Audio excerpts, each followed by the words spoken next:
They say knowledge is power. The more you have, the more control you wield. Imagine knowing tomorrow's winning lottery numbers. Not just guessing, but knowing with absolute certainty. You'd sprint to the nearest convenience store, fill out that ticket, and cash in big. Same goes for the stock market. If you had insider-level intel on the next skyrocketing stock, no hunches, no rumors, just cold, hard facts, you'd call your broker, buy low, sell high, and retire before lunch. Sports betting, horse races, the Oscars. If you could see the future, you'd be unstoppable. But here's the dark flip side. Knowledge can be just as dangerous as it is lucrative. Take murder, for example. If you wanted to kill someone, you'd need to know exactly how to pull it off. There are plenty of methods. Sure, some messy, some clean, but the real challenge isn't the act itself. It's the aftermath. You'd have to outthink the cops, anticipate their moves, leave no trace. And let's be honest, for someone like you, sharp, methodical, trained, that's just another puzzle to solve. You plan meticulously, obsess over details, because getting caught? That's amateur hour. Which brings us to Jack Reacher, sitting alone at a half-empty Italian joint in Tribeca, nursing a glass of whiskey while his girlfriend burned the midnight oil at her office. The place was too new for the critics or the paparazzi to have discovered it yet, which made it perfect for a quiet meal and apparently for a couple of low-level enforcers shaking down the owner for protection money. Reacher watched them from across the room, their hushed conversation at the bar barely audible over the clink of silverware. Life's full of choices, and Reacher had a habit of weighing them even when they weren't his to make. Right now, he was debating whether a simple warning would send these guys packing, or if he'd have to get hands-on. Because in a city like New York, certain things were inevitable, like a new restaurant drawing the wrong kind of attention. And Reacher? Well, he was just the kind of guy who'd end up right in the middle of it. The bar was a sleek, angular structure, tucked into the corner of the room, more of a design statement than a functional space. With its sharp triangular shape stretching about 7 feet on each side, it wasn't meant for patrons to belly up and order drinks. Instead, it served as a stylish backdrop, lined with glass shelves stacked 3 deep with liquor bottles, all reflected in sandblasted mirrors. The credit card machine and register sat on the bottom shelf, barely used. The owner, a wiry man with jittery energy, had retreated into the tight point of the triangle, his back pressed against the cash drawer. His arms were crossed defensively, his eyes flickering between disbelief and panic as they darted around the room. The space itself was massive, 60 feet square, with a soaring 25-foot ceiling of pressed tin, its dull metallic sheen hinting at the building's century-old history. Back when the city was young, this place might have been a factory, its tall windows flooding the floor with light for industrial work. Later, it could have been a department store or even a car dealership. It had the square footage for it. Now, it was an upscale Italian restaurant, the kind with minimalist decor that cost a small fortune and served tiny, artfully arranged portions. Reacher had eaten here 10 times in the last month and always left hungry, but the flavors were so sharp he couldn't help recommending it, high praise from a guy who usually didn't care about gourmet food. Mostro's Italian for monster was an odd name for a place that served such delicate dishes. The pale maple tables, white walls, and brushed aluminum accents gave it a cool, modern vibe, and the staff moved with quiet confidence. Opera music swelled from hidden speakers, adding an air of sophistication. Despite its potential, the place was practically empty tonight. Just one other couple sat 5 tables away, picking at their food in tired silence. The man had sandy hair and a light brown suit. The woman was thin, dressed in a skirt and jacket, her fake leather briefcase propped against the table. They looked like they'd had a long day. Meanwhile, the real action was at the bar. 2 large men in identical dark wool coats, loomed over the counter, leaning in aggressively while the owner recoiled like they were caught in a wind tunnel. Their olive skin and sharp features suggested Middle Eastern heritage, maybe Syrian or Lebanese, but with the rough edges smoothed out by American life. They were talking fast, their voices low but urgent, and the owner looked like he wanted to disappear into the register. Reacher watched their reflections in the mirror, his instincts humming. Something was off. Then, just as the tension peaked, the restaurant's door swung open, letting in a burst of cold air and a woman in a red coat, her entrance so sudden it made everyone pause. For a second, the whole room held its breath. The two men were deep in their intimidation tactics, their movements exaggerated for maximum effect. The one on the right swung his arm in a wide arc, mimicking a bat smashing through the bottles behind the bar. Then he switched to sharp, downward chops, illustrating how easily the shelves could be splintered with a single strike. The owner's face drained of color as his eyes flicked nervously toward his stock. Then, with a flick of his wrist, the guy on the left checked his watch, signaling it was time to go. His partner lingered just long enough to drag his fingers across a table, sending a plate crashing to the floor. The sharp crack of porcelain against tile cut through the soft opera music, making the sandy-haired man and the dark-haired woman at the corner table tense but deliberately avoid eye contact. The two thugs strolled out, heads high, radiating arrogance. Reacher tracked them until they disappeared onto the sidewalk. The owner emerged from behind the bar, crouching to sift through the broken pieces with trembling fingers. "You all right?" Reacher asked, immediately regretting the question. The guy just gave a defeated shrug, his expression a mix of resignation and frustration. He scooped up the shards, hands shaking. Reacher pushed back from his table, grabbed his napkin, and knelt beside him to help gather the mess. The couple nearby watched in silence. "When are they coming back?" Reacher tipped his voice low. "An hour," the owner muttered, forcing a bitter smile. "Got a special introductory rate, $200 a week. Jumps to $4 when business picks up. You planning to pay?" The man exhaled sharply. "If I want to keep my doors open, yeah. But handing over $200 every week isn't exactly a winning business strategy." The couple pretended not to listen, but their stiff postures gave them away. The opera swelled into a melancholy aria, the singer's voice thick with sorrow. "Who were they?" Reacher asked. The owner shook his head. "Not connected, just local muscle. Think they own the block." Reacher nodded toward the phone behind the bar. "Mind if I use that?" "Help yourself. You know any office supply stores still open?" "Broadway 2 blocks down." "Why? You got paperwork to file?"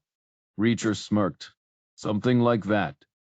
He slipped behind the bar, picking up the untouched reservation book before dialing.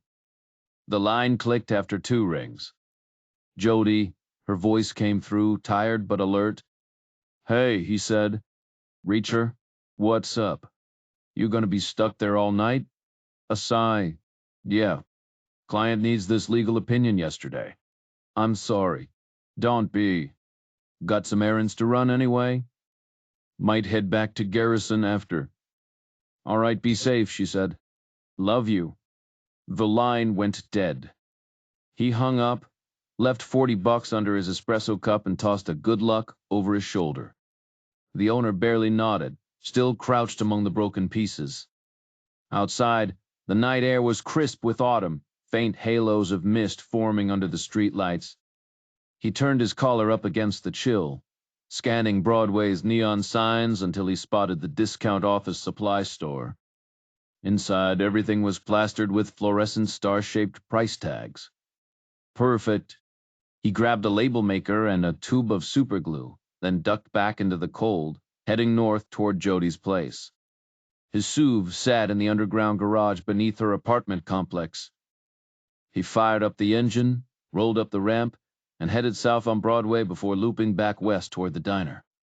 Slowing as he passed, he peered through the floor-to-ceiling windows, Halogen lights blazed against the white walls and pale oak tables, but the place was a ghost town. Not a single customer in sight. Just the owner slumped on a bar stool looking defeated. Reacher exhaled and circled the block, finally pulling up illegally at the alley entrance near the kitchen doors. He cut the engine, killed the lights, and settled in for the wait. Cities had their own brutal logic bullies preyed on the vulnerable, pushing until someone bigger shoved back. Someone like him. No grand moral crusade here, no heroic mission. Out of 8 million people in this city, how many were getting pushed around right now? Hundreds? Thousands? He wasn't about to play vigilante for all of them. But letting it slide when it happened, right in front of him? That wasn't happening. Not today, not ever. He pulled the label maker from his pocket. Scaring off those two thugs was only step one. What really mattered was who they thought was doing the scaring. Some random do-gooder standing up for a diner owner?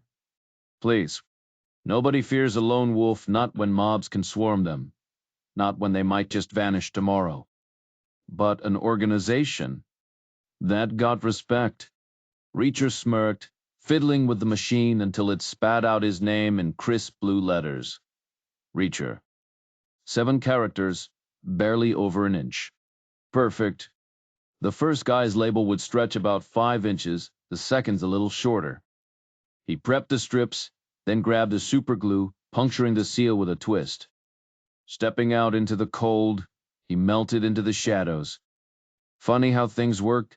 His mom had spent years warning him about cities, painting them as dens of predators. As a teen, he'd believed her, tense on every sidewalk, until one day it hit him. Wait, I'm the one they're avoiding. A quick glance in a store window confirmed it. 6'5", 220 pounds, dressed like he'd robbed a thrift store, with a stare that could freeze concrete. The realization cracked him up. After that, cities were just like anywhere else.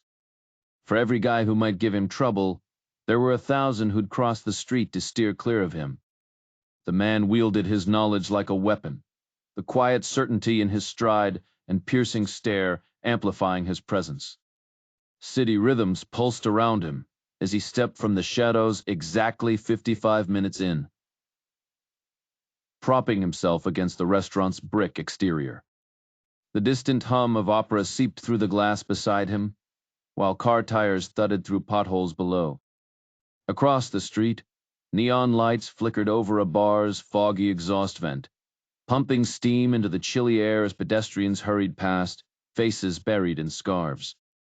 He kept his hands jammed in his pockets, shoulders angled against the wall, tracking the approaching traffic with a hunter's patience. Right on schedule. The black Mercedes rolled up a block away, tires kissing the curb before its headlights cut out. Both front doors swung open simultaneously, revealing 2 men in long coats, who reached back to retrieve aluminum bats from the rear seat. Professional, calculated. They tucked the weapons under their coats, scanned the block once, then moved with the swagger of men who'd never lost a fight. 10 yards of sidewalk, a quick cross, then 10 more. Reacher pushed off the wall just as they reached his curb. Alley's quieter, he suggested, voice calm. Up close, they were exactly the type, late 20s, broad-shouldered, dressed in tailored suits that screamed expense account, not discount rack. The bats pressed against their ribs, grips hidden under coat linings. The hell you supposed to be? The right one snapped. Reacher smirked. Always the talker, the alpha. And in a 2-on-1, you drop the alpha first. Your payday, Reacher countered, shifting left to herd them toward the alley's mouth. Unless you'd rather explain to your boss why you scared off the customers. The guy hesitated, then jerked his chin. Fine, but we do this inside. Bad math, Reacher said, already walking backward into the steam-choked alley. You're getting paid to stay out. The scent of garlic and simmering tomatoes clung to the damp air as his boots crunched over scattered trash. He stopped, feigned impatience. 200. Take it or leave it. Backlit by the street's red glow, they exchanged a glance. Two predators sizing up prey. Then they stepped forward, shoulders nearly touching. Big guys, confident, right up until Reacher's elbow cracked into the first one's temple. Biology 101. Skulls outmatch fists, but elbows? Elbows win. And a side strike scrambles the brain faster than any frontal hit, evolution's cruel joke. The guy crumpled mid-stride, and Reacher was already pivoting. The alley just got a whole lot narrower. The strike was brutal and precise. Reacher's elbow smashed into the guy's temple with a sharp crack. For a split second, the man wobbled like a drunk on a tightrope before his knees finally gave out. The bat slipped from his coat, thudding against the pavement with a hollow clunk. Reacher didn't wait. Same elbow, same spot, and the guy crumpled like a puppet with its strings cut. The second thug was already moving, hands fumbling for the bat. He yanked it free and swung wildly, telegraphing his move like an amateur. Big mistake. A wide backswing meant wasted time, and aiming for the torso? Predictable. Reacher had seen it 100 times. The real danger was in speed mass times velocity. Simple physics, but up close, that speed died fast. Reacher stepped in before the swing even started, catching the bat mid-arc with both hands. No momentum, no threat, just a weak slap against his palms. Then he turned the guy's own force against him, twisting the bat upward and yanking him off balance. A sharp kick to the ankles, a quick wrench, and suddenly he was the one holding the weapon. No fancy swings, just a brutal jab to the ribs. The guy staggered, his skull cracking against the brick wall behind him before he dropped to his knees. Reacher planted a foot on the bat handle, pinning it across the guy's throat while he rifled through his pockets. A pistol, a fat wallet, a burner phone. Who sent you? Reacher growled. Mister? Petrosian, the guy choked out. Reacher barked a laugh. Petrosian? The name rang a bell, some Soviet chess grandmaster. Maybe a long-dead Nazi. But a New York crime boss? That was a joke. Seriously? He sneered, voice dripping with disbelief. That's the best you've got? Petrosian? He leaned in, pressing the bat harder. Tell him this is his message. The first guy twitched on the ground, limbs flailing weakly. Reacher gave him a warning tap with the bat. Stay down before turning back to the second thug. Now hold still, he muttered, pulling out a label and a tube of glue. The guy barely breathed as Reacher smeared adhesive across his forehead and slapped the label down. Not like the movies. No dramatic last stands. Just two men on the pavement, dazed and defeated. And one very clear message. Reacher dragged his thumb slowly over the label, feeling the adhesive's grip. Moustros is already protected, it declared in bold letters. Stay down, he muttered, gripping the baseball bat tighter. He yanked the second thug up by his greasy hair, slapping another label across his forehead. Don't mess with our territory. A quick pat-down revealed the usual suspects. A Beretta, a wallet stuffed with cash, a burner phone, and the keys to their sleek Mercedes. The first guy groaned, twitching back to consciousness. Reacher smirked as the second one clawed at the label stuck to his face. Save yourself the trouble, Reacher called. That thing's on there for good. Tell Petrosian we said hi, then get yourself to an ER. He turned back, emptying the rest of the superglue onto the first guy's palms before clamping them together. A makeshift restraint, crude but effective. He hauled the guy to his feet, wobbling like a newborn fawn, and tossed the car keys to his partner. Looks like you're driving genius. The guy hesitated, eyes darting like a cornered rat. Reacher sighed. Try anything stupid, and I'll feed you your own ears. And don't come back next time. They'll send someone way less patient than me. A slow, wary nod. Good. Now scram. The duo stumbled off, one piggybacking the other like a bad action movie stunt. Reacher watched them vanish into the city glare before inspecting the Beretta's military grade, Serial numbers filed off with all the finesse of a drunk with a nail file. He dismantled both, dumping the parts in a nearby dumpster, then crushed the phones with the bat. The wallets? Cash went into his pocket. The rest got kicked into the shadows. Back inside the restaurant, the owner stood frozen behind the bar as an opera singer hit a soaring note. Reacher slapped a 10 on the counter. For the broken plate. They had a sudden attack of conscience. The owner didn't reply, just stared. Outside, Reacher spotted the couple from earlier, the mustached guy and the woman with the briefcase lingering across the street, coats pulled tight. Watching, he ignored them, climbing into his SUV and firing up the engine. One last glance in the rear view, yep, still staring. Whatever their deal was, it could wait. The night wasn't over yet. He merged into the sparse evening traffic and hit the gas, the engine growling beneath him. Glancing in the rear view, he caught a glimpse of the woman with the briefcase, still standing on the curb, her eyes locked onto his car as it disappeared into the neon haze of the city. Then she was gone, swallowed by the glow of streetlights and storefronts. Cold Springs sat quiet along the Hudson's eastern bank, a sleepy town tucked into Putnam County, nearly 60 miles north of Tribeca. This time of year, with autumn settling in, the roads were nearly empty, just a lone toll booth and open stretches of highway where speed was only limited by nerve. But Reacher kept it steady, his grip firm on the wheel. Driving from point A to point B still felt foreign to him. Hell, having the point A or B at all was new. He stuck to the right lane, letting impatient commuters in their sleek sedans zip past him like he was just another cautious driver, not a man trying to stay invisible. The trip took him over an hour, the miles rolling by until his headlights finally cut through the thick darkness of his isolated street. No city glow here, just the crunch of dry leaves under his tires as he eased into the driveway, the beams bouncing off overgrown shrubs crowding the pavement. The garage came into view, and then two cars. Parked nose out, waiting.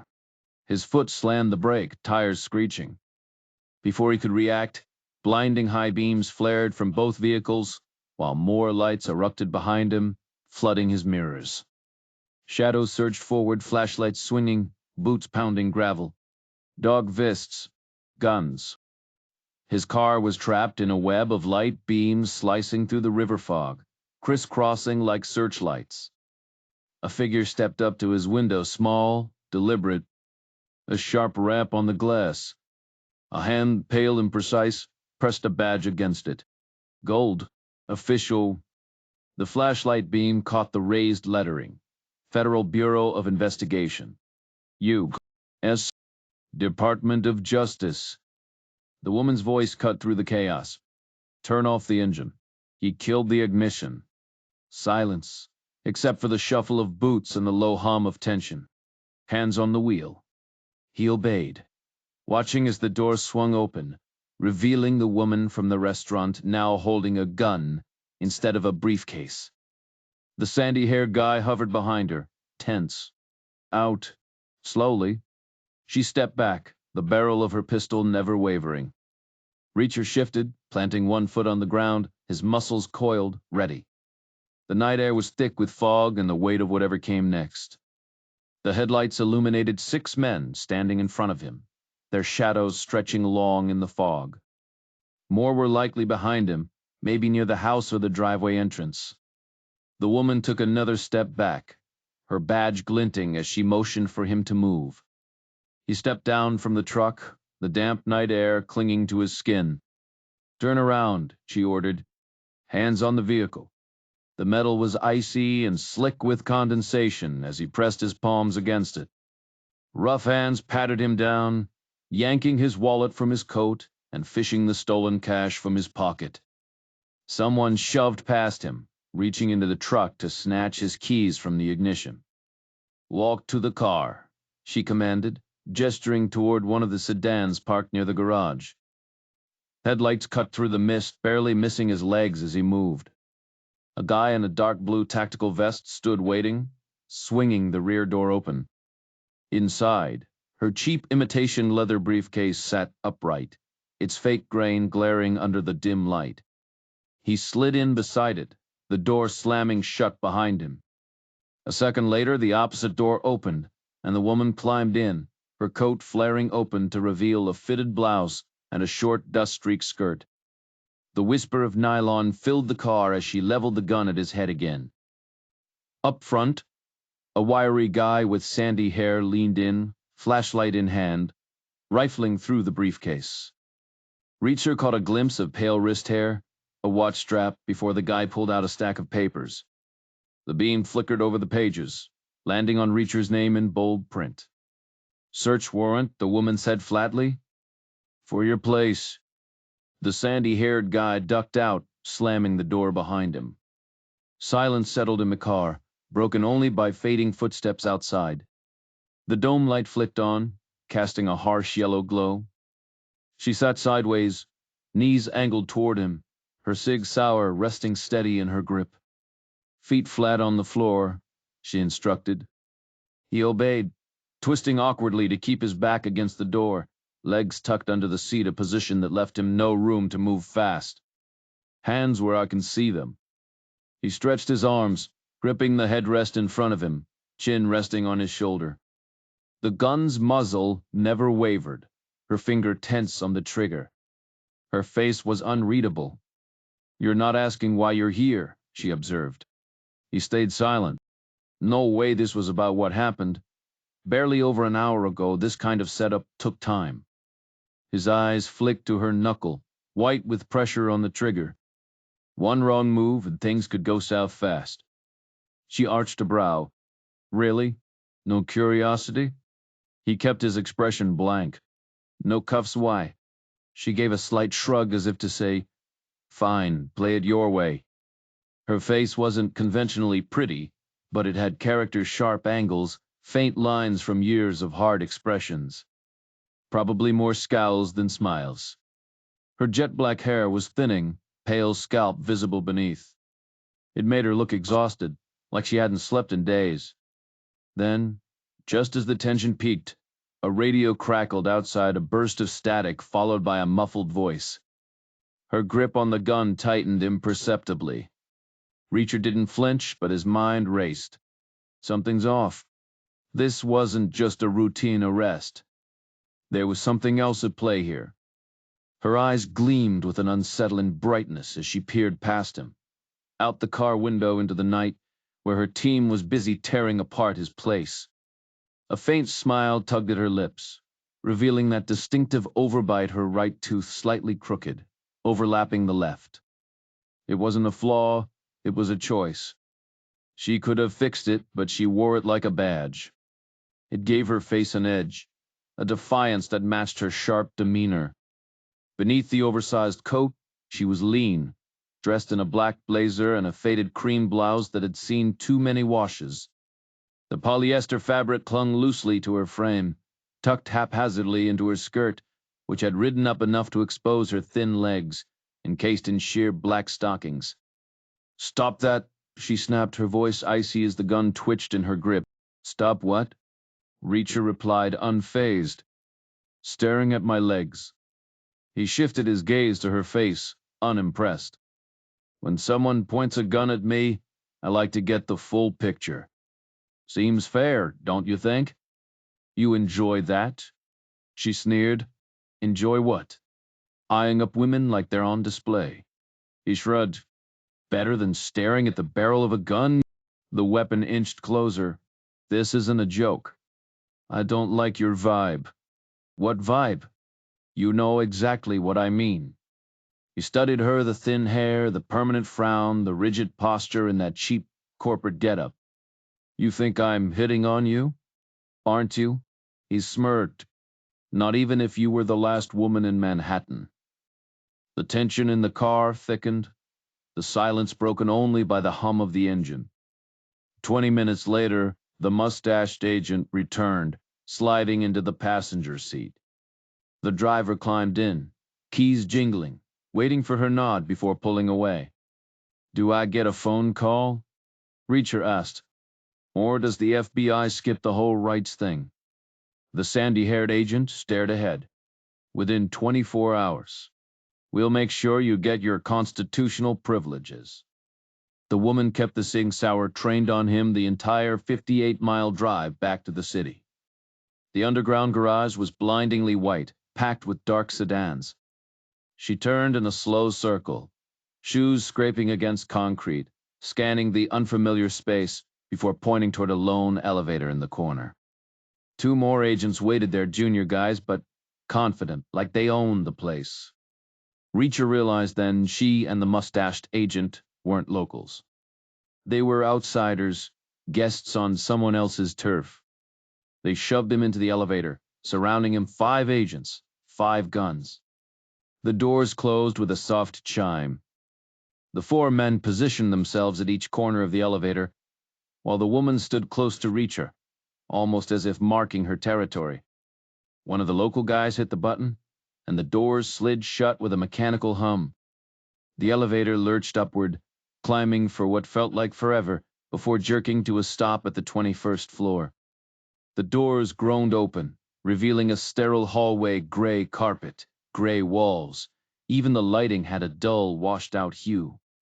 The place was eerily quiet, like the kind of building where only the most dedicated night owls stuck around past midnight. They led him down the corridor, stopping at the 3rd door. Inside, the room was bare concrete floor, cinder block walls coated in thick battleship gray paint. The ceiling was unfinished, exposing metal ductwork, and fluorescent lights dangling from chains, casting a harsh glare. A single plastic lawn chair sat in the corner, looking out of place. "Sit," the woman ordered. Reacher ignored it, walking instead to the far corner and sliding down the wall, settling onto the cold floor. The cinder blocks were rough under his fingers, the paint slick. He crossed his arms, stretched his legs, and tilted his head back, locking eyes with the group by the door.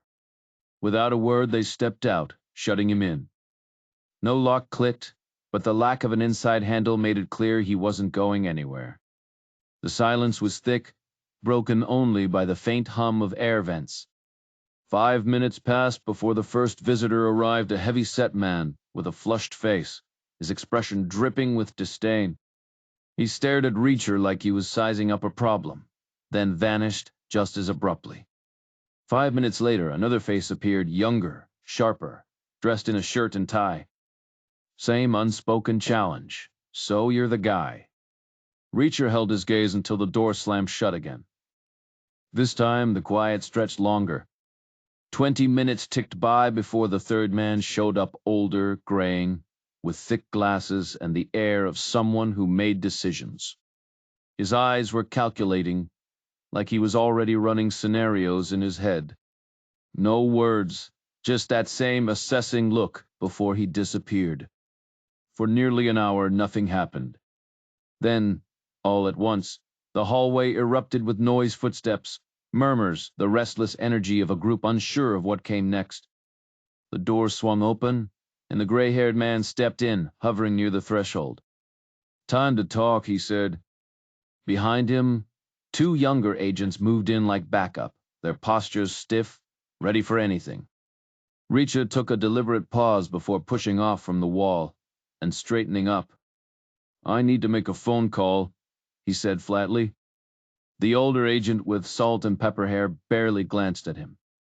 "Phone privileges come later," he replied. "Right now we talk." "Got it?" Reacher gave a half shrug. The frustrating thing about having your rights ignored was that, unless someone actually saw it happen, it might as well have never occurred. And the 2 rookies standing there? They weren't seeing a thing. Hell, for all he knew, they'd swear under oath, they'd watch the 10 Commandments materialize in midair. "Move out," the gray-haired agent ordered. Reacher was herded into the hallway, where a tense cluster of agents waited. The woman was there, arms crossed, alongside the mustached guy with the sun-bleached hair and the older agent whose flushed face suggested a blood pressure problem. Then there was the lean, sharp-eyed guy in rolled-up sleeves, bouncing on the balls of his feet like he'd just chugged 3 espressos. Late as it was, They were all wired that giddy high of finally making progress. Reacher knew the feeling. He'd ridden that wave more times than he cared to count. But the group wasn't united. Two factions had formed, the tension between them thickening the air. The woman stayed close to Reacher's left, flanked by the sandy-haired guy and the red-faced agent Team 1. On his right, the lean guy hovered, isolated and visibly annoyed at being outnumbered. Reacher felt fingers brush near his elbow, like the guy was itching to yank him away from the others.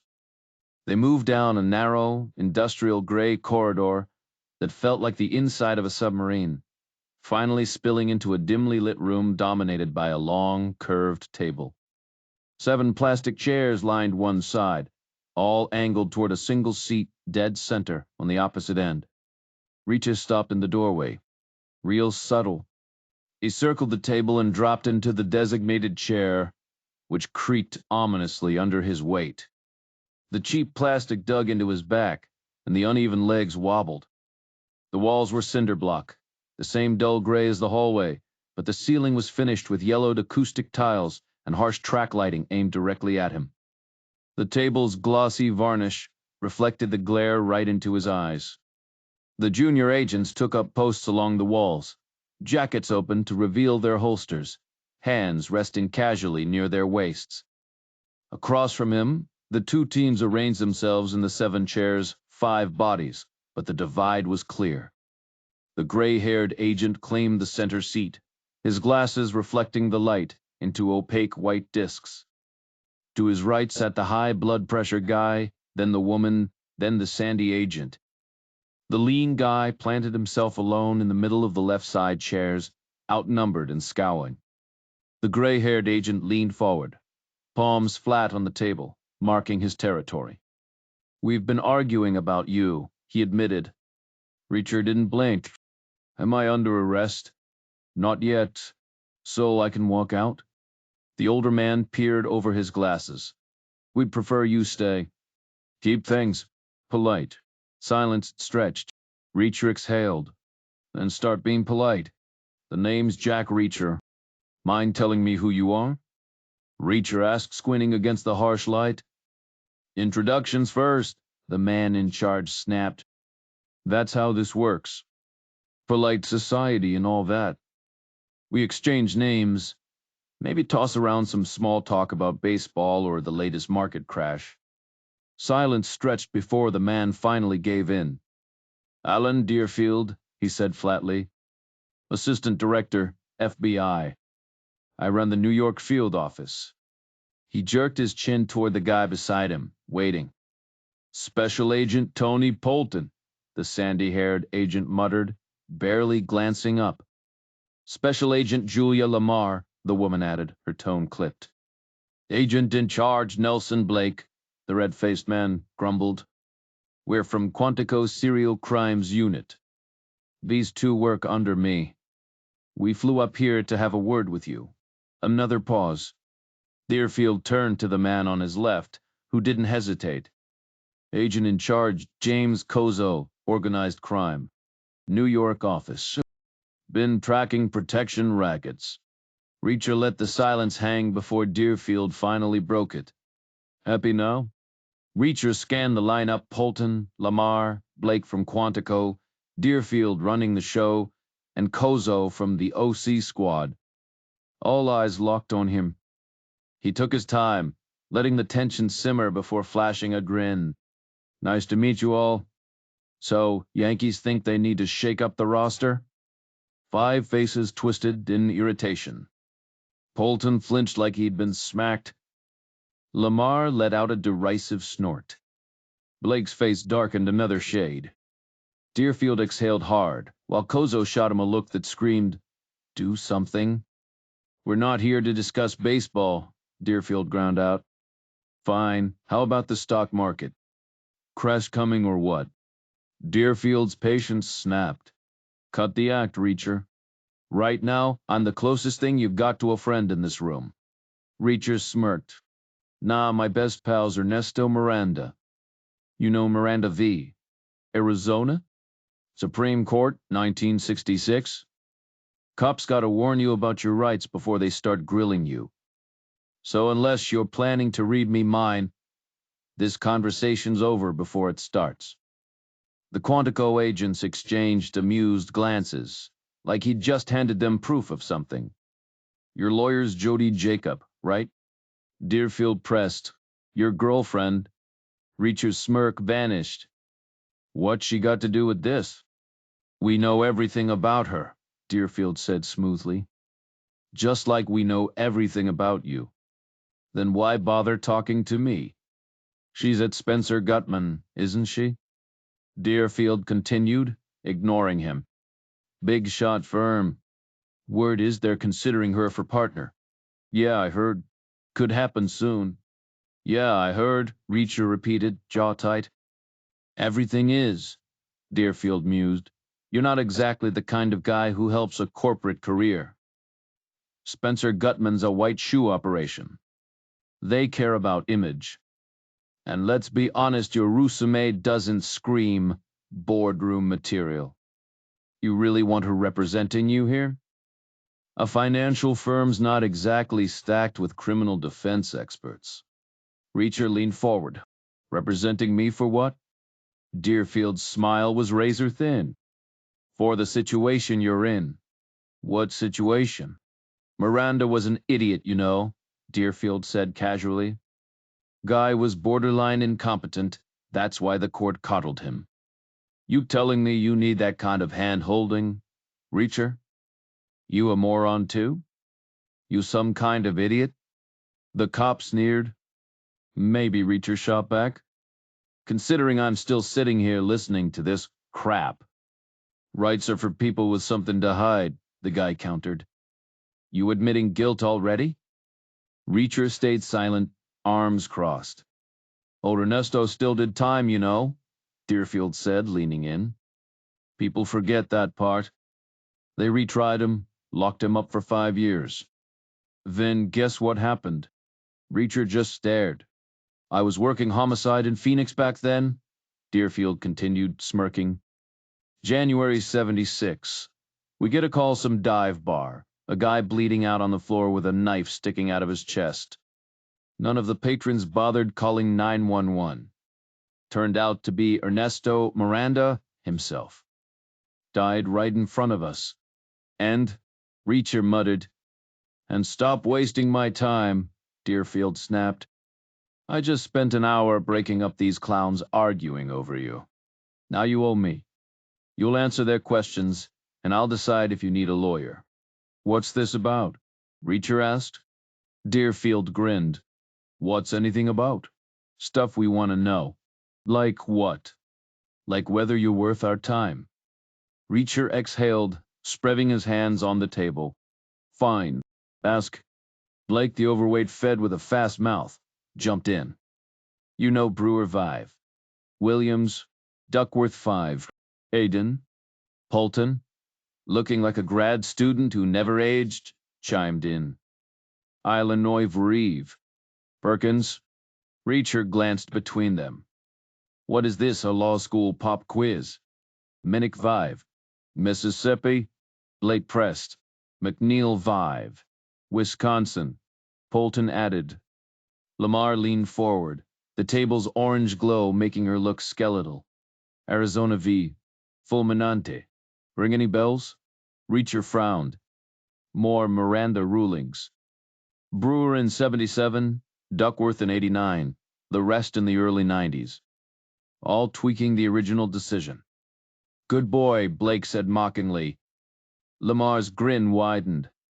You knew Amy Callan pretty well, didn't you? Reacher froze. The name hit him like a punch, an old memory flashing back. Lamar's smirk deepened. But you didn't like her much, did you? Silence thickened. Kozo, impatient, cut in. Who's paying you? Reacher turned slowly. Nobody. Don't play dumb, Kozo snapped. Us means more than one. Who's the us, Reacher? There is no us. Is Bull? Petrosian strong-armed that diner. But you were already there. Who sent you? Reacher stayed quiet. Lamar wasn't done. What about Caroline Cook? Knew her too, right? Reacher's jaw tightened. Callan and Took, Blake repeated. Start talking. Reacher met his stare. About what? Kozel leaned in. Last chance who sent you. Maybe I can make a deal. Reacher didn't blink. I don't work for anyone. Kozo shook his head. Yeah, right. You're sitting pretty in a $500,000 riverfront house in Garrison, cruising around in a brand new 45K SUV at the itches, thinks you haven't made a dime in 3 years. And when someone needed Petrosian's top guys taken out, guess who got the call? That doesn't add up to a solo act, so who's pulling your strings? Reacher shook his head. Nobody's pulling anything. Blake smirked. So you're telling me you're just a lone wolf? Something like that? Reacher muttered, glancing away. Blake's grin widened. Knew it. When you leave the army? 3 years back. How long were you in? Since birth? Army brat, then an officer. MP, right? Right. Climbed the ranks? Made major. Decorations? A few. Silver Star? 1. Spotless record? Reacher stayed silent. Blake leaned in. Don't play humble. Admit it. Yeah, it was solid. Then why'd you bail? My reasons. Got something to hide? You wouldn't get it. Blake chuckled. 3 years out, what have you been up to? Reacher shrugged. Enjoying the freedom. Working? Not really. So just drifting? Call it what you want. How's that funded? Savings? Which dried up 3 months ago. We checked. That's how savings work. Reacher shot back. Blake smirk turned smug. Now you're mooching off your lawyer girlfriend, huh? How's that sit with you? Reacher eyed Blake's tight wedding ring, digging into his pudgy finger. About as well as your wife tolerates living off you, I'd guess. Blake stiffened, then regrouped. So since the army, you've done squat? Pretty much. Always solo? Mostly. Happy with that? It works. Because you're a loner. Kozo cut in, bull. He's got a boss. Blake snapped. He said he's alone, damn it. Deerfield's head swiveled between them like he was watching a ping-pong match, light glinting off his glasses. He raised a hand for quiet and locked eyes with Reacher. Tell me about Amy Callan and Caroline Cook. Reacher frowned. What's there to say? You knew them. Yeah, back in the army. Describe them. Callan was petite, dark-haired, a sergeant in ordnance at Fort Wythe. Cook was a tall, blonde lieutenant in war plans over in Belgium. Lamar interjected, Did you sleep with either? Reacher turned slowly. Seriously? Simple question. No. They were attractive, right? Reacher smirked. More than you, that's for sure. Lamar flinched, and Blake's face flushed crimson. Did they know each other? Doubt it. Army's huge, and they were stationed continents apart. No flings with either? Nope. Ever try? No. Why not? Scared they'd shoot you down? Reacher snorted. I was seeing someone else both times. One woman's plenty. Would you have wanted to? Reacher almost grinned. Could have been worse. Think they'd have said yes? Ever served? Blake shook his head. Then you wouldn't get it, Reacher said. In the army, people aren't exactly picky. So rejection wasn't a concern? Reacher held Blake's stare. Not high on my list of worries. The room fell silent, tension thick enough to cut. Deerfield leaned forward, his thick glasses catching the fluorescent light. So, Reacher, what's your take on women serving in combat? Reacher barely glanced at him. What kind of question is that? The kind I'm asking. You got a problem with it? Reacher exhaled, impatient. Why would I? You were in Vietnam. Tell me, did you ever see a woman miss a shot? Deerfield blinked. How would you know I was in name? Because you're sitting here, Reacher said. Homicide detective by 76, FBI not long after? Back then, that didn't happen unless you served. And with those glasses, you weren't flying jets. You were boots on the ground infantry, getting outmaneuvered by teenage girls with rifles. A slow smirk spread across Deerfield's face. So you're saying they're effective? Effective? Reacher scoffed. Ever seen Israeli women in uniform? I wouldn't bet against them in a firefight. The real issue isn't whether they can fight. It's whether the guys next to them can keep their heads straight when things go south. Lamar cut in. You saying men can't handle women getting hurt? Reacher shrugged. Stats don't lie. A soldier's 10 times more likely to stop for a wounded woman than a man. That hesitation gets people killed. It's not about chivalry. It's about mission failure. Lamar smirked. So if I got hit, you'd just leave me. Reacher didn't hesitate. You? I'd toss you a bandage and keep moving. Deerfield shifted gears. Let's talk about Amy Callan. How'd you two cross paths? Reacher's jaw tightened. You already know. Humor me. She came to me about harassment in her unit. I believed her, so I arrested the guys she accused. And then? Then the system did what it does, let him walk. Callan quit. His career tanked anyway, which wasn't justice, just fallout. Deerfield pressed. You feel bad for him? Reacher's voice turned sharp. I feel bad for the Army. 2 careers wrecked over something that should have had one clear answer. Caroline Cook, then. Different story? Night and day, Reacher said. She slept with a colonel for a year, then cried harassment when she didn't get promoted. That's not abuse, that's bad judgment. Lamar raised an eyebrow. Or an unspoken deal gone wrong. Reacher snorted. Then take it to small claims court. But I still arrested the colonel because rules are rules. A beat passed. Somewhere outside, a car backfired, the sound muffled through the walls. Reacher didn't flinch. Relationships between military personnel of different ranks was strictly forbidden, a rule that carried serious consequences. So what happened? The guy got a dishonorable discharge. His wife left him, and he ended up taking his own life. Cook resigned not long after. And you? I got reassigned out of NATO HQ. Because you were upset? No, because they needed me elsewhere. Why you specifically? Because I was damn good at my job. Belgium was too quiet for me. Nothing ever happened there. Did you see more harassment cases after that? Oh yeah. It blew up into a huge deal. A lot of careers destroyed over it? Lamar pressed. Reacher turned to meet her gaze. Some, it turned into a witch hunt. Most cases were legit, but a few innocent people got caught in the crossfire. Suddenly, normal relationships were under scrutiny. Some men got burned, but so did some women. A real mess, huh? Blake chimed in. All thanks to women like Callan and Cook stirring the pot? Reacher stayed silent. Kozo drummed his fingers impatiently on the polished mahogany table. Let's circle back to Petrosian, he said. Reacher shifted his focus. There's nothing to circle back to. Never heard of the guy.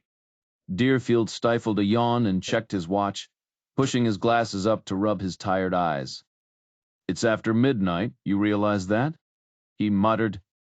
Did you handle Callan and Cook professionally? Blake asked. Reacher squinted against the harsh overhead light, reflecting off the dark wood, making Blake's flushed face glow crimson.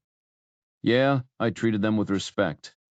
Ever see them again after handing their cases to the prosecutor? Maybe in passing once or twice. Did they trust you? Reacher shrugged. Had to. My job was earning their trust, getting them to share the ugly details. You had to do that a lot? Hundreds of cases. I handled maybe 2 dozen before they created specialized units. Give me another name. Blake demanded. Reacher leaned back, mentally flipping through memories, different bases, different desks, women struggling to recount their trauma. Rita Samika, he said finally. Random example. Lamar pulled a thick file from her briefcase and slid it over. Blake scanned the pages, nodding. Okay. What happened with Lieutenant Samaka?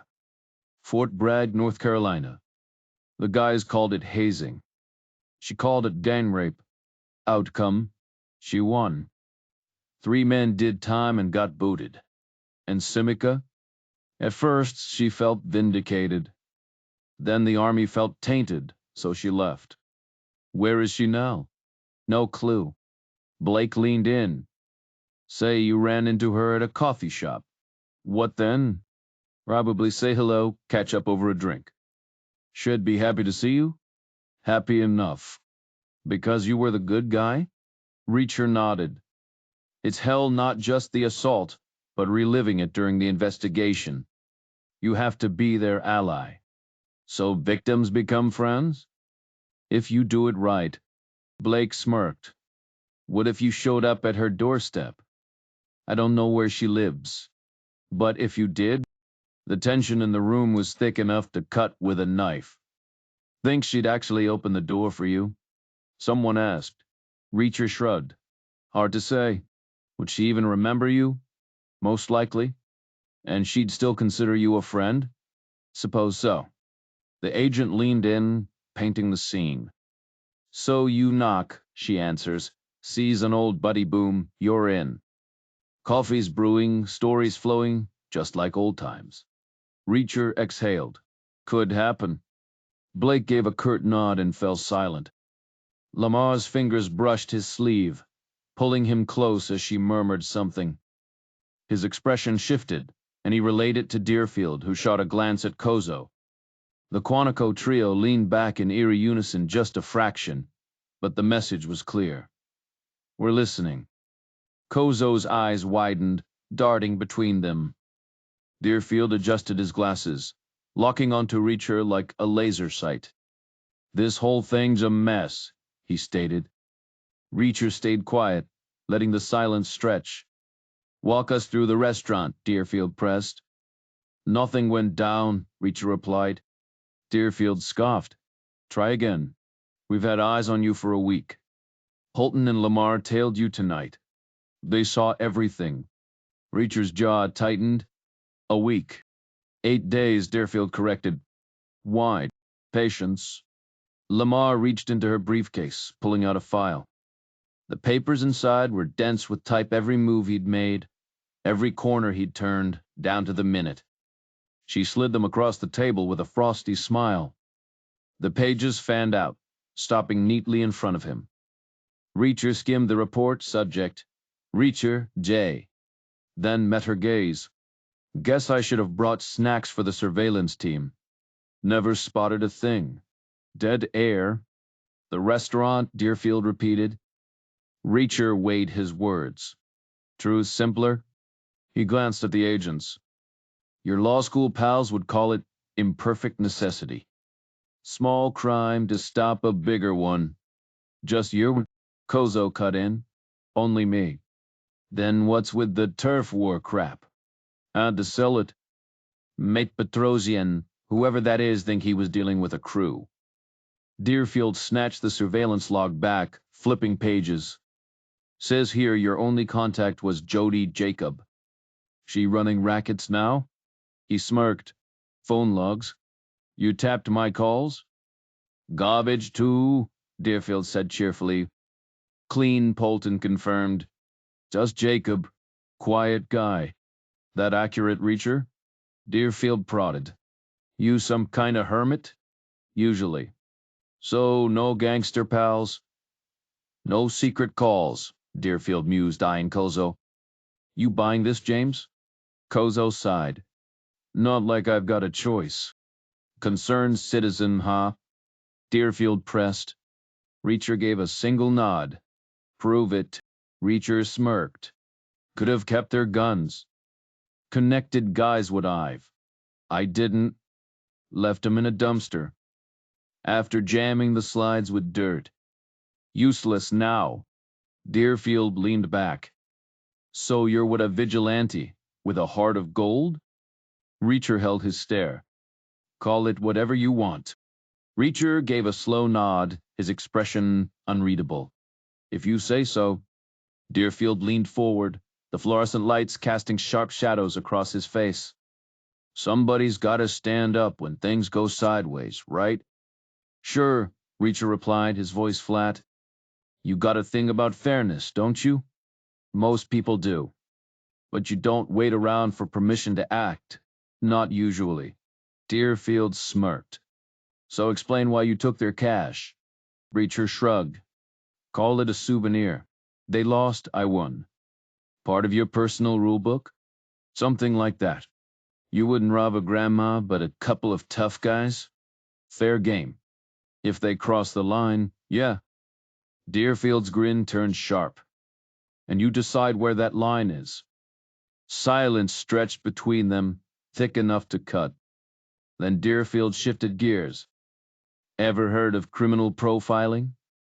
Reacher raised an eyebrow. Bits and pieces. Not my field. It's science, Blake cut in. Quantico's finest. Special Agent Lamar here? Top of her game. Polton's her right hand. Lamar folded her arms. We analyze crime scenes patterns, psychology, the kind of mind behind it. Polton nodded. Victims matter too. Who they'd trust, to who'd have access. Reacher's gaze didn't waver. What crimes? Lamar's lip curled. You know what crimes. Blake stepped in. Amy Callan and Caroline Cook. Both dead. Same method, same precision. First one, tragic. Second one, a pattern. Polton tapped the table. We dug for connections. Found one, both were Army harassment complainants who walked away. Lamar's voice turned icy. No forced entry. Killer waltzed right in, like an old friend dropping by for coffee. The room went still. Blake leaned in. Someone they trusted. Someone with a grudge. Maybe a guy who thinks women shouldn't ruin careers and then bail. Polton added, someone with a real clear sense of justice. The kind who doesn't need a badge to settle scores. Lamar's smile was razor thin. Someone who'd buy a label maker just to tidy up loose ends. Reacher said nothing. Blake exhaled. Army records. Callan and Cook barely crossed paths. But you knew them both. Lamar tilted her head. Funny how that works. Serial killers used to have a thing for Volkswagen Beetles. Almost every single one of them drove one. Weird, right? Then they moved on to minivans, and now? Big hulking SUVs with four-wheel drive, just like yours. Talk about a red flag. Lamar leaned forward, snatching the stack of papers back from Deerfield's spot. She tapped them sharply. These guys are loners, she said. They barely interact with anyone. Maybe one person tops. They mooch off others' relatives, friends, usually women. They don't do normal things. No phone chatter, just quiet, sneaky behavior. Polton chimed in, oh, and they're obsessed with law enforcement. Know every obscure legal loophole to protect themselves. Blake nodded. Profiling isn't guesswork, it's solid science. Enough to get warrants in most states. Lamar smirked, flashing her crooked teeth at Reacher. Never fails, she added, leaning back like she'd just dropped the mic. The room went dead silent. So? Reacher finally broke the tension. Deerfield sighed. 2 women are dead. Bend? Deerfield gestured toward the agents. They think the killer fits your profile. Maybe is you. Reacher scoffed. Yeah, no. Wasn't me. Blake grinned. That's what they all say. Reacher locked eyes with him. You are full of it, Blake. 2 dead women, and you're fixated on the Army connection? There are thousands of women pushed out of the service. Why zero in on that? Blake stayed quiet. Reacher pressed. And why me? Because profiling says so? That's just a hunch dressed up as science. Lamar cut in? No evidence? Exactly. The guy was smart, left nothing behind. So we looked for a smart guy. You saying you're not smart? Reacher glared. There are millions of smart guys. Millions, you arrogant prick, she shot back. But then we narrowed it down loner. Army ties, knew the victims, no alibi, violent tendencies. That whittles it down to you. Reacher turned to Deerfield. You buying this? Deerfield shrugged. Bureau trusts its experts. And let's be real, you did put 2 guys in the hospital. That's not helping your case. Reacher clenched his jaw. Innocent until proven guilty? Ring a bell? Deerfield smirked. Come on, Reacher. Let's not pretend the world works that way. Silence again. Give me dates. Locations, Reacher demanded. Blake obliged. Callan was 7 weeks ago. Cook 4. Reacher mentally rewound. 7 weeks late summer. He'd been buried in yard work, battling overgrown weeds like some suburban warrior. Jodie had been swamped with cases, even spent a week in London. He barely saw her. 4 weeks ago, fall hit, and he'd shifted to indoor repairs. A solitary stretch, just him versus nature, then home renovations. Not exactly a rock-solid alibi. Reacher had handled everything solo, while Jodie climbed the corporate ladder back in the city. Their time together was sporadic late nights here and there, but nothing more. No shared vacations, no souvenirs, no paper trail. Just him alone, with no alibis to back him up. He scanned the 7 agents, staring him down, and demanded, I want my lawyer. The local guards escorted him back to the interrogation room, but this time they didn't leave. They flanked the door, silent and motionless, while Reacher slumped into the flimsy plastic chair and tuned out their presence. The hum of the ventilation ducts overhead filled the stale air, 2 systems working in tandem, one pushing in fresh oxygen, the other sucking out the room's exhaustion. He traced the airflow with his eyes, picturing the massive rooftop fans, spinning lazily, making the whole building inhale and exhale like some mechanical beast. His breath, heavy with tension, probably lingered in the damp Manhattan night, trapped in the fog instead of drifting out to sea. 2 hours later, footsteps echoed in the hallway. The door swung open, and Jodie walked in like a burst of sunlight against the drab walls. She wore a soft peach dress under a darker wool coat, her hair still kissed by summer, her skin glowing. Even at this ungodly hour, she looked effortlessly radiant. Hey, Reacher, she said, her voice steady but her eyes tight with concern. She leaned in, pressing a quick kiss to his lips, her perfume, something floral and light, a stark contrast to the sterile room. You talk to them? He asked. She shook her head. I'm a financial lawyer, not criminal. This is way out of my league. She shifted her weight, arms crossed, studying him. Every time he saw her, she took his breath away all over again.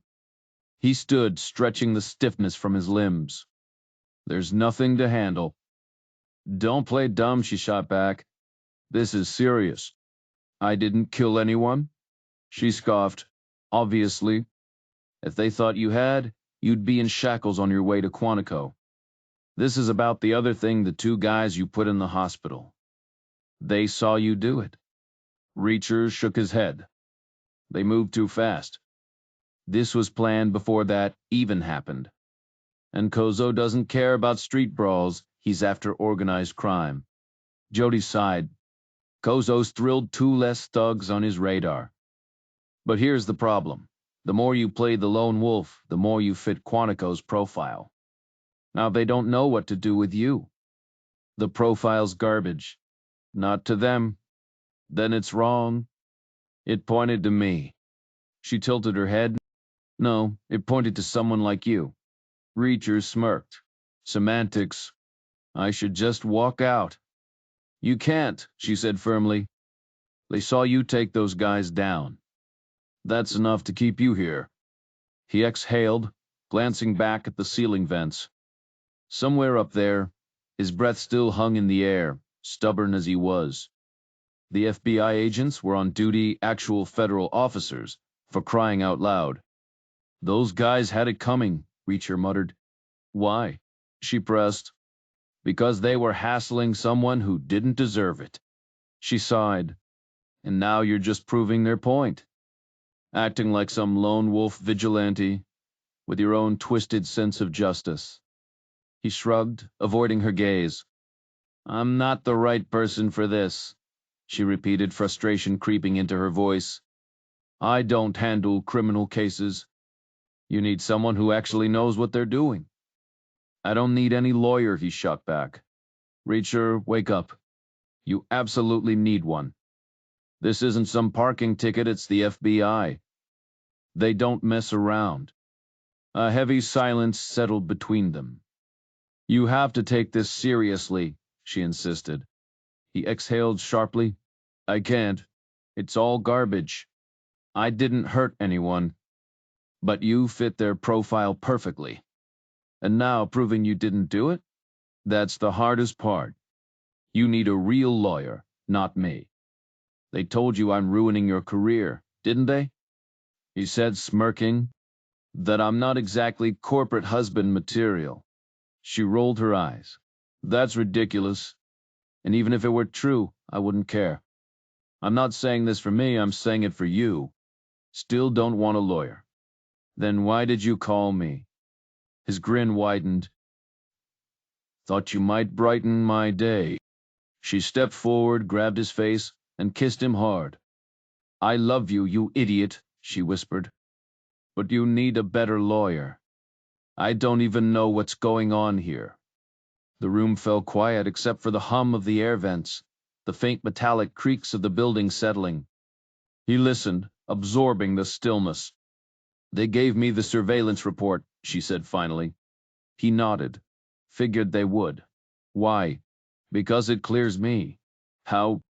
"Because this isn't about two women," he said. "It's three. Has to be." She frowned. "What?" "Whoever's doing this is on a schedule. 7 weeks ago, then 4. The next one was this week. They were watching me to rule me out. Then why drag you in if you're already cleared?" He shrugged. "Maybe the pattern broke. Maybe he stopped at 2. Serial killers don't just stop at 2, Reacher. Maybe he got sick.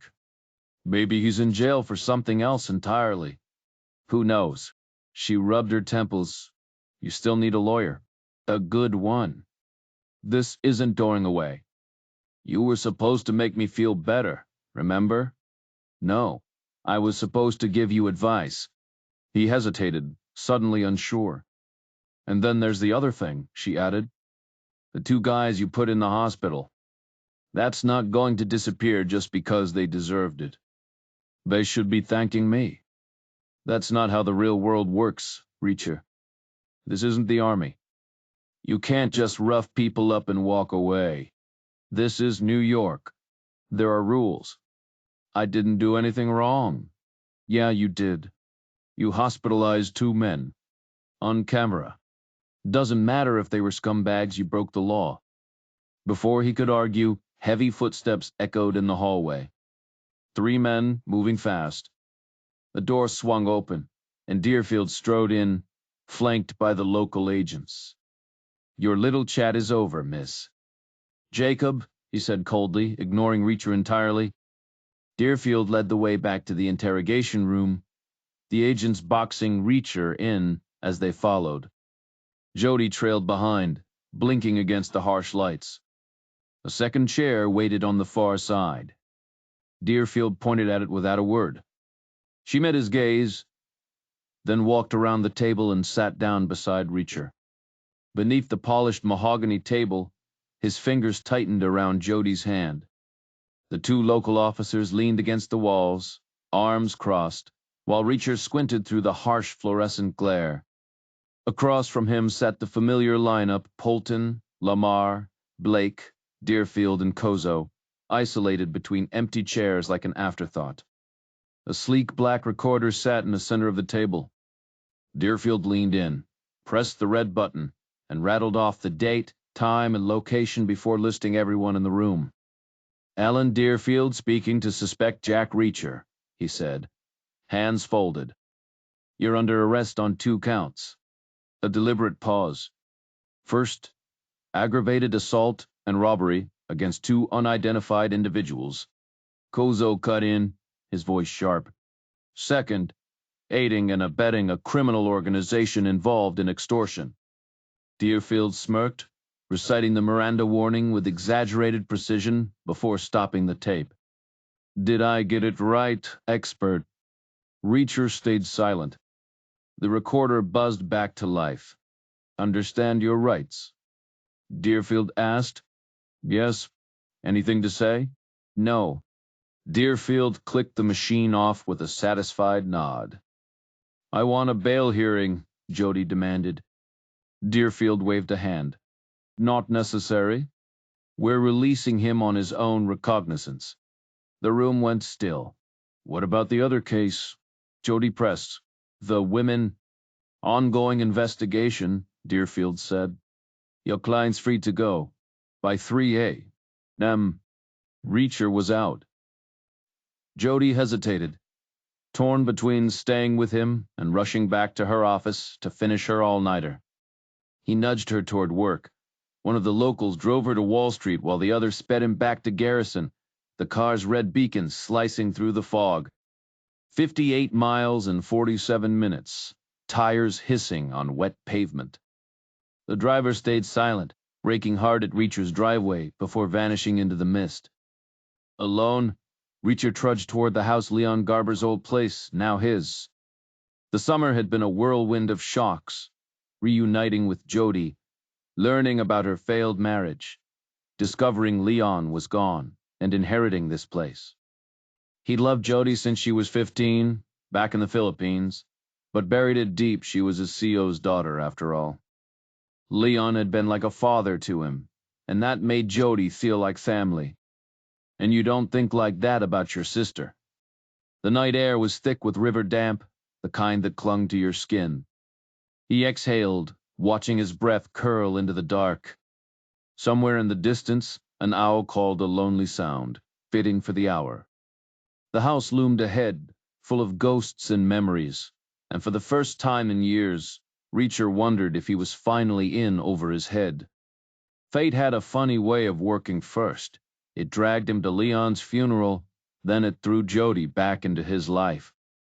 For 2 tense days, they danced around each other, guarded and hesitant, until she finally cracked and confessed she'd been hiding the same emotions for the same stupid reasons. It hit him like lightning, a burst of pure joy in a week already packed with wild twists. Jodie's return? The best surprise. Leon's death? The worst. But the house? That was a mixed bag, a $500,000 waterfront property staring across the Hudson at West Point. Gorgeous, but suffocating. The place was solid, sturdy, but it pinned him down in a way that made his skin crawl. He wasn't built for staying put. His life had been a blur of bunkhouses, dingy motels, and military-issued bungalows, owning nothing, carrying everything. As a kid, a scuffed-up baseball was his only treasure. Later, he spent years with nothing but a pair of boots and a wallet some woman had given him, complete with her photo tucked inside. He'd tossed the picture but kept the wallet, adding only a folding toothbrush and a stolen army watch over the years. That was it.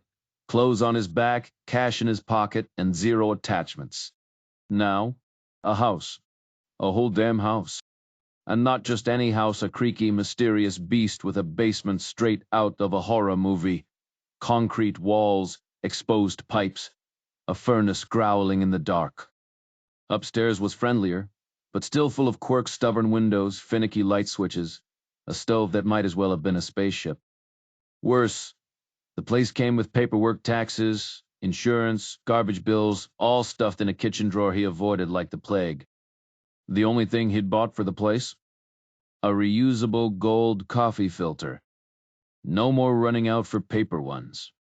At 410A, bam. He loaded it up, poured water into Leon's ancient machine, and leaned against the counter, watching the sluggish drip. The thing took forever, groaning like it might quit any second. Then halfway through, tires crunched on the wet driveway. Jodie, he figured. She'd probably bolted from work early just like her, to show up unannounced. The flicker of hope lasted barely a heartbeat before the car's headlights sliced through the fog, painting his kitchen window in alternating flashes of red. The rhythmic glow swept left to right like a lighthouse beam before vanishing, leaving only the hum of an engine that sputtered into silence. 2 doors clicked open, followed by the crunch of footsteps on gravel. Reacher killed the kitchen light and peered through the window. 2 silhouettes hesitated at the edge of the mist, searching for the path to his door. The doorbell chimed. He fumbled for the hallway switch, guessing right on the first try. The porch light flickered to life, casting a sickly yellow glow that first illuminated Nelson Blake's strained expression, then Julia Lamar's sharp features, half hidden in his shadow. Her eyes burned with the same disdain she'd carried since their last meeting. "You're still awake," Blake observed, his voice flat. Reacher shrugged. "Come in. Or don't. Your call." Lamar crossed her arms. "We'd rather not." Blake shifted uncomfortably.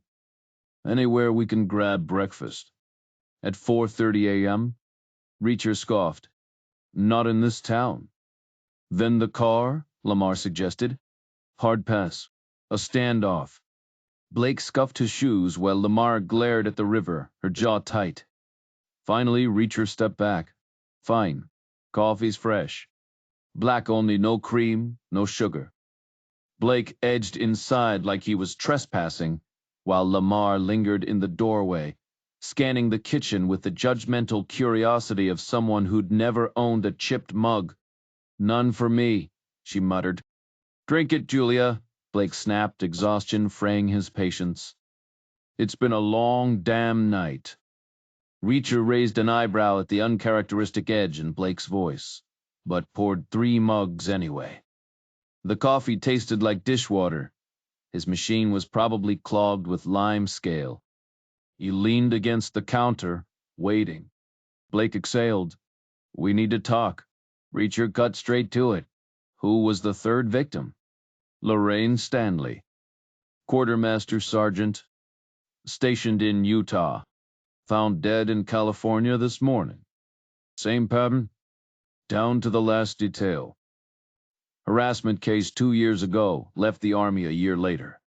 3 for 3 now. This isn't random." Reacher took a sip, grimaced, and led them into the dim living room. The blinds rattled up to reveal nothing but darkness beyond the windows. No moon, no stars, just the faint ripple of the river below. The sofas, arranged around a cold fireplace, still held the ghost of Jodie's father's last winter fires. Blake sank into one, facing the void outside, while Lamar perched stiffly on the edge of another, her pale skin nearly blending with the ashes in the hearth. She didn't waste time. "We stand by our profile." Reacher smirked. "Of course you do." Blake gave a tight smile. "Nice try, but we both know that's not true." The old house groaned around them, pipes hissing as the heat kicked in. Outside, the fog pressed against the windows, like a ghost trying to listen in. Reacher leaned back, arms crossed. "So what, you're recruiting me now? After dragging me in like some 2-bit suspect?" Lamar cut in, her voice sharp. "We stand by our profile. A disciplined killer with a grudge, someone who thinks he's cleaning house." She tilted her head, the kitchen light turning her into something skeletal. "Sound familiar?" "Only in your head, Julia," Reacher shot back. Blake rubbed his temple, his expensive suit wrinkling like he'd slept in it. "Look, we need someone who speaks Army. Someone who can tell us if we're chasing shadows or stepping on toes." Reacher snorted. "You mean someone to take the heat when the brass starts screaming? Call it what you want." But 3 women are dead, and the next one won't be the last. A draft slithered through the room, carrying the scent of old wood and damp wool. Somewhere upstairs, a loose shutter banged like a distant gunshot. Reacher studied them, Blake, the bureaucrat playing tough, and Lamar, all angles and cold certainty. Fine, he said finally. But here's the deal. I ask the questions. And when I say jump, you don't waste time asking how high. Blake exhaled, relief flickering behind his eyes. Deal. Lamar didn't look convinced. Just remember we're watching you too. Reacher grinned, slow and dangerous. Wouldn't have it any other way. The furnace roared to life again, drowning out whatever Blake muttered under his breath. Outside, the fog swallowed the world whole. Reacher finished his coffee and pushed the mug away, the ceramic scraping against the wooden table. Blake leaned forward, his voice low, but insistent. You're the one who could pull this off. Me? Reacher scoffed. Yeah, you. You still remember how things work, don't you? Not happening. Why not? Reacher crossed his arms, stretching his legs out in front of him. Because I don't care to. You could, though. Sure, but I won't. Blake tapped the file in front of him. Your service record speaks for itself. You were one of the best investigators they had. That was a lifetime ago. People remember you. Favors might still be owed. Reacher shrugged. Or maybe they've forgotten. We need your help. Not my problem. Blake's jaw tightened. Don't you feel anything? Women are dying. That shouldn't sit right with anyone. Reacher exhaled. There are millions of vets out there. Some get lucky, some don't. I can't lose sleep over every bad hand dealt. You knew Callan. You liked her. Callan, yeah. Not Cook. So help us find who did this. No. Lamar's voice cut in, sharp as a blade. You selfish bastard. Reacher shot Blake a look. You really expect me to work with her? And does she have any other insults in her repertoire? Blake sighed. Julia, go make more coffee. Lamar's face flushed, but she shoved herself off the couch and stalked to the kitchen. Blake lowered his voice. She's under a lot of pressure. Should I care? Reacher muttered. She's drinking my coffee and calling me names. Blake leaned in. The victims fit a specific profile, women who reported harassment and left the service. Defense says there are only 91 who match. So, if this guy's working through them, he's got 88 left. He's already killed 3. Reacher stayed silent. Julia's sister is one of those 88. The room went quiet except for the clatter of a coffee pot in the kitchen. She's scared, Blake admitted. Not panicking yet, but close enough. Makes it personal. Reacher nodded slowly. Then she shouldn't be on the case. She's compromised. Blake shrugged. She insisted. My call. Pressure can sharpen focus. Or blow the whole thing apart. She's my lead profiler. She's running this. And she needs you as a liaison. So cut her some slack. Reacher studied him, the sweat on his brow, the stubborn set of his jaw. A man who needed answers. Lama returned, her composure regained, coffee pot in hand. My profile stands, she said coolly. The killer is someone like you. Maybe someone you served with. Reacher met her gaze. Sorry about your sister. I don't want pity. I want this guy caught. Good luck with that. She poured Blake's coffee first, then moved to Reacher's mug. He nodded. Thanks. Changed your mind yet? She asked. No. Blake tried again. What about consulting? Just background intel. Reacher shook his head. Not interested. Then just sit back, Blake pressed. No field work. Just talk. Reacher stayed silent. The air between them crackled with frustration. Blake leaned forward, his fingers drumming on the table. Just throwing ideas out there, but we think you might know this guy. Or at least someone like him. Reacher shook his head. Not my scene. The room went quiet. Then Blake tried again. Ever consider hypnosis? Might help jog your memory something you overlooked before. Reacher raised an eyebrow. Hypnosis? Seriously? Works more than you'd think, Blake said. Julie is certified. She could guide you through it. Reacher smirked. Yeah, no thanks. Last thing I need is her convincing me to streak through Times Square. Another beat of silence. Blake exhaled, shifting tactics. Look, Reacher, the Bureau's asking officially. We bring in consultants all the time. You'd even get paid. So that's why you dragged me in here. Blake nodded. Sometimes the pressure works. How?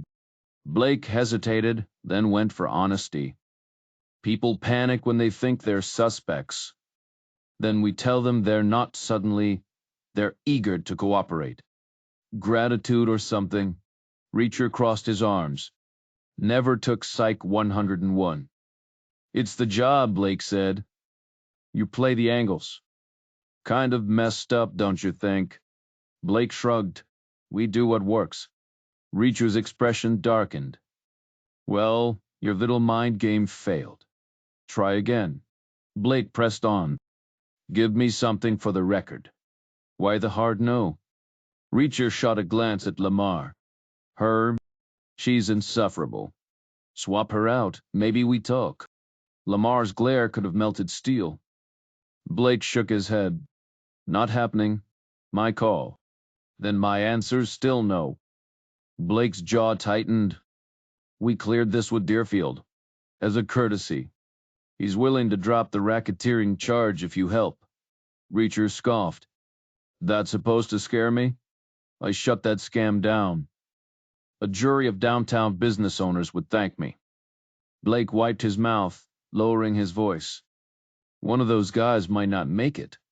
Skull fracture. If he dies, it's murder. Reacher barked a laugh. Nice try. If I wanted to crack a skull, you'd know. What else you got? Blake leaned in. We'll go as far as we need to. Hers audit. Your girlfriend, too. Reacher just grinned. Audit me. Maybe they'll find money I forgot about. The coffee in his cup was better than his usual brew, stronger, smoother. Maybe she'd gotten the ratio right. Or maybe it was the satisfaction of watching Blake scramble. Either way, he wasn't budging. Jodie was a high-powered Wall Street attorney, on the fast track to making partner at one of Manhattan's most prestigious firms. If the REs came knocking, she'd dismantle them before they even finished their opening line. We're dead serious, Reacher, Blake warned. Reacher scoffed. Doesn't feel that way yet. Blake's gaze dropped to the floor, his voice lowering. Kozo's got undercover guys out there. Petrosian's gonna want answers about what happened to his crew last night. If Kozo's boys drop your name, and? Reacher cut in, they could give him your address. Reacher leaned forward, unimpressed. You think that scares me? Take a good look, Blake. There are maybe 10 people on this planet who could make me sweat. Odds are, Petrosian ain't one of them. If he wants to come at me, fine, I'll ship him back to the city in a pine box, floating down the Hudson. Blake hesitated. Word is he's ruthless. Kozo says he's got a sick streak. His kills always have some twisted sexual angle. Bodies left naked, mutilated, staged like some horror show. Deerfield briefed us on it. Reacher shrugged. I'll roll the dice. Blake exhaled. Figured you'd say that. We're pretty good at reading people comes with the job. So we asked ourselves, what if it's not your name they leak? What if it's your girlfriend's? Jodie's voice cut through the tension. What are you going to do? Reacher clenched his jaw. I don't know. Can't believe they'd pull this. They stood in Jodie's sleek Tribeca kitchen, 4 stories above the hum of downtown Manhattan. After Blake and Lamar left him stewing in Garrison, Reacher had driven straight to the city, restless and pissed. Jodie had stumbled in at dawn, exhausted but sharp, only to find him waiting in her living room. "Are they bluffing?" she asked, pacing in her peach dress, her coat slung over a chair. "Probably not," Reacher admitted. She let out a frustrated breath. "This is insane." "They're desperate," he said, "and arrogant. Winning's everything to them. I've seen it before elite units get like this. They'll do whatever it takes. How long do we have?" "Gotta call them by 8. Decide by then." Jodie dropped into a chair, shaking her hair back. Even after 23 hours awake, she looked flawless, just a hint of fatigue shadowing her eyes. She was everything Lamar wasn't: poised, magnetic, the kind of woman who turned heads without trying. "They can't just do this," she muttered. Reacher nodded. "Maybe they're bluffing. But it's a gamble either way. We'll always wonder." She crossed her legs, thinking, "So get them to back off.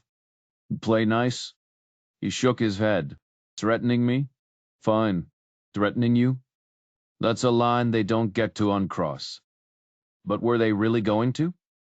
"Assume they were," he said flatly. She swallowed. "Then I'm scared. Even if they take it back, I'll still be looking over my shoulder." "Exactly," Reacher said. "No going back now." "But why?" She pressed. "Why go this far?" "History," he said grimly. "You know how it is. Everyone's got a grudge. Blake said it himself. MPs wouldn't piss on Quantico if it was burning. Vietnam left scars." Jodie exhaled, staring at the ceiling. Somewhere outside, a siren wailed, just another morning in the city. But inside that kitchen, the stakes had never felt higher. Your father could have explained this whole mess. He lived through it. What went down with Vietnam? "Back then, we had a simple system. Draft dodgers were FBI territory, while deserters were our problem. Different beasts entirely. We knew how to deal with runaways. Some got locked up, others got a softer touch. Let's face it, the jungle wasn't exactly a vacation spot for foot soldiers, and enlistment lines weren't exactly wrapping around the block. So the MPs would smooth things over, ship the decent ones back, only for the Bureau to snatch them up again at the airport. Drove the military cops up the wall. Hoover, impossible to work with. The turf war was legendary. Guys like Leon, they swore off the FBI for life, no calls, no letters, no favors. And that's still how it is?" He gave a slow nod. "Institutions hold grudges longer than your ex. To them, it might as well have happened last week. No forgiveness, no forgetting. Even with women's lives at stake?" He shrugged.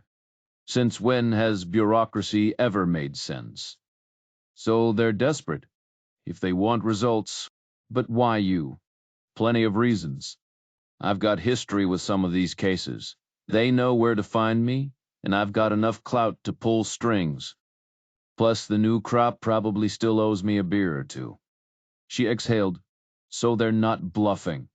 He stayed quiet. "What's the play then?" He let the silence stretch. "We could get creative," he finally said. "How?" "You tag along." She shook her head. "They'd never allow it. And I can't not with work. The partner vote's coming up." He drummed his fingers. "There's another way." "Which is?" "I'd take Petrosian off the board." Her eyes locked onto his. "No more problem," he said. "Cut the head off the snake." She tilted her head back, staring at the ceiling before answering. "At the firm, we have a rule, the so what else test. Say we've got a client hiding assets. First question, what else is he lying about? Your point. What if this isn't about the women at all? Petrosian's slick, right? No paper trail, no witnesses. Maybe Kozo's using Blake and Lamar to manipulate you into handling him. They profiled you, they know how you operate. Dangle me as bait, and boom, you go straight for him. No trial, No messy paperwork. Just a clean, deniable hit. Reacher said nothing. "Oh," she continued, "maybe it's the other guy, the killer. No evidence means no conviction. But you don't need a jury. If they feed you just enough to convince you, they get their solution without dirtying their hands. You're their magic bullet point, shoot, and let gravity do the rest." The room went still. Outside, the city groaned awake, tires hissing on wet pavement. "Could be both," Reacher muttered. "Petrosian and the killer." Jodie's voice was quiet. "They're not stupid." He nodded, jaw tight.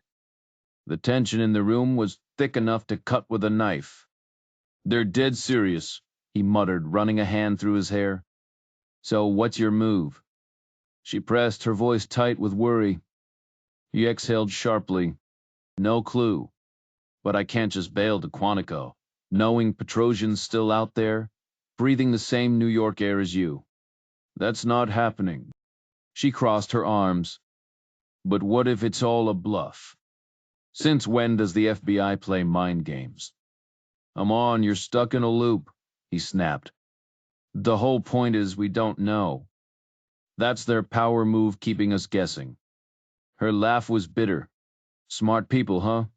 Why not just ask you to take Petrosian out?" "Because that's not how this works," he shot back. "It'd be illegal as hell, and even if they hinted at it, you can't play their game. One wrong move and they own you. 2 vigilante hits with the Bureau's silent approval, you'd be their puppet forever." He braced his hands against the window frame, staring down at the city below like it held answers. The weight of the situation pressed down on them both. "You're in deep," she murmured. "Yeah, and so are you." Silence stretched between them until she broke it. "So, what's the plan?" His jaw tightened. "I need time to think. Got till 8. She gave a slow nod. "Better think real careful." As Jodie headed back to her high-powered law firm partnership, looming Reacher stayed behind, pacing her apartment like a caged animal. 30 minutes of furious deliberation, then 20 on the phone calling in favors. Blake's words echoed, "Maybe someone still owes you." At 7:55, he dialed Lamar. She picked up instantly, like she'd been waiting. "I'm in," he growled. "Not thrilled, but I'll do it." He could practically hear her smirk through the phone. "Pack a bag. I'll be at your place in 2 hours." "Not happening. I'm seeing Jodie first. Meet you at the airport." Lamar's chuckle grated. "We're not flying." "I don't do planes." "Road trip to Virginia, 6 hours tops." "6 hours in a car with you?" He scoffed. "Hell no. Tough.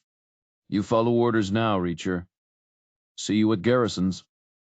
The Wall Street skyscraper loomed, its lobby buzzing with round-the-clock security. Jodie was buried in London market reports when he found her. "You good?" he asked. "Exhausted," she admitted, rubbing her temples. "You should go home." "Like I'll sleep," she muttered. He moved to the window, dawn creeping over the skyline. "Relax. It'll work out." She joined him, pressing into his chest like she could memorize the feel of him. "Just don't be stupid," she whispered. Their kiss was fierce, lingering a silent promise neither of them could voice. Jodie broke every speed limit, getting him home with minutes to spare. He grabbed his toothbrush, locked up the house, and unplugged everything like a man erasing traces. Out back, the Hudson River glinted under the morning light, cold and indifferent. One last look before the storm. The morning was dull and heavy, the air thick with mist that clung to the riverbanks like a damp blanket. Across the water, the trees were shifting into their autumn wardrobe, faded, greens giving way to rust and gold. The distant silhouette of West Point barely pierced the haze. The sun crawled over the rooftop, weak and indifferent, offering no comfort. Reacher turned away, hands shoved deep in his coat pockets, as he cut past the garage and onto the driveway. He didn't glance back. Some things were easier left behind. At the curb, he propped himself against the mailbox, scanning the empty road until Lamar's sleek Buick rolled up, its Virginia plates gleaming. The car was spotless, almost too polished, like it had just rolled off the lot. She sat small behind the wheel, her fingers tapping the leather as the trunk popped open with a quiet click. Reacher tossed his non-existent luggage into the void, just his own shadow, before sliding into the passenger seat. "No bag?" she asked, blinking. "Travel light," he said.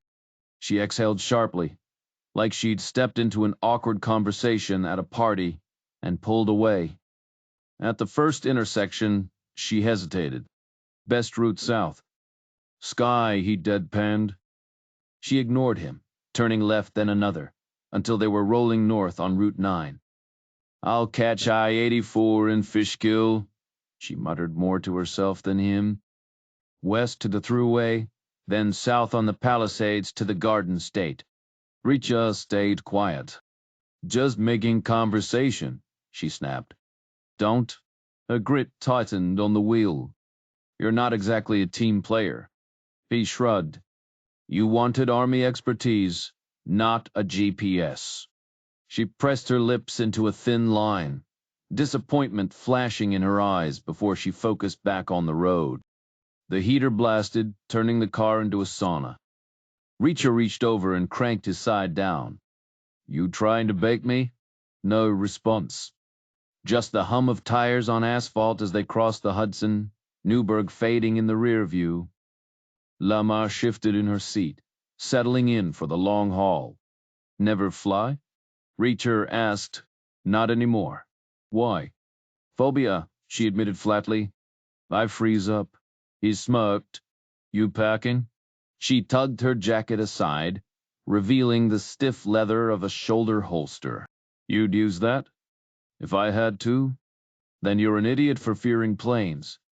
Statistically, you're way more likely to die in this car in a shootout." She stiffened. "I know the numbers. So it's irrational." "Yeah," she muttered. Silence settled between them, thick as the morning fog. Reacher studied her profile, the tight jaw, the faint flush creeping up her neck. Maybe he'd pushed too hard. "Sorry about your sister," he offered. Her knuckles whitened. "Stepsister, and it's not personal. Could have fooled me." "Blake talked to you while I was gone?" "Mentioned it." She scoffed. "Figures. But don't confuse professional concern with family drama." Reacher leaned back, watching a highway stretch ahead. "You expected me to care about Amy Cowan just 'cause I knew her. But your profile's off. Way off. And you're an expert on profiling?" "Nope," he said. "Just common sense." The road swallowed the rest of the words, leaving only the steady drone of the engine. Somewhere ahead, the case waited, but for now, the miles rolled on, silent and unresolved. "I didn't murder those women, never would." "So you're barking up the wrong tree, chasing someone like me." "The facts back that up, don't they?" "You a fan of facts?" she asked. "Way more than I am of nonsense," he shot back. "All right, chew on these facts," she said. "I nailed a killer in Colorado without setting foot there. Victim was a young, attractive woman raped, beaten to death with a blunt object, left on her back with a cloth over her face. No forced entry, no mess. A crime of passion, impulsive. I pegged the killer as a local, older guy who knew her, lived close, had been in her home before, and had some twisted fixation on her. And local cops picked him up in an hour. Confessed on the spot. Reacher nodded. Handyman. Used his hammer." Her grip tightened on the wheel as she cut him a sharp glance. "That's impossible. No way you could know that it hasn't hit the papers here." "Just connecting dots." The cloth over her face? Guilt. He knew her. Couldn't bear to look at what he'd done. Suggests low intelligence, superstition, like he thought she was watching him from the afterlife. No forced entry. He'd been inside before. Easy to piece together. Why easy? Because what low IQ guy gets regular access to a smart, pretty woman? Not a gardener, they work outside, usually in teams. Had to be a handyman, simmering with frustration. One day he snaps, makes a clumsy pass, she shuts him down, maybe even laughs. He loses it, rapes her, kills her. A guy like that? He'd use what's in his toolbox. A hammer fits. Lamar fell silent, her pale skin flushing. You call that profiling? Reacher scoffed. That's just logic. That was a straightforward case, she muttered. He laughed. You get a paycheck for this? They teach it in school.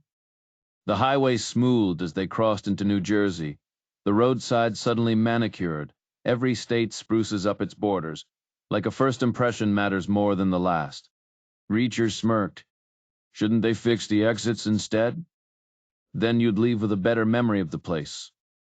We need to talk, Lamar said. Sure. Tell me about college. Not about college. Why not? What you major in profiling for dummies? Indiana State, she clipped. Psychology? No. Criminology? Landscape gardening, she snapped.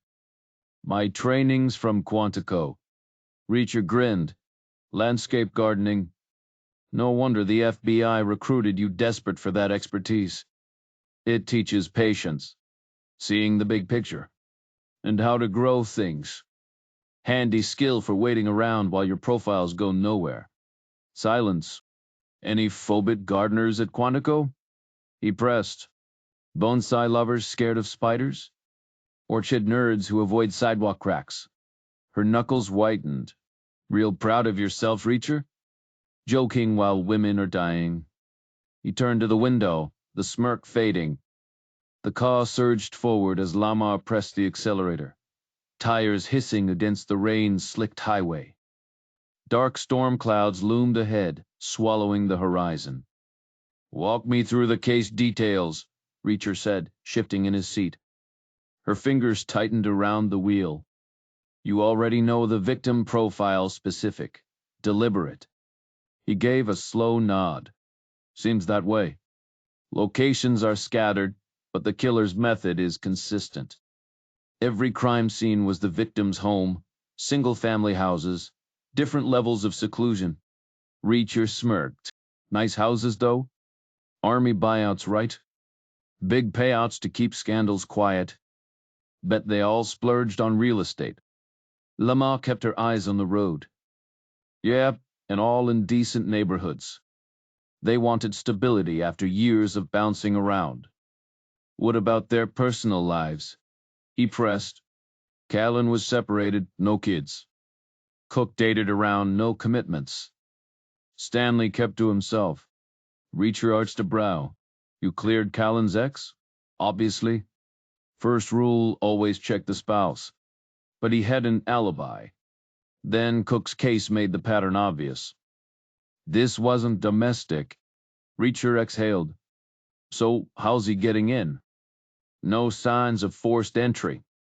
Lamar shrugged. 3 victims isn't enough for solid patterns, but I'd bet he stalked them first. Needed them alone, no witnesses. He's careful no cigarette butts, no trash left behind. Neighbors see anything? Not a peep. And all 3 murders happened in daylight? Different times, but yeah. None of these women had day jobs. Reacher chuckled. Like most ex-army folks. What's the deal with that? Lamar shot him a look. Why don't you people work? Us people, he echoed. In my case, couldn't find anything worth the effort. Thought about landscaping, but where's the challenge in that? The car plunged into a downpour, wipers slapping furiously. Lamar eased off the gas, knuckles white on the wheel. You gonna keep needling me the whole ride? She snapped. Reacher grinned. Compared to you accusing me of murder? Yeah, I'd say I'm being downright polite. Apologize, and maybe I'll ease up. She scoffed. Not happening. My profile stands if it's not you. It's someone just like you. Outside, the storm raged, turning the highway into a river of brake lights. Traffic slowed to a crawl. Lamar swore under her breath as she hit the brakes. Reacher reclined his seat, stretching out. Wake me when we're moving again. We're not done, she warned. He closed his eyes. We had a deal. Talk later. The rain drummed harder, drowning out her reply. Reacher leaned back in the seat, the rain drumming against the roof like a relentless metronome. Wonder what Petrosian's up to right now, he mused, glancing past Lamar toward the blur of Manhattan, barely visible through the downpour. The highway was a mess cars, inching forward, brake lights glowing like angry eyes in the storm.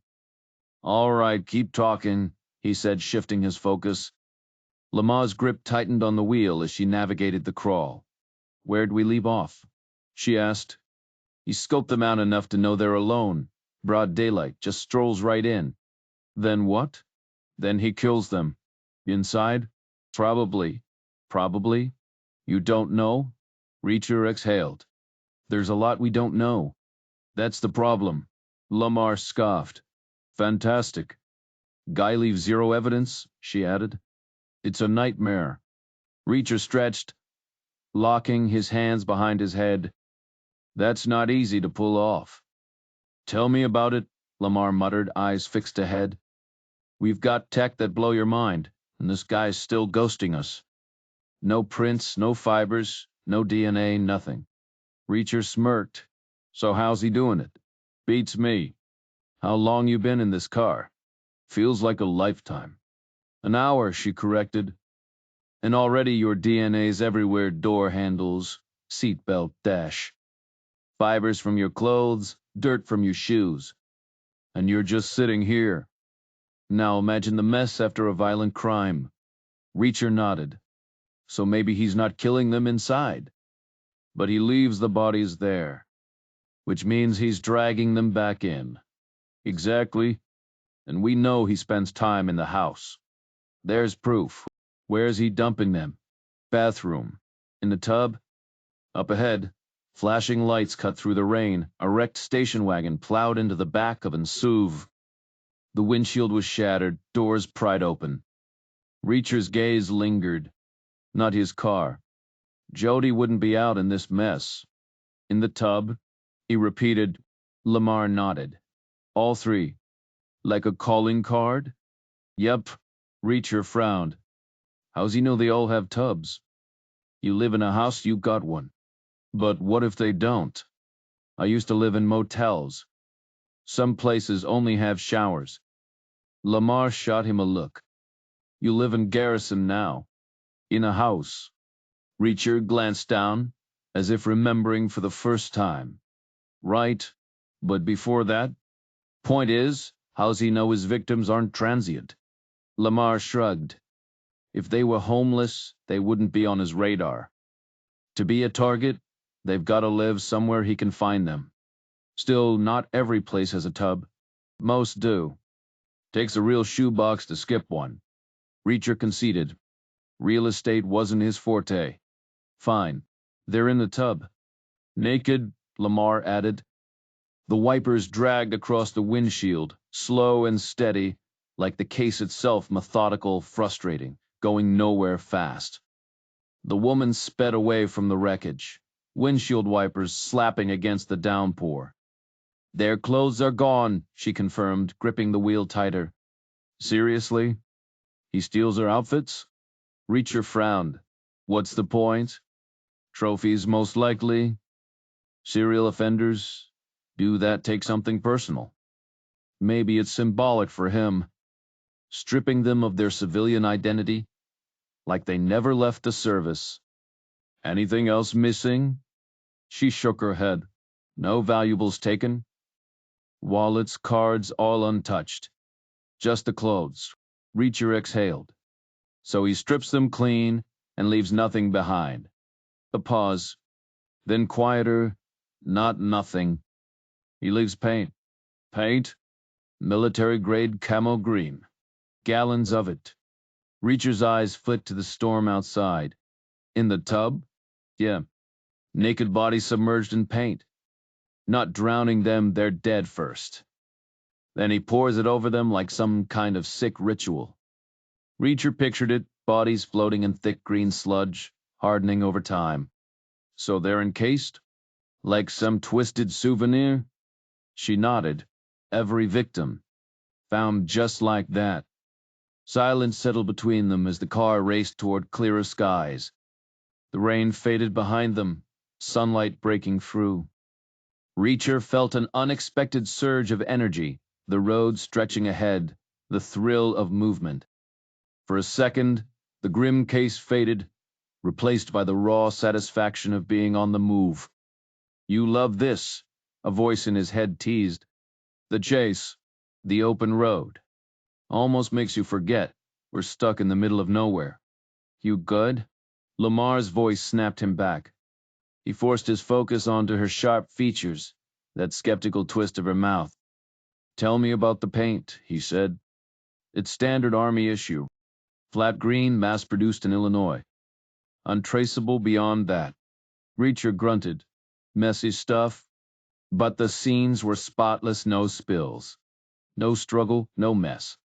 But hauling 30 gallons? That's not subtle. Means a big vehicle. Serious exposure. Lamar shrugged. No witnesses? Door to door turned up nothing. Reacher's jaw tightened. "The paint's the key. Where's he getting it? Your guess is as good as mine." A new detail struck him something off. "Wait. He's meticulous, but Army paint's regulated. How's he scoring that much without raising flags?" Lamar's fingers drummed the wheel. "Maybe he's got connections. Or he's stealing it in bulk."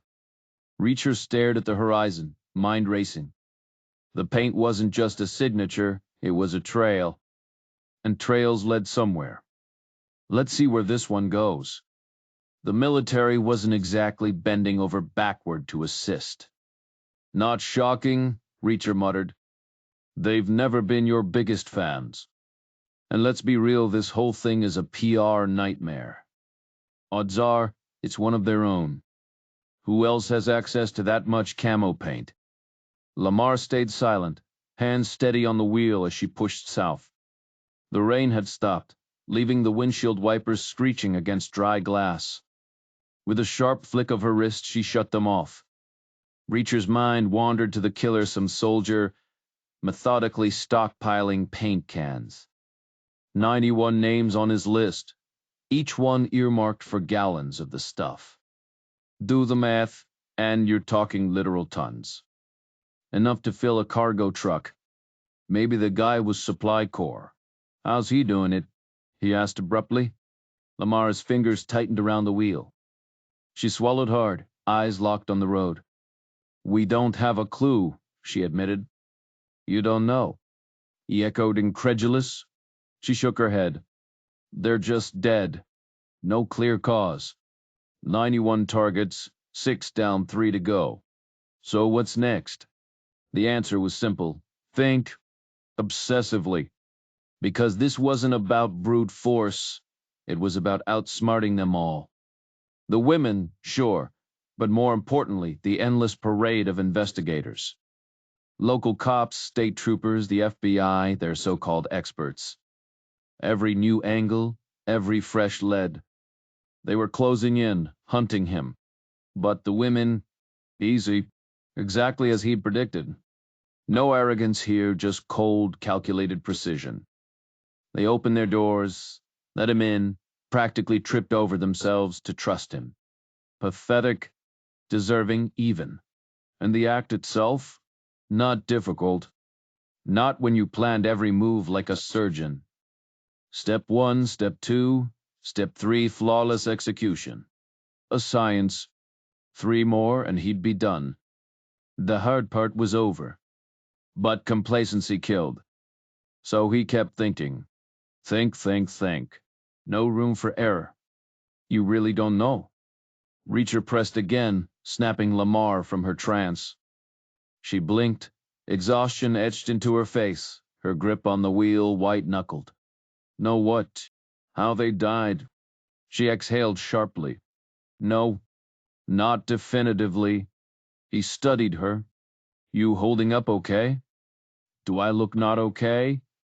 You look like you're about to face plant into the dashboard. She stifled a yawn.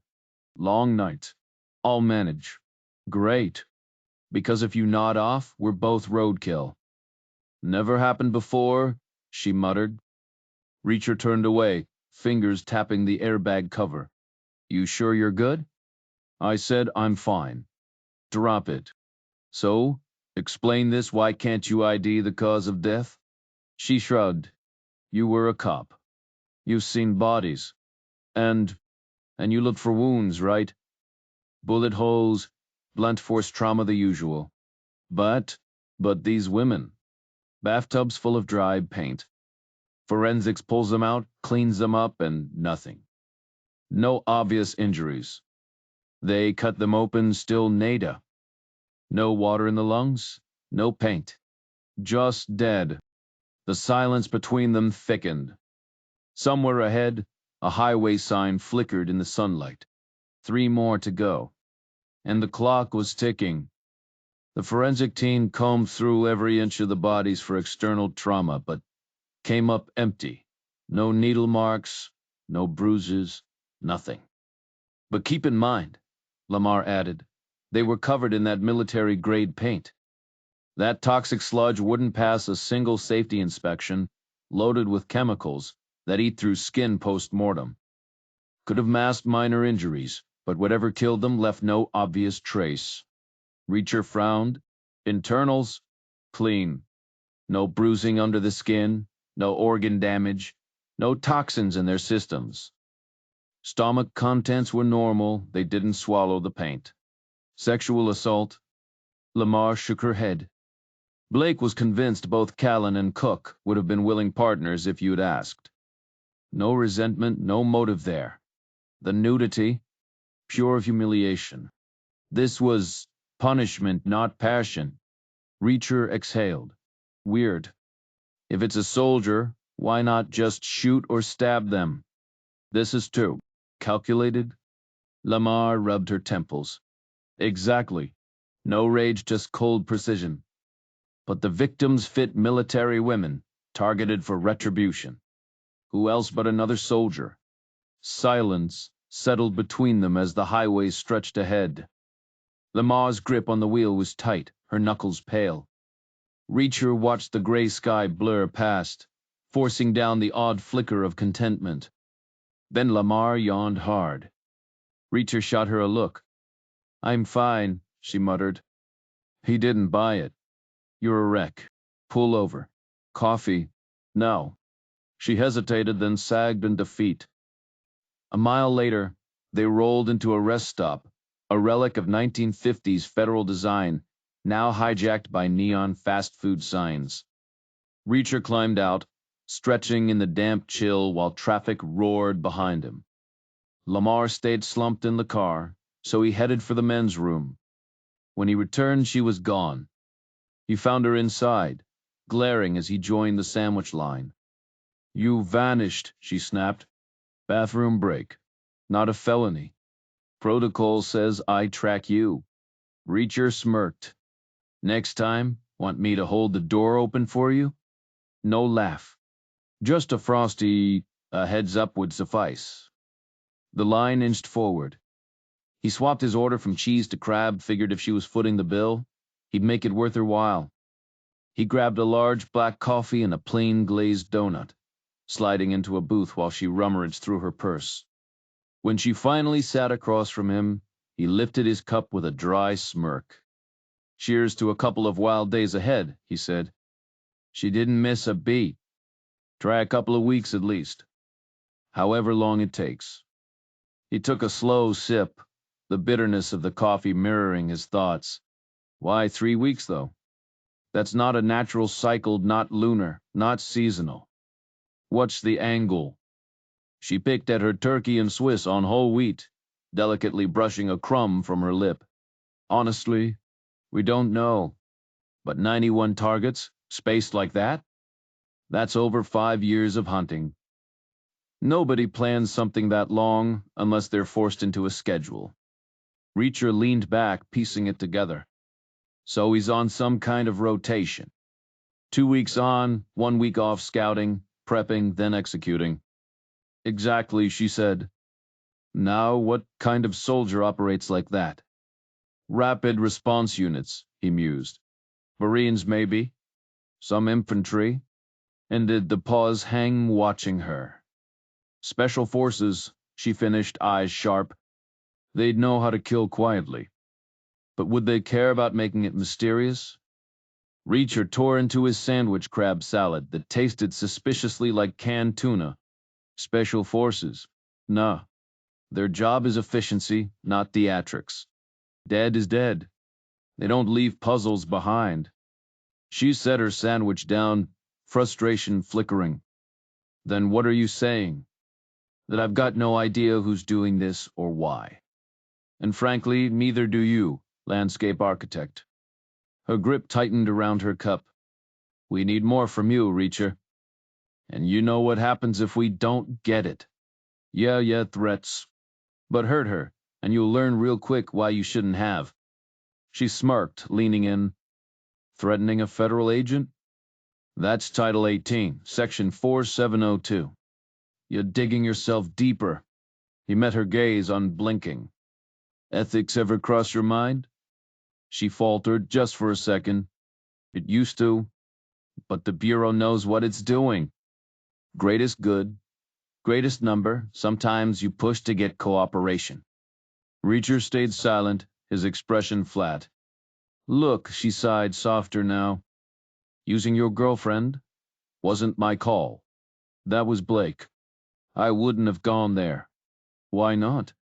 Because we don't need more collateral damage. But this job, it's about enforcement. Still, I wanted you to know. An apology? He scoffed. Close as you'll get. He shrugged. Whatever. Friends? She tried. Reacher drained his coffee. Not a chance. Lamar exhaled sharply, shaking her head. Forget it. That's not happening. You don't even like me, she muttered. You want the truth? Reacher asked, watching her reaction. She gave a half-hearted shrug. Not particularly. I just need your help. Fine. I'll play messenger, he said. That's the deal. But you gotta give me something to work with. She hesitated, then nodded. Special forces, that's where I want to start. Do your thing, see what you find. Reacher turned his face toward the window, biting back a smirk. The rest stop had stretched into a full hour, and by the end, Lamar had finally loosened up only to stall when it was time to leave. Need me to take the wheel? Reacher offered. She shot him a look. Bureau car. You're not cleared. Still, the question snapped her back into motion. She grabbed her bag, pushed away from the table. Reacher tossed their trash and caught up with her at the door. The walk to the Buick was quiet, the tension hanging between them. The engine roared to life, and soon they were back on the highway, the hum of tires and rush of wind filling the silence like they'd never stopped. Lamar sat rigid behind the wheel, while Reacher slouched in the passenger seat, watching the landscape blur past. Tell me about your sister, he said suddenly. Stepsister, she corrected. Fine. What's her deal? Lamar's grip tightened on the wheel. Why? If I'm helping, I need context. Where she served, what went down, all of it. Lamar scoffed. She was a spoiled girl chasing excitement. So she enlisted? Bought into the recruitment ads, you know. The ones that make it look like some action movie.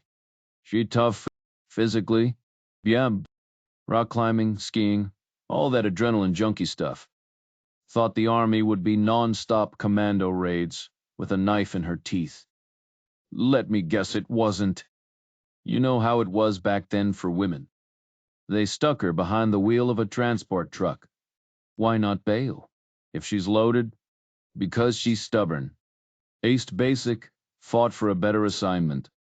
Even went toe-to-toe with some sleazy colonel who suggested she'd get further, If she showed up naked next time.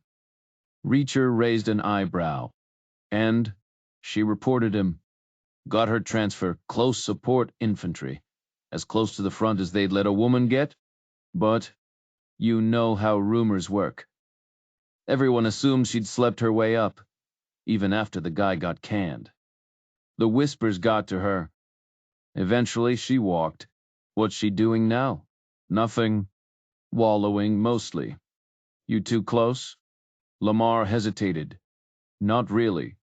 My fault, I was young, bitter. My dad died. We were broke. Then this rich guy swoops in, marries my mom, adopts me. I resented the whole damsel in distress thing. Told myself I didn't have to like her just because we were stepsisters. Never got over it. She shook her head. Mom died early, left me feeling adrift. I didn't handle it well. Now we're more like friendly acquaintances. Polite, distant. Reacher smirked. So if she's rich, does that mean you are too? Lamar shot him a sideways glance, flashing a crooked grin. Why? You got a thing for wealthy women? Or just think we shouldn't have jobs? Just passing time. She laughed. Let's just say my stepdad's wallet is deeper than you'd guess. He treats us both equally, even though I'm not his biological daughter and she is. Lucky you, Reacher muttered. She hesitated, then added, and we're about to come into a lot of money. Not that it's good news, he's really sick. 2 years battling cancer, but the old man's finally losing the fight. So yeah, big inheritance coming. Sorry to hear that, Reacher said. She nodded, gripping the wheel tighter. Yeah, it sucks. The car hummed along the highway, the silence between them thick. You warned your sister? Reacher asked. Stepsister, she corrected sharply. He shot her a look. Why do you keep stressing that? She shrugged. Because if Blake thinks I'm too emotionally invested, he'll bench me. And I don't want that. You don't? Hell no. If someone you care about is in danger, you want to handle it yourself, right? Reacher turned his gaze out the window. Damn right, he muttered. She exhaled. And the whole family thing? It's messy for me. After my mom died, they could have shut me out, but they didn't. They treat me like I'm theirs, fair, loving, generous. The more they do, the worse I feel for ever calling myself Cinderella. Reacher stayed quiet. You think I'm overreacting again, she said. Still nothing? She kept driving, eyes locked ahead. Cinderella, she scoffed. Though you'd probably say I'm the wicked stepsister. He ignored that, watching the road instead. Either way, did you warn her? He pressed. She snapped back to reality, glancing at him. Yeah, of course. The second, Cook's pattern became clear. I called her nonstop. She should be safe. She's either at the hospital with her dad or locked down at home. I told her not to open the door for anyone. She listening. I made damn sure of it. He nodded. Good. Only 87 more to go. After New Jersey, Maryland stretched ahead, 80 miles of rain-slicked highway that took forever. The sky darkened early, heavy with storm clouds. They skirted D. C. The city lights a blur in the rain, then crossed into Virginia for the final stretch to Quantico. The rain eased, the clouds thinning as forests replaced urban sprawl. Lamar sped up, then suddenly braked, swerving onto an unmarked road twisting through the trees. The pavement was smooth, but the turns were sharp. A half-mile in, they passed a clearing with military vehicles and dark green huts. Marines, she said. They gifted us 60 acres. Reacher smirched. I bet they'd say you swiped it. Another half-mile, another clearing, same setup, same eerie green paint. Camouflage base coat, Reacher noted. She shuddered. Creepy. 2 more turns, 2 more clearings, and they were 2 miles deep into the woods. Reacher leaned forward, curious. He'd never been to Quantico before. The car rounded a final bend, and suddenly the trees gave way to a checkpoint, a red and white barrier, a bulletproof guard booth. An armed sentry stepped out as Lamar rolled down her window, digging for her ID. Beyond him, low honeystone buildings sprawled across manicured lawns, looking more like a quiet college campus than an FBI stronghold, except for the razor wire and the rifle in the guard's hands. The guard recognized her immediately, but protocol demanded he check her ID anyway. He gave a quick nod as she pulled her badge from her bag, then shifted his attention to Reacher. "He needs authorization," Lamar said flatly. The guard shrugged. "Already handled by Mr. Blake." He disappeared into his booth and returned with a visitor's pass, a laminated card dangling from a chain, stamped with Reacher's name, and an old military photo, all overlaid with a faded red V. "V for visitor," Lamar said, tossing it to him. "Keep it on you. Always." Reacher looped it around his neck. "Or what? Or they put a bullet in you. And no, I'm not joking." The guard hit the gate release, and Lamar rolled up her window, gunning the engine as they passed through. The road twisted through dense forest, revealing scattered parking lots tucked into the terrain. In the distance, the sharp crack of gunfire echoed handguns, probably a couple 100 yards off in the trees. "Training drills," Lamar said, her energy suddenly sharper, like the place itself was charging her up. Reacher could see why. The facility was massive, hidden in a secluded valley, miles from civilization. It had that secretive, elite vibe, the kind of place that bred fanatical loyalty in those lucky enough to get inside. She slowed over speed bumps before pulling into a spot outside the main building. Killing the engine, she checked her watch. 6 hours and 10 minutes. Slow trip. Blame the weather and that long lunch stop. Silence settled between them. "So what's next?" Reacher asked. "Work," she said simply. Just then, the glass doors slid open, and Polton stepped out, sandy hair, mustache, now dressed in a crisp navy suit that made him look less like an afterthought and more like someone who belonged. He scanned the lot, spotted them, and headed straight for the car. Lamar popped the trunk and grabbed her own bag, a sleek black suit carrier that matched her briefcase. "Come on, Reacher," she called over her shoulder. He adjusted the visitor pass, stepped out into the biting wind, and heard the rustle of dry leaves mixing with distant gunfire. "Grab your bag," Polton said. "I don't have one," Reacher replied. Polton shot Lamar a look, and she rolled her eyes like she'd been dealing with this all day. Without another word, they turned and walked toward the building. Reacher hesitated, taking in the scene, the rolling landscape, the trainees and FBI branded sweats, jogging in formation, the whole operation looking unmistakably civilian to his military-trained eye. Then it hit him. A good chunk of them were women. A small, uncomfortable twinge of outdated instinct flared before he shoved it aside. Lamar pushed through the doors, Polton lingering just long enough to say, "I'll take you to your room. You can drop your things." Reacher sighed. "I don't have any things." Polton hesitated, clearly thrown off by the deviation from his precious schedule.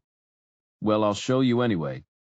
Lamar vanished down the hall, and Polton led Reacher to an elevator. They rode up to the 3rd floor, stepping out into a quiet hallway with thin carpet and faded fabric walls. Polton stopped at an unmarked door, fished a key from his jacket, and swung it open to reveal a depressingly generic motel room queen bed, cheap furniture, beige walls. But the similarities ended there. The door clicked shut behind him, revealing no interior handle.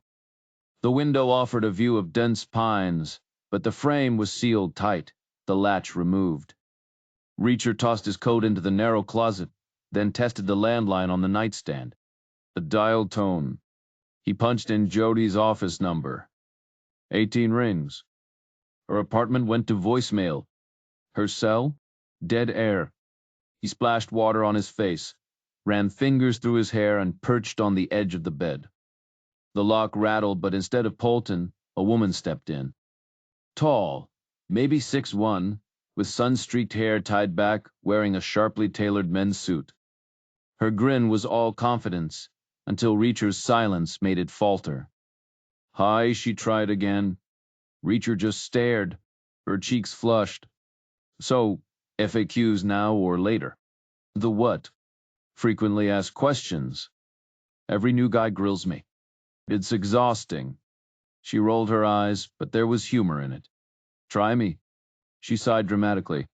"Lisa Harper, 29, yes, really. Aspen native. Quantico 2 years. Yes, I date men. No, this isn't a costume. Single, no boyfriend, and no, I won't have dinner with you." She flashed a smirk. "Tomorrow, then. Nice try." She crossed her arms. "I'm FBI. Your Sue status unknown. Could be friendly, could be trouble. Usually means a mob rat. I'm not mob. File says maybe. File's wrong." She nodded. "Petrosian Syrian. His rivals? Chinese. They don't hire outsiders.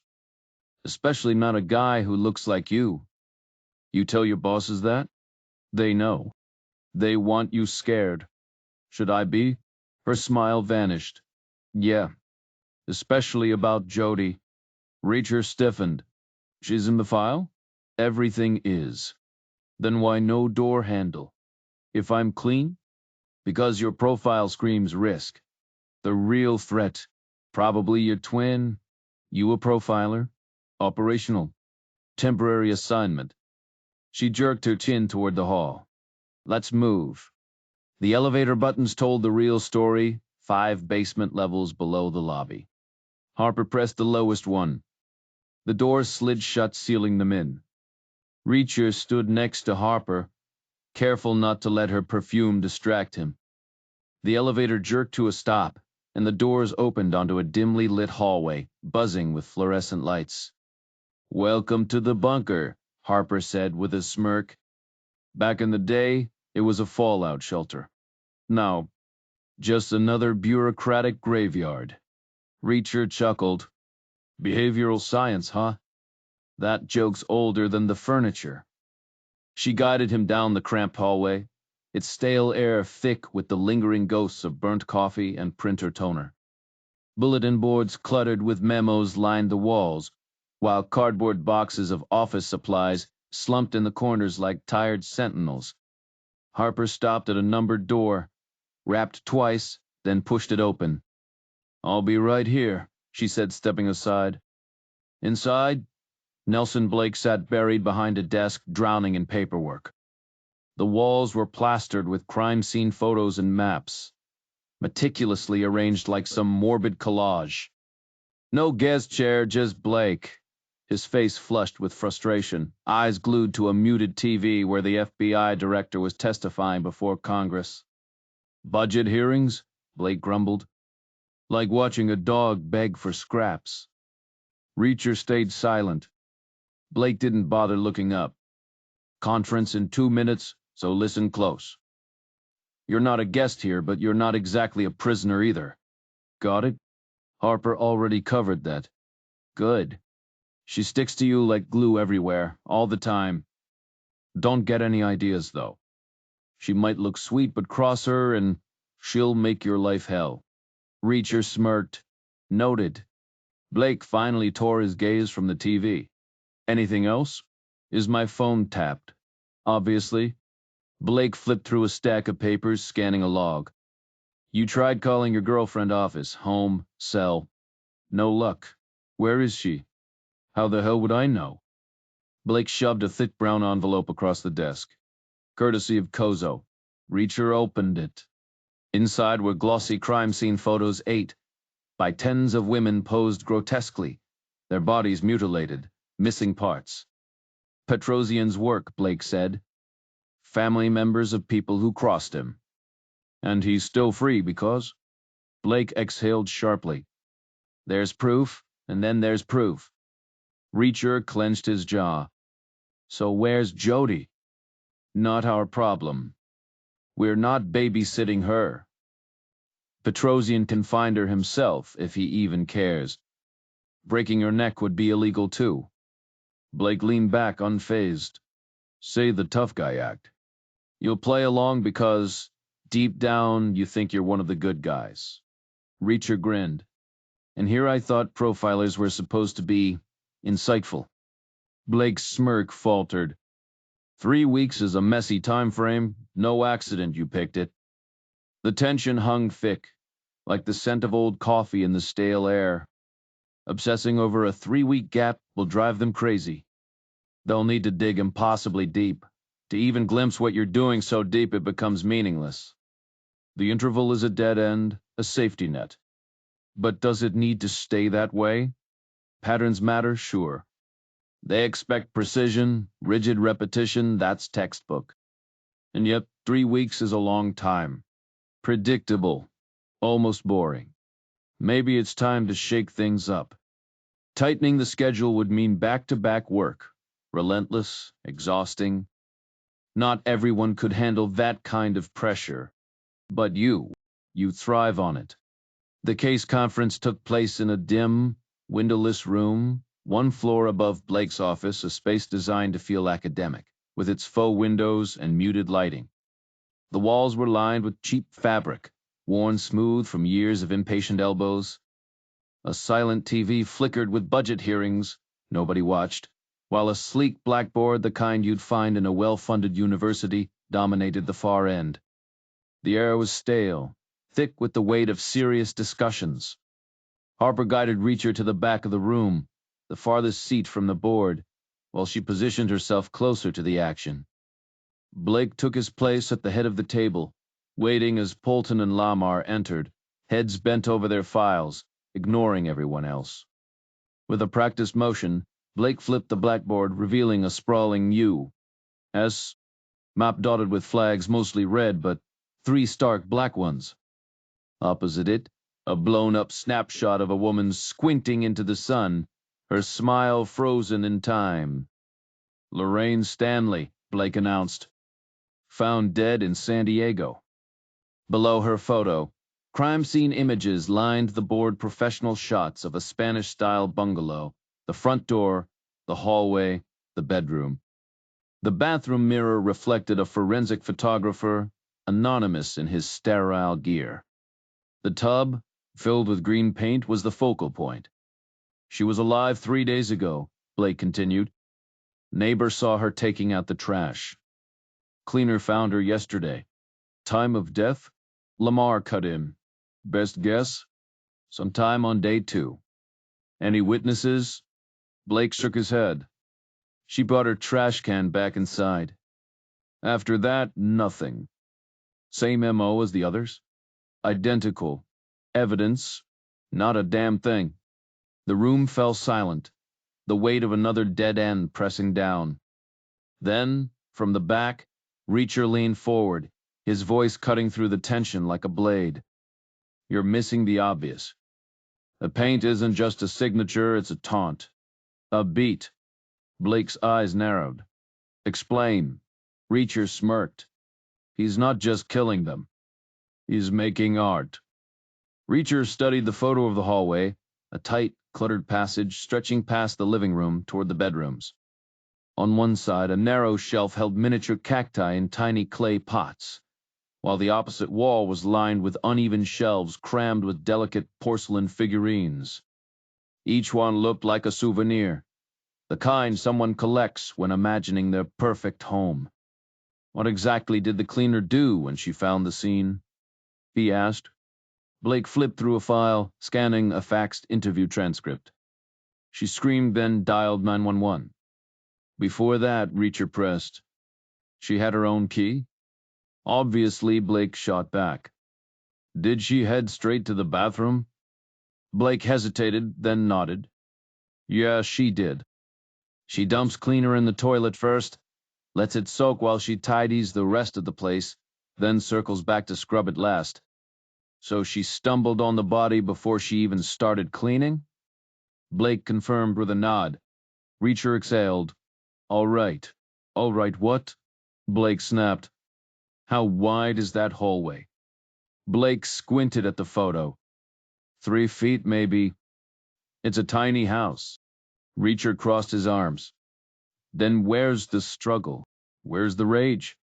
This guy forces her backward through that narrow space, past all that fragile junk, into the bathroom, then hauls in 30 gallons of paint, and not a single knick-knack gets knocked over. He shook his head. No way. I couldn't drag someone down that hall without wrecking half of it. Neither could you. Blake dismissed it. He doesn't touch them. Autopsies show no signs of a fight. It's quiet because there is no violence. You really buying that? Reacher scoffed. Your profile says this guy's a furious soldier out for revenge, but he's sneaking around like a ghost? If I were pissed enough to kill someone, I wouldn't be tiptoeing. I'd leave a mess. Blake leaned forward. You'd do it differently? Damn right. If you crossed me, I wouldn't just quietly end you. I'd make sure you felt it. Blake rolled his eyes. And the paint? How's he hauling 30 gallons without anyone noticing? That's not a quick trip. He'd need a vehicle parked outside for half an hour. Why's no one spotting it? Maybe it's a Sov, Blake said pointedly, like yours, or identical. But still, how's it invisible? We don't know, Blake admitted. How's he killing them without a mark? We don't know. Reacher smirked. That's a whole lot of not knowing for a team with 18 days left. Blake's jaw tightened. We'll figure it out. Especially with your brilliant help. If he sticks to his schedule, Reacher countered. What if he doesn't? He will. Or you're just hoping. Silence hung heavy until Lamar cut in. I still trust my profile. Right now, I want Reacher checking Special Forces rotations. They're off duty 1 week out of 3. Blake turned to Reacher. Where first? Reacher eyed the map's black flags. Could be anywhere. But Fort Dix makes sense. There's a colonel there, John Trent. If anyone'll talk, it's him. Fort Dix? Blake frowned. New Jersey? Last I checked, Reacher said dryly. Blake exhaled. Fine, smart guy. Get moving.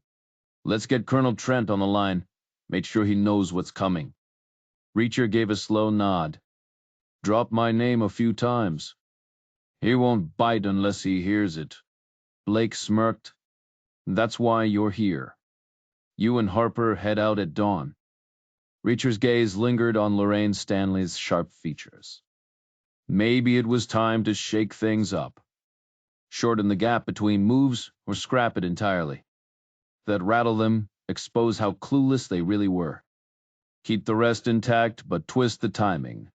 Make it erratic. Let them sweat. Or better yet, let the rage simmer to the surface. Because this wasn't just strategy, it was payback. Time to stop playing nice. A little chaos never killed anyone. Hell, it might even spice things up. So what'll it be? Faster strikes? More spectacle? Or both? Think fast. Harper led Reacher outside just past 6, the evening air biting. They followed a pristine walkway lined with glowing path lights, their glow cutting through the dusk. Harper's stride was deliberate, either trying to keep pace with him or some polished habit from who knows where. Either way, it worked.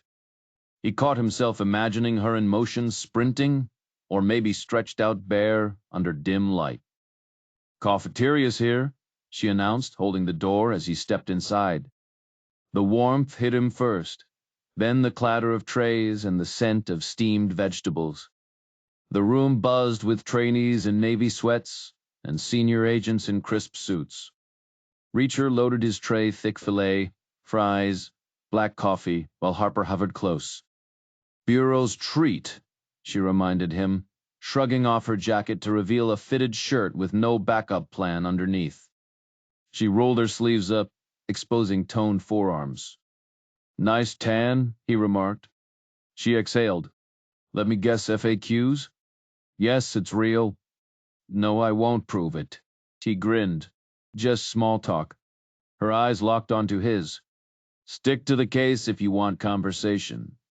He sliced into the steak better than some overpriced downtown cuts. You sound invested, he said. Those women had guts. She shook her head.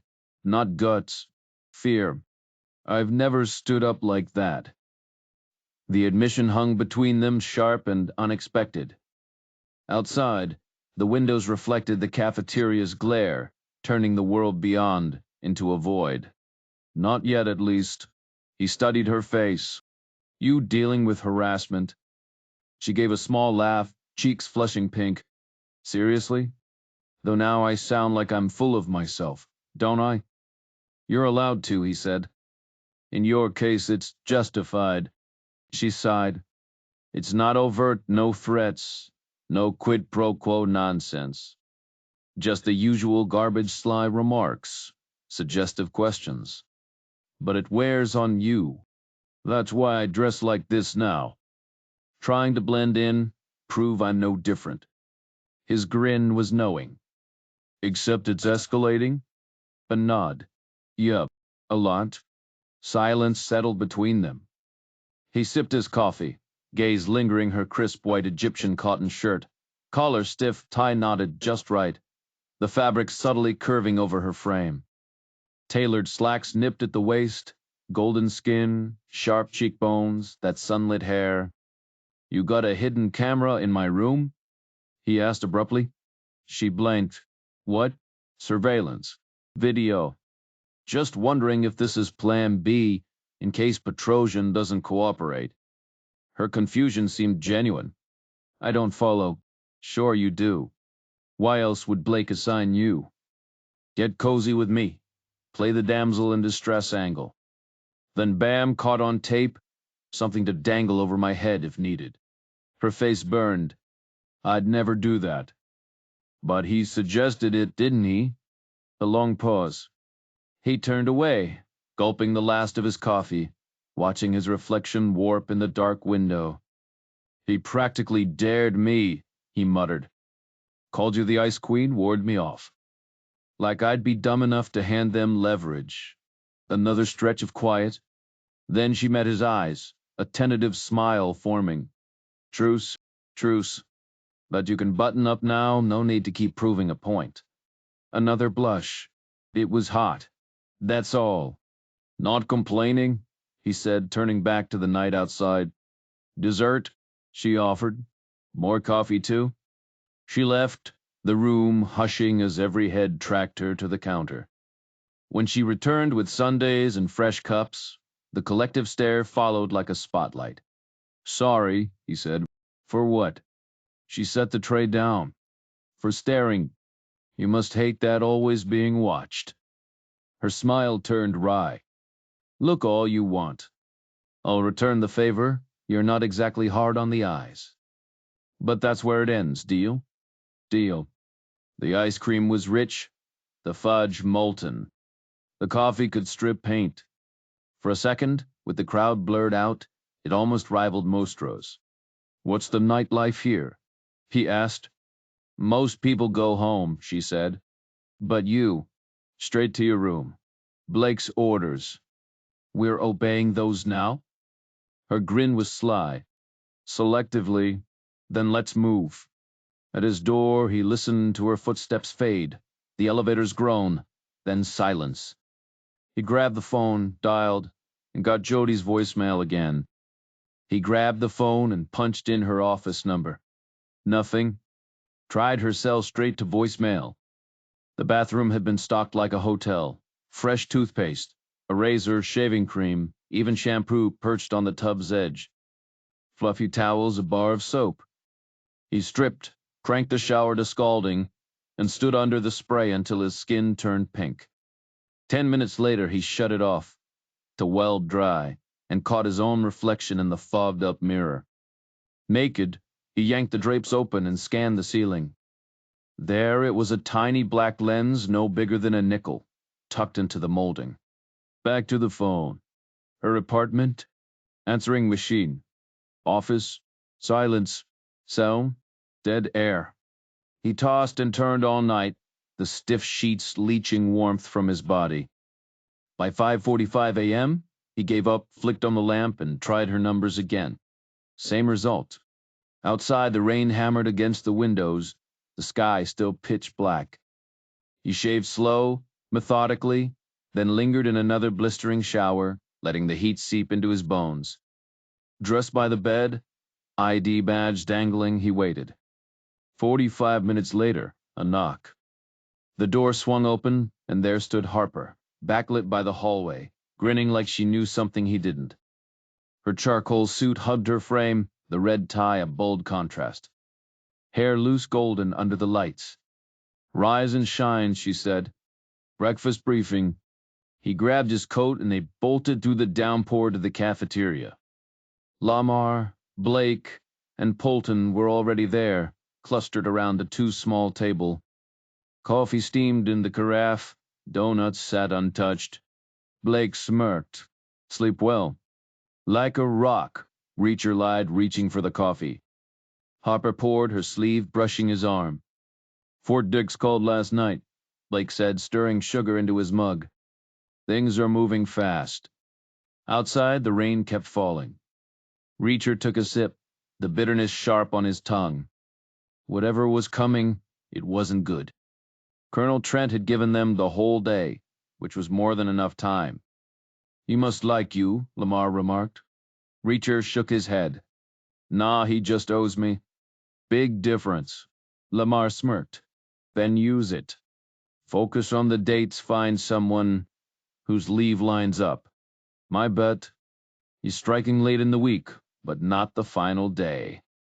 He'd need time to cool off before returning to base." Reacher grinned. "Brilliant, Lamar. They pay you for that." She just stared back, amused, like she had a secret. Blake cut in. "Keep the attitude in check." "You got a problem with her theory?" Reacher shrugged. "If we go by dates alone, we'll drown in 1,000 names." "Then narrow it down," Blake snapped. "Get Trent to cross-reference with the women or the discharged guys," Polton added. Reacher chuckled. "Man, the brain power at this table is overwhelming. Almost makes me feel small." Blake shot back. "Got a better idea, genius?" "I know what I'm doing," Reacher said flatly. "Good.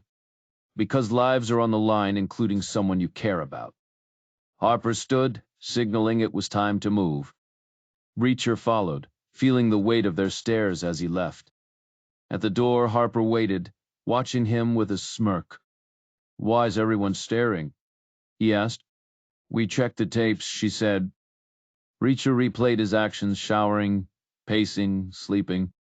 "I didn't do anything." Her grin widened. "Exactly. No pajamas, huh?" Outside, a car idled in the rain. Harper took the wheel, speeding through the downpour toward I-95. 40 minutes later, they veered east across D.C., then swerved onto Andrews Air Force Base. "They gave us the company jet," Harper said. After security checks, they boarded an unmarked Learjet. Before they could buckle in, the plane was rolling. "Half hour to Dix," Harper estimated. "McGuire," Reacher corrected. "Dix is Marine Corps. We're landing at McGuire Air Force Base, same place, different name." Harper frowned. "That's confusing." Reacher smirked. "Don't worry. The military doesn't get civilians either." 30 minutes later, the jet shuddered through rough air before breaking through the clouds. Rain lashed the tarmac as they touched down, the small jet stopping like it had hit an invisible wall. A Marine lieutenant, soaked and waiting, stood by a green Chevy as they descended the steps. "Major Reacher." He called over the downpour. Reacher nodded. The hunt was on. "Meet Agent Harper, FBI," Reacher said, though the lieutenant barely glanced her way, just as Reacher expected. "Colonel's waiting, sir," the lieutenant replied, already moving toward the Chevy. "Wouldn't want to keep him hanging." Reacher took shotgun while Harper slid into the back seat. The Chevy rolled out of McGuire's gates. tires hissing over rain-slicked roads lined with white curbs, past rows of squat warehouses and barracks before turning into dicks. A mile later, they pulled up outside a cluster of nondescript brick offices. "Left door," the lieutenant muttered, staying put in the driver's seat again, no surprise. The wind-lashed rain sideways as Reacher and Harper hurried toward the building, shoulders hunched against the storm. 3 unmarked doors stood in a row on the otherwise blank brick wall. Reacher pushed through the left one into a starkly lit anteroom, spotless, organized, buzzing with quiet efficiency. 3 sergeants worked at metal desks, one glancing up to buzz the inner office. "Major Reacher's here, sir." A beat later, the door swung open. Colonel John Trent stepped out, tall, lean, with sharp features and salt and pepper hair. His hand was already extended. "Reacher," he said, voice steady. 10 years ago, Trent had walked into Reacher's office expecting disaster. A single paragraph in a report could have ended his career, except Reacher had never written it. No favors asked, none given. Just silence, and then a decade of distance. Until yesterday's call from Jodie's place. "Colonel," Reacher nodded. "This is Agent Harper." Trent, ever the diplomat, or maybe just charmed by a tall blonde in a suit, shook her hand a second too long. "Pleasure," he said, lips quirking. "Appreciate the cooperation, sir," Harper replied. Trent chuckled. "Limited cooperation. You knew that coming in." He gestured toward the sergeants. "We'll be digging through records I can't share. Military security. You'll wait out here. All day?" Harper's jaw tightened. "If that's what it takes." Trent shrugged. "You wouldn't hand over FBI files either. Let's not pretend we're best friends." Harper shot a look at Reacher, then the lone office door. "I'm supposed to keep eyes on him. And you will from that desk." A sergeant nudged her toward an empty seat with a clear line of sight. She sat, arms crossed, while Trent smirked. "Relax.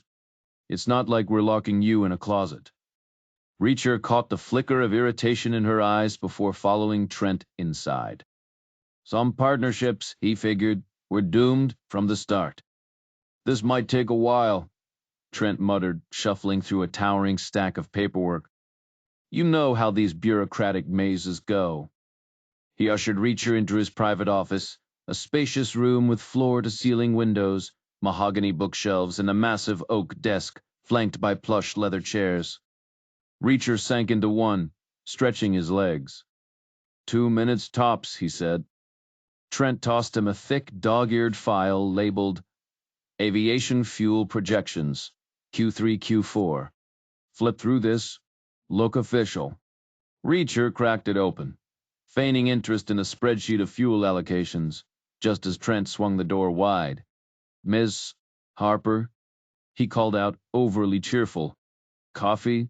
Anything?" Reacher glanced back. Harper stood frozen in the doorway, eyes darting between the desk, the files, and him. "I'm good," she replied, voice tight. Trent shut the door again, exhaled, then strode to the window. Reacher yanked off his ID badge, slapping it onto the desk. Trent unlatched the window, shoving it open with a grunt. "You cut it close," he hissed. "But it's working." "Too easy," Reacher muttered. They swallowed it whole. Trent smirked. "Hope for idiots. Plan for geniuses. Standard protocol."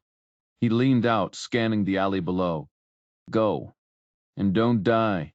I need a gun." Trent's face went rigid. "Hell no. Not optional." "Fine." Trent yanked open a drawer, pulling out a Beretta M9, same model Petrosian's goons carried, but this one hadn't been sanitized. He ejected the clip, dumping bullets like they were burning his fingers. "No ammo. My neck's already on the chopping block." Reacher pocketed the empty weapon, swung his legs out the window, and dropped into the rain-slicked alley. A Chevy idled 10 yards away, exhaust curling into the downpour. He lunged for it, barely slamming the door before the lieutenant hit the gas.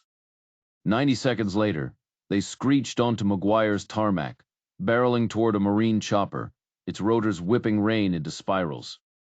Reacher bolted up the ramp as the door sealed behind him. The cabin shuddered, lifting off as two Marines shoved him into a seat. A headset crackled to life. "Brooklyn Heliport," the pilot barked.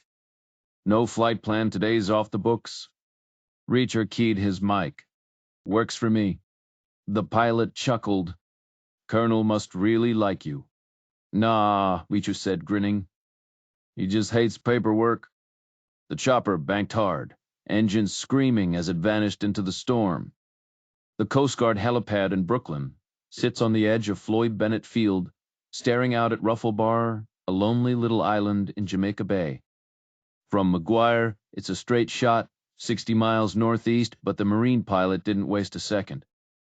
He pushed the chopper hard, cutting the trip down to 37 minutes.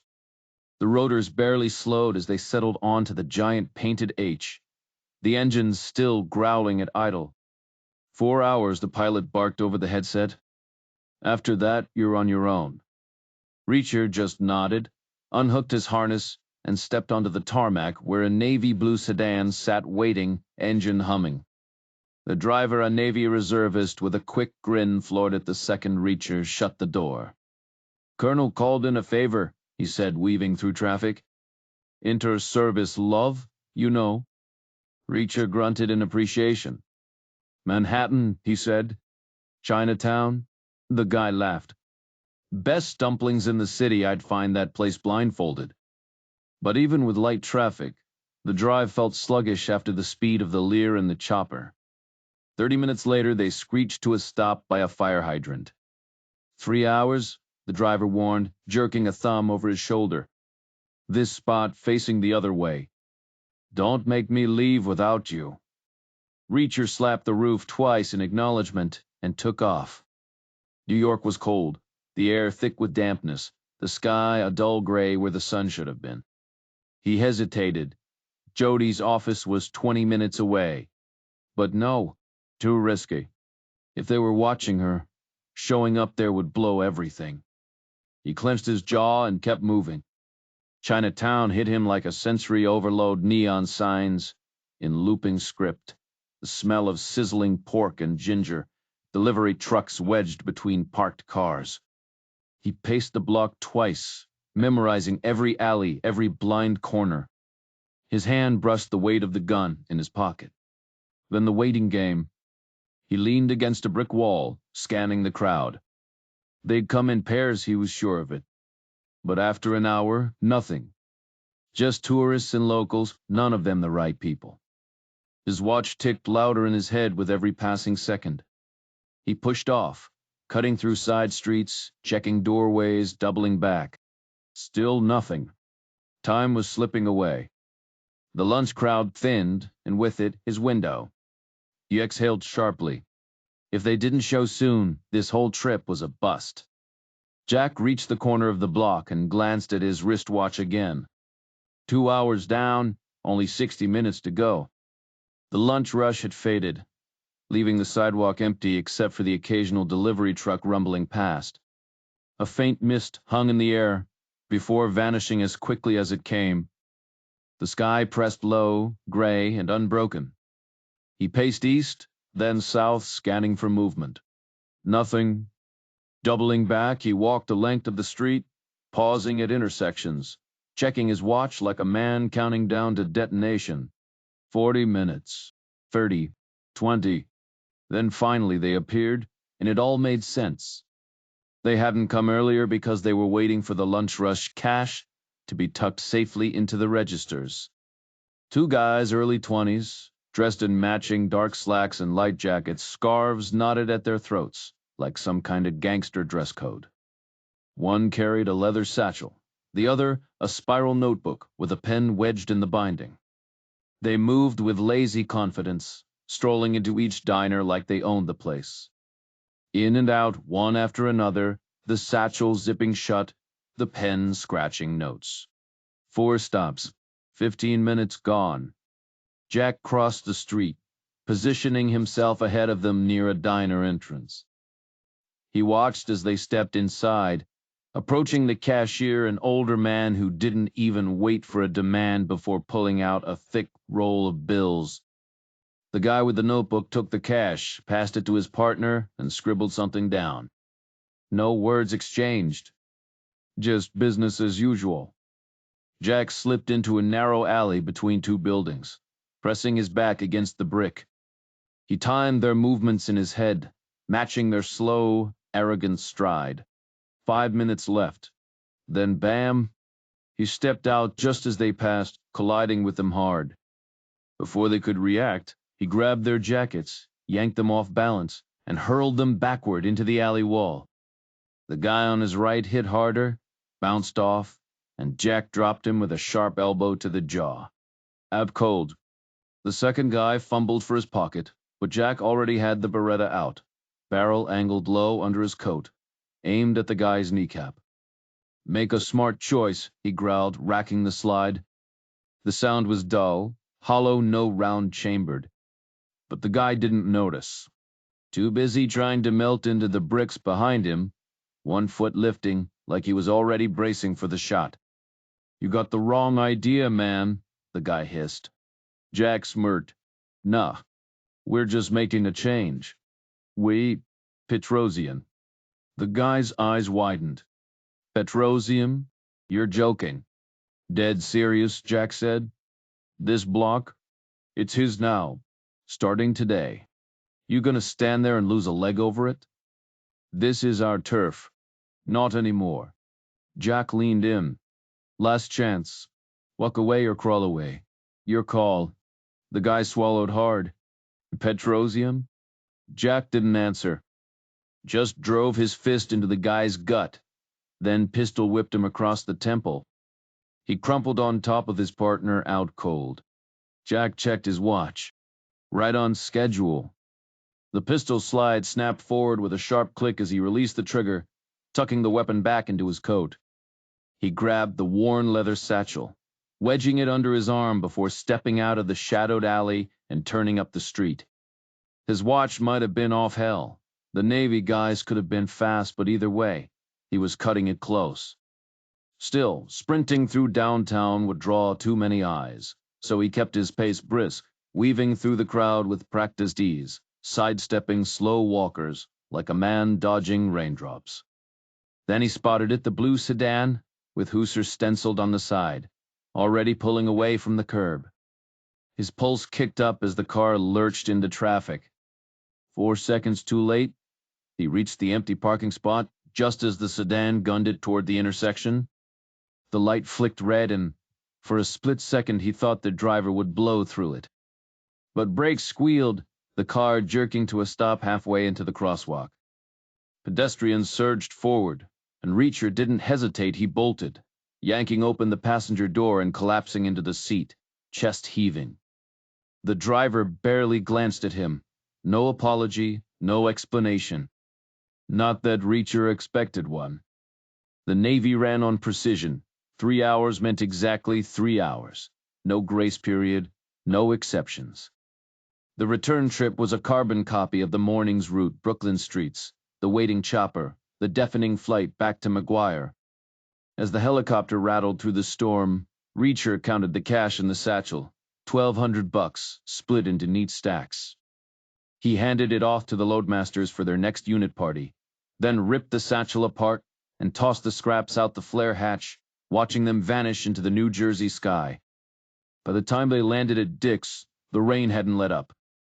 The lieutenant drove him back to the alley, and Reacher rapped lightly on Trent's office window, dripping wet. Trent slid it open, and Reacher hauled himself inside. We good? Reacher asked, peeling off his sight jacket. Trent smirked. She's been out there all day, quiet as a church mouse. Probably thinks we're workaholics, skipped lunch and everything. Reacher tossed the empty pistol back to him and slumped into his chair, slipping his ID around his neck. The files on Trent's desk had been shuffled just enough to look convincingly examined. Mission accomplished? Trent asked, restless from being cooped up all day. We'll see, Reacher muttered, grabbing a random folder, something about marine mail routes to the Indian Ocean. He skimmed it with deliberate disinterest, letting his posture sag, his expression glaze over. By the time Trent finally opened the door to let Harper in, Reacher looked every bit the exhausted bureaucrat. She arched an eyebrow. Making progress? He sighed dramatically, rubbing his temples. Maybe. 6 hours of paperwork? You must have gotten somewhere. Maybe, he repeated deadpan. A beat of silence. Then Harper stretched, arms high, fingers brushing the ceiling in a slow, deliberate motion. The movement caught the attention of every man in the room. 3 sergeants and a colonel suddenly very interested in the ceiling tiles. Reacher exhaled, pushing himself up. All right, let's go. Trent slid a folded sheet of paper across the desk. Don't leave without this, he said.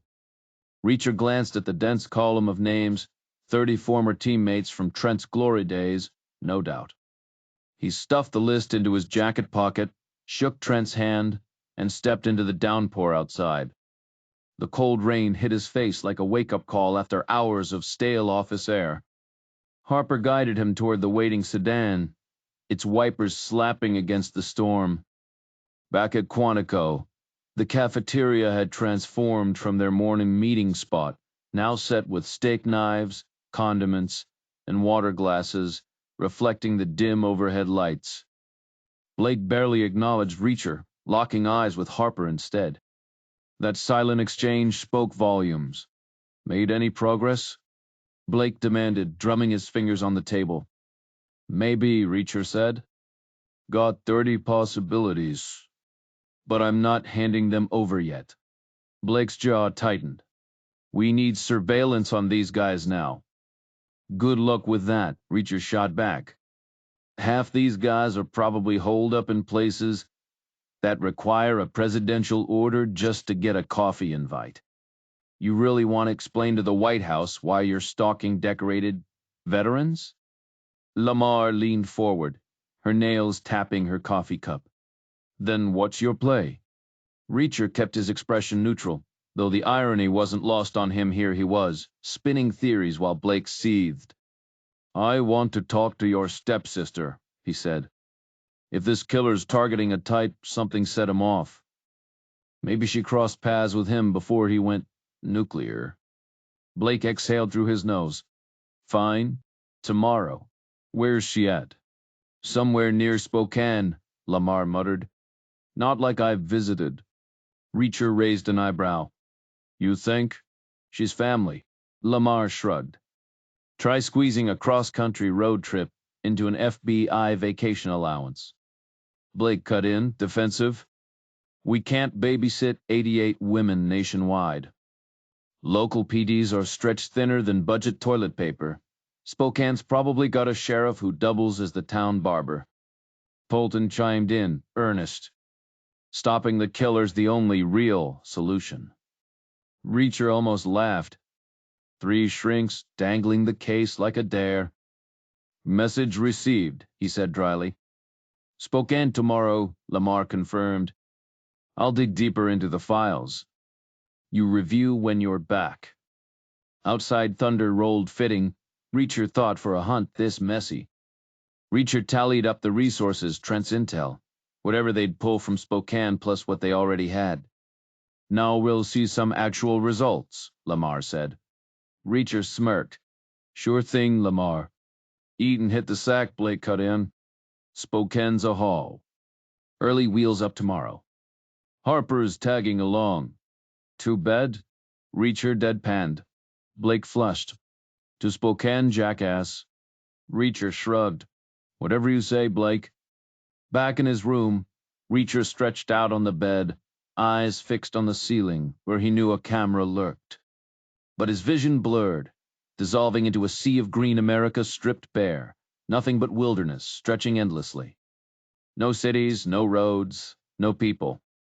Just one man out there, hidden in the vastness. He's out there right now, Reacher thought. Walking, scheming, convinced he's untouchable. A slow grin spread across his face. We'll see about that. He rolled onto his side. The decision had already been made, really. 3 weeks was too long to wait. Some choices creep up on you, settle in, and refuse to be ignored. Like a genie out of the bottle, no stuffing it back in. Time to move. The next morning, Harper barged in before he'd even buttoned his shirt. She eyed the scars on his torso with a mix of fascination and disbelief. "What's the story here?" she asked, pointing to the jagged, star-shaped mark on his side. "My mom got creative with a knife," he said. Harper scoffed. "Right? And the bullet hole? Medical experiment. They were checking if I had a soul." "You're in a mood today," she observed. "Always."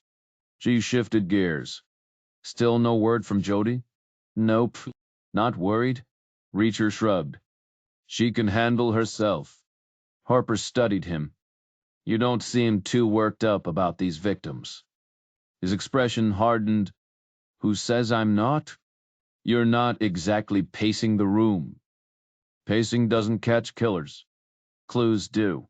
She crossed her arms. "Except there are no clues."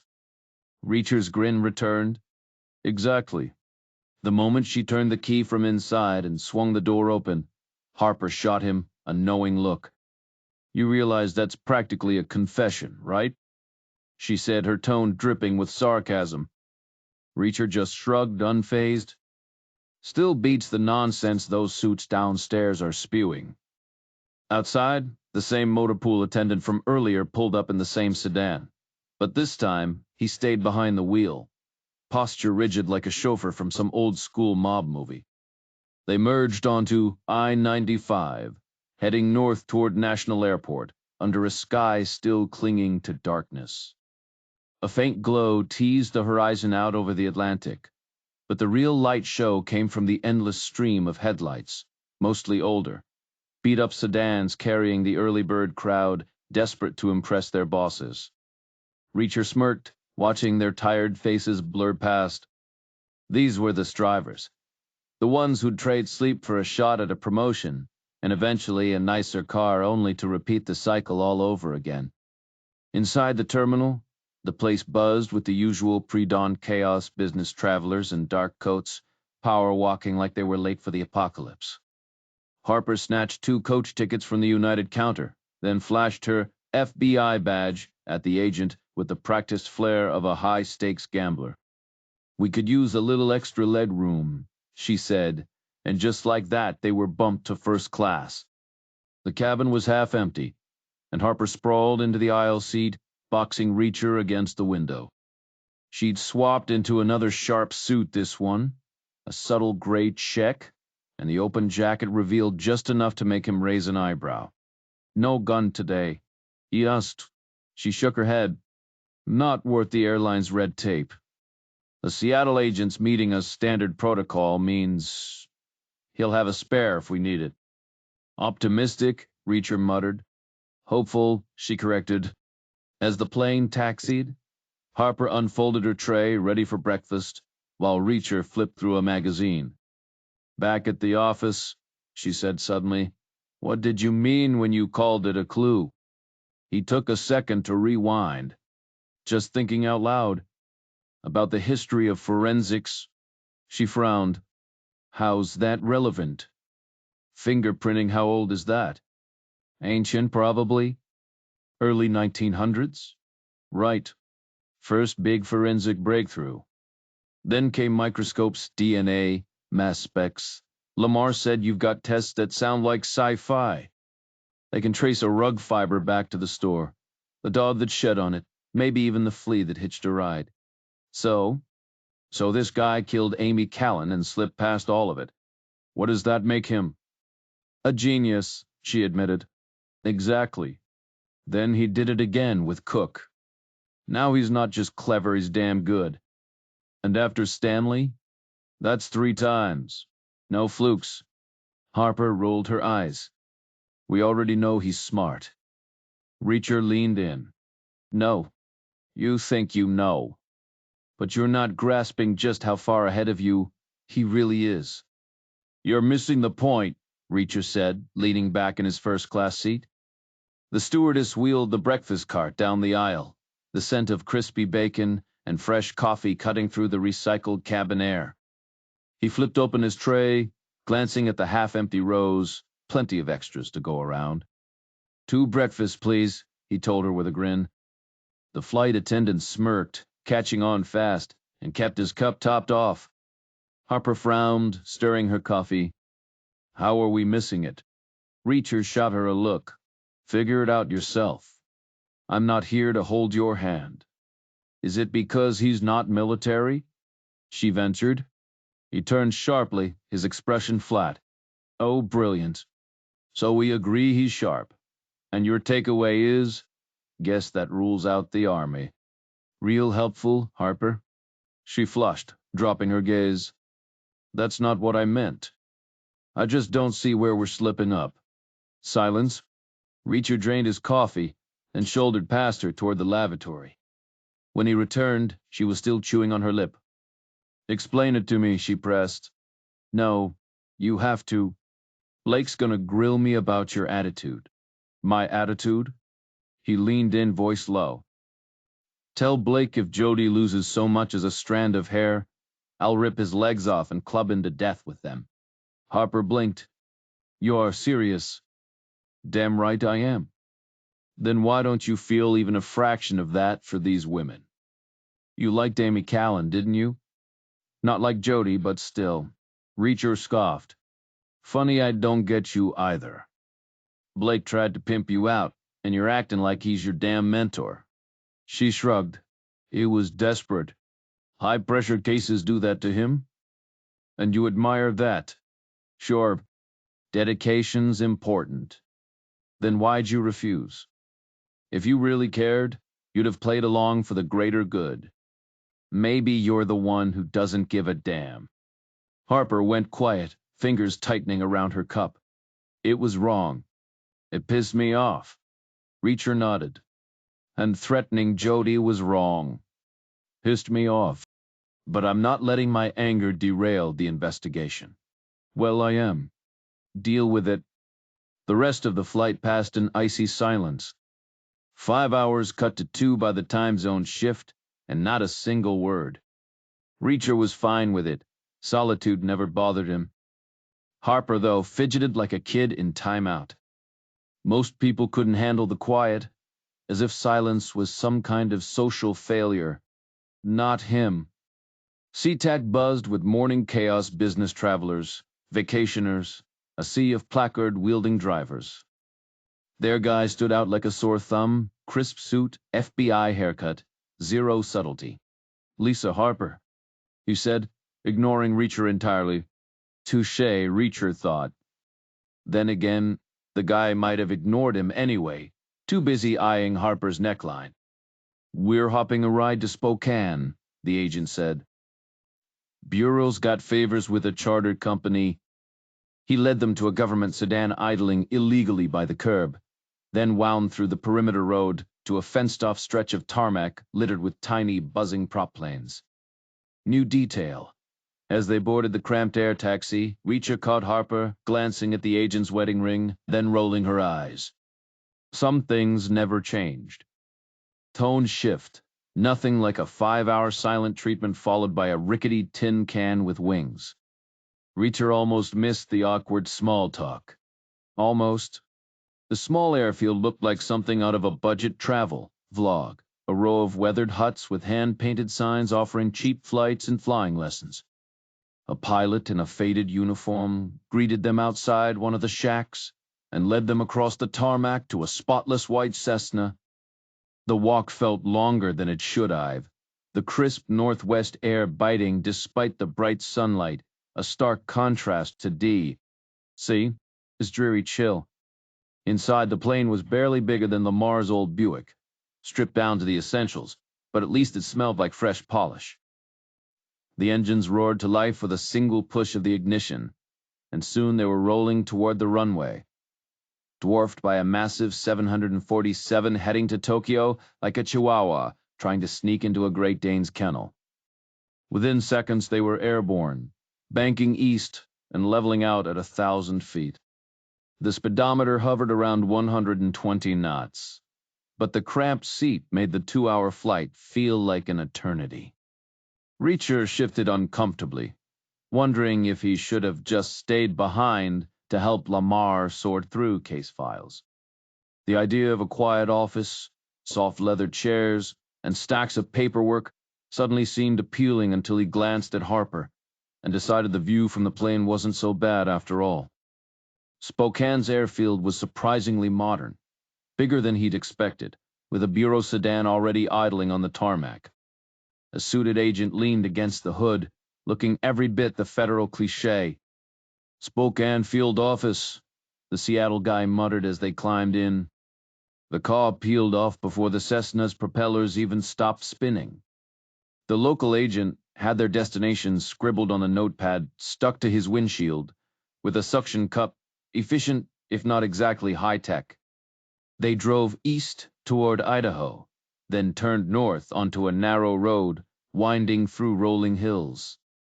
Snow-capped mountains loomed in the distance, postcard perfect but unsettlingly remote. The landscape was dotted with the occasional farmhouse, but mostly just endless stretches of forest and meadow. Not exactly a hotspot for human interaction. Their target was an old ranch house, now remodeled into some city dweller's idea of rustic charm, manicured lawn, sleek fencing, and a barn converted into a garage. The whole setup screamed escape from urban life, but the isolation was unnerving. No neighbors, no streetlights, just the eerie silence of open country pressing down on them like a thick blanket. "Would have preferred a high rise with a doorman," Reacher muttered, cracking his neck. "Same," Harper agreed, eyeing the empty horizon. No gate barred their way, just an open driveway lined with crunching gravel. At least they wouldn't be sneaking up on anyone. The breeze hummed through nearby power lines, the only sound besides their footsteps. Harper paused at the front door, where a lion's head knocker glared at them, its iron ring clenched between jagged teeth. Above it, a shiny fisheye lens watched their every move. The drill had left rough splinters in the wood, where it bit through layers of old paint. Harper curled her fingers around the cold iron knocker and rapped twice the sound echoing across the open plains before bouncing back from the distant hills. Silence. She knocked again, harder this time, the deep thud reverberating through the quiet. Then the groan of floorboards inside. Slow footsteps padding closer before stopping just behind the door. "Who's there?" A woman's voice edged with tension. Harper fished out her FBI badge, the same gold on gold design. Lamar had flashed at Reacher, earlier eagle-tilted, leather backing worn smooth. She held it up to the peephole. "FBI, ma'am. We spoke yesterday about stopping by." The door swung open on protesting hinges, revealing a woman gripping the knob, her tight smile loosening into relief. "Dom Julia's got me jumping at every sound," she admitted, shaking their hands. "Allison Lamar. Good to meet you both." She ushered them inside a spacious entryway with honey-stained pine walls, butter-yellow gingham curtains, and plush sofas piled with feather pillows. The place smelled of beeswax and faint lemon. "Coffee?" Allison offered. Harper declined, but Reacher took his black. The kitchen was a rustic showpiece. Gleaming hardwood floors, understated oak cabinets, a massive cast-iron stove. Allison moved with the easy confidence of someone who worked with her hands, her tan hinting at hours spent outside, her pressed denim and polished boots suggesting she dressed up for company. Reacher sipped his coffee, studying her. Her smile was warm, nothing like Julia's cold smirk. It reached her eyes, dark, expressive, the kind that held your attention. "Mind if I take a look around?" he asked. "Security check?" She arched a brow. "Something like that." She waved him off, and he wandered through the house, solid timber construction, storm windows locked tight, thorny shrubs hugging the foundation like nature's barbed wire. The back door was as sturdy as the front, the garage a weathered but stable barn. Everything here was built to last, designed for privacy, not parades. When he returned, Allison was leaning against the counter, arms crossed. "Find any weak spots?" "Just one," he said, deadpan. "Your sister." She laughed, the sound bright against the quiet hum of the coffee machine. The garage was packed with signs of recent upgrades, a shiny Jeep Cherokee parked inside, stacks of unpacked moving boxes, and a brand new washing machine still in its factory packaging. A sturdy workbench lined the wall, power tools neatly arranged on the shelves above. Reacher stepped back into the house and climbed the stairs, noting the same style of windows throughout. 4 bedrooms with Allison's tucked in the back left corner, offering a sweeping western view of endless open land. Mornings would be dim, but evenings? Pure gold. The master bathroom had clearly been redone, stealing space from an adjacent bedroom modern fixtures, a sleek shower, and a deep soaking tub. Downstairs, Harper stood by the kitchen window, lost in the scenery, while Allison sat at the table. "Everything good?" she asked. Reacher gave a nod. "Solid setup. You keeping things locked up tight?" "Like Fort Knox," Allison replied with a dry chuckle. "Julia drilled it into me locks, spy hole, 911 on speed dial. The whole 9 yards." "Smart," Reacher said. "This guy doesn't seem the type to kick doors in. Just don't answer for strangers, and you'll be fine." She exhaled, shoulders relaxing slightly. "That's the plan. So, questions? That's why I'm here." He took a seat across from her, eyes flicking to the gleaming appliances as he scrambled for an opener. "How's your dad holding up?" Allison blinked. "That's your lead-in?" "Julia tell you about that?" Reacher shrugged. "She mentioned he wasn't doing great." "2 years of cancer," Allison said flatly. "Now it's just waiting. Spokane General. I visit every afternoon. Damn. I'm sorry." "Julia should be here," Allison muttered, frustration creeping in. "But she won't fly, won't even try. Acts like the whole step thing means we're not really family. News flash, she's all I've got left." Reacher held her gaze. "That's rough." Allison waved it off. "Right now I've got bigger problems. What do you need from me? Any hunches on who this guy might be?" She barked a laugh. "Starting with the obvious, huh?" "Obvious questions get answers," Reacher countered. "Got any instincts?" "Some entitled jerk who thinks harassing women is no big deal. Or worse, thinks it should stay quiet like dirty laundry." Harper pulled up a chair beside Reacher. "Is there a middle ground?" Allison's expression darkened. "Not in my book. I went nuclear. No half measures." "Who was your guy?" Reacher asked. "Colonel Gascoigne," she spat. "Always preaching about his open door policy. So I walked in 5 times asking for a transfer. Not even about gender, just wanting better work. Hell, I was good at my job." Reacher leaned in. "What happened?" Allison's jaw tightened. "At first I thought he was joking. Flirting, maybe. Then he dropped the act. Told me to come back without my uniform." She scoffed. "Not for drinks. For his office. Like I was supposed to strip down right there." Reacher's voice turned icy. "Classy move?" "Real charmer," Allison shot back. "Wrapped it up in jokes like I wouldn't notice. But hey man, woman, what's the surprise, right?" Her tone dripped with sarcasm, masking the old anger. Harper shifted uncomfortably. "You reported him?" Allison's laugh was bitter. "Oh, I reported him. And that's when the real fun began. The guy obviously thought I wasn't picking up what he was putting down, so he decided to crank it up to disgusting. He laid it all out where I'd have to stand, how I'd have to move, like some cheap adult film. That's when it hit me like a lightning bolt. Pure fury.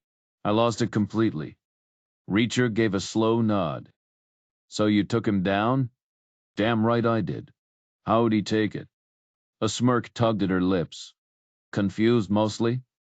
Pretty sure he'd pulled this stunt a dozen times before without consequences. Guess he didn't see the memo that things had changed. Could he be a guy? She shook her head. No way.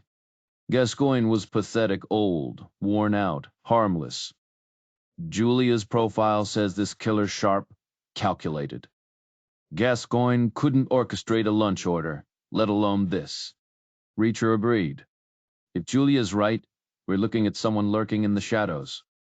No direct ties, just watching, waiting to strike. Allison exhaled. Exactly. Some distant observer turned vigilante. Reacher echoed, if Julia's profile holds up. A beat of silence. Big if, Allison muttered. You having doubts? Harper cut in. Allison scoffed. You know I am. And so do you. The army shifts rules like the weather. One day it's fine to harass, the next it's court-martial material. But soldiers don't snap like this. Not over policy changes. Truman desegregated the ranks, and nobody hunted down the complainants. It's something else. Harper leaned in. Maybe it's different with women. More personal. Maybe, Allison conceded. But Julia's right about one thing: the targets are too specific. It has to be someone who knew us, who served with us. Just not any soldier I've ever met. Harper pressed. No threats? No red flags back then? Nothing worth remembering. Just the usual locker room garbage. I even let Julia hypnotize me at Quantico, digging for buried clues. Came up empty. Another silence. Harper brushed non-existent crumbs off the table. So dead end? Allison shrugged. Sorry, guys. Reacher shook his head. Never a waste. Even dead ends tell you where not to look. Plus, the coffee was decent. Want a refill? Not a chance, Harper said, standing. We've got a flight to catch. Allison walked them out, pausing at the door. Don't let anyone in, Reacher warned. This guy's smooth, no forced entry. Just a convincing story. Could be someone you trust. She smirked. I'll keep my guard up. Call if you need me. I'll be at the hospital most afternoons, but otherwise, I'm around. The door clicked shut behind them, the lock snapping into place. Outside, Harper checked her phone. Local guy saved us 2 hours, Spokane to Chicago, then D. C. More expensive, but worth it. Reacher grinned. Bureaucracy hates shortcuts. I like your style. Harper rolled her eyes but didn't argue. Some battles were worth the cost. Impatience suited him just fine, and the idea of squeezing into another tiny Cessna for 2 more hours didn't exactly thrill him. So they sent the Seattle guy back solo and hopped a Boeing 737 to Chicago instead. No first-class upgrade this time, just rows of cramped coach seats that forced them uncomfortably close, elbows bumping, legs pressed together for the entire flight. So what's your take on all this? Harper asked, shifting in her seat. Reacher exhaled. I'm not on the payroll to think. Hell, I'm not even getting paid yet. Consultant's privilege, you ask? I answer. I just did ask, she shot back. I asked what you think. He shrugged. Big target pool, 3 down. You can't babysit them all. But if the other 88 follow Allison Lamar's lead and bolt their doors, they'll probably live. You really think a locked door stops a guy like this? He's got a pattern. No forced entry, no struggle. If they don't invite him in, what's his move? He could adapt. Then you've got him, Reacher said, turning toward the window. Because adapting means leaving evidence. And evidence means mistakes. Harper frowned. That's it? Just tell them to hide? Better than nothing. It doesn't solve the case. You won't solve it, he said flatly. Not with this profiling circus. You're underestimating how sharp he is. The profile accounts for that, she insisted. It labels him highly intelligent. And profiling works, there's data. Reacher. Major wins. Out of how many losses? He turned back, locking eyes with her. Let's say I'm Blake. Nationwide homicide guy, right? Gets every case file. Now imagine I call every perp a 30-year-old white dude with daddy issues. And a red Mustang. Eventually I'd nail one. Then I'd brag about my brilliant deduction, conveniently ignoring the 1,000 times I was dead wrong. That's not science. That's a numbers game. That's not how they operate, Harper snapped. Isn't it? He leaned in. Read their press. It's all victory laps, case closed. Another win. Where's the chapter on the screw-ups? The cases that went cold? They're bureaucrats, Harper. Fighting for funding, polishing their stats. Right now, their top priority isn't justice, it's keeping their budget intact. So the profile's useless? Worse, it's contradictory. How? Not until Blake apologizes for threatening Jodie and yanks Julia Lamar off this case. Why would he? She's his star profiler. Exactly. The motor pool guy was waiting at D.C. National Airport when they landed. By the time they reached Quantico, it was late. The hall's quiet. Julia Lamar stood alone in the lobby. Blake was stuck in budget hearings, Polton already gone. How was she? Lamar asked, arms crossed. Your sister? Stepsister? Fine, Reacher said. House is locked down tighter than a vault. But remote. Miles from anyone. She nodded. He waited, watching her. The silence stretched, thick with something unspoken. Is she all right? She repeated, her voice tight with tension. She wants to see you, he replied. She exhaled sharply, shaking her head. I can't just drop everything. It's a cross-country trip. Your father doesn't have much time left. My stepfather, she corrected, her jaw tightening. Does it matter? She thinks you should be there. I told you I can't. The pause. Is she still the same? Reacher shrugged. No idea. Just met her today. Still playing the cowboy look? Tan, fit, all that? He nodded. Exactly. She gave a slow, distant nod. Not like me. His gaze flicked over her, the worn black suit, the sharp angles of her frame, the exhaustion etched into her face. No, not like you. I warned you, she muttered. The ugly sister. Then she turned and walked off without another word. Harper led him to the cafeteria, where they grabbed a late meal in silence. Afterward, she took him upstairs, locked him in his room, and left without a goodbye. He listened to her footsteps fade, stripped down, and stood under the shower, letting the water pound away the tension. Then he stretched out on the bed, mind racing, clinging to a thin thread of hope. Mostly, though, he was just waiting. Morning arrived, but it wasn't the one he wanted. He knew before he even stepped into the cafeteria. He'd been awake for half an hour when Harper finally unlocked his door, looking polished in the same suit she'd worn days before. 3 suits in rotation, probably all she could afford on an FBI salary. Still, 3 more than he owned. They took the elevator down and crossed the quiet campus. The air was crisp, the sun breaking through the clouds. For a second, he let himself believe it was an omen today would be different. Then he saw Blake at the window table, alone, surrounded by coffee, pastries, and the wreckage of Sunday papers, Washington Post, USA Today, the damn New York Times. No news meant no progress, which meant more waiting. With fewer bodies at the table, there was space to breathe. Harper sat across from Blake. Reacher took the empty seat. Blake looked like he hadn't slept in days, his face gray, his posture screaming stress case. Reacher felt nothing for him. Rules had been broken. Today, you're on files, Blake announced. Updated with the Lorraine Stanley intel.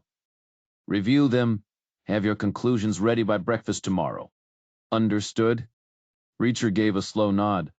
Loud and clear. Any early thoughts? Preliminary what? Conclusions. Anything jumping out at you? Reacher glanced at Harper. This was where a good agent would speak up. But she kept her eyes on her coffee, stirring like it was the most important task in the world. Let me read the files first, he said. Too soon to call it. Blake exhaled. 16 days left. We need a breakthrough. Reacher matched his stare. Maybe tomorrow. Blake and Harper exchanged a look like he'd said something strange. Then they settled into the slow, aimless rhythm of a stalled investigation. Coffee, pastries, idle newspaper flipping. The urgency had burned out. Now it was just waiting, while the world moved on without them. The morning sun streamed through the floor-to-ceiling windows as Harper led him into the briefing room, exactly the kind of polished, professional space he'd pictured during that bumpy Cessna ride. Light oak tables gleamed under the California sunlight, surrounded by plush leather chairs that looked more suited for a high-end law firm than an FBI field office. Only the ominous stack of dark blue folders stamped with bold yellow FBI lettering ruined the serene atmosphere. 3 separate piles, each bound with heavy rubber bands: Amy Callan, Caroline Cook, Lorraine Stanley.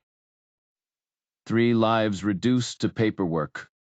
Reacher checked his watch. 10:25 a.m. Late start. The warmth of the sun made him want to stretch out like a cat, but Harper wasn't having it. You didn't call Jodie, she said, watching him. He shrugged. No point. She wouldn't be there. Harper tilted her head. Could have gone to your old place. Her dad's house. He shook his head. She hates that place. Too quiet. You even check? Nope. Not worried? His jaw tightened. Worrying won't change anything. Silence settled between them as he dragged the first file toward him. You read these? He asked. Harper nodded, rolling up her sleeves. The sunlight behind her turned her crisp white shirt translucent, revealing the curve of her shoulder holster and the faint outline of her body beneath. Every night, she said. Files and summaries. Find anything useful? She glanced at the thick stacks. Depends what you call useful. Reacher peeled the rubber band off the Callan file, just as Harper dropped into the chair across from him. Get to work, Reacher, she said, all business. This is the moment of truth.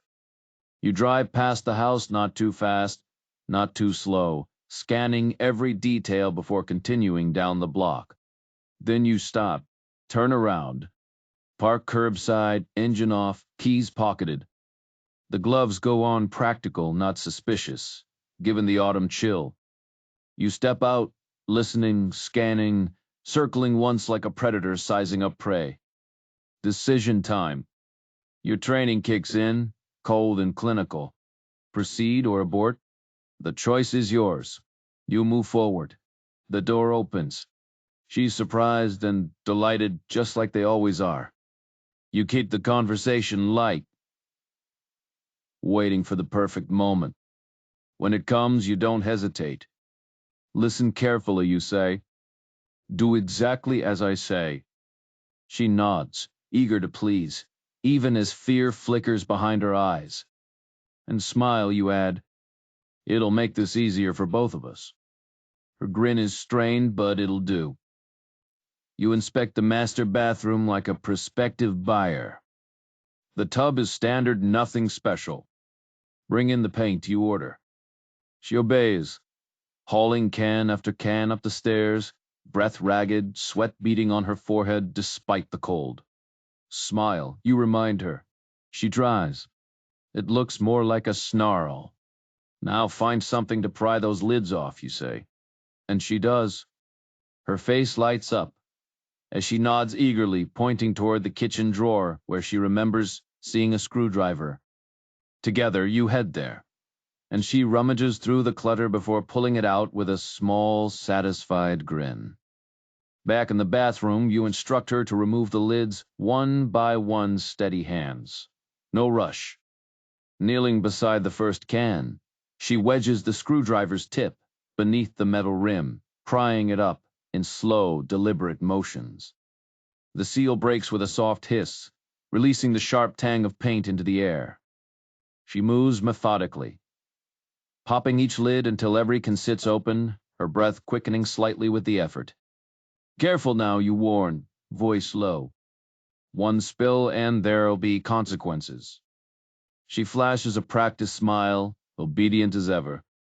When the last lid clatters to the floor, you pull a trash bag from your pocket and unfold it with a snap. Put your clothes in here, you say. Her brow furrows which clothes. All of them, you clarify. She doesn't hesitate. Shoes first, their thud giving the bag weight. Socks next, then jeans shimmied off with a little hop. The shirt follows, buttons slipping free, then the bra, fingers fumbling at the clasp. Finally, her underwear hits the pile. Naked now, she stands there, waiting. Smile, you remind her, and her lips curl on command. Downstairs, she balances the stuffed bag against the front door, your shadow trailing behind. Back in the bathroom, you guide her through pouring the paint-thick, gloppy streams of green into the tub. Her tongue pokes out in concentration as she tilts each can, avoiding spills. Good job, you murmur, and her eyes brighten at the praise. Then comes the twist. Next part's trickier, you say. Take the empty cans back, but you'll have to run.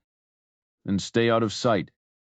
She nods, threading cans onto her fingers like grotesque rings. You crack the door, scanning the street before sending her off. She darts out, bare skin, prickling in the chill, cans clanking with each stride. When she returns, breathless and flushed, you tut at her uneven smile. Fix it, you command, and she stiffens, forcing her lips wider. Upstairs, the screwdriver waits. Mark yourself, you say. Confusion flickers until you clarify. Deep scratches, blood included. She obeys, dragging the blade down her cheek. Once, twice, each line redder than the last. Harder, you urge, and she does it, teeth gritted in a grin. Then the bath. One foot in, then the other, paint oozing between her toes.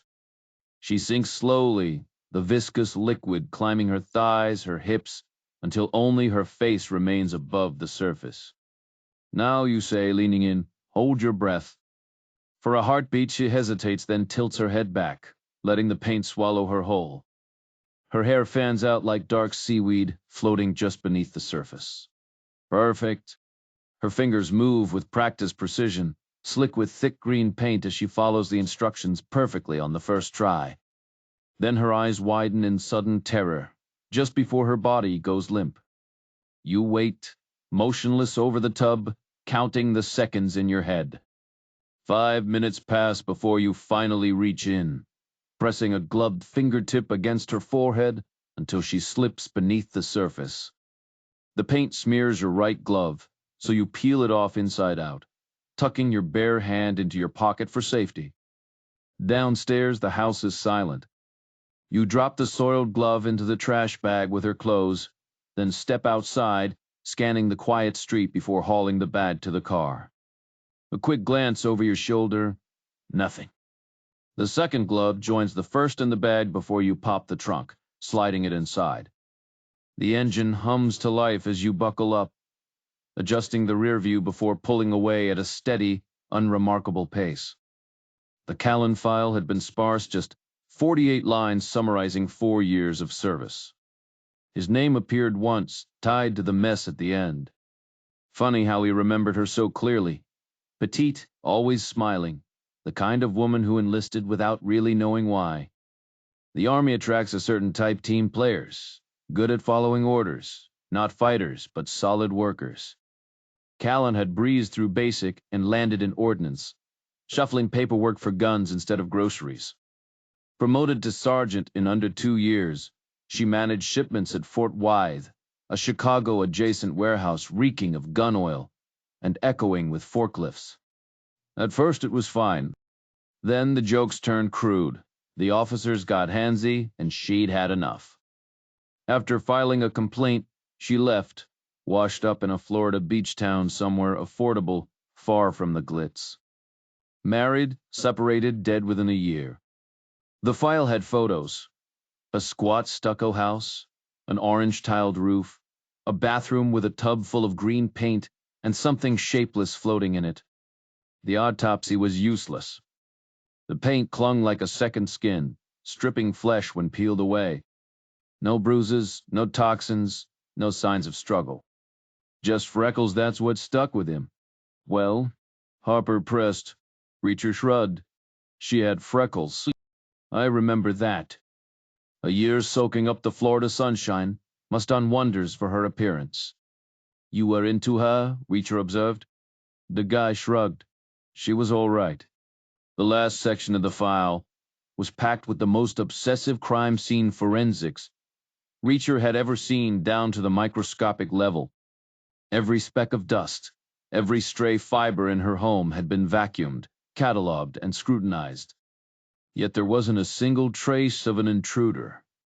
Not even a hint. Whoever did this was smart, Reacher muttered. Harper stayed silent, sliding Callan's folder aside and flipping open Cook's. Cook's story was structured the same, but played out differently. Unlike Callan, she'd been army-bound from the jump. Her family practically bled olive drab. She'd clashed early with the expectations of being a woman in the military, even fighting to join her high school's roti.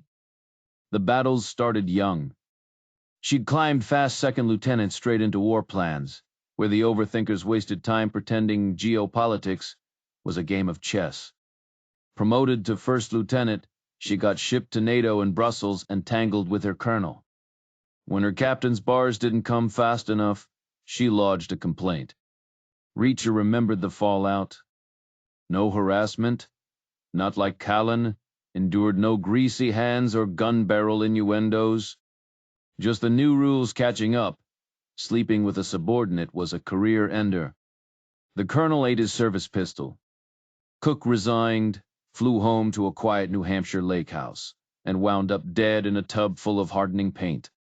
New Hampshire's forensics echoed Florida's absolutely nothing. Same notes, same photos, just a different backdrop, a cedar house swallowed by trees, an untouched door, a bathroom straight out of a country catalog, except for the thick green sludge in the tub. Reacher shut the folder. Thoughts? Harper asked. The paint's the weird part, Reacher said. Why? He shrugged. It's a paradox. Destroys evidence, sure, but hauling it around? That's risky. Almost like a taunt, Harper added. A calling card. Confirms it's someone with army ties. Lamar says it's symbolic.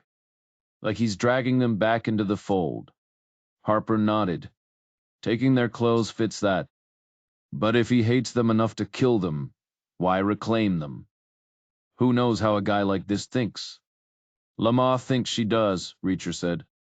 The last file was Lorraine Stanley's. Her story mirrored Callan's, but fresher, rawer. Younger.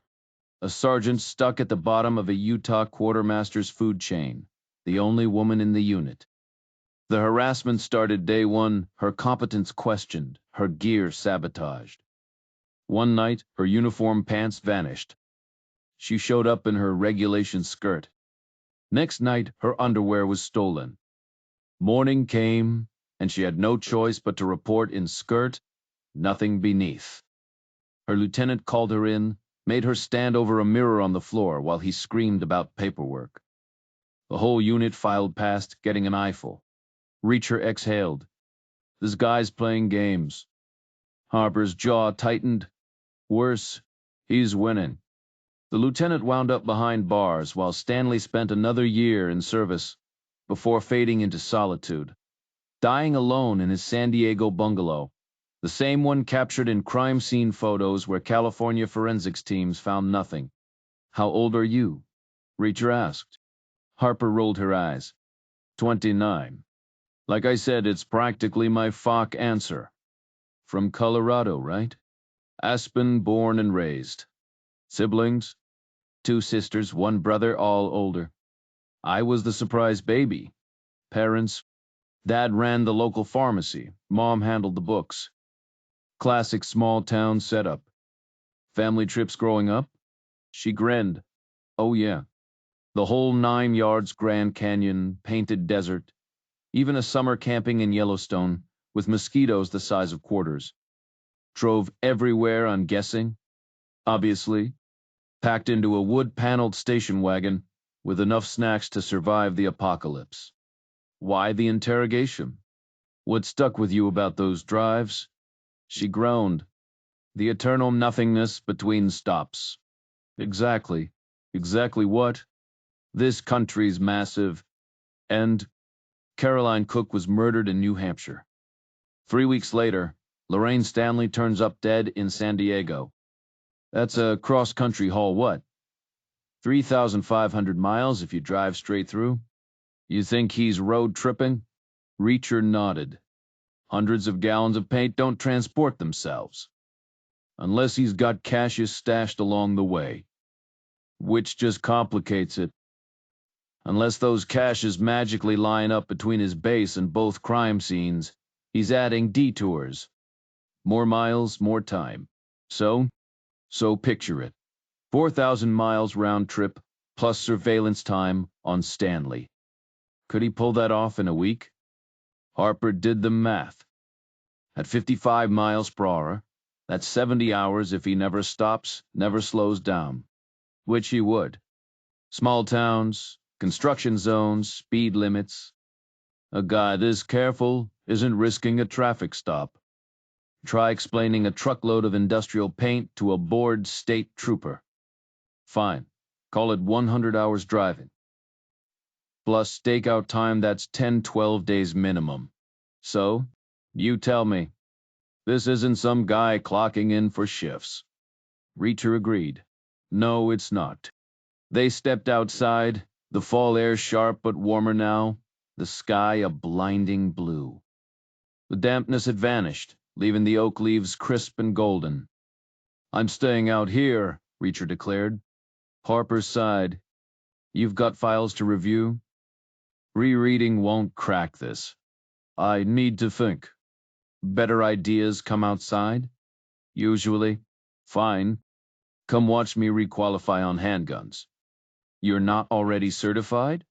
She smirked. Please. We test monthly. Bureaucracy at its finest. They grabbed turkey sandwiches from the cafeteria and walked toward the range, chewing as they went. The outdoor pistol area was deserted, a vast concrete pad flanked by earthen berms. 6 lanes stretched toward humanoid targets, paper felons, with bullseyes over their chests. Harper checked in, surrendering her, blocked to the rangemaster, who reloaded it and handed back ear protection. Lane 3, he instructed. She took position at the 75-foot mark, planting her feet shoulder-width apart. Knees bent, weight forward, she raised the gun two-handed, adjusted her earmuffs, and exhaled. The first shot cracked the silence like a whip. She fired 6 rapid shots, barely half a second between each one. Reacher studied the tension in her hand, the tendons flexing as the recoil jerked the barrel slightly upward with every pull of the trigger. Clear, she announced, and when he hesitated, she smirked. That's your cue to go check the target. At the far end of the range, he found the bullet holes exactly as he'd predicted, a neat vertical spread, 2 in the bullseye, 2 just outside, and 2 more grazing the outer edge. He unclipped the paper and brought it back. 2 5s, 2 4s, 2 3s, she recited. 24 points. Barely passing? You're relying too much on your right arm, he said. Let your left take the weight, use your right just to squeeze the trigger. She hesitated, then tilted her head. Prove it. Stepping behind her, he wrapped his left arm around, steadying her grip. She leaned back against him, her hair brushing his chin, the faint scent of citrus shampoo lingering. Relax, he murmured. Let the gun float. She dry-fired twice, the muzzle barely twitching. Better, she admitted. After reloading, she pressed against him again, firing 2 rounds that punched tight holes in the center ring. See? Let the left do the heavy lifting. She snorted. Sounds like bad relationship advice. When she stepped away to try solo, the next two shots landed dead center, forming a tight cluster no bigger than a credit card. Satisfied, she handed him the Sig Sauer, the same model Lamar had pressed to his temple during their ride into the city. Reacher waited in his palm, then spun and fired twice, each bullet striking the target's paper eyes. "That's how I'd handle someone who really pissed me off," he said. "No messy theatrics, just efficiency." On their way back, they crossed paths with Blake, who looked restless and uneasy. "Lamar's father died," he muttered. "Stepfather," Reacher corrected. Blake waved a hand. "Whatever. Hospital in Spokane called. Now I've got to break the news." "Send our condolences," Harper said. Blake nodded absently and walked off. "He should pull her from the case," Reacher muttered. Harper sighed. She'd never agree. This job is her whole life. Back in the oak-paneled room, Reacher sank into a leather chair, checking his watch, 3:20 p.m. 2 more hours of forced brainstorming before he could escape to his hotel. Except it stretched to 3, and instead of daydreaming, he dissected the case files, rearranging them like puzzle pieces. Harper watched, tense as he leaned back and shut his eyes. "Getting anywhere?" She finally asked. "I need the full list of those 91 women," he demanded. "Got it," she replied. He shut his eyes, savoring the quiet hum of the room before the sound of her footsteps faded. Moments later, she returned. He blinked and saw her hovering close, sliding a hefty blue folder across the desk. "Pencil," he muttered. She stepped back, rummaged through a drawer, then flicked a pencil toward him. He cracked open the file and skimmed the first document, a Defense Department roster, 4 pages stapled, names in neat alphabetical rows. A few jumped out at him. Rita Simica, the woman he'd brought up to Blake, was right there beside Lorraine Stanley. Next came addresses, mostly pulled from VA records or forwarded mail. Simica's was in Oregon. Then came the real Meat Post Service intel reports, some detailed, others sparse, but enough to piece together a pattern. Reacher flipped pages, pencil in hand, scribbling notes. 20 minutes later, he tallied his marks. 11, he announced. Not 91. Harper blinked. 11. He nodded. 8 left, not 88. She frowned. Why? Think about it. 91 was never realistic. Who'd go after that many? 5 years of hunting? No way. A guy this sharp would narrow it down something manageable, like 11. But how? By sticking to what's practical. A specific type. What else linked Callan, Cook, and Stanley? Harper hesitated. What? They were alone. Completely. No spouses, no roommates, just single women in houses, tucked away where no one would notice. Perfect for his method. He needs privacy, no interruptions, no neighbors to hear a struggle. And he's got to haul gallons of paint inside without drawing attention. Harper shook her head. But our research showed more than 11 like that. Closer to 30? Right, but he's not digging through records. He's working off the same list we are, straight from the military. No extra intel. He's picking the obvious ones, the women who look isolated at first glance. Meanwhile, 20 miles northeast, in a dim Pentagon office with no windows, an identical list lay spread on a polished desk. The pages were crisper, fresher Xerox copies, but the names were the same. 11 were underlined, not with hasty pencil scratches, but precise fountain pen strokes, ruler guided to keep the ink clean. 3 already had second lines slashed through them. The officer's hands hovered above the paper, left gripping a ruler, right clutching the pen. The ruler slid into place beneath a 4th name, then shifted slightly higher. The pen followed, carving a decisive line through it. Back in the room, Harper exhaled. So what's our move? Reacher leaned back, shutting his eyes again. Time to roll the dice, he said. You should keep constant surveillance on the remaining 8 targets. I'd bet my last dollar the guy walks right into your hands within 2 weeks. Her voice wavered slightly, like she wasn't entirely convinced. This is one hell of a long shot, she admitted. You're making assumptions about what he's thinking when he sees that list. Well, I'm supposed to think like him, right? So if I'm guessing, that's what he's guessing too. And if you're wrong, compared to the 0 progress you've made so far? She hesitated, then sighed. Fine. It's a solid theory worth a shot. But what if they've already considered it? No risk, no reward, right? A beat of silence passed before she finally relented. All right, talk to Lamar first thing tomorrow. He cracked an eye open. You really think she'll show up? Harper nodded. Oh, she'll be here. Even with her father's funeral? Funeral's unavoidable, sure. But she'd skip her own funeral for a case like this. Fine, but you handle Blake, not Lamar. Keep her out of it. Why? Because her sister lived alone, remember? That drops her odds to 1 in 8. Blake's gotta bench her now. If he agrees with you. He should. Maybe. But he won't. Reacher shrugged. Then don't waste your breath. I'm spinning my wheels here. The guy's a moron. Don't say that. You need to play nice. Think about Jodie. He shut his eyes, letting Jodie's memory drift and distant, like she was miles away. He lingered there a moment before Harper broke the silence. Let's grab dinner. Then I'll talk to Blake. 15 miles northeast, a uniformed officer sat frozen, staring at a sheet of paper. His expression was that of a man meticulously working through a complex puzzle. A sharp knock at the door snapped him back. Hold on, he barked. He set down his ruler, capped his pen, and tucked it into his pocket. Folding the list carefully, he slid it into his desk drawer, pressing it flat under the weight of a black leather-bound Bible King James version.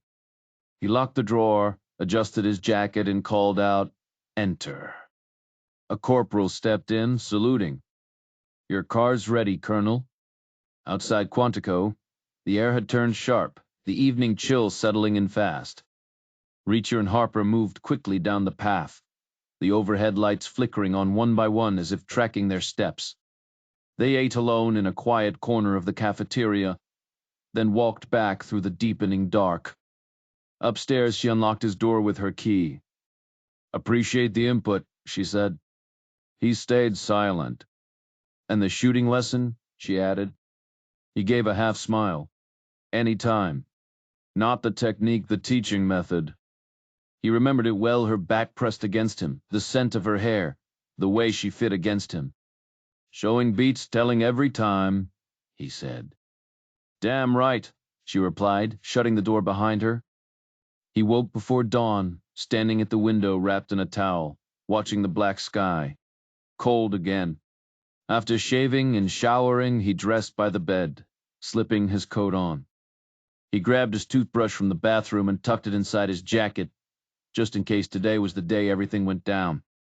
Reacher sat hunched on the edge of the bed, the thick coat pulled tight around his shoulders to fight off the morning chill. The sound of the key turning in the lock made him glance up, but instead of Harper, it was Polton stepping inside, his expression carefully neutral. Reacher suppressed a smirk. "Where's Harper?" he asked, already knowing the answer.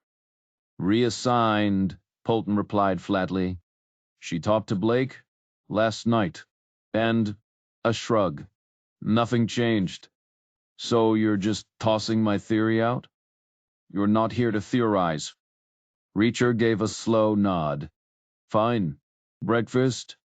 Outside, the sun was just breaking over the horizon, painting the sky in streaks of orange and pink.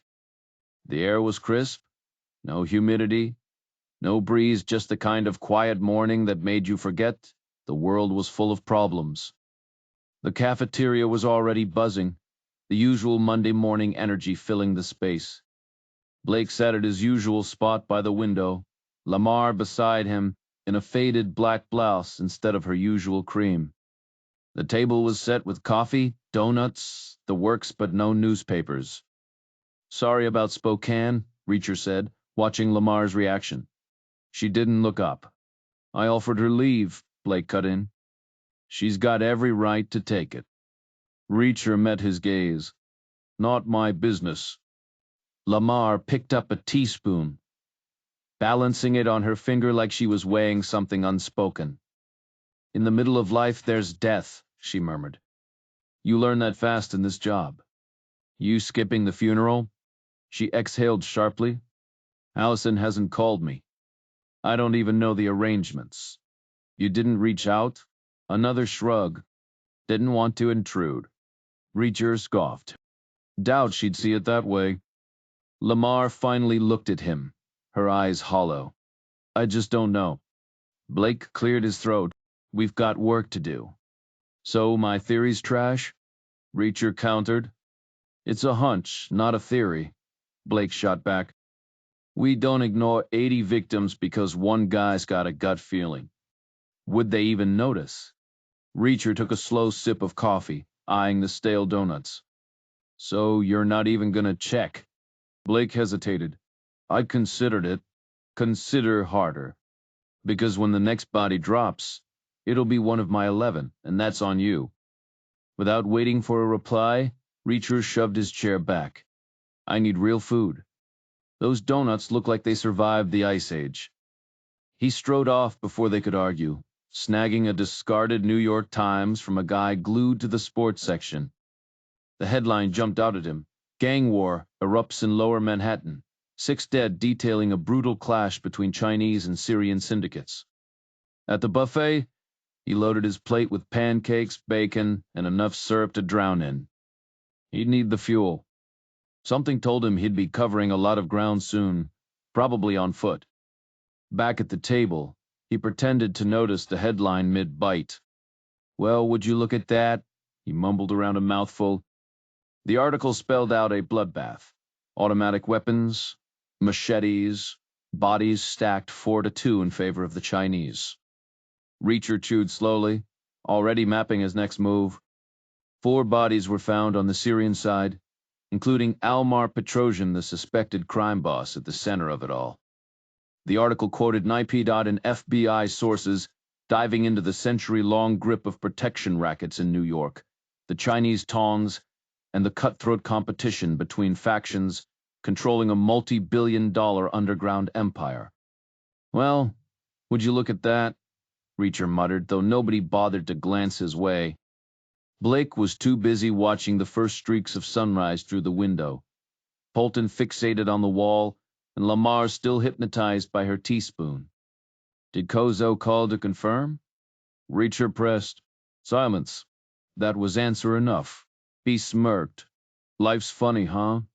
You finally get a grip on me, and poof, your leverage vanishes. Fate's got a twisted sense of humor. Fate, Blake echoed, flat as pavement. Reacher leaned back. Let me spell it out. Harper wouldn't play your femme fatale game. Petrosian's dead, and you've got nothing left. Plus, you're not listening to a word I say. So why shouldn't I walk out that door right now? Blake's jaw tightened. Plenty of reasons. None worth my time, Reacher shot back. He pushed away from the table, and this time, no one moved to stop him. The cafeteria doors swung shut behind him, the morning air biting as he hit the sidewalk. He didn't slow down until he hit the perimeter guardhouse, tossing his visitor pass onto the asphalt like trash. Marine territory stretched ahead, quiet but for the hum of distant engines. A half-mile in, he passed a cluster of idling SUVs and stone-faced men who let him go without a second glance. Walking wasn't a crime, even if it raised eyebrows. 30 minutes later, tires crunched gravel behind him. He didn't turn until the car was close enough to recognize Harper, alone, just as he'd expected. She rolled down the window, her hair loose, and catching the wind. Need a ride? Depends. You taking me out or dragging me back? Your call. I-95 northbound. Hitchhiking's the plan. No cash for a flight? He slid into the passenger seat. Not a dime. She accelerated, the trees blurring past. They didn't send me to reel you in, she admitted. Wrote you off as useless. No value, no intel. Reacher chuckled. So this is the part where I storm back in, ego bruised, to prove them wrong? Lamar's idea.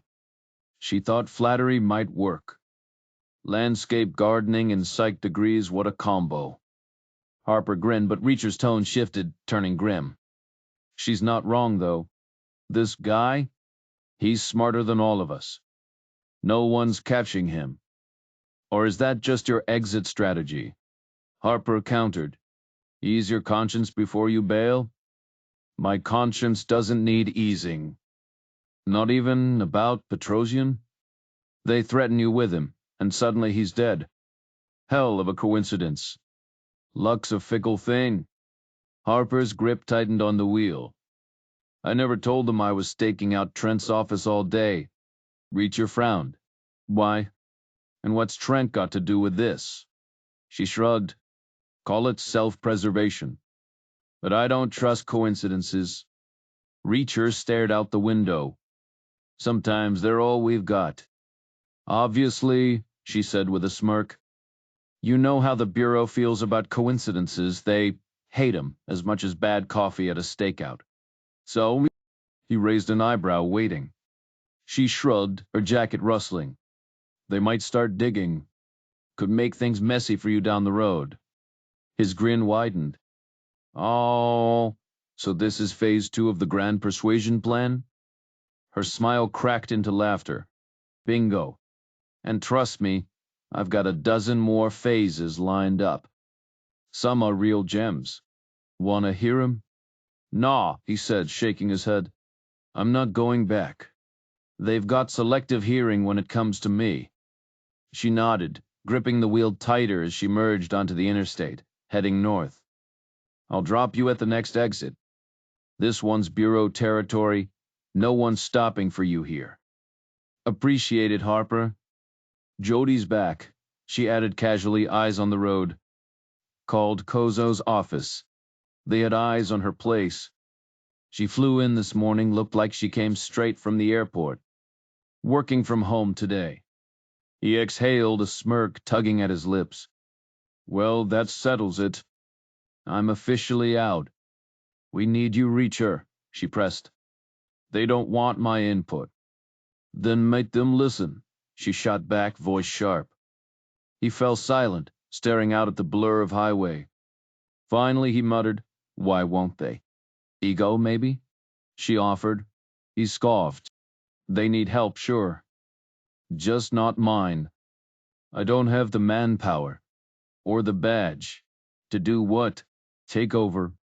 They're spinning their wheels with this profiling nonsense. It's useless.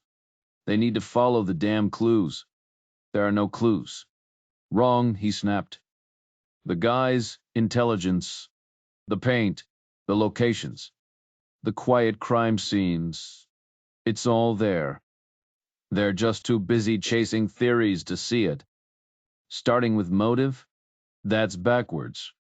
She sighed, pulling off the highway and stopping at a red light. I'll pass it along. You gonna catch heat for this? He asked. For not dragging me back? Probably, she admitted, then flashed a grin. But that was phase 10. I'll be fine. Hope so, he said, stepping out onto the curb.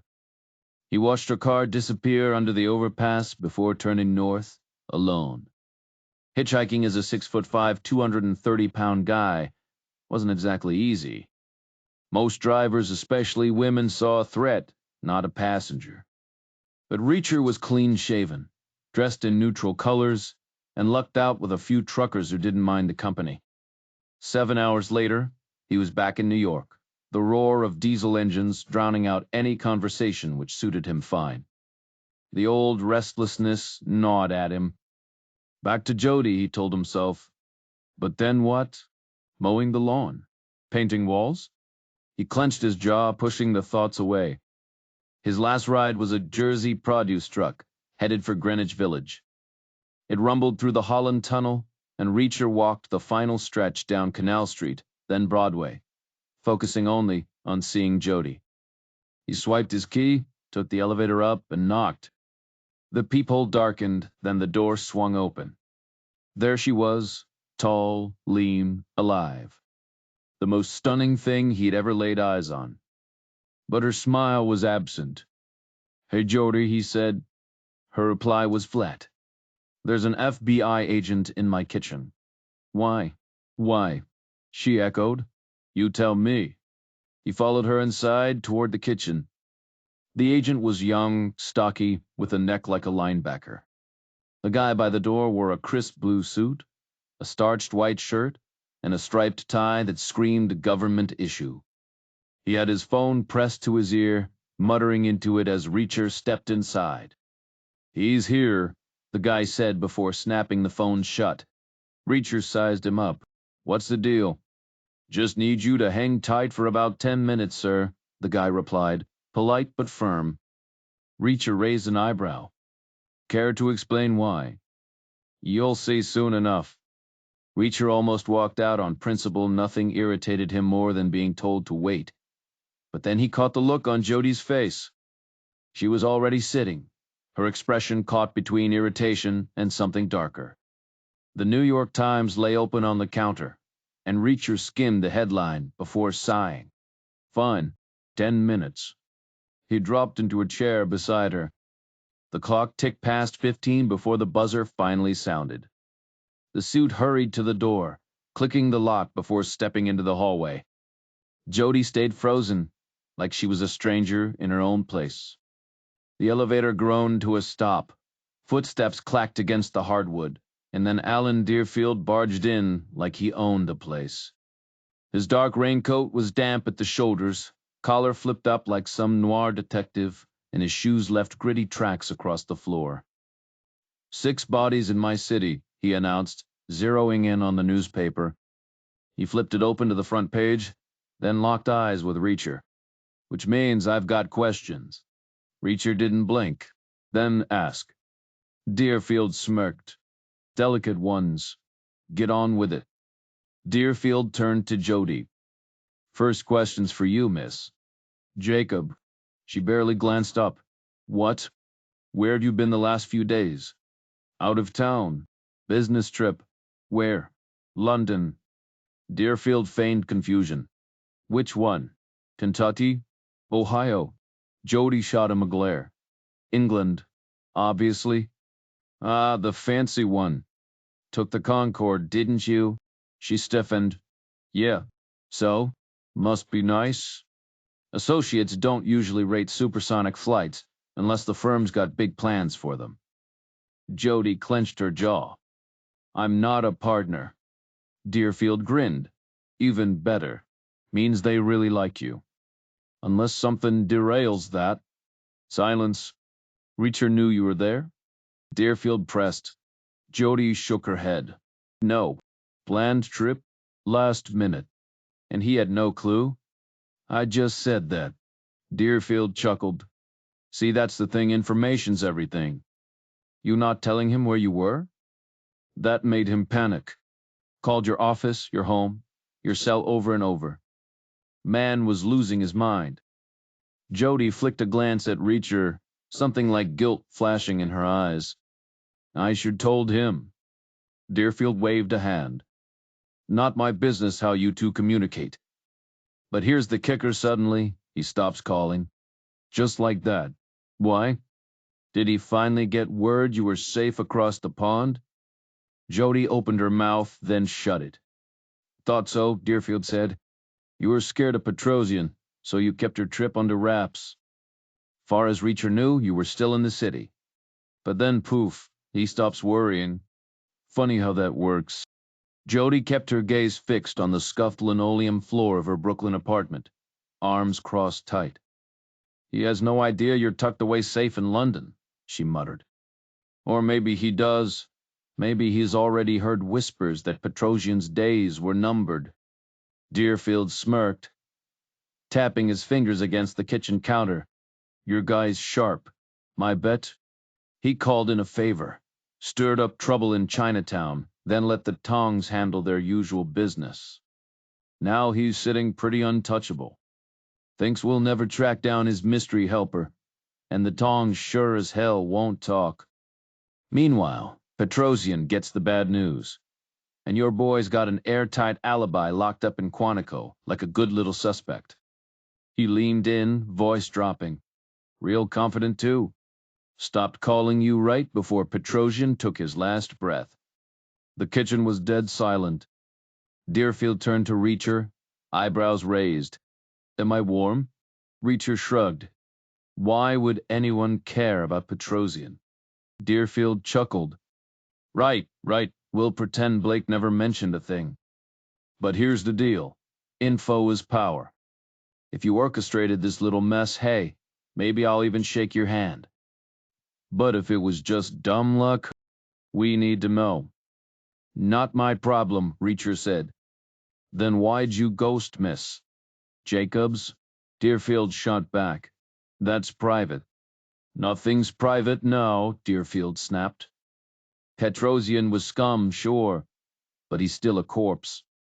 And with 2 solid witnesses placing you in that alley, we could slap a conspiracy charge on you so fast, you'd be rotting in Rikers before lunch.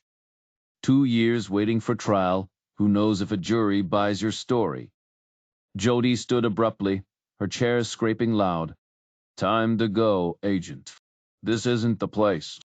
Deerfield glanced around, as if noticing the cramped apartment for the first time. You're right, Ms. Jacobs. But we'll pick this up later tomorrow, next month, whenever. Like Blake said, we know where to find you. His shoes crunched on the grit as he left, the door slamming behind him. The moment it shut, Jodie whirled on Reacher. You took Petrosian out. I wasn't even there. She scoffed. Cut the act. You set it up, push the pieces into place. Doesn't matter if you swung the blade, it's on you. Reacher stayed silent. And I told you not to, she hissed. Deerfield can't prove anything. He doesn't need to, she snapped. He'll bury you in legal hell just for fun. Suspicion of gang ties? Judge'll back him all the way. No bail, endless delays, you're screwed. Reacher exhaled, staring at the ceiling. Why? She demanded. He met her eyes. Because someone had to. A long pause. Then voice brittle. Would my father have approved? Reacher thought of the photos in Kozo's file, Petrosian's victims, Leon's old cases. His jaw tightened. Yeah, he said quietly. He would have. The bodies of the women were arranged like grotesque magazine spreads, parts removed, foreign objects added.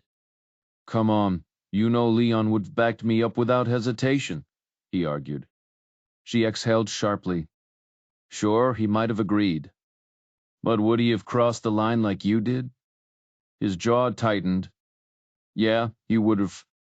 She gestured around them. Take a good look. What do you see? His eyes swept the room. Your place. Nice digs. She scoffed. Right. But did I spend my childhood here? He shook his head. No, you bounced around bases, same as me. Exactly. Remember Manila?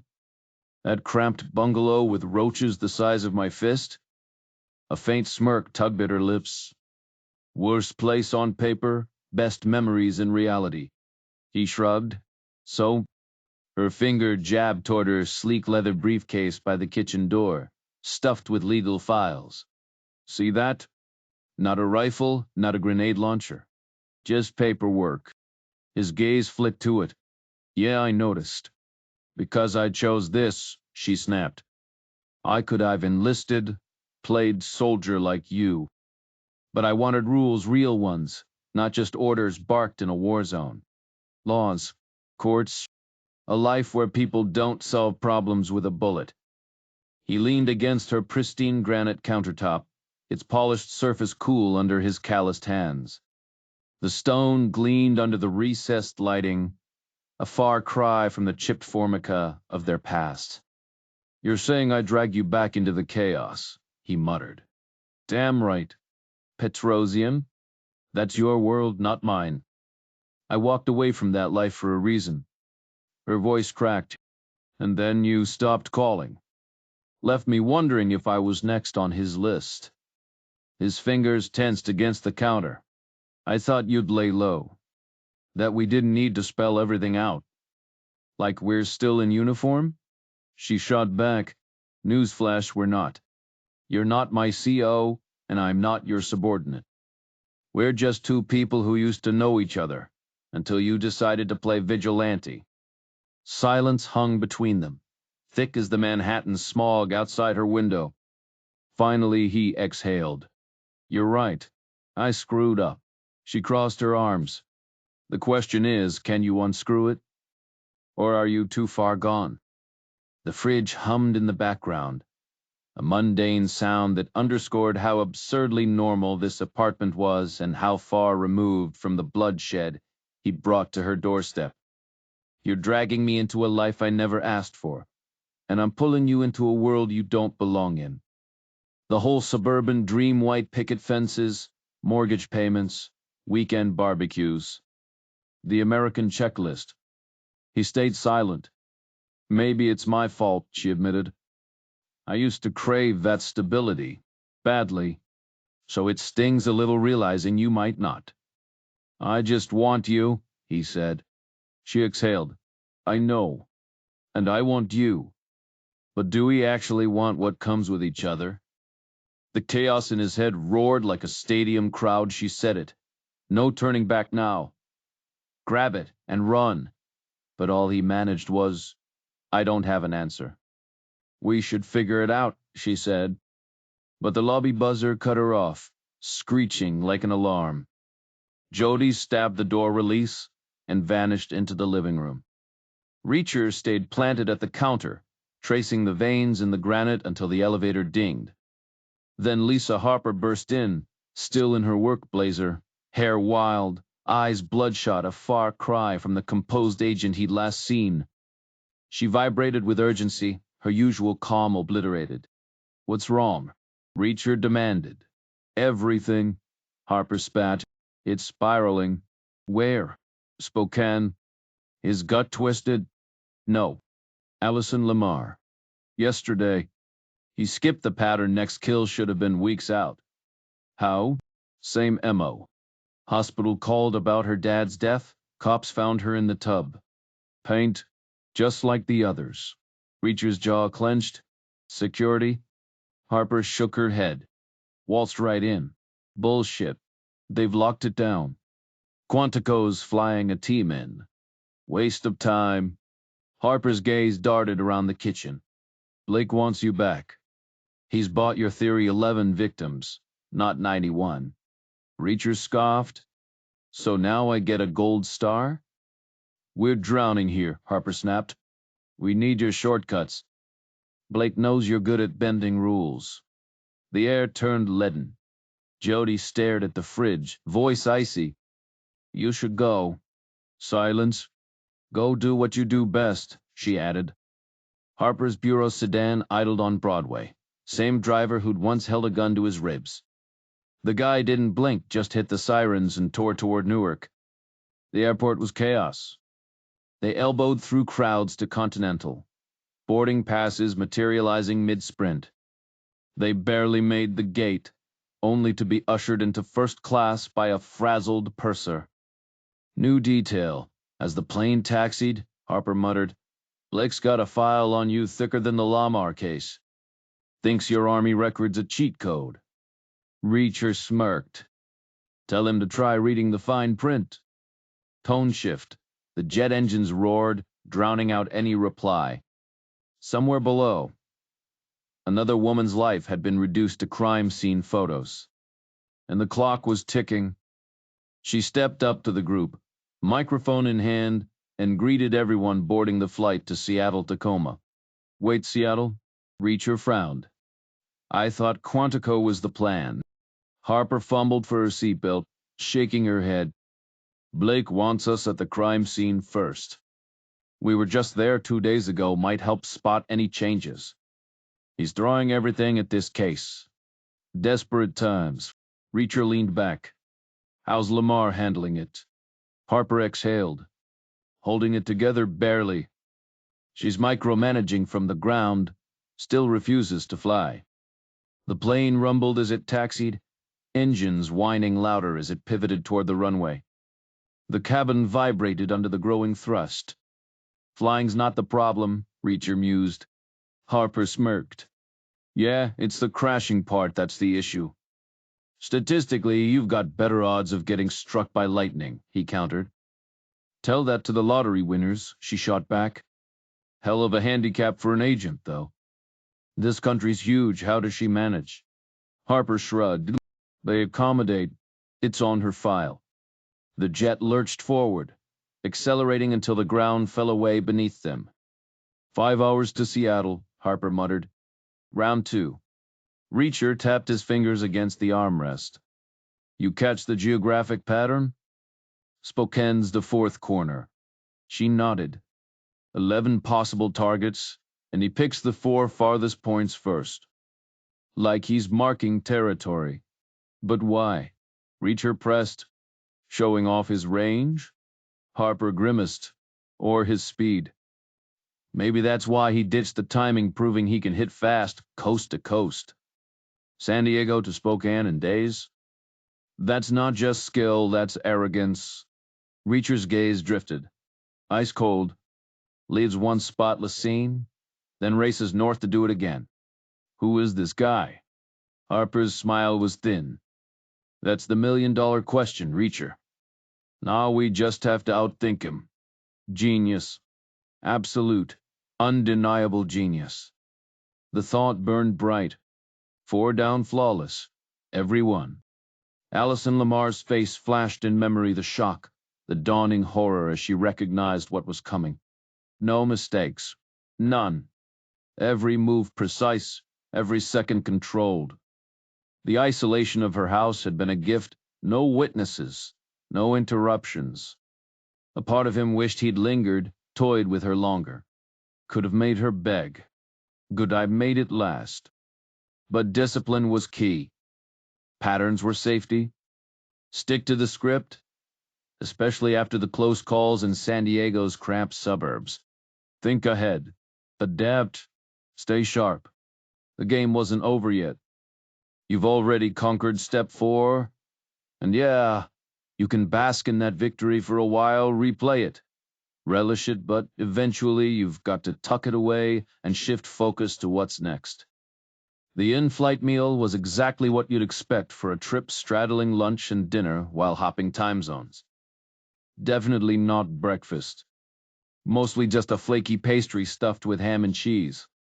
Harper passed on hers, so Reacher polished off both portions before drowning himself in coffee and drifting back into thought. Jodie dominated his mind. Did they truly fit into each other's worlds? Hers was easy to define. High-powered attorney, homeowner, jazz enthusiast, modern art lover, someone who craved stability because she'd tasted the chaos of rootlessness. If anyone belonged in a historic Broadway loft, surrounded by galleries and underground clubs, it was her. But him, what lit him up? Being with her, no question. The memory of their reunion last June hit him like a live wire that split second he recognized her. The jolt of emotion so intense, it still buzzed under his skin just thinking about it. Then there were the other moments, stepping off greyhounds in nowhere towns, sun on his neck, dust under his boots, endless highways unfurling ahead. The weight of brass motel keys, the stale air of budget rooms, the groan of springs as he collapsed onto yet another anonymous bed. Brief exchanges with truckers, who gave him rides, diner waitresses with quick smiles, tiny, fleeting connections in a world of billions. That was the life he missed, even when he was holed up in the city with Jodie, or stuck in Garrison. Missed it like a phantom limb. Harper snapped him back. Making headway? Huh? You were zoning out. Looked like you were about to cry. Did I? So, what's on your mind? He shrugged. Between a rock and a hard place. She rolled her eyes. Not helpful. Switch gears, okay? Fine. He forced Jodie from his thoughts. Surveillance, he blurted. What about it? We're assuming this guy scouts the houses first, right? At least a full day. He could have been watching us while we were there. She shuddered. That's unsettling. But what's your point? Check motel registries, canvass the area. That's how you crack this legwork, not magic tricks in some basement lab. There was no neighborhood. You saw it. We've got nothing. And I'm telling you, there's always something. The paint, the geography, the quiet, it all adds up. Did Blake go to Spokane? She nodded. We're meeting him there. Then he'd better listen to me or I'm out. Don't push your luck. You're here as Army liaison, not lead investigator. And Blake's desperate he'll make you stay. Reacher smirked. He's fresh out of leverage. Harper leaned in. Don't bet on it. Deerfield and Kozo are already working on those Chinese guys to pin this on you. The inns would be called in to sweep for undocumented workers, and they'd likely uncover hundreds just in the restaurant kitchens. That would spark deportation threats, but with a hint that cooperation might smooth things over, then the Tong bosses would pressure their people to talk. Greatest good for the greatest number, right? Reacher stayed silent. Harper shrugged. The Bureau always wins. But replaying the scene in his head like a broken record only made the cracks show. The more he obsessed, the hazier it got.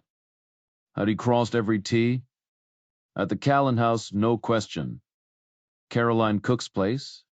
Crystal clear. Lorraine Stanley's in San Diego? Locked in.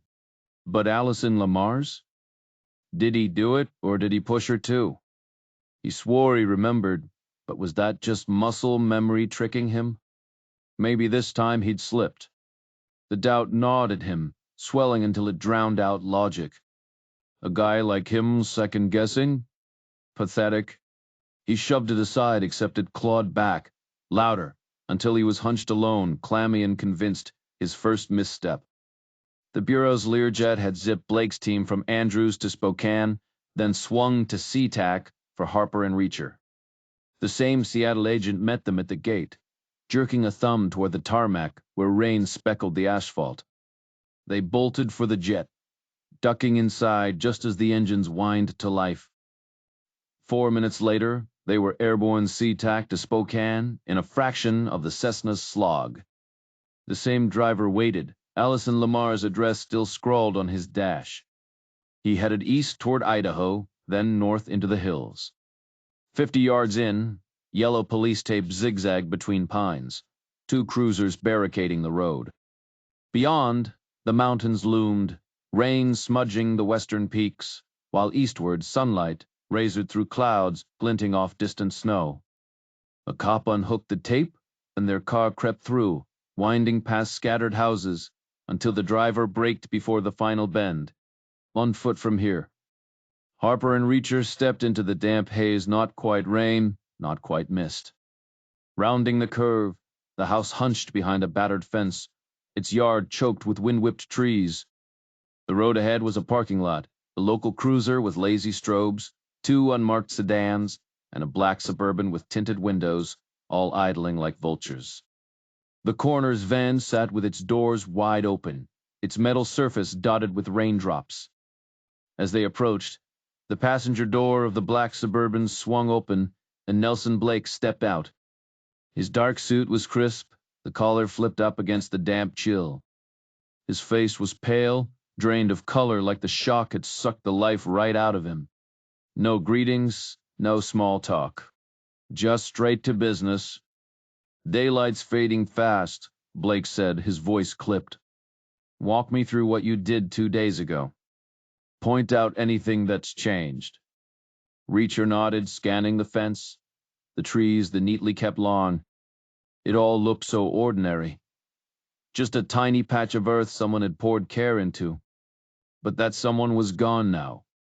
Allison had shaped this place with her own hands, and now she wasn't here to see it. Who's been inside already? Reacher asked. Just the local cop who found her, Blake replied. Nobody else. Not even my team or the coroner. Wanted your take first. So she's still in there? Blake exhaled. Yeah, she is. The road was silent, except for the faint hum of power lines overhead. The cruiser's flashing lights painted Blake's suit in alternating red and blue, a pointless light show in the gathering dark. Reacher moved past the parked vehicles, stepping onto the narrow road. Where does this lead? He called over his shoulder. Blake trailed behind. Nowhere useful. Middle of nowhere, probably. Reacher smirked. Narrow as hell, though. Your guy would have had to turn around somewhere. Check the mud up the road. Betty came in from the Spokane side, scoped the place, then doubled back. A pro thinks about his exit. Blake gave a curt nod. I'll get someone on it. Now show me the house. Harper and Reacher waited at the driveway's edge. We stopped right here, Harper said. Everything was too quiet. Then we knocked. Was it raining? Blake cut in. Harper glanced at Reacher. Dry. Overcast, but no rain. Driveway way wasn't muddy. Blake pulled a roll of plastic grocery bags from his coat. Cover your shoes. They slipped the bags over their boots, tucking the edges in. Harper continued. She answered on the second knock. I flashed my badge through the peephole. Reacher added she was jumpy. Said Julia had warned her. Blake's jaw tightened as he nudged the door open with his foot. The hinges groaned the same way Reacher remembered. We stood in the hall, Harper said. Then she offered coffee, so we went to the kitchen. Blake scanned the space. Anything look off to you? Reacher's grip tightened on the doorframe. Whatever they found here, it wouldn't bring her back. But it might just point them to the bastard responsible.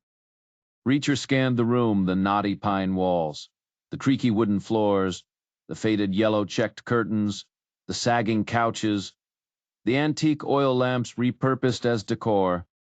Same as before, he muttered. All right, kitchen next, Blake ordered. They moved in, the waxed linoleum gleaming underfoot. The cabinets hadn't budged, the stove sat cold and unused, the appliances beneath the counter untouched.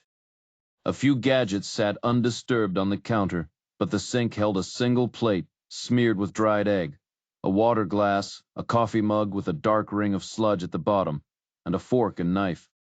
One of the silverware drawers was slightly ajar. Sky's different, Harper noted from the window. Way more overcast now. That drawer was shut when we left, Reacher pointed out. They all crowded around the sink, studying the remnants of a meal. Breakfast? Blake asked. Or dinner, Harper countered. Egg on toast could be a quick meal for someone living alone. Blake nudged the drawer open with his fingertip. Inside was a jumble of mismatched utensils, a few basic tools, screwdrivers, wire cutters, electrical tape, nothing out of the ordinary. All right, what's next? Blake pressed. I was here with her, Harper reminded him. Reacher exhaled. Show me. Blake followed him back to the hall. I checked the parlor, the living room, Reacher said. Windows were secure. Figured nobody got in that way. Blake nodded. Not the windows. Then I walked the perimeter, checked the barn. Upstairs first, Blake decided. Reacher led the way, every step deliberate. He couldn't shake the thought that, just over a day ago, the killer had taken this same path. I cleared the bedrooms last, he said. Master suite was the final stop. Let's go, Blake said. They moved through the master bedroom, pausing at the bathroom door. Blake gave a stiff nod. Do it. Inside everything was spotless except for the bathtub. It was nearly full of thick green paint, the surface hardened into a glossy film. Just beneath it, the silhouette of a petite, toned woman floated perfectly preserved. Every curve was visible, the slope of her thighs, the arch of her stomach, the swell of her chest. Her head tilted back, lips parted in a faint frozen grimace. Damn, Reacher muttered. Yeah, damn, Blake echoed. Reacher searched for any clue, any sign of struggle. But the room was eerily unchanged. Anything? Blake asked. Reacher shook his head. Nothing. Outside then? They descended the stairs in silence. Harper waited in the hallway, eyes darting to Blake. He shook his head. Either nothing there or don't go up there. Reacher led Blake out back. Checked the windows from outside, he said. Not the damn windows, Blake snapped. He came through the door. But how? Reacher shot back.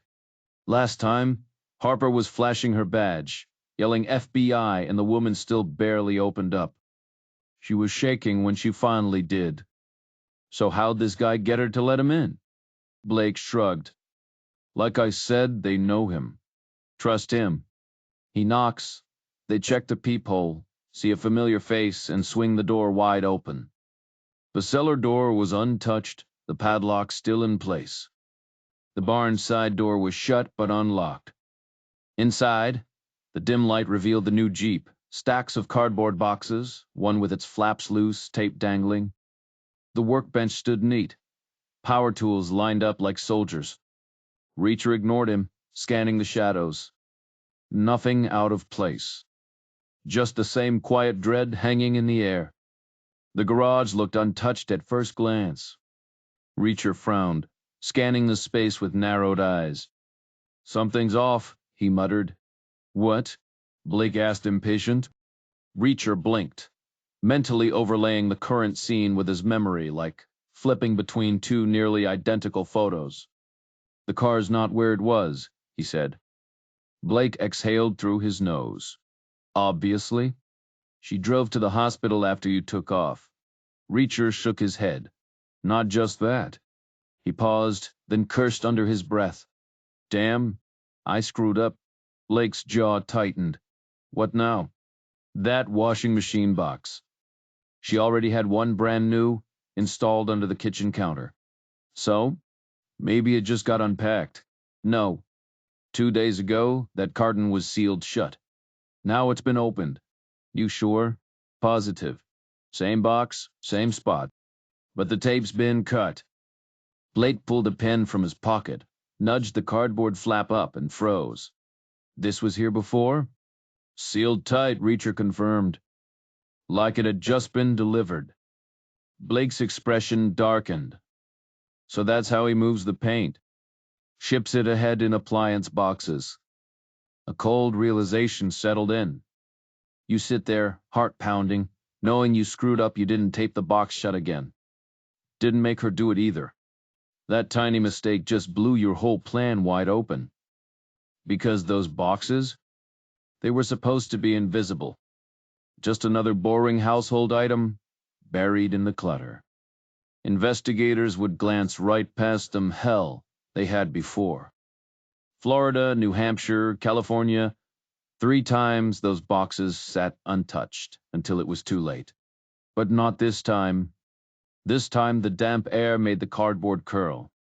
The flaps would lift on their own, exposing the truth inside. No pristine appliance packaging, just empty paint cans, stacked neatly in 2 rows of 5. Blake hauled in portable floodlights, bathing the box in harsh white glare like it was some alien artifact. They hunched over it, tense, as if it might explode. The carton was standard, sturdy brown cardboard, the manufacturer's logo bold on every side, model number stamped below. The tape had been sliced clean. Inside, nothing but 10 3-gallon cans, lids pried open and loosely replaced. Dried paint streaked the rims where it had been poured out. No gleaming appliance. Just the evidence, waiting to be found. And this time they looked. The cans had no branding, no company logo, no claims about performance or longevity. Just a plain label stamped with a serial number and the words Camel Green in small print. Is this typical? Blake asked. Reacher gave a quick nod.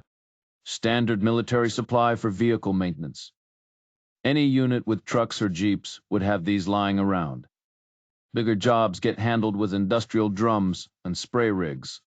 So they're easy to find, Blake pressed. Reacher shook his head. Not just easy, they're everywhere. The garage fell quiet. "All right, pull them out," Blake ordered. A tech in latex gloves carefully removed each can, setting them in a neat row on Allison Lamar's workbench. He flipped open the carton flaps and angled a bright work light inside, revealing 5 deep circular indentations in the cardboard. These were full when they got packed, the tech noted. Blake stepped out of the harsh light, retreating into the shadows. He turned away, staring at the wall like it held answers. "So how would this end up here?" Reacher shrugged. "Like you said, delivered ahead of schedule." "Not by the killer?" "No. He wouldn't risk coming back." "Then who?" "Some shipping company. The guy had it sent ahead, FedEx, UPS, who knows?" Blake scoffed.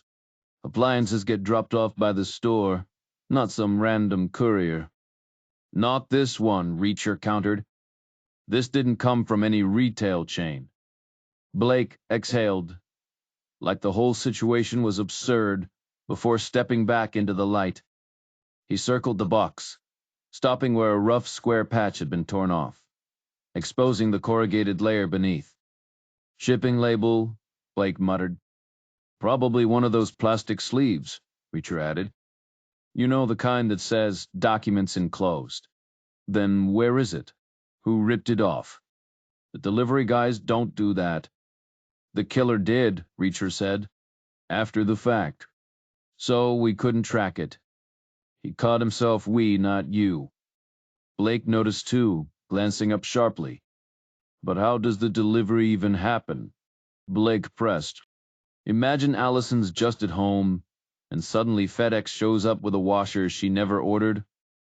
She wouldn't just take it." "Maybe she wasn't there," Reacher suggested. "Could have been while she was at the hospital with her dad. Driver might have just left it in the garage."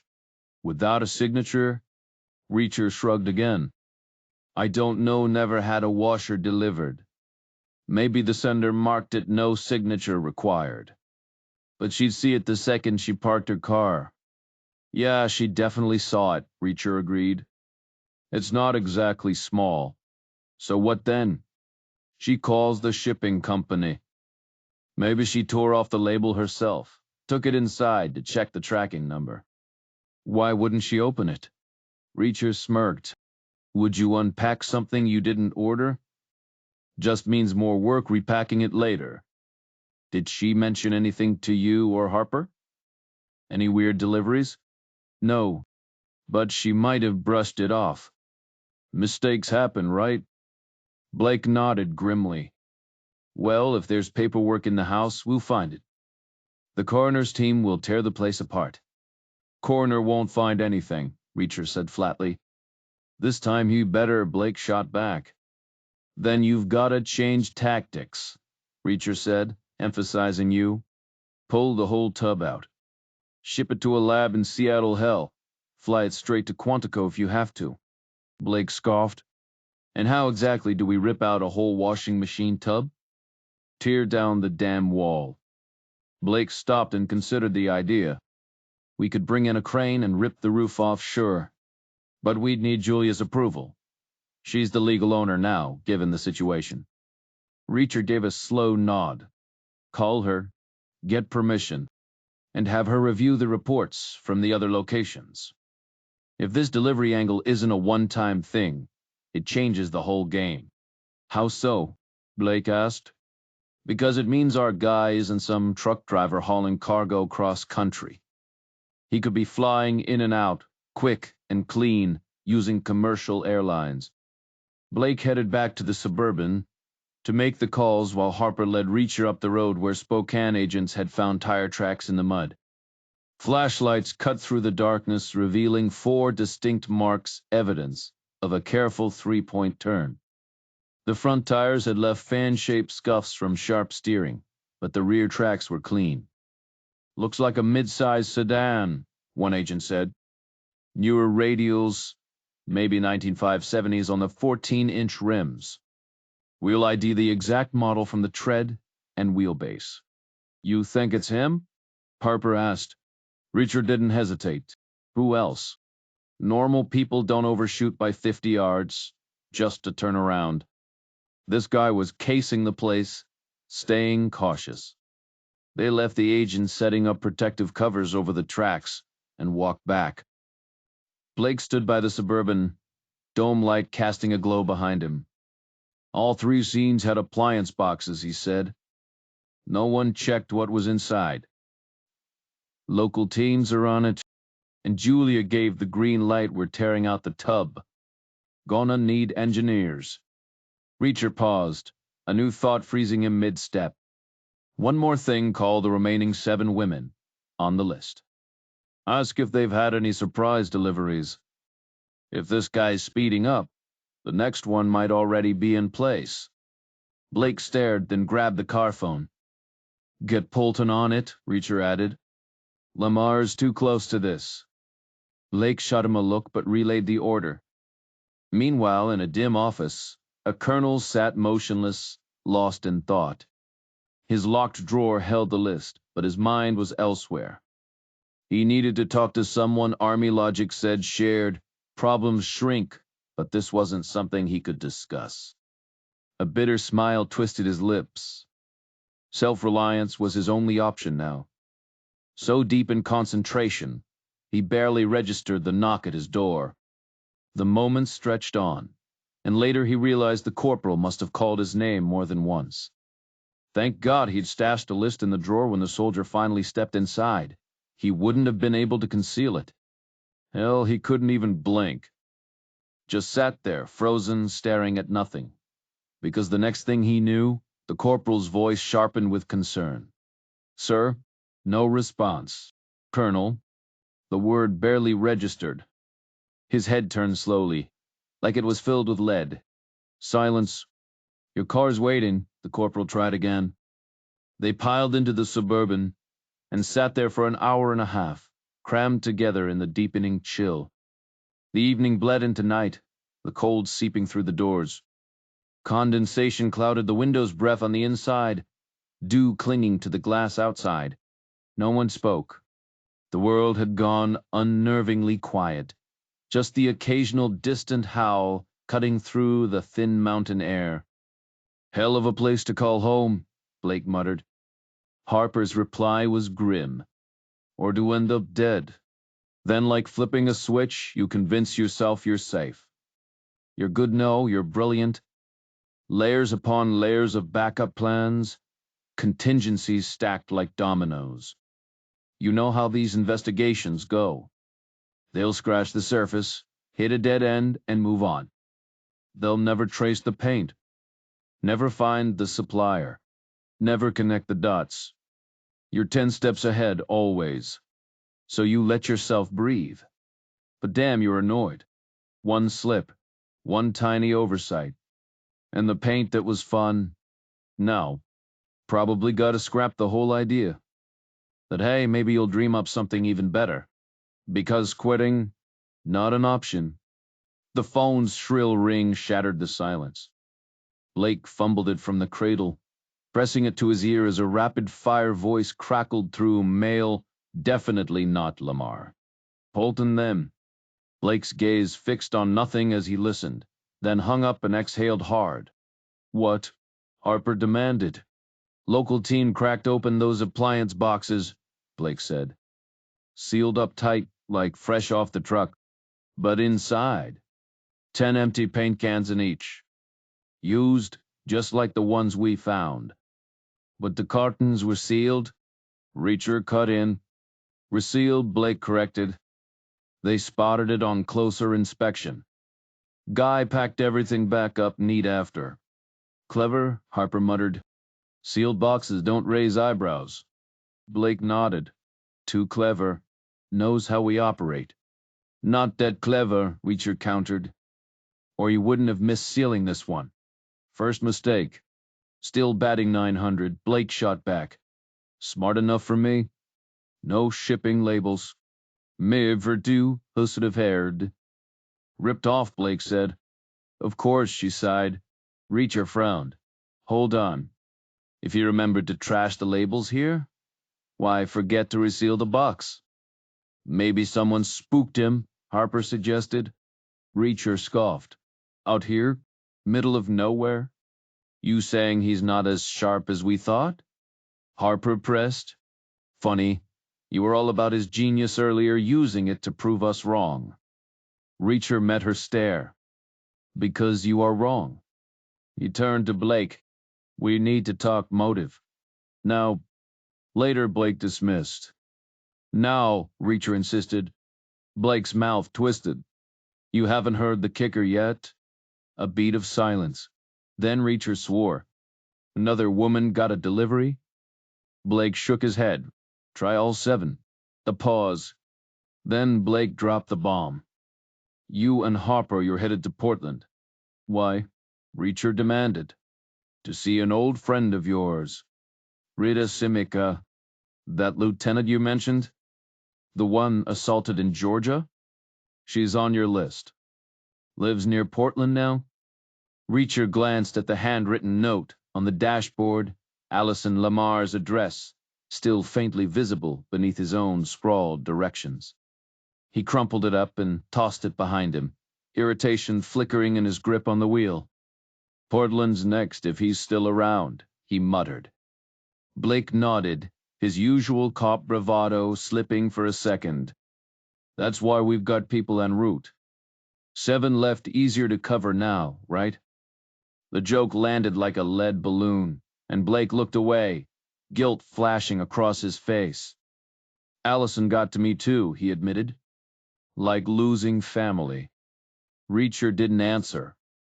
Instead, he focused on the road ahead, the Buick humming beneath him as they tore through the darkness. Harper lounged in the passenger seat, her hair catching the dashboard glow. The Army's strict procurement policies flashed through his mind GM this year, Ford the next, all to keep Detroit happy. The irony wasn't lost on him. Then headlights flared in the rear view, closing fast. Reacher nudged the speedometer past 80, but the other car blew past them like they were standing still, a sleek sedan vanishing into the night. Harper yawned. Maybe that's our guy. Racing to Portland ahead of us. Reacher smirked. Nah. Changed my mind, I don't think he drives. The road stretched ahead, dead straight toward Ritzville, but the tension in the car coiled tighter. Somewhere out there, a killer was moving. And they were running out of time. Reacher kept his foot steady on the gas, nudging the needle just past 90 as the taillights ahead flickered in the distance. You really think he's flying? Harper asked, shifting in her seat. The scent of her perfume, something crisp and citrusy, drifted through the car. And then what? Grab some generic rental at the airport? Exactly, Reacher muttered, eyes locked on the road. Those tire marks? Textbook standard. Probably some forgettable sedan, the kind every rental place stocks by the dozen. Harper frowned. Seems risky. Paper trails everywhere. Reacher smirked. Same as plane tickets. But this guy's meticulous. Bet he's got fake ID so solid you could build a house on it. Tracing him? Good luck. Ahead, the road stretched straight, the glow of the other car barely visible. Harper stretched, her elbow brushing against his arm. So think about Spokane, she said. He lands, grabs a car, drives to Allison's place, what, 30 minutes? Does his thing, another 30, then bolts. No way he sticks around. Not near the scene, Reacher agreed. Check the rental records. Look for super short turnarounds, 2 hours or less. That's your pattern. Harper turned toward him, studying his profile in the dim light. You keep switching between we and you. Can't decide if you're in or out, huh? Reacher exhaled. I liked Allison. What little I saw of her. And Rita Semeka too. Tough as nails. Second lieutenant, aced officer training. Not the type to go down easy. His grip tightened on the wheel. Which brings us to the real question, how's he pulling this off? Walks in 30 minutes later, they're dead in the tub, no struggle, no mess. How? Harper hesitated. Gunpoint. Reacher shook his head. No way. If he's flying, he's not packing. Tisa doesn't exactly hand those out. And Rita? She wasn't some pushover. 5 guys came for her that night, and she still made 3 of them regret it. The car ahead veered west toward Seattle. Reacher eased off, swinging south onto 395. The road narrowed, winding through the darkness. Harper leaned back, arms crossed. So what's his move, then? Drugs? Hypnosis? Reacher's jaw clenched. Whatever it is, it's smooth. Too smooth. A beat of silence passed before he added, and that's what scares me. The hum of the engine filled the car as Oregon loomed ahead, the night stretching out like an unanswered question. Only 3 attackers managed to assault her, the others didn't stand a chance. One ended up with a shattered pelvis, another with both arms snapped like twigs. She fought like a cornered wolf. So, Harper asked, would Allison Lamar have gone down without a fight? Even with a gun to her head, you think she'd just take it for half an hour? Harper exhaled. I don't know. But she wasn't some shrinking violet. Army-trained, infantry background, she'd either snap and fight back or wait for her moment. But she didn't. Why? Reacher's jaw tightened. That's the question, isn't it? And we won't find the answer if your team keeps obsessing over the wrong motive. Harper turned toward the window, watching the night blur past. Care to explain? She pressed. Not yet, Reacher said. Not until Blake and Lamar are in the room. I'm not repeating myself. They pulled into a gas station just past the Columbia River near Richland. Reacher pumped fuel while Harper ducked inside. When she returned, she slid behind the wheel, adjusting the seat and mirror before firing up the engine. The car hummed back onto the highway, cutting through Oregon's emptiness under a sky littered with cold, distant stars. The Cascades loomed ahead, invisible in the dark. You're gonna have to talk, Harper said, gripping the wheel, or I'll pass out from boredom. Reacher smirked. Almost as bad as Lamar. Harper shot him a grin. Almost. He chuckled. Fine. Why'd you leave the army? She groaned. Seriously? That's your go-to? People ask because they care, he said. Or they're nosy. She shrugged. It was a mix of good and bad, like a marriage. You don't bail over petty annoyances. Reacher fell silent, watching the stars smear across the windshield. They downsized me, he finally admitted. Harper scoffed. Bull, your file says you volunteered. He hesitated. I got spooked. By what? Change. The army was massive global. Then they shrank it. Promotions meant more responsibility in a smaller world. I didn't want that. Big fish in a small pond isn't so bad, she countered. I didn't want to be a big fish, he muttered. I liked blending in. Harper rolled her eyes. A major doesn't blend in. He exhaled. Fine, medium-sized fish. But a big fish? Stuck behind a desk for years? No thanks. I'd have peaked at colonel, rotting in some office, no way out. The stars above stayed silent, indifferent. Harper just shook her head. Still a lousy reason to walk away. Could have been 15, maybe 20 years, he admitted. But I just couldn't stay put. My whole life's been one long road trip, always on the move. Stopping scared me. I had no idea what being anchored down would feel like, but I was damn sure I wouldn't like it. And now, she pressed.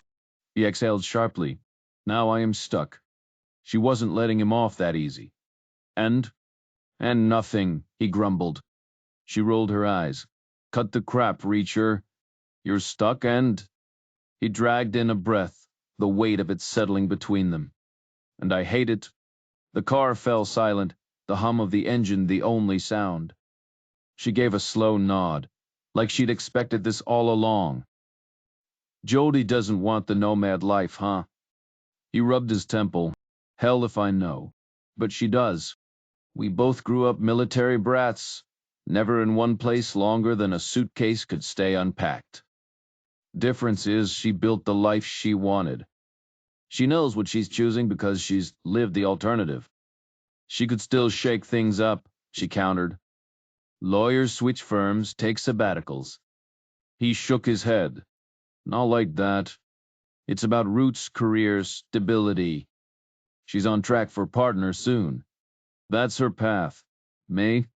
If I wake up in Oregon tomorrow and decide I want Oklahoma dust in my boots by sundown, I go.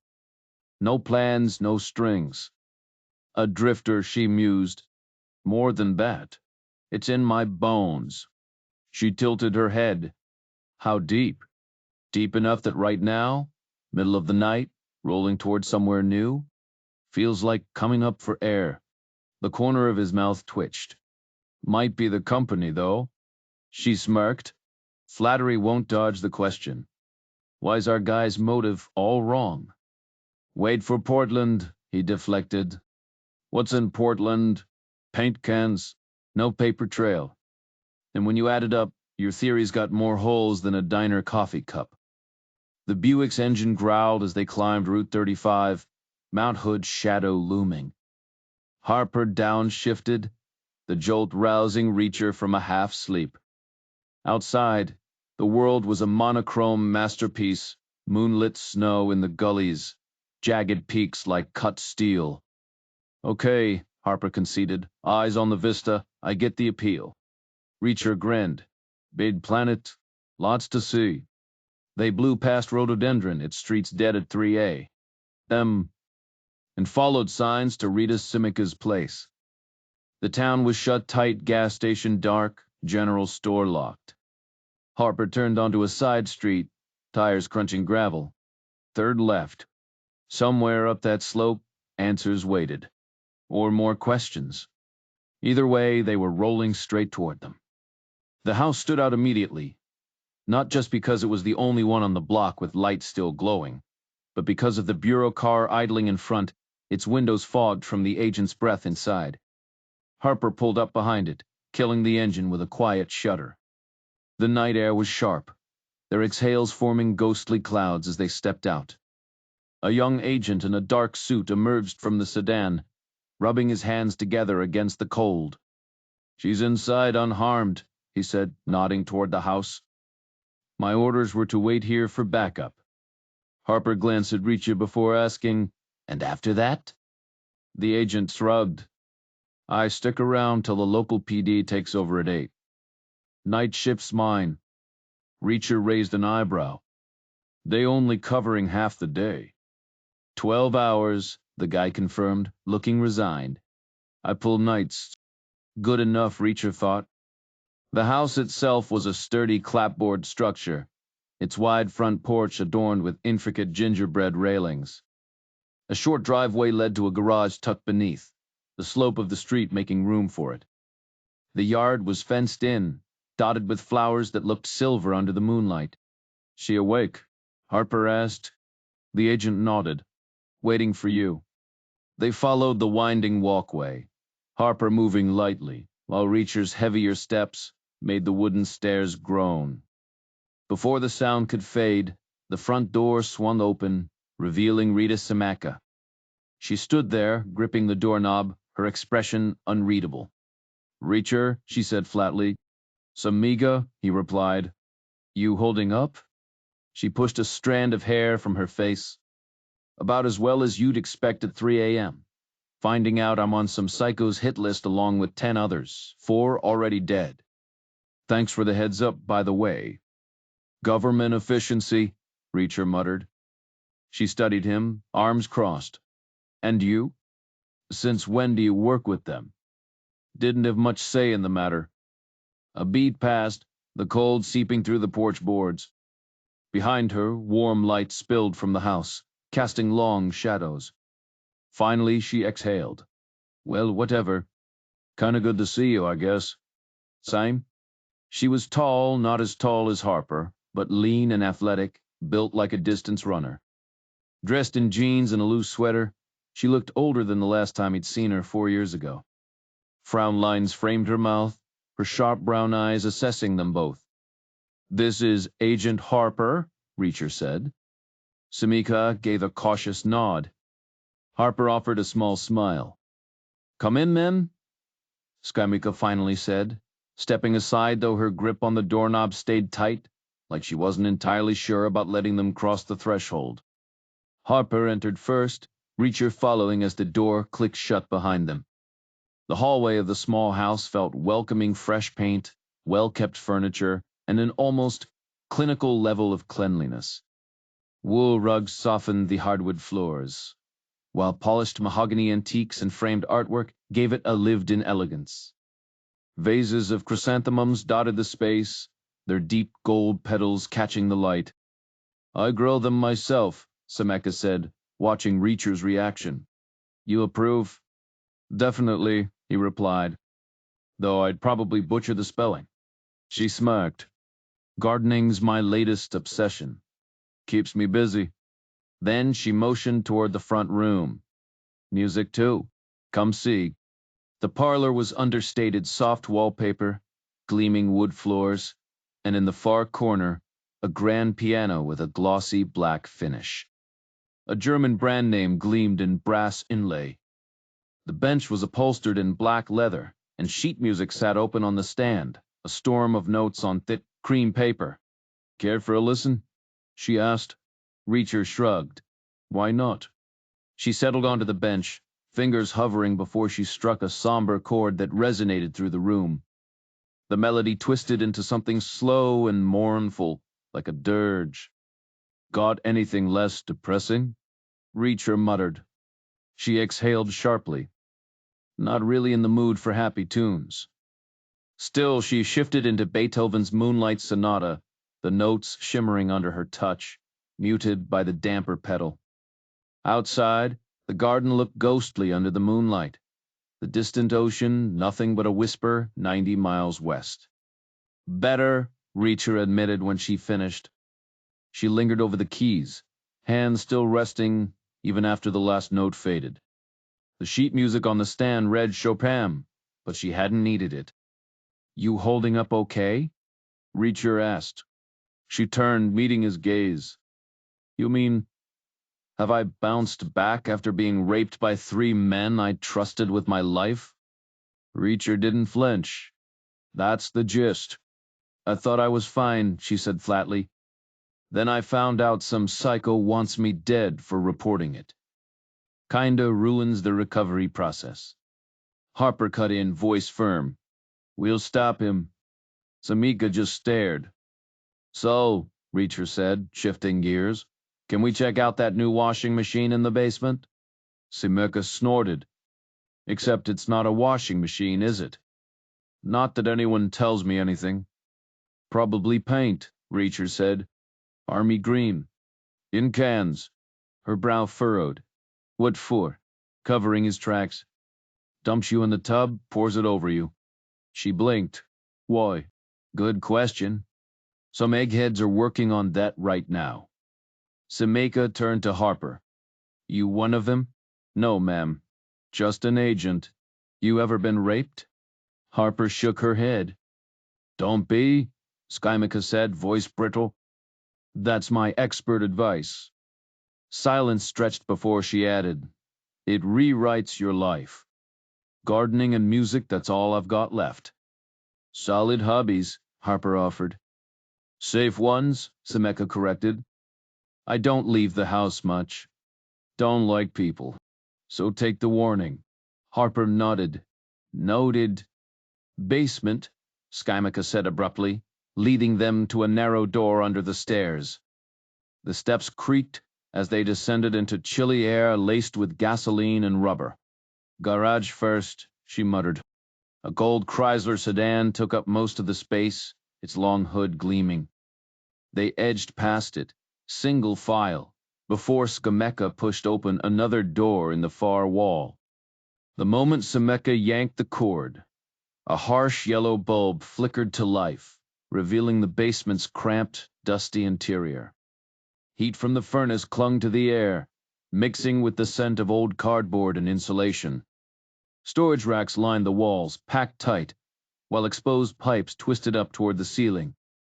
In the center of the room, a lone cardboard box sat crooked on the concrete, its crisp edges and shiny brown tape standing out against the orderly shelves. Reacher eyed it. Got a knife? Samaka jerked her chin toward a workbench, where tools hung in perfect rows on a pegboard. He grabbed a linoleum knife, half expecting the peg to come loose, but no, these were secured with neat little plastic clips. Efficient. He sliced the tape, flipped the knife, and nudged the flaps open. Inside, 5 metal lids gleamed under the light. He hooked one of the paint cans with the handle and turned it, studying the small white label, Camoga Green.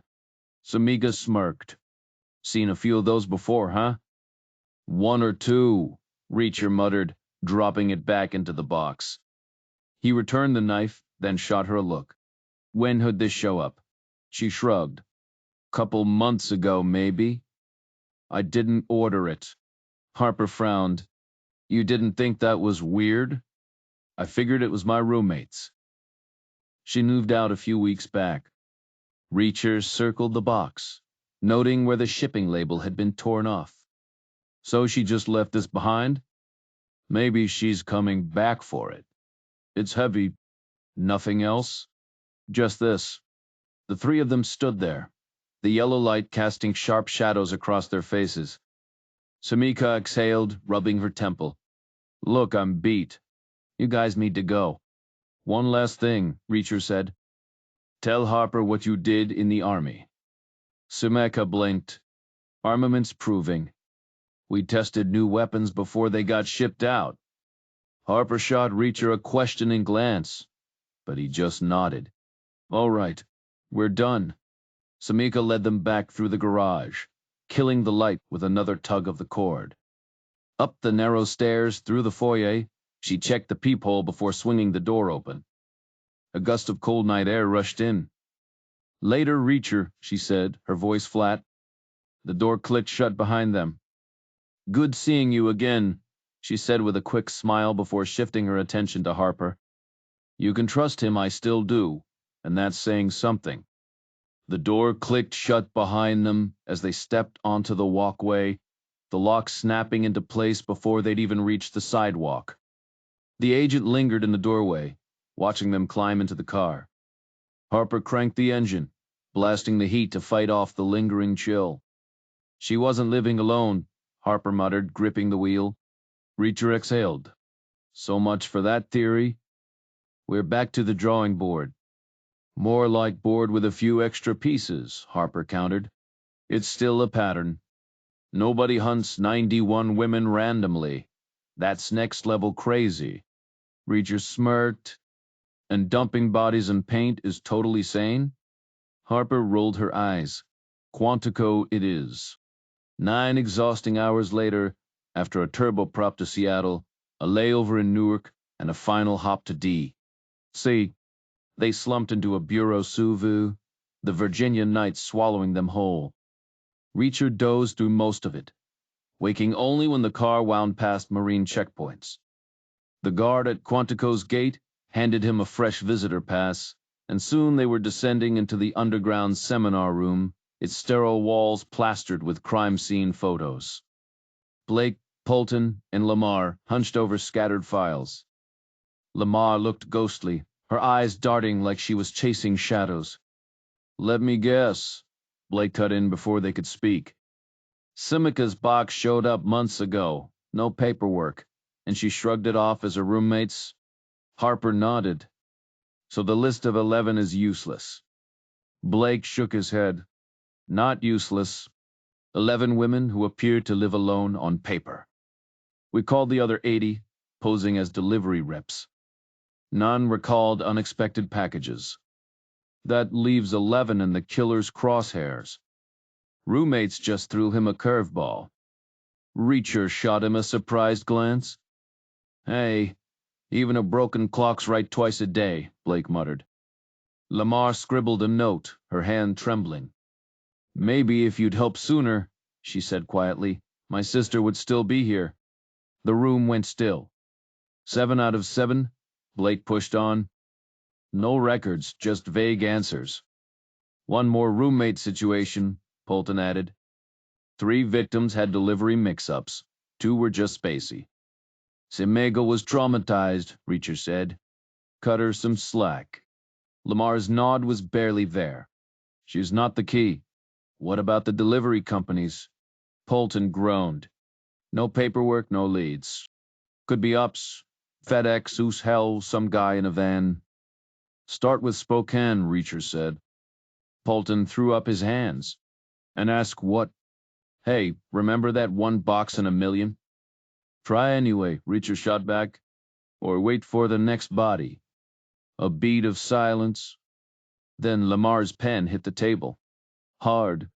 The isolated location might stick in the driver's memory. Middle of nowhere.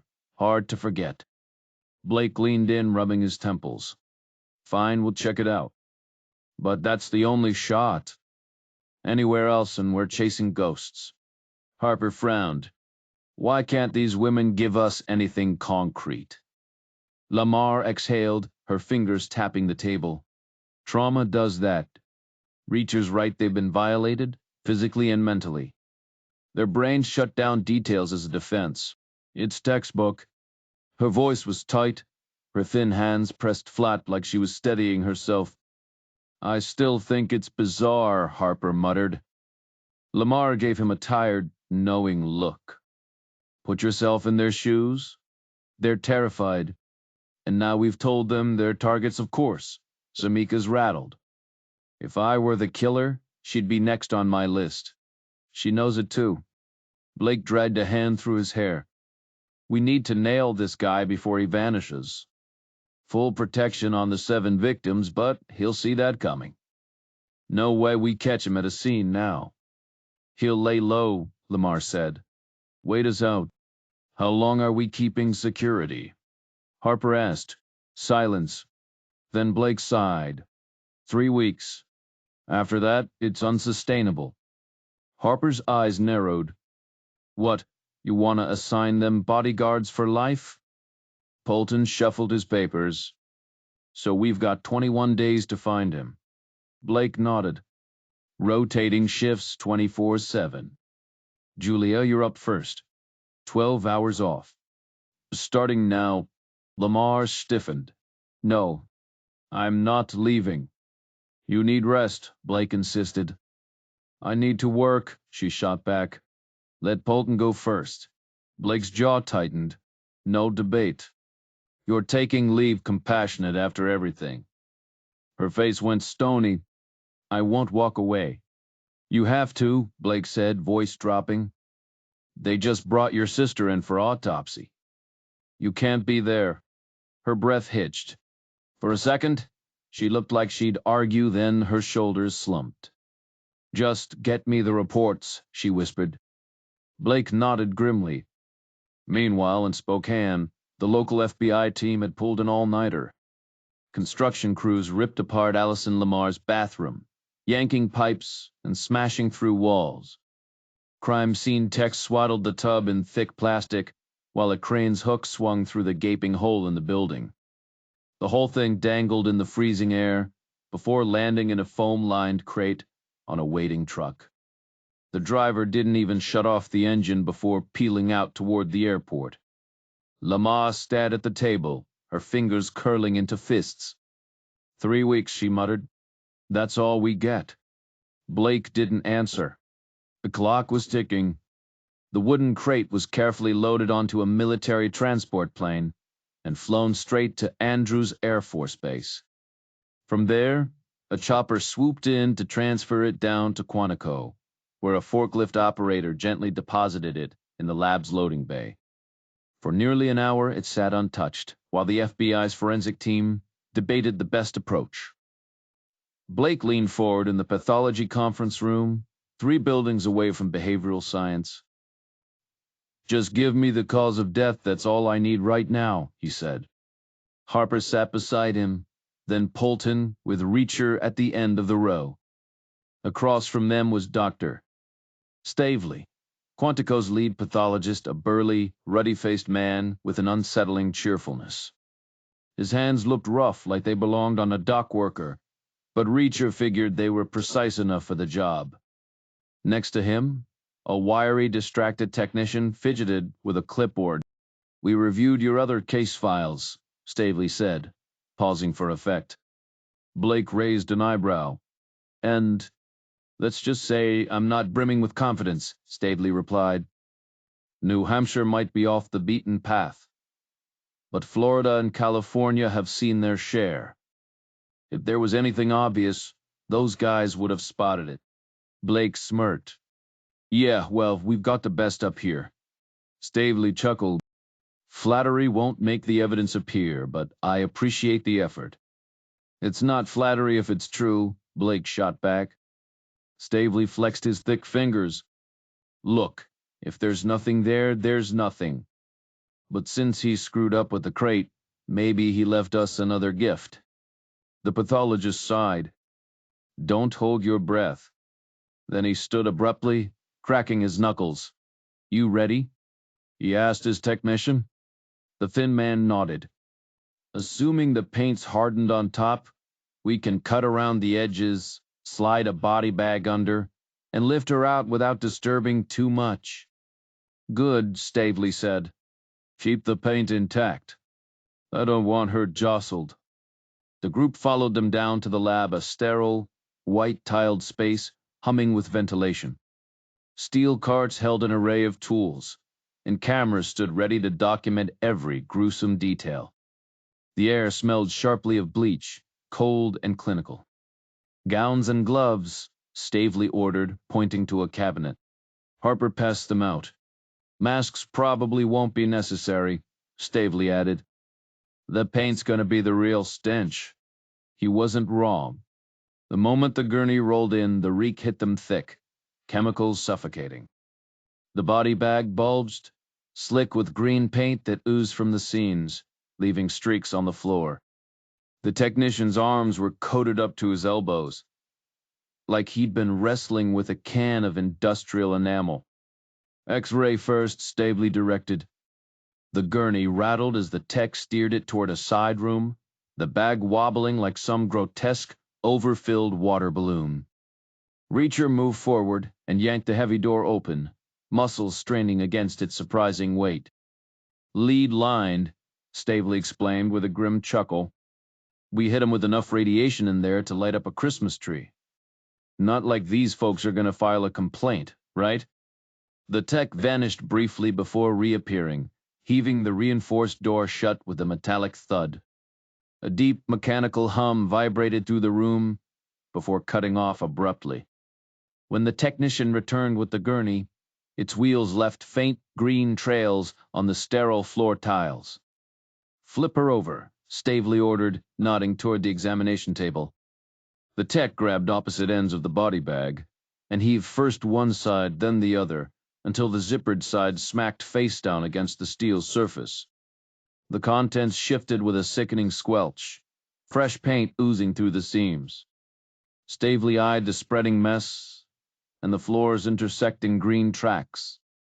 Booties, everyone, he barked. Unless you want this crap glued to your shoes for a week. Harper rummaged through a supply cabinet, tossing out disposable plastic covers. Reacher slid his on, watching the thick paint creep outward like molasses. Grab the films, Stavely called.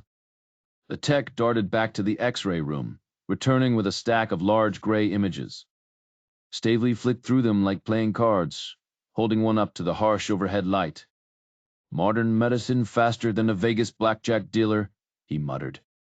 He singled out a film, slapped it onto the wall-mounted light box, and flipped the switch. The image glowed ribs, spine, pelvis, all rendered in eerie gray, with a forearm draped diagonally. But what caught Reacher's eye was the glaring white sliver of metal, sharp and slender, nestled near the abdomen. Some kind of tool, Stavely mused. Holton frowned. None of the others had that. Blake leaned in. We need to see it now. Stavely shook his head.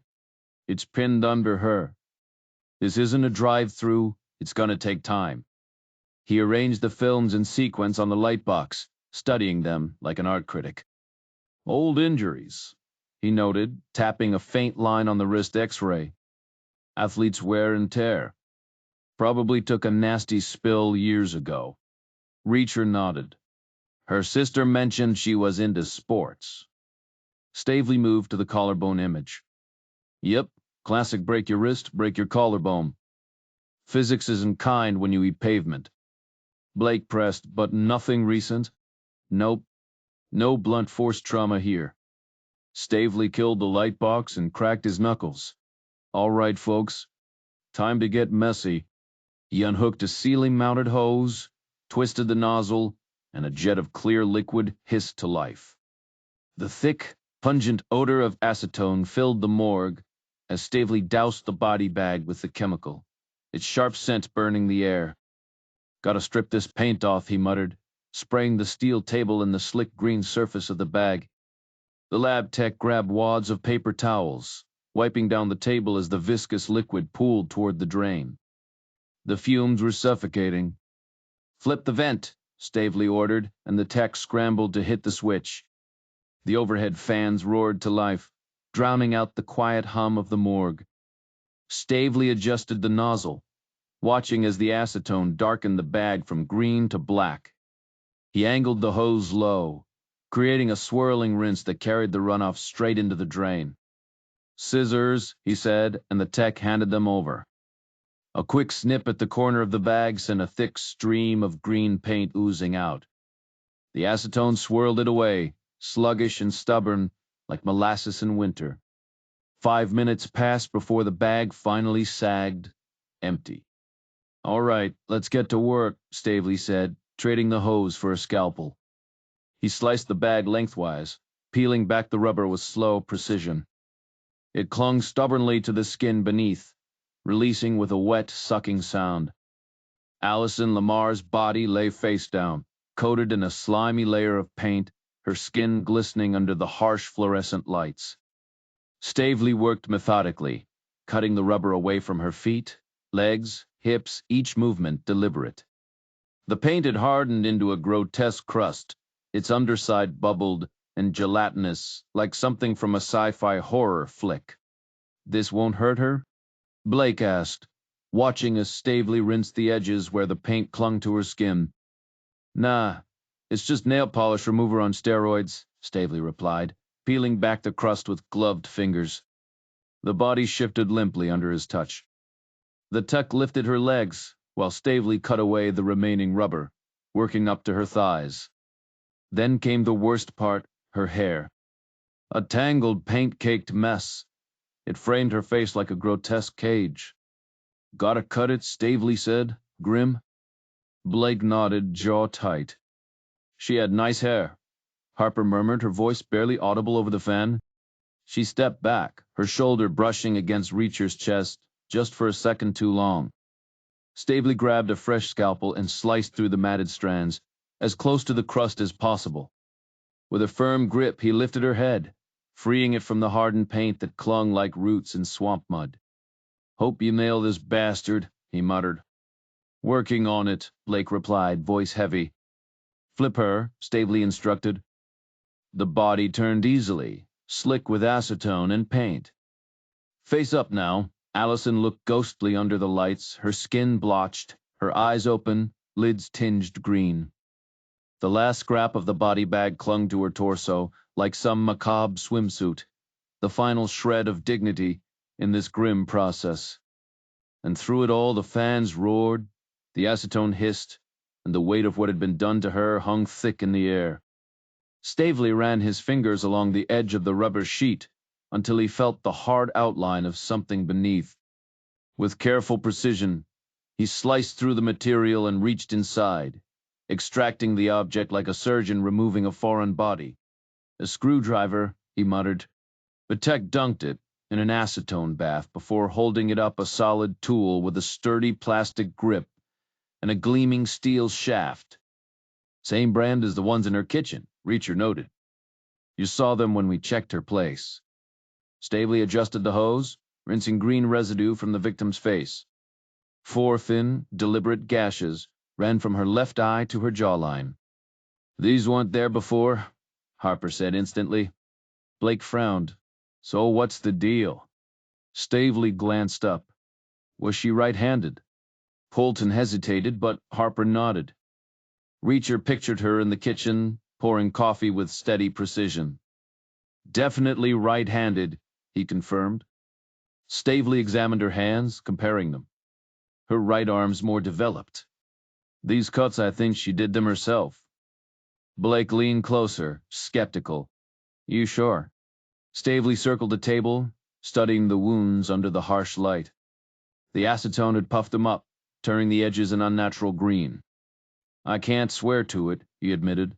But think about it, why would the killer place them exactly where she could have reached? Reacher's jaw tightened. He forced her. Blake scoffed. How? Same way he made her pry open those paint cans. The screwdrivers for the lids, the scratches, were an afterthought. If he'd planned it, he'd have grabbed a knife. Blake rubbed his temple. Where are the cans now? Materials analysis, Polton said. Run the screwdriver over, check for tool marks. The tech bagged it, and Polton stripped off his gear before hurrying out. Blake exhaled sharply. But why make her mutilate herself? Reacher's voice turned grim. Control. Humiliation. Hell, maybe he got off on it. Stavely shook his head. Wounds are shallow, barely bled. No hesitation marks either. Blake muttered, could be symbolic. 4 lines mean anything? Reacher shrugged. Not in my playbook. Harper crossed her arms. How did he kill her then? Stavely peeled back the last of the body bag, hosing down her torso. The tech lifted the rubber away, leaving her exposed under the glaring lights, pale, lifeless, her skin mottled green like something dredged from the ocean floor. Reacher's chest tightened, remembering her laugh, the way her eyes had sparkled. Is it possible to murder someone without leaving a trace? He asked quietly. Stavely shut off the acetone, the hose retracting with a hiss. Not on my table. The fan hummed back to normal, the room falling silent except for the drip of fluid. The body lay there, stripped of everything, even dignity. Reacher clenched his fists. Somewhere between the kitchen and this cold slab, a monster had turned a vibrant woman into a grotesque exhibit, and they were no closer to figuring out how. The victim's hair was stiff with dried paint, unevenly chopped around her head like some grotesque halo. There are really only 2 ways to end someone, Stavely mused, adjusting his gloves. Stop the heart or cut off oxygen to the brain. But doing either cleanly. That's some Houdini-level magic. Blake frowned. How do you stop a heart without a bullet? Air embolism, Stavely replied, tapping a scalpel against his palm.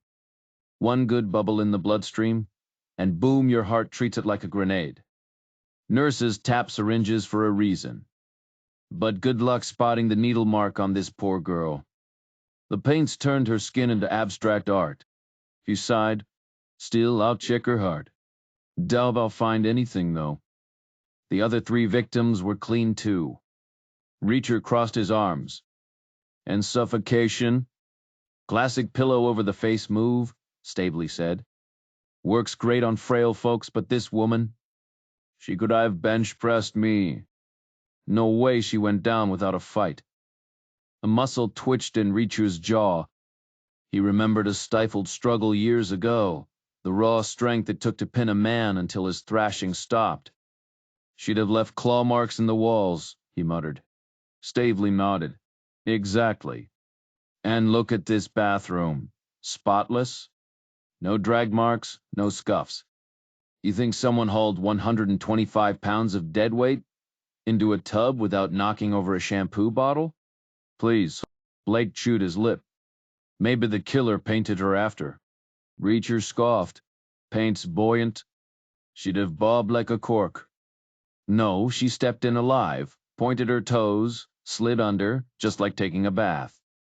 Stavely rubbed his temples. We'd need to test it, but I'm with Reacher. The first 3 showed 0 signs of being manhandled, no bruises, no joint damage. My bet? They walked into their own deaths. Harper's voice turned sharp. Walked into suicide? In a tub full of paint? Not suicide, Stavely countered. No slit wrists, no drowning. Just poof. Lights out. He stared at the body, his usual sarcasm fading. Honestly, I've got nothing. Give me 3 hours with a bone saw. Maybe I'll find a clue.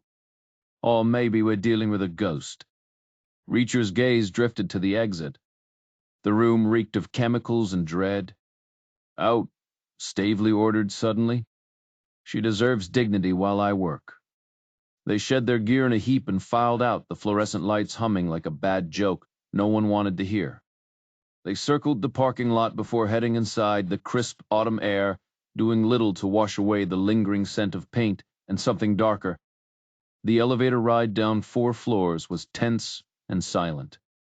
When they reached the seminar room, Julia Lamar was already there, eyes fixed on the muted TV screen. You were supposed to leave, Blake said flatly. Any breakthroughs? She asked, ignoring him. Not yet, Blake replied. Go home, Julia. You're running on fumes. She shrugged. I told you I can't. Not until this is over. Blake exhaled sharply. You're no use to anyone if you crash. Won't happen. That wasn't a suggestion, Blake snapped. Lamar waved him off like swatting a fly. Hopper watched her, arms crossed. It was an order, Blake repeated. And I chose to ignore it, Lamar shot back. We have 3 weeks to stop this guy. That's not exactly a vacation. Reacher leaned against the table. 3 weeks is more than enough. Harper's gaze snapped to him. If we actually focus, he added. Silence settled over the room. Lamar tensed, her voice turning brittle. His motive is obvious. Reacher softened his tone, mindful of the fresh wounds she carried. Not to me. Lamar turned to Blake, frustration flashing in her eyes. We can't rehash this now. We have to, Reacher insisted. We've already been through it, she snapped. Blake held up a hand. Enough. We don't have time for infighting. Reacher didn't back down. Then stop wasting time looking in the wrong places. The tension thickened. Lamar clenched her jaw, staring at the table. Blake hesitated, then relented. Fine. 3 minutes, Reacher. Make it count. Reacher straightened. This guy? He's meticulous. 4 kills, 0 evidence. One tiny slip, an open box, and even that's a dead end. He's made 1,000 decisions flawlessly, under pressure. That takes a very specific kind of intelligence. Practical, logical, ruthlessly efficient. Blake frowned. Your point. Ask yourself, do you have a problem with black people? Blake blinked. What? Just answer. No. Women? Same as anyone else. Exactly, Reacher said. You know bigotry is irrational. So does he. Which means his motive isn't hate. It's something else entirely. The room went still. Lamar's fingers tightened around her pen. Blake exhaled slowly. Keep talking. Any man who throws a fit over harassment claims is dead wrong. Blaming the victims? Wrong. Hunting them down for payback? That's next level messed up. That guy's got wires crossed in his head, no logic, no grip on reality. At his core, he's just plain stupid. But our guy. Reacher leaned in. Not stupid. We already agreed he's sharp, not some quirky genius or unhinged whack job, but street smart, calculating, grounded. He's playing chess while everyone else is stuck on checkers. Anger at these women? Doesn't add up. You can't be razor sharp and brain dead at the same time. Reality doesn't work that way. Silence hung thick until Lamar cut through it. We know his motive. The pattern's too precise for it to be random. Reacher shook his head. You're painting him as unhinged, but unhinged guys don't pull off crimes this clean. Lamar's jaw clenched audibly, her stiff hair-sprayed strands barely moving as she glared.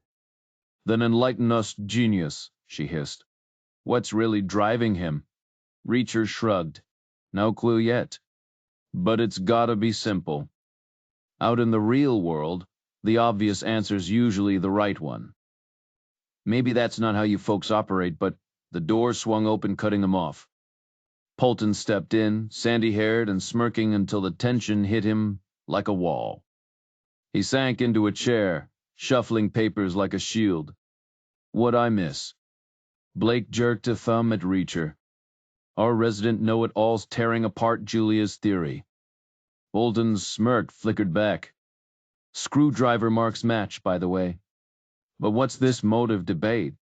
Reacher exhaled, scanning the room. Blake's hostility, Lamar's tension, Harper's curiosity, Polton's blank stare. It's basic, he repeated. Something obvious. Profitable enough to kill 4. My guess. He's wiping out witnesses. Witnesses to what? Blake snapped. Some kind of racket? Big, organized. Lamar's voice was barely a whisper. Inside the army? Obviously, Reacher said. The room went dead quiet. Then Lamar's hands flew to her face. No sound, just the shudder of her shoulders, the silent heave of sobs. Blake reached out. Julia, you good? She dropped her hands, her face twisted in agony. I messed up, she choked out. Reacher's right. I was wrong. The air turned heavy. Even Polton's papers stopped rustling. Because sometimes the truth doesn't just sting, it breaks you. Blake's reassurances fell flat. I should figured this out sooner, she muttered, her voice cracking. He tried to brush it off. Don't beat yourself up. But she wasn't having it. Her eyes burned with frustration. Don't you get it? Every second we lost, every lead we ignored, my sister paid for it. This is on me. Blake fumbled for the right words, but nothing stuck. You need a break, he insisted, watching her slump in her chair like a boxer after 12 rounds. Her face was a mess of red splotches, her breathing ragged. She looked hollowed out.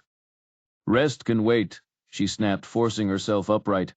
We've got work to do. Think, what's the angle here? What's the army hiding? Reacher stayed quiet, arms crossed. Blake pressed him. You didn't come this far empty-handed. Spit it out. Fine, Reacher said. Let's start with the victims. Amy Callan, ordnance clerk. Lorraine Stanley, quartermaster. Allison started in transport. Rita Samika, weapons testing. See the pattern? Blake blinked. So? Reacher leaned in. Those M9 Berettas I took from those guys.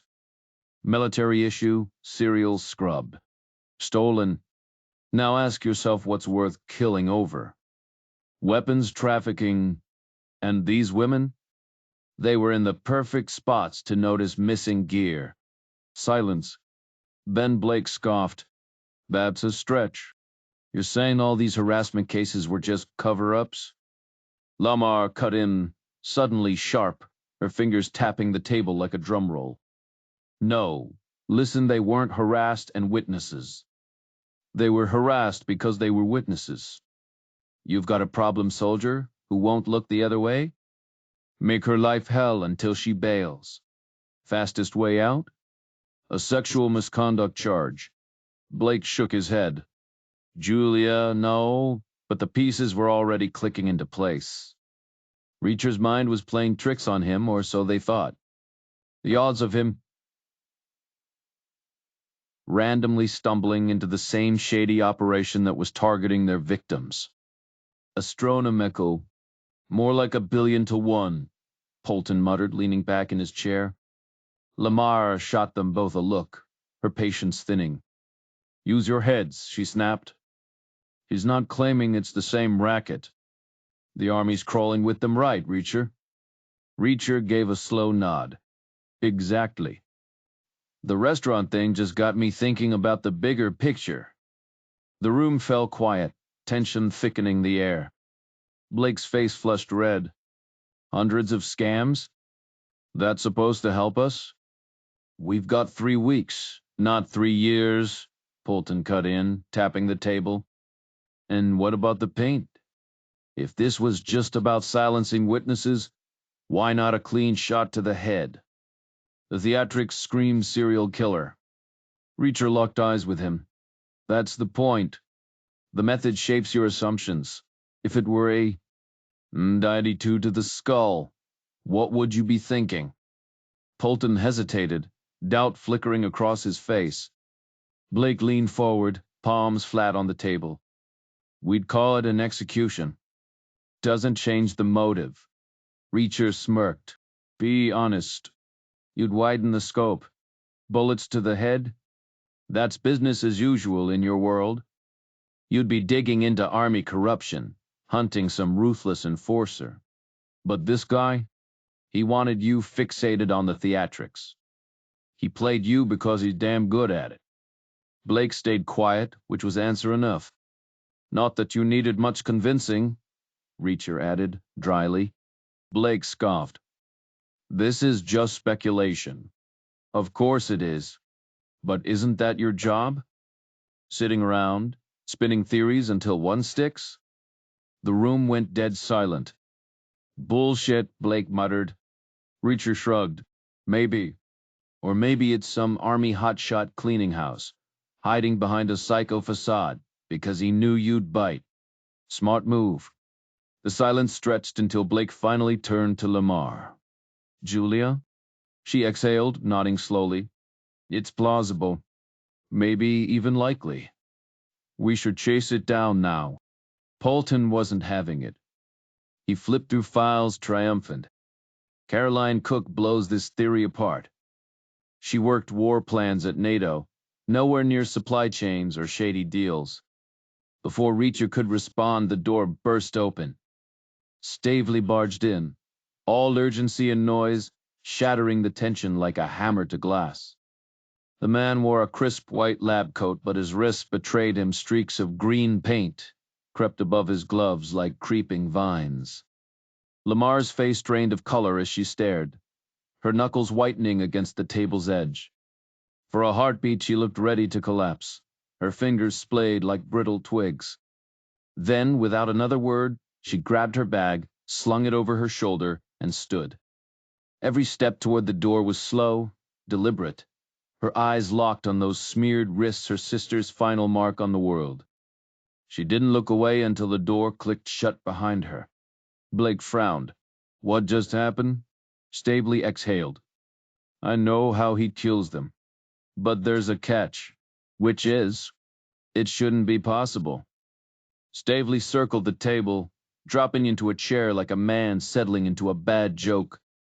We're working with a pattern here. No blunt force, no bullets, no knives, no poison. So what's left? Polton leaned in. Drowning? Nope. Lungs were clean as a whistle. Blake threw up his hands. Then what? 2 options, Stavely said. Stop the heart or cut off oxygen. Their hearts? Perfect. Like marathon runners. Not a scratch. So that leaves oxygen deprivation. Like suffocation? Harper's voice dripped skepticism. Exactly. But here's the kicker, no signs of force. No bruises, no broken bones. Nothing. Blake scoffed. So what? He magicked the air away. Stavely smirked. If only. No gas residue, no equipment. Just silence. He paused, tapping the table. Ever heard of gentle strangulation? Harper grimaced. Sounds like a bad romance novel. It's real. Steady pressure, no marks, but the damage is there. Except, he spread his hands. Not this time. No fractures, no swelling. Like they just decided to stop breathing. Reacher cut in dry as dust. She wasn't sick. No sore throat, no rasp. Healthy as a horse. Stavely's grin widened. Exactly. So tell me, geniuses, how do you kill someone without leaving a single damn clue? The room went quiet. Somewhere down the hall, a door slammed. The answer, it seemed, was still out of reach. The medical examiner pointed to the faint inflammation in the victim's throat, the kind you'd see after a minor cold or allergies. Normally, I wouldn't think twice about it, he admitted. But all three victims had the same thing. That's not random. Blake frowned. So what's the takeaway? Stavely leaned forward, his hands flat on the table. It means something was forced down their throats. Something soft enough not to leave damage, but dense enough to block airflow. The room went quiet. Like what? Blake pressed. A sponge, maybe? Did the crime scene reports list any? Reacher shook his head. Not in Spokane? Polton flipped through the paperwork. Nothing in the inventories. Harper crossed her arms. He could have taken them, like he did with their clothes. Blake rubbed his temple. So we're saying he brings his own? Some kind of signature tool? Stavely exhaled. It's the only explanation. Sherlock Holmes' rules eliminate the impossible, and whatever's left, no matter how wild, has to be the truth. Blake nodded, then hesitated. But how? You can't just shove something down someone's throat without a struggle. Reacher motioned to Harper. Come here. She raised an eyebrow but walked over, amusement flickering in her eyes. Going for a demonstration? Lie down, he said, stacking papers under her head like a makeshift pillow. He crumpled one sheet into a ball. Pretend this is the sponge. Harper smirked but played along, reclining like she was settling in for a dental exam.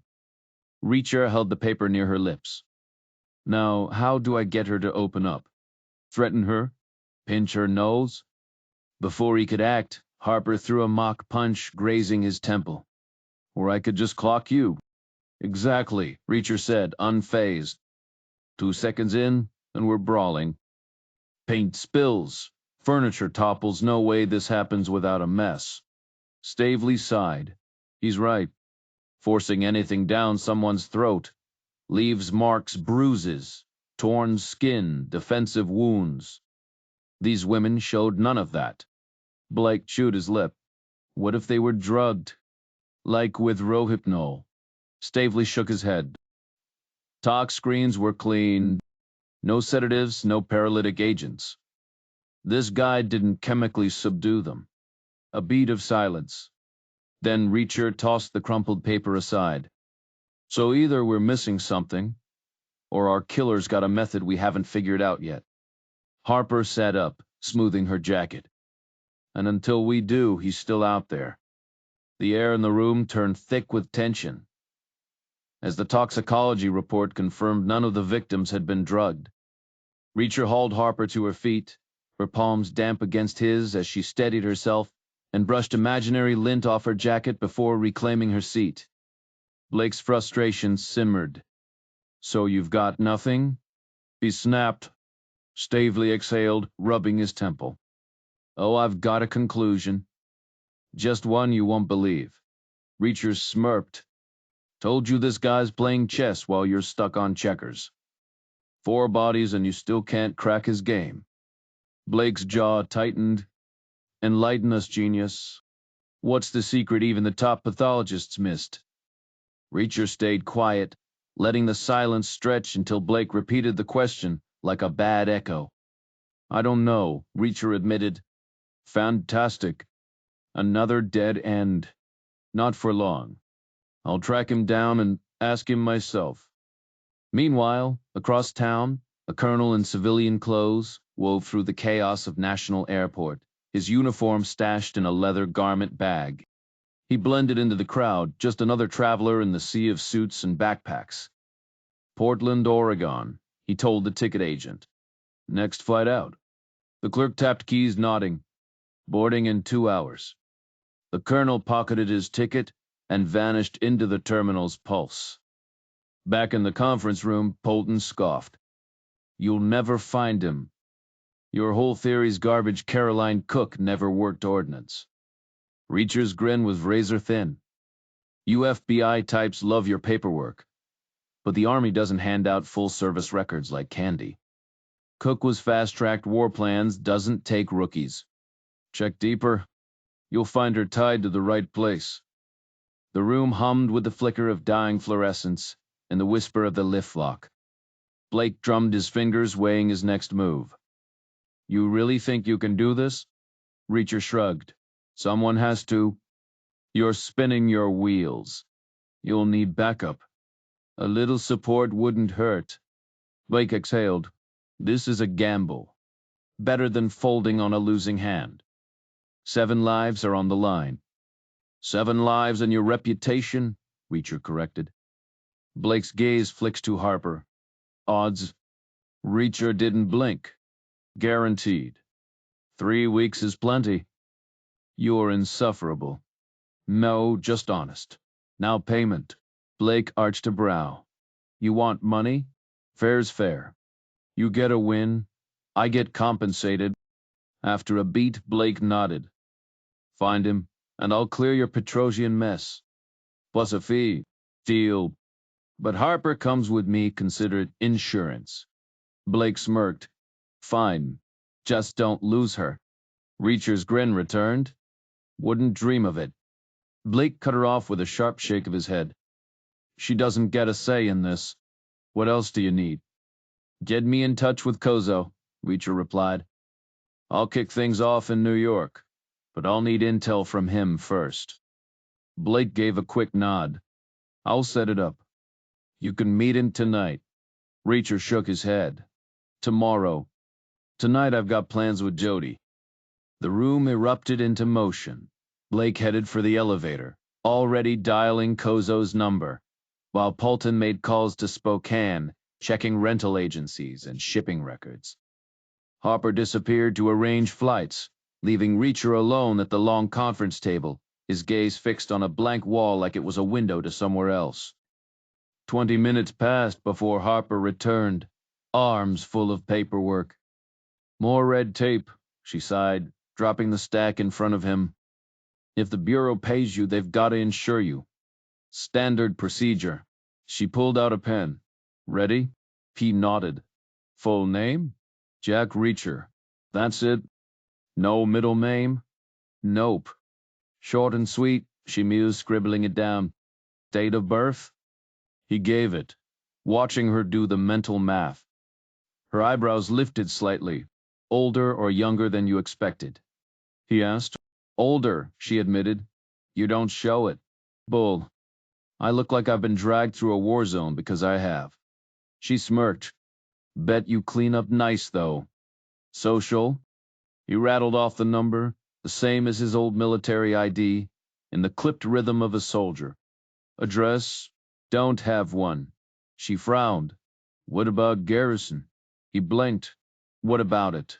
You own a house there. That's an address. He hesitated. I guess. Never really thought of it that way. She leaned forward. You don't know your own zip code. A beat of silence. Then she tilted her head. You're in deep, aren't you? In deep with what? Denial? Avoidance? Whatever you want to call it. He exhaled. Yeah? Maybe. So what's the plan? Dunno. Maybe I'll adjust. Or maybe you won't. He met her eyes. What would you do? People should chase what they actually want, she said firmly. That's the only way it works. You always follow that advice? She nodded. Parents wanted me teaching in Aspen. I wanted a badge. Big fight. At least yours was about parents.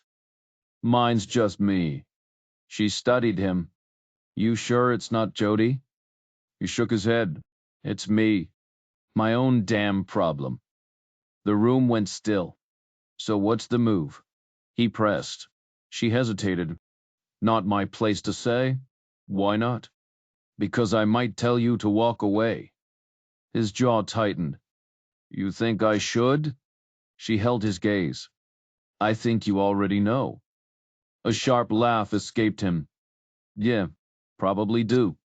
Harper's phone buzzed, breaking the tension. She glanced at it, then back at him. One thing's for sure, you can't outrun yourself forever. Reacher stared at the fake window again. Somewhere beyond it, New York waited. And so did Jodie. People always do deep down. That hesitation you're feeling? That's just your brain throwing up roadblocks, because the truth is too damn uncomfortable to stare in the face. He turned toward the artificial window, its digital glow casting weird shadows. Occupation?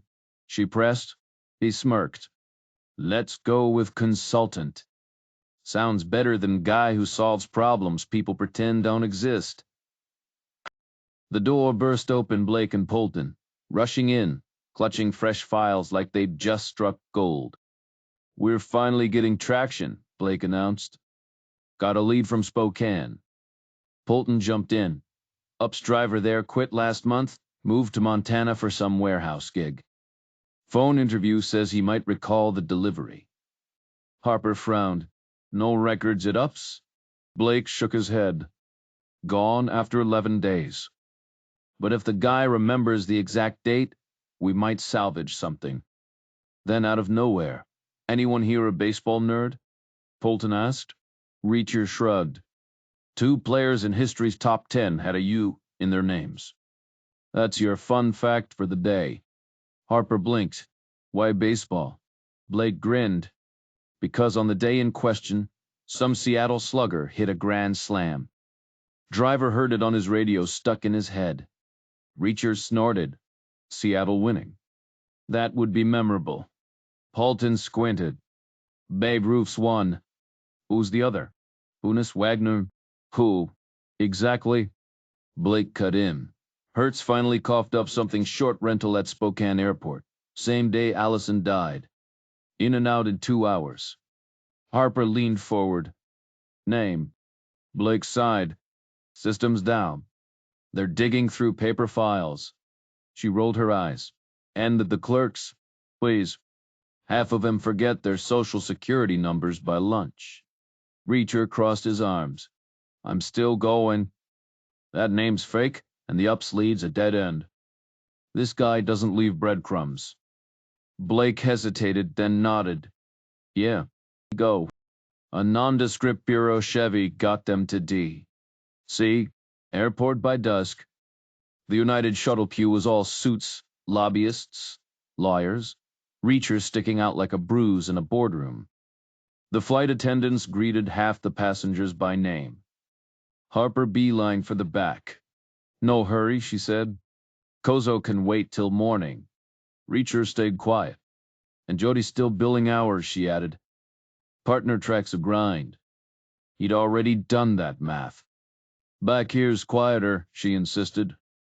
Except for the jet engines. But no eavesdropping suits. He smirked, took the window, and clicked his belt.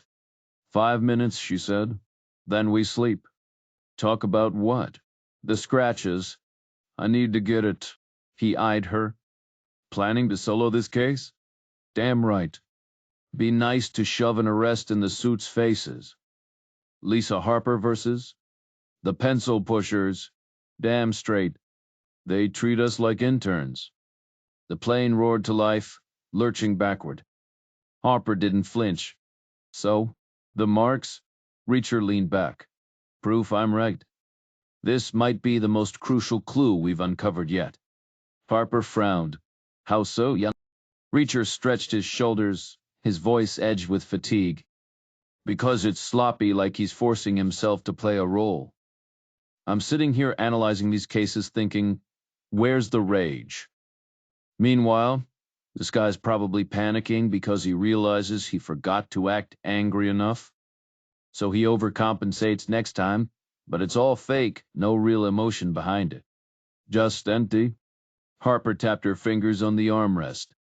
Stavely said the victim barely reacted. Like she wasn't even scared. Exactly, Reacher muttered. No heat, no passion. Just a cold, calculated performance. This whole thing's a smokescreen, some greedy bastard, hiding behind a cheap horror movie act. He manipulated her into hurting herself, Harper said, her voice tightening. Reacher exhaled. Probably. Maybe he's paranoid about leaving evidence. DNA handedness. Or maybe it's just about power. Either way, she wouldn't go all in. That's why it looks so weak. Harper leaned forward. But why target Allison fourth? Why wait? Perfectionist, Reacher said, rubbing his temple. Guys like this? They tweak, adjust, obsess. By number 4, he's fine-tuning his script. You think she meant something to him? More than the others. Reacher smirked. That's FBI psych babble. Stick to basics, you're a no-nonsense agent. Remember? And the no-nonsense answer? Money. Always is. Love makes people reckless, and this guy's too controlled for that. The plane lurched as it braked at the runway's edge, then surged forward with a roar. Outside D. C. Lazo Traveling tilted away. Harper raised her voice over the engines. Why mess with the timing between attacks? Reacher shrugged. Maybe he just enjoys screwing with you. Nothing throws off an investigation like a shifting pattern. You think he'll change it again? The plane leveled out, and the noise faded. Won't matter, Reacher said, yawning. Your team's got the women covered now. Arrest coming soon. Harper arched a brow. That confident? Wouldn't bet against us. He wedged his head against the seat and shut his eyes. Wake me when we land. 3 hours later, the jolt of the landing gear startled him awake. His mouth tasted like stale coffee. Outside, New York's lights glittered. Harper nudged him. Dinner? Unless you're rushing to Jodie. He checked his watch plenty of time. You pick. You're the one with the Bureau's credit card. She grinned. My hotel's near Park and 36th. Know any good places? Best Italian in the city. But it's a hike. Good thing we've got a chauffeur, she said, nodding toward the gate where their usual driver stood, holding a placard with the FBI logo. Traffic crawled into Manhattan, brake lights painting the streets red. Reacher cracked the window, letting in the honks and exhaust of rush hour. Somewhere in the gridlock, a street musician's saxophone wailed a lonely, off-key soundtrack to the hunt ahead. The driver handled the car like traffic laws were just suggestions, and they pulled up outside Mostro's less than an hour after landing. The street was shadowy, but the restaurant radiated warmth, its golden light spilling onto the sidewalk. Inside, a handful of diners lingered over their meals, while Puccini's soaring melodies filled the air.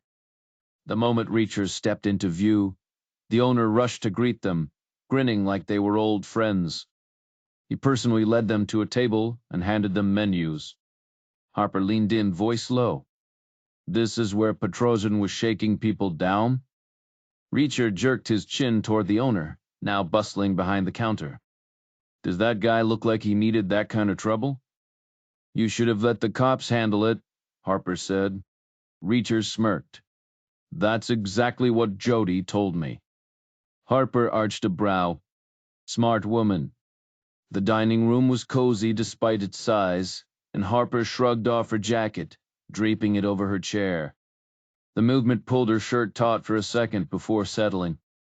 For the first time since they'd met, he noticed she was wearing a bra. She caught him looking and flushed. Didn't know who we'd be dealing with tonight, she muttered. Reacher's expression darkened. Oh, we'll be dealing with someone. Count on it? The edge in his voice made her pause. You're really gunning for this guy now, huh? Damn right. For Amy Callan. You liked her? She was fine. Alison Lama left more of an impression. But Rita Sameka? That's who I want him for. Harper studied him. She's got a thing for you. I could tell. Reacher shrugged. We had history. Not the kind you're thinking. Then what kind? He exhaled.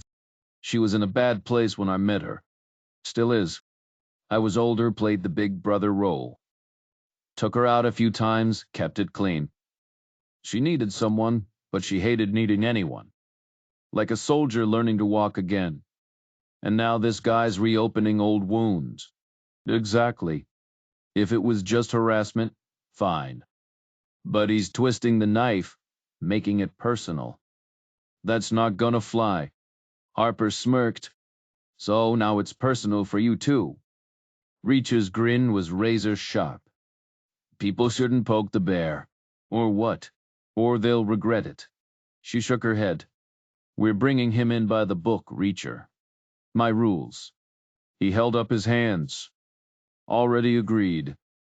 The waiter arrived and they ordered 2 courses each, eaten in comfortable silence. The food was impeccable, maybe even better than usual. And thanks to the owner's gratitude, the meal was on the house.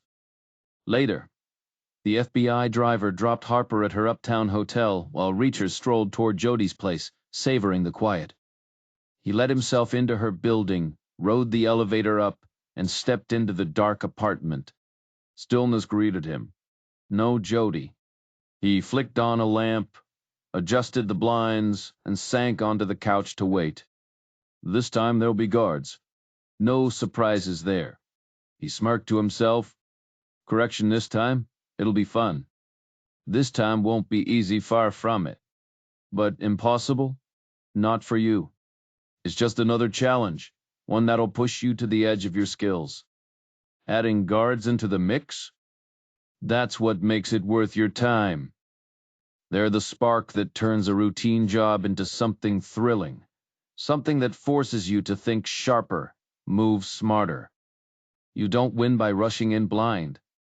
You win by watching, calculating, dissecting every detail until the pieces click. And that's where you shine: cold, precise analysis. Nobody reads a situation like you do. 4 times now you've proven that. So, who are these guards? Out here in the middle of nowhere, odds are they're just small-town cops, underpaid, overfed, and barely trained. Not exactly elite. But here's the catch. A podunk Oregon town like this won't have enough manpower for round-the-clock surveillance. They'll call in the feds for backup, no question. And you know how that plays out. Locals handle the day shift. FBI takes nights. You're not stupid enough to tangle with the Bureau, so daylight it is. Broad daylight, you love the sound of that. There's something poetic about it, isn't there? The crime was committed in broad daylight. But even with a bunch of donut-loving deputies on duty, you're not walking in unprepared. You'll scout the area first, find the perfect vantage point. Mountains are your friend, plenty of cover. Plenty of idiots with binoculars pretending to birdwatch. Blend in, pick a high spot, and watch. Wait. Study their patterns until you know them better than they know themselves. Meanwhile, Reacher sprawled across Jodie's couch, fighting exhaustion. He meant to stay alert, but the quiet hum of the apartment lulled him under. 1 minute he was blinking at the ceiling, the next, her lips brushed his cheek. Hey, Reacher. He pulled her close before she could say another word, arms locking around her like a vice. She dropped her briefcase with a thud, her coat slipping to the floor in a whisper of silk. The wool dress she wore had a zipper running down her back, and he took his time with it, savoring the warmth beneath. She wasn't patient, elbows digging into his ribs, hands yanking at his shirt, belt buckle clinking as she tore it open. They barely made it to the bedroom, shedding clothes in their wake. The bed was cool, crisp, and waiting. The city's neon lights flickered through the window, painting the room in shifting colors. She pinned him down effortlessly, her gymnast strength surprising him. There was a wild energy to her movements, urgent, almost electric. By the time they collapsed, breathless and tangled in the sheets, he was completely undone. Her body pressed against his, her heartbeat rapid against his chest. Strands of her hair caught in his mouth as he gasped for air. She grinned, her face buried in the crook of his neck, her smile warm against his skin. He could feel the curve of her lips, the faint coolness of her teeth, the restless energy in her muscles. She wasn't just beautiful, she was alive, radiating intelligence and passion like a live wire. His fingers traced the smooth line of her spine as she stretched, her toes brushing against his leg, playful. That same secret smile lingered against his neck. "Now you can ask me about my day," she murmured into his shoulder. "How was your day?" he obliged, voice rough. She propped herself up on one elbow, blowing a stray lock of hair from her face before grinning again. Amazing, she said. Amazing how? Office drama, she teased. My assistant had lunch with one from the executive floor. And there's a partners meeting coming up. He raised an eyebrow. And they're making an offer. His grin matched hers. To who? Guess he pretended to consider it. Someone brilliant, obviously. The sharpest, most driven, most charming associate they've got. That's the idea, she laughed. Congratulations, babe. You've earned it. She wrapped her arms around him, pulling him into a tight embrace. Partner, she whispered. Everything I've worked for. At 30, damn. If you'd gone into politics, you'd be running the country by now. She exhaled, suddenly serious. It's not official yet. Maybe I shouldn't celebrate too soon. It's happening, he assured her. She bit her lip. There'll be a party. Will you come? If you want me there. I might need a suit. Wear your medals. They'd love that. He fell quiet, imagining himself in a suit for the first time. What about you? She asked. Got everything you want? He tightened his arms around her. Right now? Yeah. I mean in general. I'm selling the house, he admitted. She stilled. Okay. It's weighing me down. You don't owe me an explanation. The money could last me years. No more rent, no more ties. Taxes, though, he shrugged. Still better than being stuck. She hesitated. What about your car? Selling that too. I thought you liked it. It's just stuff. Too much responsibility. A car isn't exactly a ball and chain. To me it is. Insurance, registration, too much hassle. She frowned. How will you get around? Same as always. Hitchhike. Take the bus. She sighed. Fine, sell the car. But maybe keep the house. It's helpful, he muttered, shaking his head beside her. But it's driving me insane. He could sense her lips curling into a smirk. You're literally the only person I've met who wants to live out of a backpack, she teased. Most folks spend their lives trying to avoid that. He didn't hesitate. It's all I think about. You chase promotions, I just want open roads. Her voice dropped. Open roads away from me? He exhaled. Away from the mortgage. That places a chain around my neck. You're not. She pulled back, propping herself up on one arm, skepticism flashing in her eyes. Bull. The house weighs you down fine. But so do I, don't I? He rubbed his temples. The house suffocates me. You're the oxygen. That's the difference. She arched a brow. So you ditch the apartment but stick to Brooklyn? The pause. Maybe bounce around a bit, he admitted. You're always jetting off for work anyway. We'd make it work. Her laugh was brittle. We'd fade out. He shook his head. It'd be like this past year just without me stressing over leaky faucets. She studied him. You've already decided, haven't you? Mad. To courage we tempted. It's eating at me. Hell, I don't even know the damn area code. Probably 'cause I don't want to. She sighed. You don't need my blessing. Silence stretched between them. You mad? He asked, already knowing the answer. Nervous, she whispered. He reached for her hand. Nothing between us changes. Then why do it? Because I'll lose my mind if I don't. She didn't answer. They fell asleep tangled together, the air thick with unspoken tension. Dawn broke without resolution. Jodie rushed out, skipping coffee, avoiding questions.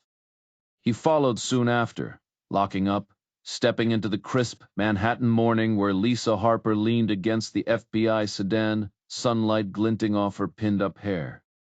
Horns blared as gridlocked drivers swerved around their idling car. "You good?" she asked. He shrugged. "Peachy." "Then let's roll." The agent navigated uptown through snarled traffic, descending into the same garage from before. The elevator ride to the 21st floor was tense, the hallway eerily quiet. Their escort gestured ahead. Third door. Inside, James Kozo sat behind his desk, sleeves rolled up, eyes glued to a muted news segment about budget hearings. "Look who's back, the one-man wrecking crew," he deadpanned, nodding at Harper. He tossed a file aside, scrubbing his face like he could wipe away the exhaustion. "What's the play?" Reacher didn't blink. "Petrosian's guys. Where are they?" Kozo smirked. "The ones you hospitalized? They won't send thank you cards. They'll be thrilled when I'm gone. Planning round two? Likely." Kozo chuckled, yanking a folder. "Be my guest, tough guy." He scribbled an address, then abruptly shredded the paper. Sliding a blank sheet toward Reacher, he tossed down a pencil. "You copy it. My handwriting stays far from this mess. The location? A pricey high-rise near Fifth Avenue. Fancy?" Reacher remarked. Kozo grinned. "Crime pays. Or did till you wrecked their operation." Silence. "Take a cab," Kozo added, eyeing Harper. "And try not to get involved. Keep the Bureau out of this, got it?" Kozo said, and she gave a hesitant nod. "Go enjoy yourselves." They headed toward Madison Avenue, Harper gawking like a first-time visitor to the city. They hailed a cab, riding uptown before hopping out near 60th Street. "We'll cover the last stretch on foot," Reacher told her. "We?" Harper raised an eyebrow. "Good. I'm not backing out now." "You can't back out," Reacher corrected. "They won't open the door if it's just me."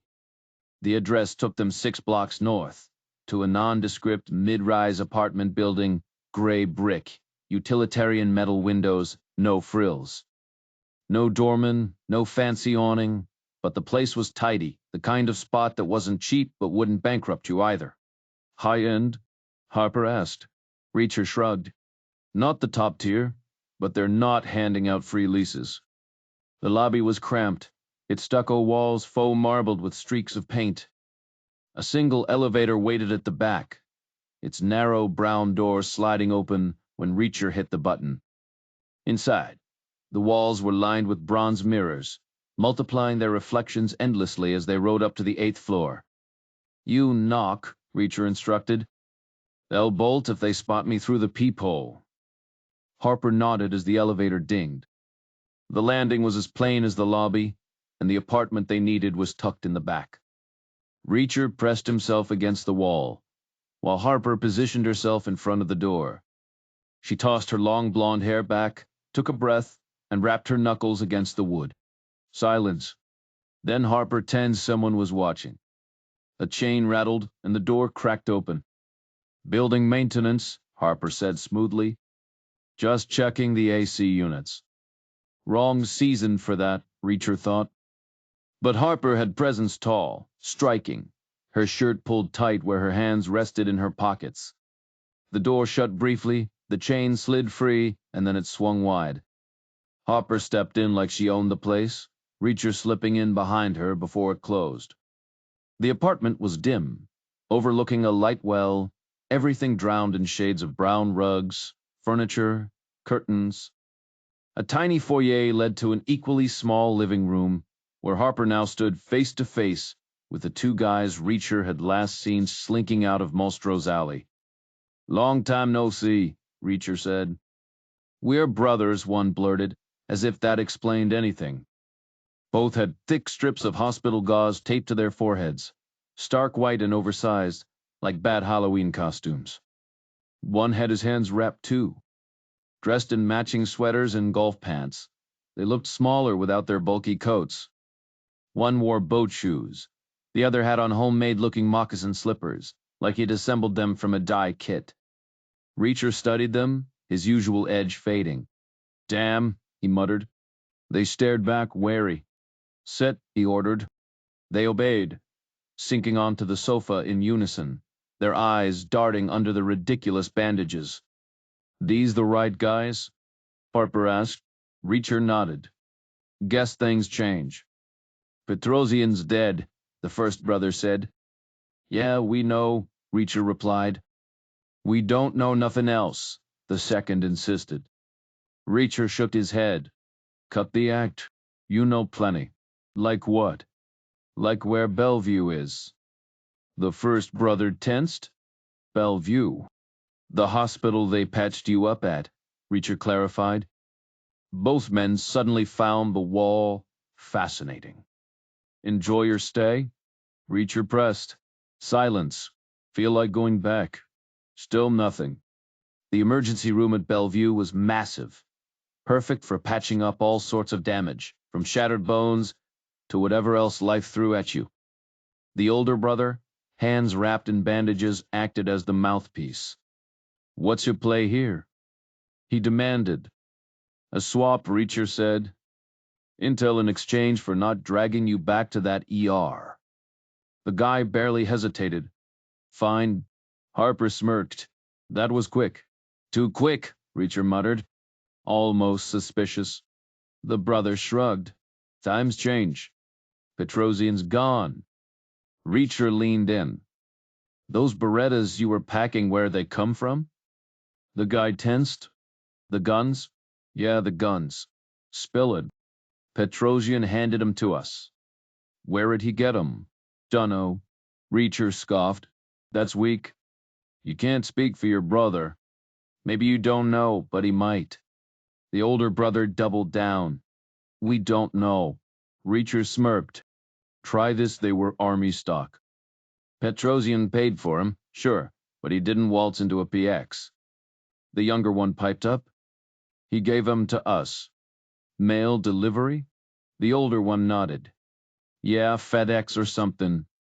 Reacher rolled his eyes. Nah. He sent you to grab 'em. Probably a bulk deal. Petrosian wasn't the type to run errands himself. That's why you had that Mercedes. The brothers exchanged glances, weighing their options. Who are you? The older one finally asked. Nobody special. Not a Fed, not a cop, just a guy with questions. Reacher crossed his arms. Here's the deal. Talk and this stays between us. Clam up. Well, let's just say Bellevue's orthopedic ward's got beds with your names on. The younger brother swallowed hard. You ice? Reacher grinned. Lose your paperwork? When they stayed silent, he waved it off. Relax. I don't care about visas. But my patience? Running thin. Those slippers won't save you forever. The older brother cracked. New Jersey. Roadhouse off Route 3, near the turnpike. Name. Something Irish. Mac somebody's bar. Who'd you meet? Guy named Bob. No last name, no chit-chat. Just cash for guns. Reacher pressed. Military? Could be. Buzz cut, stiff posture. Parked an old Cadillac DeVille Outback trunk full of Berettas. How many runs? 3. 12 pieces each time. Reacher nodded. Bob ever in uniform? Nah, but he moved like it. The older brother squinted. Looked kinda like you, honestly. Big, scary.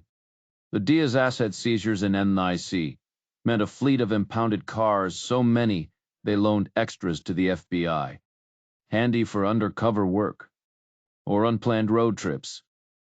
The FBI keeps a fleet of unmarked civilian vehicles for covert operations, perfect for blending in or maintaining plausible deniability. So when James Kozo handed Harper the keys to a sleek, black Nissan Maxima from the underground garage, she knew this wasn't just a casual ride. Enjoy the drive, he said with a smirk. Harper gripped the wheel, her palms damp. Navigating New York's chaotic streets for the first time was nerve-wracking, with cabs swerving and horns blaring around her. So what's the plan? She asked, white-knuckling the steering wheel. Reacher stretched lazily in the passenger seat. Bob won't be around till 8. We've got hours to burn. Harper frowned.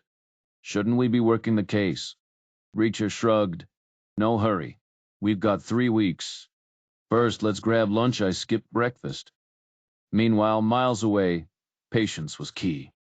Missing a stale motel breakfast was nothing compared to the payoff confirmation of the shift change. The pattern was predictable. Local cops and FBI swapping shifts at 8 a.m. and 8 p.m. like clockwork. Yesterday's evening handoff had been textbook, and now, before dawn, the same scene was about to unfold. The drive had been long and winding, no direct routes, no rented rooms nearby. Smart operatives don't leave obvious trails. The car was left on a gravel pull-off, just another anonymous vehicle in a spot frequented by hikers and birdwatchers. Invisible. A short hike uphill through scraggly pines led to the perfect vantage point. The terrain was rough, but the natural trench provided cover. At the ridge, 2 massive boulders formed a natural window framing Lieutenant Rita Skemeka's house in perfect view, just over 200 yards away. The FBI's dark blue Buick sat parked out front, one agent inside, probably fighting sleep. The morning air was biting. Gloves and a scarf muffled the steam from each breath, keeping warmth in and visibility low. Adjusting the binoculars, the details sharpened the chain-link fence, the short driveway, the stillness of the quiet neighborhood. Nothing moved except the agent's occasional yawn. Then, just as predicted, headlights. Another car rolled up. Shift change. Right on time. At the end of the driveway, a solitary garage door sits beneath the overhang of the front porch. A winding stone path lined with carefully arranged rocks and shrubs leads up to the front entrance. Parked strategically across the street, just uphill from the driveway, is a Bureau sedan positioned so the driver has a clear line of sight to anyone approaching. Smart move. Whether you walk up the hill or sneak up from behind, he'll spot you the second you step into view. Then movement catches your eye, a black and white Crown Vic, creeping around a sharp turn half a mile west, rolling slow and deliberate like it's on patrol. The car's exhaust puffs white in the chilly air, a dead giveaway the engine's still cold from sitting overnight. It pulls up alongside the Buick, close enough for the drivers to exchange a few words through lowered windows. The local cop tries to play it cool, but you can practically see the excitement bubbling under his bored expression. This might be the most action he's seen in months. With a quick nod, the Bureau agent guns the Buick's engine and peels off downhill. The Crown Vic slides into the exact same spot, bouncing slightly as it settles. The cop kills the engine, exhales, and scans the path with the same practiced gaze. Maybe he's not as clueless as he looks. Meanwhile, Harper steers the Maxima into a parking garage on West 9th, just as Reacher warns her the grid's about to dissolve into chaos. They backtrack on foot, winding up at a cozy bistro overlooking Washington Square Park. Their waitress, a new student, juggling philosophy journals and coffee orders, scribbles down their breakfast picks in precise, scholarly handwriting. The morning sun cuts through the crisp air, painting the sky a sharp blue. I love this city, Harper muses, stirring her coffee. Reacher leans back. Told Jodie I'm selling the house. Harper arches an eyebrow. She take it okay? He shrugs. She's overthinking it. If it makes me happier, why's she worried? Because happy and untethered look the same from her angle. That's exactly what she said. Harper smirks. Smart woman. She's peeling back the layers why I ditched the house. Hazel? Sure. But she's wondering what's under that. Reacher scowls. You're both talking in circles. Just translating. The waitress drops off their order, and Harper snags the check. You gotta reassure her. Selling the house doesn't mean you're vanishing. Reacher takes a bite of Danish. Also told her I'm ditching the car. Harper grins. Now that might actually help. Sticking around doesn't sound like your style, Harper said, pausing for a moment. I mentioned I might do some traveling, Reacher replied. She shot him a look. Seriously? That's not exactly comforting. He shrugged. She travels tube into London twice already. I didn't freak out about it. Harper crossed her arms. So how much traveling are we talking? Another shrug. Not sure. Enough to keep things interesting. I like moving around, you know that. Harper let out a slow breath. Here's the thing before you convince her you're staying. Maybe you should figure out if you actually believe it. Reacher took a sip of coffee. I believe it? Do you? Or are you just planning to drift in and out whenever it suits you? He chewed on his Danish. A little of both, probably. Harper shook her head. You'll grow apart. That's what she said, too. Harper smirked. No surprise there. Reacher stayed quiet, finishing his coffee. Time to pick a lane, Harper pressed. Either you're on the road or you're not. Can't have both. Meanwhile, across town, the first real test was coming lunch break. At first, bathroom logistics had seemed like a possible opening, but the guy just walked inside and used hers. After about 90 minutes, he stepped out of the car, stretched on the sidewalk, then headed up the path and rang the doorbell. Through the binoculars, his body language was stiff, almost reluctant. No words exchanged, just a silent understanding. Poor Skimmica, having to deal with some random guy barging in for that. But it went smoothly. Door closed, a minute passed, door opened again, and he was back in the car, scanning the street like a pro. No luck with bathroom breaks. Lunch was the next shot. No way this guy was skipping a meal. Cops, always eating. Donuts, burgers, steak and eggs fuel for the job. Later, Harper wanted to see the city like a wide-eyed tourist. Reacher humored her, walking her through Washington Square Park all the way down to the World Trade Center. The crisp fall air made the skyline sharp, the streets buzzing. We could grab lunch at the top, Reacher suggested. On the Bureau's dime. Harper rolled her eyes. I just fed you? That was breakfast. You're always eating, she muttered. Big guy, big appetite, he shot back. They checked their coats, rode the elevator up, and got a window seat with a killer view West Broadway stretching out below, the city sprawling in golden autumn light. This is insane, Harper breathed, pressing her face to the glass. The rivers gleamed. The burrows faded into the horizon. Bob's out there somewhere, she mused. Reacher nodded. Who's Bob? Total jerk. She laughed. Not exactly a detailed profile. He's small time, Reacher said. Trunk of the car kind of guy. No ambition. Definitely not their guy. Just another nobody in a city full of them. The risk isn't worth taking lives over. Then what's his value to us? He's got connections, suppliers, competitors, the whole network. One lead cracks open another, and the dominoes start falling. They're all linked like that? Reacher gave a slow nod. It's business. Everyone's got their niche and turf, just like any other industry. This could drag on forever. Reacher smirked. I like the setup here. Makes perfect sense. The setup? Think about it, you're in the army, itching to swipe weapons.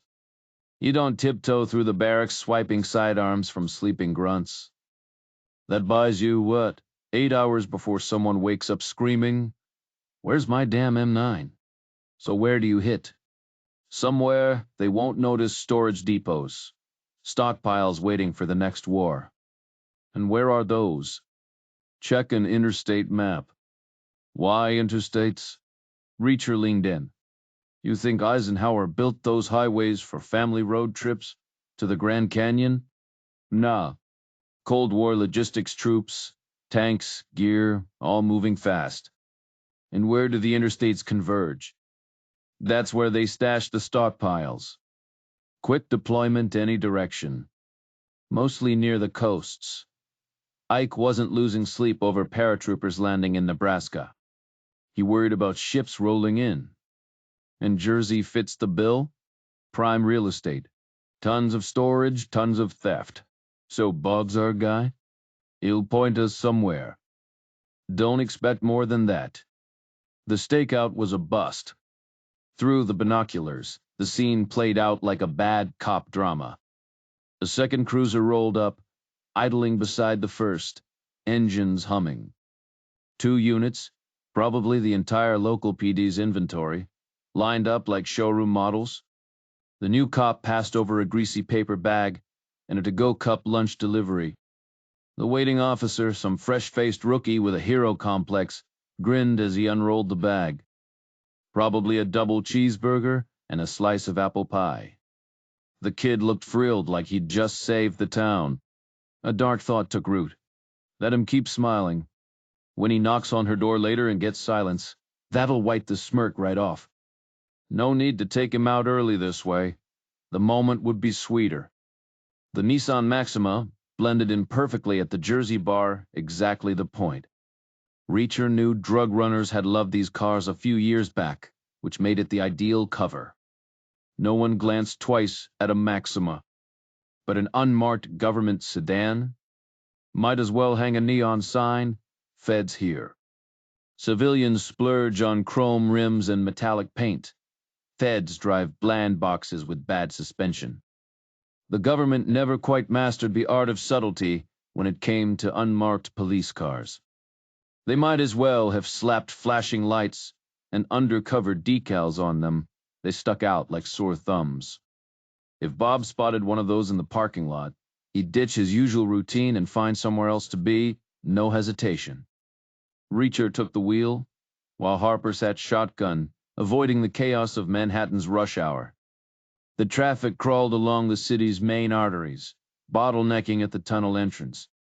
Flipping through radio stations, Reacher landed on one where a traffic reporter cheerfully announced a 45-minute delay, twice as long as walking, which was exactly how it felt. As they inched forward beneath the Hudson, his mind wandered to his old place upriver. That yard had its charm, lush grass that seemed to grow an inch if you blinked. Clusters of maples and cedars Leon had planted just right. In the fall, the maples shed their leaves, while the cedars dropped tiny purple berries. When the trees were bare, you could see clear across to West Point, a place that meant something to Reacher once. But nostalgia wasn't his style. Drifters don't look back, they chase what's next. And for him, that meant new roads, new towns, new faces, not circling back to the same spot every night. The decision settled in his gut like a weight lifting. Sell the house. The house is on the market. The house is sold. No more leaky pipes, no more bills, no more being tied down. Just open road and endless possibility. He grinned in the dim tunnel glow. You actually enjoying this? Harper asked, eyebrow raised. Best mile of my life, he shot back. Meanwhile, somewhere else, patience was a practiced art. Waiting, watching perfection demanded nothing less. The cop outside Skamika's place had become part of the scenery, eating in his car, making occasional bathroom runs. The idea of hijacking him, slipping into his uniform, and waltzing right up to her door flickered through the mind of someone very determined and very quickly dismissed. The uniform wouldn't fit, and the FBI agent at shift change would sniff out the ruse in seconds. This wasn't some sprawling NIPE precinct where faces blurred together. So options? Move the cop or go in bold. A diversion. Maybe a staged car wreck at the intersection, or a fire, except this sleepy town didn't even have a school to torch. Back to the drawing board. You've spotted those bright yellow school buses rolling down the highway, shuttling kids in and out of Portland. The school itself must be just outside town, too far to be useful. A staged car crash? Too messy, and you're not about to wreck your own ride. Convincing 2 strangers to collide? Good luck with that. A bomb threat might work, but where? The police station? No way they'd just order everyone to stay put while they checked it out. You need chaos. A place where the whole department would scramble to evacuate a crowd. But this is a sleepy little town. Where do people even gather? The church steeple looms near the main road, but Sunday's too far off. The library? Maybe two elderly ladies knitting in the corner, barely glancing at the books. One cop could clear that place in seconds. Then there's the problem of the call itself. Pay phones. Forget it, you're in the middle of nowhere, surrounded by mountains. Using your cell is out of the question. Those records might as well be a signed confession. And your voice? Too recognizable. But the more you think, the more the phone becomes the key. There's one person who can hear your voice safely, but it's a logistical nightmare. You need to call from right here in the open, without leaving a trace. Impossible. Meanwhile, the Maxima cruised out of the tunnel, merging into the flow of westbound traffic. Route 3 curved north toward the turnpike, cutting through the damp New Jersey night. The streets gleamed under the orange glow of sodium lights, fog swirling around them like halos. Neon signs flickered, advertising diners and dive bars tucked behind cracked parking lots. Their destination sat at a three-way intersection, a low-slung roadhouse with a flickering beer sign that read, Max Steophan's. Reacher figured it was Gaelic for Stevenson's, though the shamrock decals in every window screamed Irish pub. The parking lot was mostly empty, dimly lit, with potholes lurking in the shadows. Reacher parked at an angle, taking up two spots near the entrance. He stepped out, scanning the lot under the streetlights. No Cadillac, he muttered. He's running late. Harper eyed the door, hesitating. We're early, she said. Guess we wait. You could stay out here if you want, Reacher offered. She shook her head. I've seen worse. Where? Reacher almost asked, but the smell of stale beer and cigarettes hit them as they pushed inside. The place was a time capsule, dark wood walls sticky with decades of smoke, green neon shamrocks casting an eerie glow. The bar was lined with halved whiskey barrels, stools with cracked red vinyl seats scattered around barrel-top tables. The air was thick, the ventilation non-existent. Not exactly five-star, but it would do. The bar's counter was worn down to a dull sheen, polished by years of elbows and palms sliding across its surface. Behind it stood a bartender in a wrinkled button-down, the pleats on his shirt as tired as his expression. 8 regulars, all men. None soldiers sat scattered around the room, their half-empty beers untouched as they sized up the newcomers. Too old, too rough, too unkempt for military life, but their stares were sharp enough to cut glass. The air was thick with tension, the kind that comes when a conversation dies mid-sentence. Reacher met each gaze head-on, lingering just long enough to show he wasn't rattled before turning to the bar. He pulled out a stool for Harper, who perched on the edge, one foot planted on the floor, the other hooked on the rung. Her jacket hung open, her hair loose down her back as she leaned in. What's on tap? Reacher asked. The bartender, gray-faced, maybe pushing 50, ignored him, wiping a glass with a towel slung over his shoulder. Hey, you deaf? Harper called, flashing a grin. Here's a thought. We give you money, you give us beer. Revolutionary concept, right? Might even turn this place into a real business. The bartender finally turned, his smirk revealing a few gaps in his yellowed teeth. Never seen you two before. Fresh faces, Harper said. Think of us as your golden opportunity to dominate the New Jersey bar scene. Reacher cut in. 2 beers. Whatever's pouring.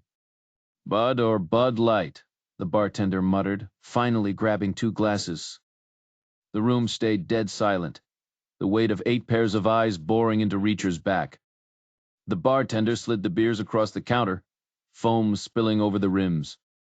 Harper tossed down a 10. Keep it. Now, why's Bob gonna be a no-show? The bartender pocketed the cash with a slow, deliberate motion. Bob's locked up. Army got him.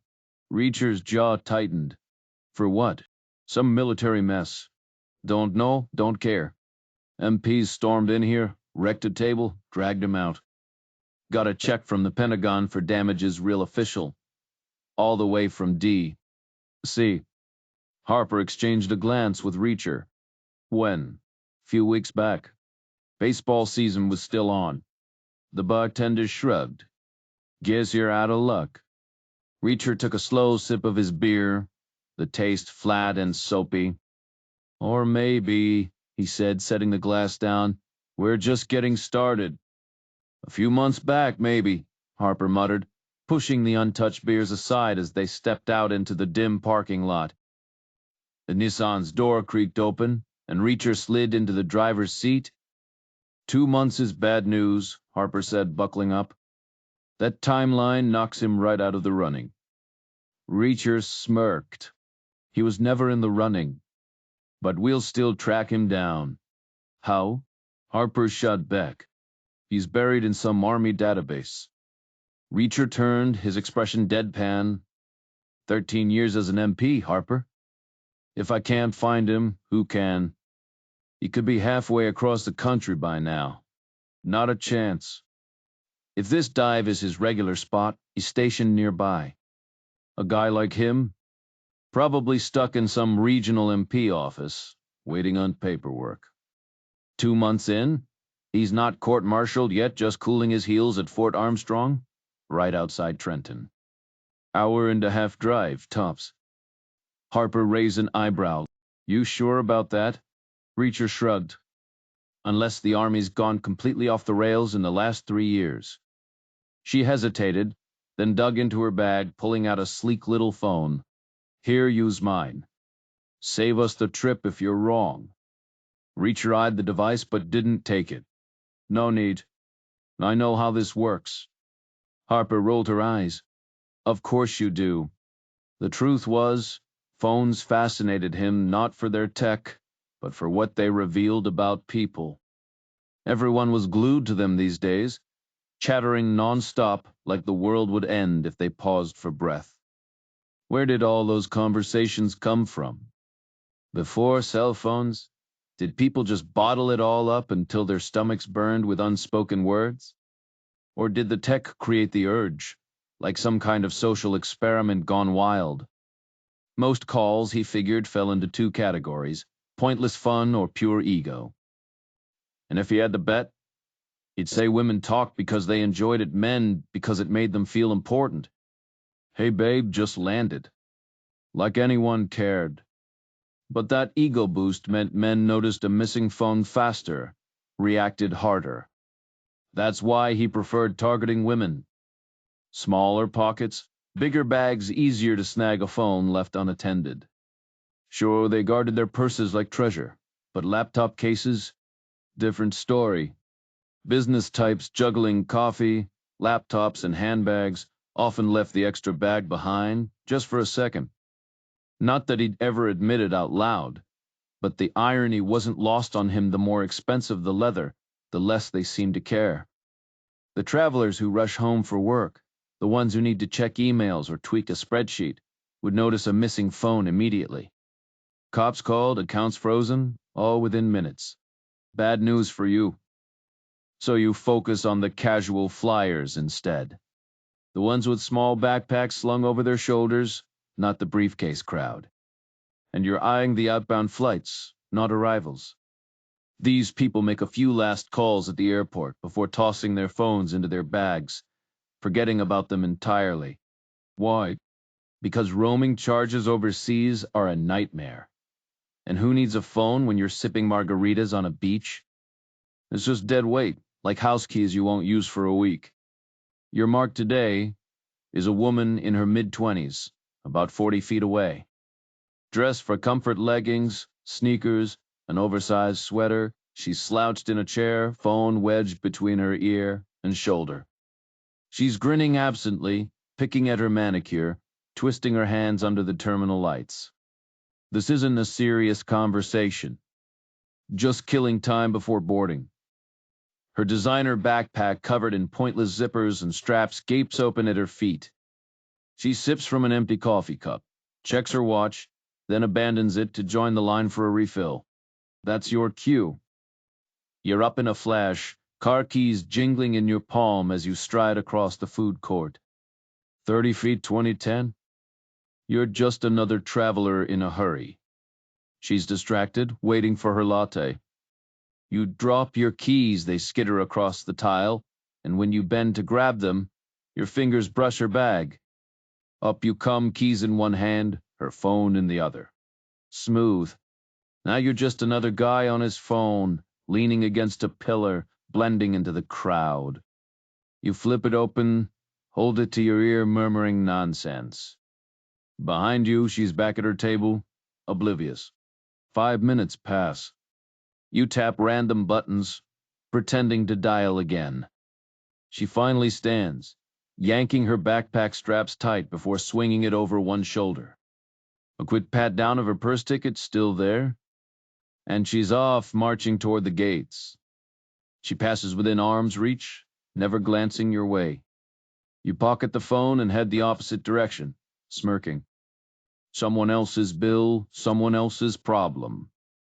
Later, when you make the call that matters, the duty officer at Fort Armstrong dances around your questions like a politician. But you've been doing this long enough to read between the lines. He sees there, you say. Harper, listening in, raises an eyebrow. They actually admitted it. Close enough. Think it's worth the trip? She asked. Reacher gave a firm nod. He'll be there, bet on it. The Nissan's glove compartment was empty, no maps in sight, leaving Harper completely disoriented. Reacher's knowledge of New Jersey was patchy. At best he could navigate point to point, but whether his route was the shortest or most efficient, no clue. He pulled out of the lot and aimed for the turnpike entrance, figuring an hour southbound would at least get them moving. Almost immediately, he recognized the same stretch of road Lamar had taken him down just days earlier. Rain drizzled against the windshield, the Nissan handling rougher than Lamar's smooth-riding Buick. The wipers fought a losing battle against the grime-smeared glass, alternating between streaks and brief clarity. Meanwhile, the gas gauge dipped below a quarter tank. We need to stop, Harper said. Gas, a clean windshield, maybe even a decent map. Reacher agreed, pulling into the next rest area, which looked eerily similar to the one where Lamar had stopped for lunch. Same layout, same dull architecture. After filling up and getting the windshield scrubbed, Reacher returned with a flimsy, oversized map that fought him as he unfolded it. We're on the wrong road, he muttered. Route 1 would be faster. Harper leaned in, tracing the route south with her finger until she spotted Fort Armstrong near Trenton. Close to Fort Dix, she noted, where we were before. Reacher stayed silent, wiping rain from his face before firing up the engine again.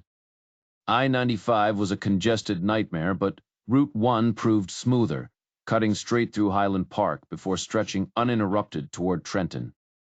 Reacher remembered Fort Armstrong as a right turn coming south, leading them down a long, unbroken road to a brick guardhouse. The base itself was textbook 1950s military white curbs, green steel staircases, and an air of faded grandeur. Back then, the Army had money to burn, Reacher mused. We ruled the world. A sentry in a rain cape stepped out, peering into the car. You the one who called the captain?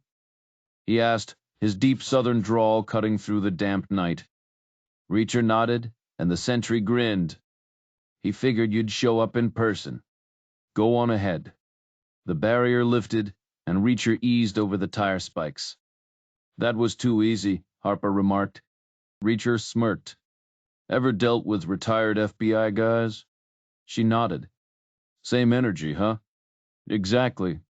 Every organization's a club. MPs just stick tighter because the rest of the Army hates us. He navigated the base's grid with practiced ease. You know this place? Harper asked. Reacher shrugged. Find the biggest flower bed, that's where the brass sits. She pointed ahead, and he chuckled. See, some things never change. The Nissan's headlights swept across a massive rose garden, rows of bare, dormant stalks poking through a thick layer of manure and wood chips. Beyond it stood a stark, symmetrical building, with freshly whitewashed steps leading to a set of double doors. A single light glowed in a window on the left side. "That's the duty office," Reacher said, cutting the engine. "The sentry already called the captain the second we rolled in. Any second now, he'll come walking down the hall." Right on cue, the fan lights above the doors flickered to life, casting a warm yellow glow. Then the exterior carriage lamps flared up, illuminating the entrance. Reacher stepped out of the car, Harper following close behind. The doors swung inward, and a uniformed officer stepped into the light. The guy was built like a linebacker, compact but solid, with a neat haircut and wireframe glasses. His jacket was buttoned, but his expression was open, almost friendly. "That was me once upon a time," Reacher muttered. The captain stood just under the shelter of the overhang, avoiding the drizzle. "Come on in," he called, his voice sharp with an East Coast edge. "No sense standing in the rain." Reacher took the steps first, his boots leaving damp streaks on the fresh white paint. Harper hesitated, glancing down at her own wet footprints. "Don't sweat it," the captain said with a grin. "Prisoners repaint these every morning." "Lisa Harper, FBI," Reacher introduced. "John Layton," the captain replied, shaking hands with both of them before ushering them inside. He flicked off the exterior lights with a practiced motion. "Budget cuts," he sighed. "Can't believe I'm burning all night." The office was a time capsule, a relic of the 1950s, with only the bare essentials updated. A bulky old desk sat beside a sleek new computer, stacks of paperwork threatening to spill off every surface. "Looks like they're keeping you busy," Reacher remarked. Layton snorted. "You have no idea. We'll try not to take up too much of your time." "Nah, don't worry. I made some calls after you reached out. Word is you were one of the good ones for a major, anyway." Reacher smirked. "I'll take that as a compliment. Who vouched for me?" "Some guy who served under you back in the Garber days. Said you were solid, and if Leon swore by you, that's good enough for me." "People still remember Garber?" Layton raised an eyebrow. "Do Red Sox fans still curse Bucky Dent?" Reacher chuckled. "Fair point. Actually, I'm seeing his daughter now." "I know," Layton said, grinning. "Small world. Jodie's good people. You lucked out." Reacher fell quiet for a moment, thinking about Jodie and the house Leon had left him, the one she was worried he'd sell too soon. "Take a seat," Layton offered, gesturing to a pair of rickety metal chairs that looked like they'd been salvaged from a church basement. "So," Layton leaned back, eyes shifting between them, "what brings you here?" Reacher nodded at Harper. "She'll explain." Harper launched into the briefing, concise but thorough. Layton listened intently, interjecting with sharp questions when needed. The whole thing took less than 10 minutes, but the weight of it hung in the air long after she finished. "I know about the women," Layton admitted, rubbing his temples like he was fighting off a migraine. "Word gets around." Harper laid out Reacher's theory. The Army supply chain leaks, the trail winding from Petrosian's crew and night to some low-level guy named Bob McGuire in Jersey. "Quartermaster Sergeant," Layton confirmed, slumping back in his chair. "We picked him up 2 months back. Trust me, he's not your mastermind. Guy couldn't organize a 2-car funeral." Harper shrugged. "Figured he might roll on someone higher up. You know, the kind of player who'd waste witnesses to protect his operation." Layton cracked a tired grin. "In theory, sure. But in practice," he trailed off, tapping his fingernail against his monitor with a hollow ping. "Army's different now. Smaller, smarter. Everything's digitized inventories, supply chains, even the damn coffee orders. Want to know how many Vietnam-era ration tins are still sitting in a warehouse? I could pull that up before you finish your sentence." Reacher crossed his arms. So the numbers don't lie." We track every Beretta, every bullet. If something's missing, we know before the ink's dry on the report. And right now, 0 unaccounted M9s. Zip. Nada. Harper frowned. Then what was McGuire selling 2 months ago? Leftovers, Leighton said. Dude had been skimming for a decade. Computers flagged him along with 24 other small-timers across the country. We cleaned house, Reacher. No more leaks. Silence hung thick in the room. Harper exhaled sharply. Well, there goes our lead. Leighton leaned forward, suddenly animated. Maybe not. See, we've got a theory too. The mythical big fish. Exactly. And here's the kicker, he's not active. Not anymore. We shut down every pipeline. But the way we caught these guys, undercover stings. McGuire sold 2 Berettas to a couple of pretenders in a dive off the Jersey Turnpike. Max Steel funds, Harper muttered. We were just there. Leighton smirked. Yeah, well, those bartenders were ours. $200 a pop, steal of a deal, if you ignore the felony charges. He paused, then added, funny thing, though. Every one of these guys swore they were just middlemen. Said there used to be a guy, someone who made the whole operation hum. But nobody's seen him in years. Reacher's eyes narrowed. Sounds like a ghost. Or a damn good exit strategy, Leighton said. We bring McGuire in and tear into him. The computer inventory analysis gives us a rough count of the stolen items over the years, so we estimate the total value and start tracking where the money went. Turns out, only about half of it shows up, some in bank accounts, some in purchases. Reacher raises an eyebrow. And nothing concrete yet, Leighton admits. But here's the weird part, every case we've looked at has the same pattern. Half the money's missing like clockwork. These guys aren't criminal masterminds. If they were hiding cash, why would they all stash exactly 50%? Why not different amounts? Reacher leans back. Enter the puppet master. Leighton nods. Exactly. It's like there's a shadow boss calling the shots, taking a cut in exchange for protection. Maybe even controlling the whole operation. Harper chimes in, a scam within a scam. There's a heavy pause before Harper adds, fits your profile too. A guy like that would have to move around, putting out fires. Explains why he's targeting multiple women, not because they knew him, but because each one might have known one of his clients. Leighton rubs his temples. Timing lines up. If our guy's yours, he started cleaning house 2 or 3 months ago when his crew started getting busted. Harper leans in. How much could these women have seen back then? Enough to bury him, Leighton says grimly. She presses further. How solid is your case against McGuire? Leighton exhales. Not airtight. We've got him on 2 sales, but the rest is circumstantial. The missing money weakens everything. So silencing witnesses makes perfect sense. Leighton nods. Too much sense. Reacher cuts in. So who is this ghost? Leighton shakes his head. No name. No proof he even exists. Just a theory. And nobody's talking 24 guys, all clammed up. Whoever he is, he's got them terrified. Harper's voice is steady. He exists. The office falls silent, except for the rain tapping against the windows. Reacher stands. Then we need a name. Let me talk to McGuire.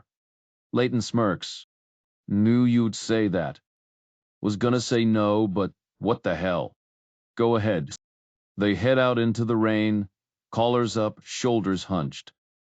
The cell block sits across a soggy rose garden, a squat brick building with an iron door. Leighton yanks an old bell pull, and after a moment the door creaks open to reveal a glaringly bright hallway and a massive master sergeant stepping aside to let them through.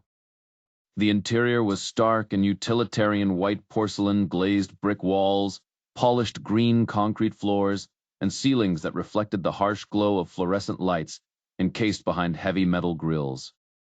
Iron doors with barred windows lined the hallway, and to the right, a cramped office held a wooden key rack with oversized metal hoops. A massive desk was cluttered with video recorders, their screens displaying grainy footage from 12 monitors. 11 cells stood empty, while the 12th showed a motionless lump beneath a blanket. "Looks like the Hilton's running a special tonight," Reacher remarked dryly. Layton gave a tired chuckle. "Saturday nights are when the real party starts. Right now, McGuire's our star attraction." "The surveillance system's a joke," Reacher muttered, eyeing the flickering screens. "Tell me about it," Layton sighed, leaning over the desk. With a deliberate tap of his knuckle, he hit a switch, and the recorders whirred to a stop, the red rec indicators blinking out. "See, total garbage. Probably take half the night to get it running again." The sergeant, a mountain of a man, with skin like dark roast coffee, loomed nearby, his uniform jacket large enough to double as a circus tent. He gave a knowing smirk as he unhooked a set of keys. "McGuire's got company," Layton said, dropping his voice. "No need to log it." Reacher stripped off his coat and jacket, folding them neatly onto the sergeant's chair before following the giant MP through a series of locked doors. The staircase was worn brick, the steps rounded from years of use, the white walls gleaming under the unforgiving light. Another locked door, then a sterile corridor, then yet another barrier before they reached the cell block. Fluorescent bulbs buzzed to life, flooding the space with a clinical glare. The block was divided into 4 cells, 3 standing empty, their gates swung open. The 4th held McGuire, who jerked awake at the sudden brightness, his face a mix of confusion and irritation. "Someone here to see you," the sergeant announced, dragging a wooden stool in front of the cell before retreating to his post. Reacher didn't sit. He stood motionless, arms folded behind his back, studying McGuire through the bars. The man was built like a linebacker, thick-necked, heavily muscled, with a buzz cut and faded tattoos peeking from under his olive undershirt. "Who the hell are you?" McGuire growled, his voice rumbling from deep in his chest. Silence. Reacher had mastered this tactic years ago. Let the quiet stretch, let the uncertainty gnaw at them. Not a friend, not a lawyer. So who? McGuire's patience snapped first. "I said, who the hell are you?" Without a word, Reacher turned and walked away. Reacher moved toward the master sergeant, leaning in close to murmur something private. The big man's eyebrows shot up in surprise. "You sure about this?" Reacher whispered something else, and after a beat, the sergeant nodded, handing over the keyring before stepping out and shutting the door behind him. Reacher hooked the keys on the knob and turned back to McGuire's cell. The man was glaring through the bars, suspicion etched into his face. "What do you want?" McGuire spat. Reacher didn't blink. "I want you to take a good look at me." "What? Tell me what you see." McGuire scoffed. "Nothing? You blind?" "No, I ain't blind." "Then you're lying," Reacher said, voice low. "Because you don't see nothing." McGuire's jaw tightened. "I see some guy." "You see a guy bigger than you, trained to break men like you, while you were stuck pushing papers in some backwater supply depot. So what?" "Just something to remember," Reacher said. "For later." McGuire's eyes darkened. "What's later?" "You'll find out." "What do you want?" "Proof." "Of what?" "Proof that you're as stupid as you look." McGuire's face twisted, his knuckles whitening around the bars. "Easy to talk tough when you stand 'em out there," he sneered. Reacher took a deliberate step forward. "Now I'm 2 feet away." "Still think I'm bluffing." McGuire matched him, gripping the bars tighter. "Yeah, another step. Now I'm right here." "And you're still an idiot." McGuire's fist shot out like a piston, aiming for Reacher's throat.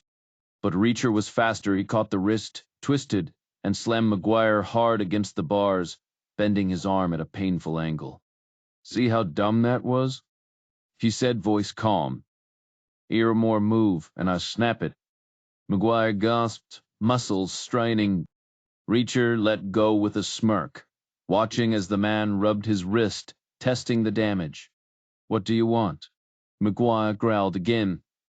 Reacher tilted his head toward the exit. Want me to even the odds. He grabbed the keys, flipped through them with practiced ease. Years of handling cell locks made it second nature, and unlocked the gate. It swung open with a metallic groan. McGuire didn't move. Reacher walked away, tossing the keys back on the doorknob before turning his back. Sit down, he said, nodding at the stool. Silence. Then the scrape of bare feet on concrete.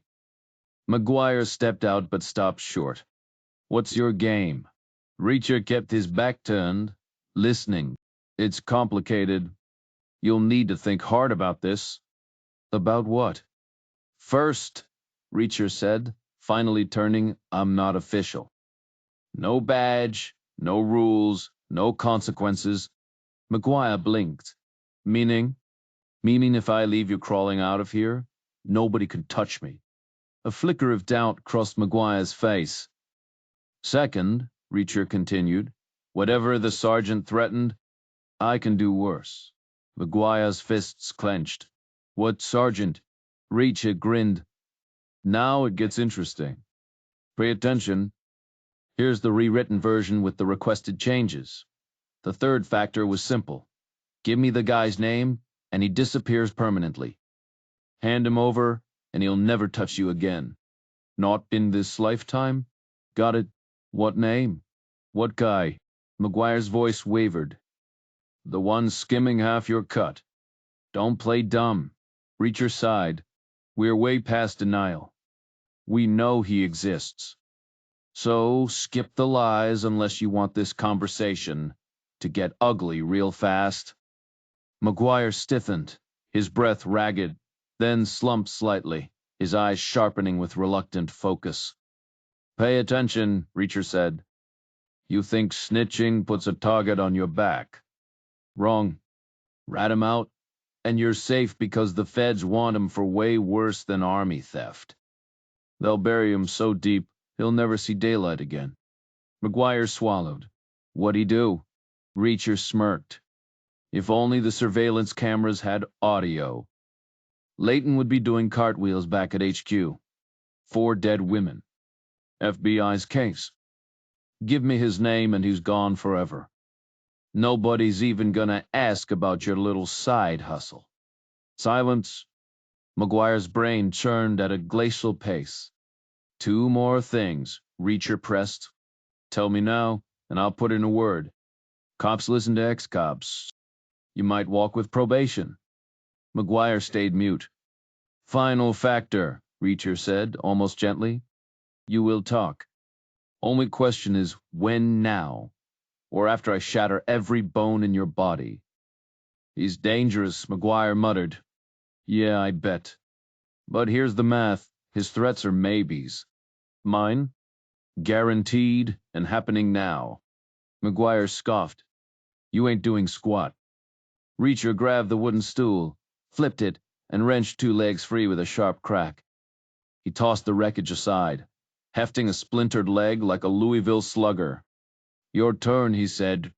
McGuire strained, veins bulging, but his stool stayed intact. Pity, Reacher said. I wanted this fair. Guy's ex-special forces, McGuire blurted. Desert storm vet. You don't scare him. Reacher shrugged.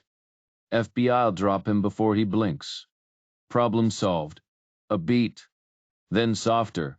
He'll never know it was you. They'll make it look like he's slipped up.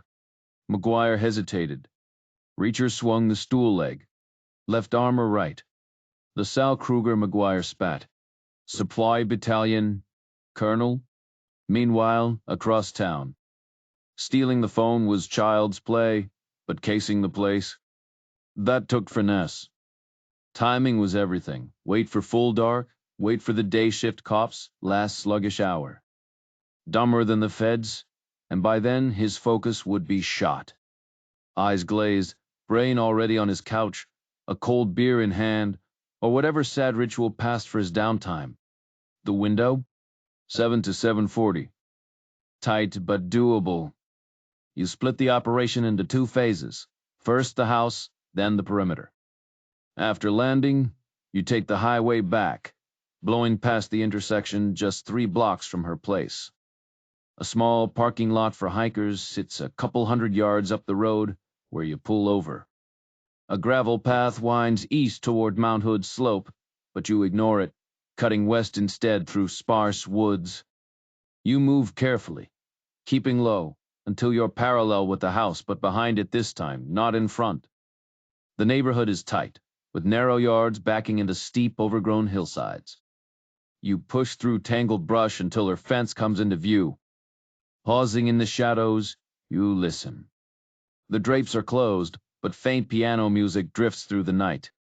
The house is wedged into the hillside, its side facing the street like a front, a long porch stretching along it. No doors on this side, just windows. You skirt the fence to check the back. Same deal.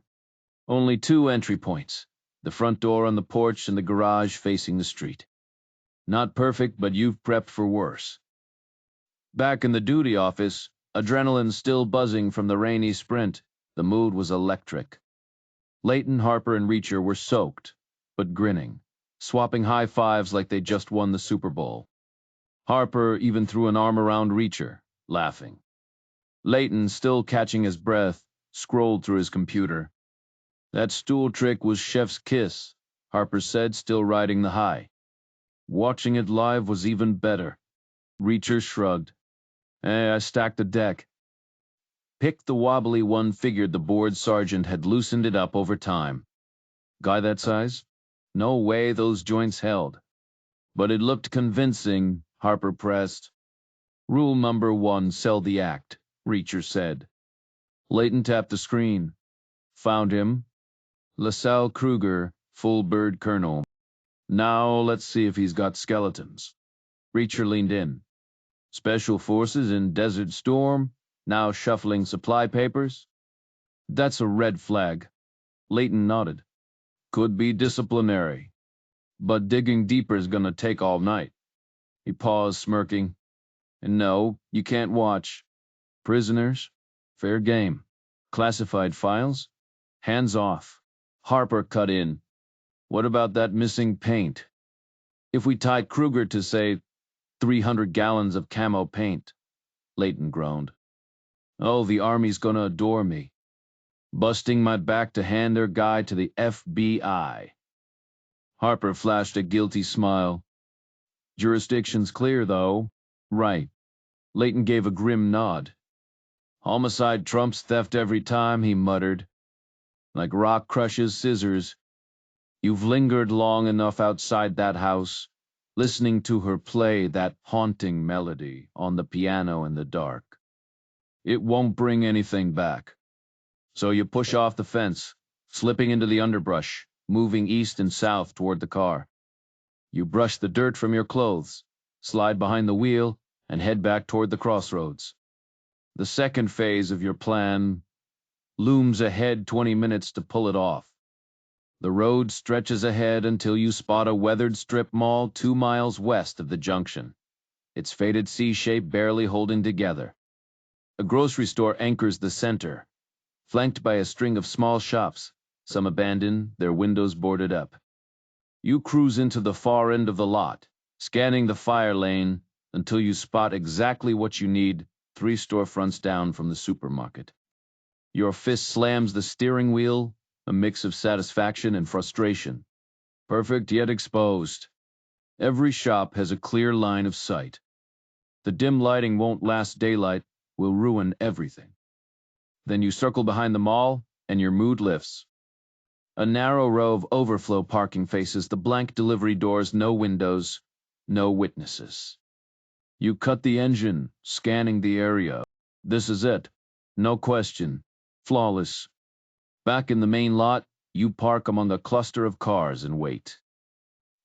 10 minutes pass before the familiar Bureau Buick rolls by, steady and routine. Sweet dreams, you mutter before pulling out in the opposite direction. Harper drives while you navigate toward the motel off Route 1 near Trenton. Cheap, clean, the kind of place where prison visitors crash. The clerk at the desk barely looks up. Room 12's a good double, he offers. Harper nods. We'll take it. Reacher raises an eyebrow. A double? Save the debate for later, she says, handing over cash. Rain drums on the roof as they step inside. The room is standard overheated. 2 chairs by the window. Reacher drops into one, elbows on the table, head in his hands. Harper paces, restless. We've got him, she says, voice tight with adrenaline. Reacher stays silent. I should call Blake, she adds. Not yet. Why not? Let Layton close it. If Quantico jumps in now, they'll yank him for some brass who'll drown the case in bureaucracy. Layton deserves the win. Harper drifts into the bathroom, eyeing the tiny shampoo bottles like they hold answers. The weight of the night presses in too much energy, too little sleep. Outside, the rain keeps falling. She stepped out of the bathroom, shrugging off her jacket. Reacher averted his gaze. Relax, she teased. It's not like I'm not covered. He stayed silent. Come on, she pressed. I can see the gears turning in that head of yours. He met her eyes. Honestly, being alone with you near a bed isn't exactly helping my focus. A playful grin spread across her face. Feeling tempted? I've got a pulse, don't I? Same here, she shot back. If I can keep my cool, you'll manage. He didn't reply. Shower time, she announced, disappearing into the steam. Great, he muttered under his breath. The motel room was a carbon copy of every roadside stop from California to Maine. Dingy carpet, a queen bed with questionable stains, a TV that might have been older than him. He tossed his coat in the closet, but kept his gloves on. No point leaving traces, even if the odds of anyone tracking this place were slim.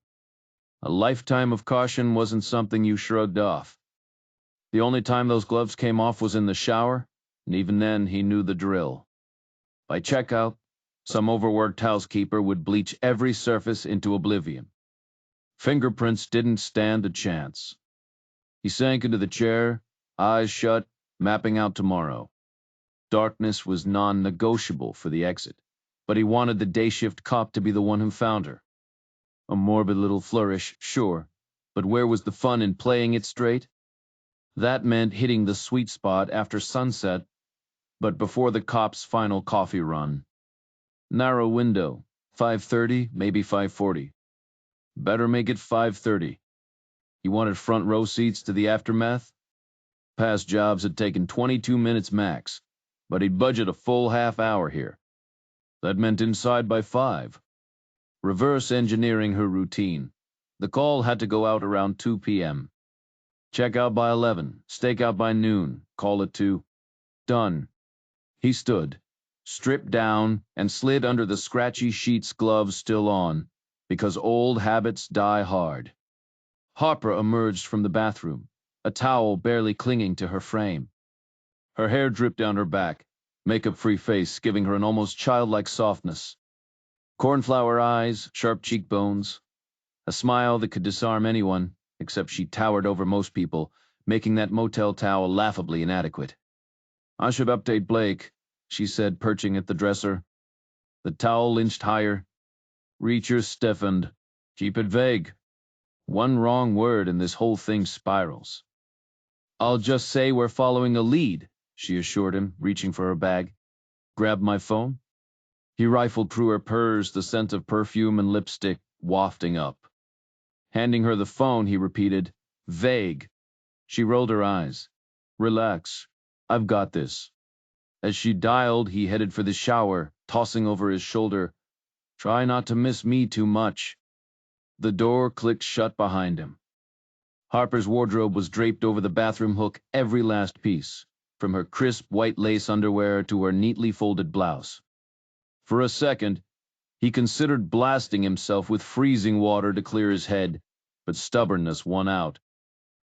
Instead, he cranked the heat up, peeled off his own clothes and left them in a messy heap on the tile. With nothing but water and a traveled toothbrush from his jacket, he scrubbed his teeth, then stepped under the steaming spray. The soap smelled like her, the shampoo too. He lingered, muscles tense, before finally surrendering and twisting the knob to cold. The shock hit him like a punch, gasping. He endured it for a solid 2 minutes before shutting it off and fumbling for a towel. A knock. "You finished in there?" Harper's voice was impatient. "I need my things." He cinched the towel around his waist and cracked the door, shoving her clothes into her waiting hands. She vanished down the motel hallway while he dried off, wrestling with his jeans in the cramped space. Finger combing his damp hair, he hesitated before stepping out. She was perched on the edge of the bed now, half-dressed shirt on, tie discarded, bra slung over the chair. Her phone lay abandoned near the ice bucket. "What'd you tell him?" he asked. "Exactly what you said.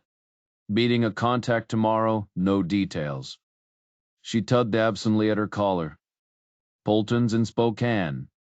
The Hertz lead was a dead end, just some business traveler.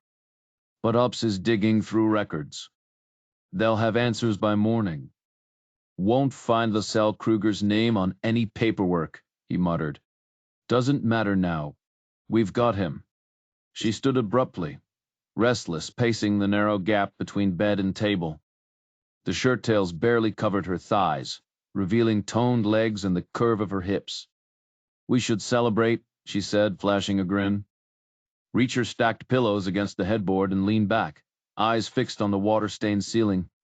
"No champagne service in a dump like this." She turned the top buttons of her shirt, undone just enough to be deliberate. "It's Jodie, isn't it?"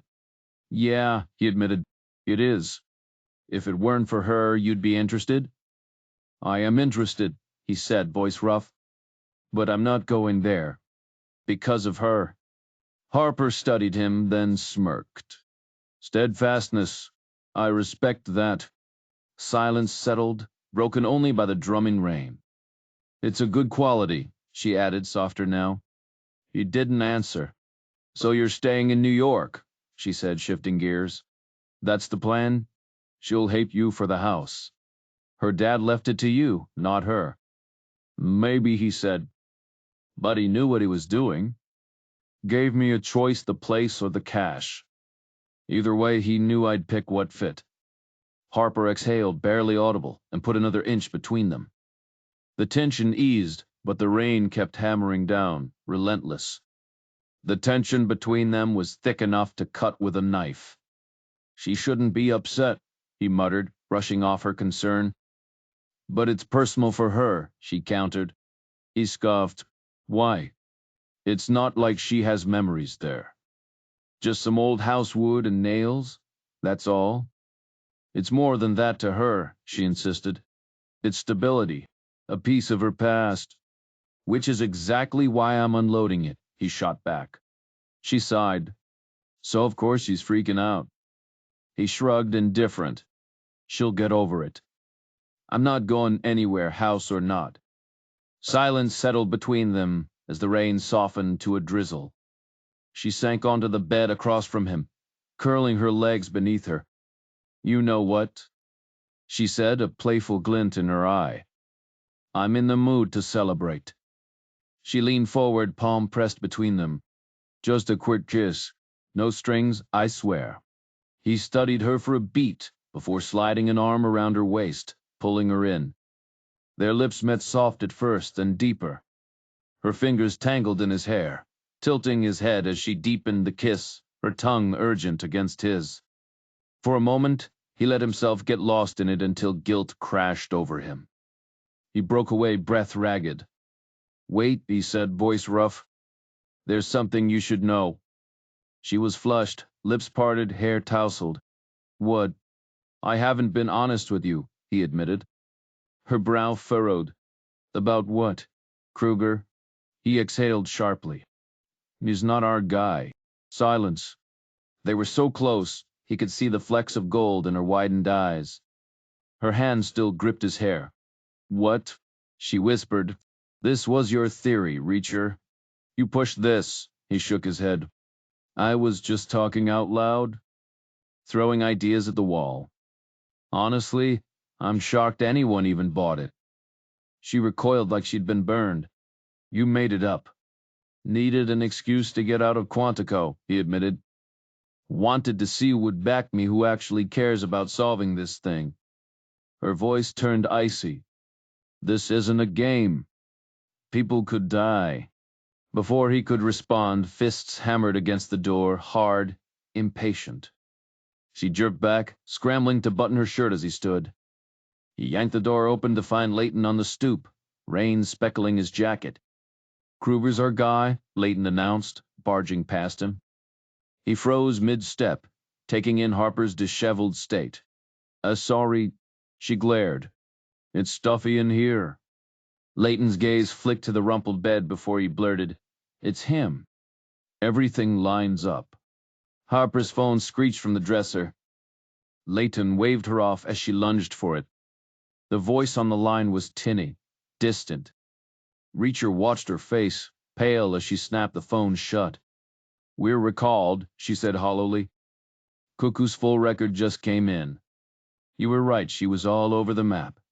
But weapons never touched him." The room went still. Outside, the rain had stopped. But the storm between them was just beginning. "Not even close, not in a million years," Reacher muttered. Leighton leaned in, his voice firm. "Kruger's our guide, but he's not yours." Reacher gave a slow nod, while Harper crossed the room and dropped into the chair on the right, the same one Reacher had occupied earlier. She mirrored his posture, elbows on the table, head in her hands, frustration etched into her expression. "First off, there was never an official list," Harper admitted, lifting her gaze. "You asked me to track thefts tied to the victims' workplaces, so I needed names. But there wasn't one, so I made calls. Turns out, when your team came to us a month ago, we had to compile the list from scratch. Total nightmare, digging through old records. Some genius decided to take a shortcut, called one of the women directly under some flimsy excuse. We think it was Allison Lamar. She handed over the names because they'd already formed a tight-knit support group years ago. Reacher cut in. Samega called them her sisters. Remember? She said, 4 of my sisters are dead." Harper's eyes narrowed. "So the list came from them?" Leighton nodded. "We never had one. And when Kruger's records came in, the dates and locations didn't line up. Not even close. Could he have faked them?" Harper pressed. Leighton shrugged. "Sure. The guy was a pro at doctoring inventory logs, no question. But you haven't heard the real kicker yet." "Which is?" Reacher interjected. "A special forces guy winding up in supply?" "That needs explaining." Leighton exhaled. "I dug into it. Kruger was a rock star in the Gulf Major, leading a small unit hunting Scud launchers behind enemy lines. Bad comms, no real-time intel. Then boom, friendly fire. His unit got shredded. Kruger took the worst of it, but the army was his life. They bumped him to full bird colonel and parked him in supply where his injuries wouldn't matter. My guess? He turned bitter, started running scams as payback against the army, against everything." Harper frowned. "But what's the kicker?" Leighton hesitated. "The friendly fire cost him both legs. He's been in a wheelchair for a decade." A heavy silence fell. Harper muttered, "Damn. Yeah.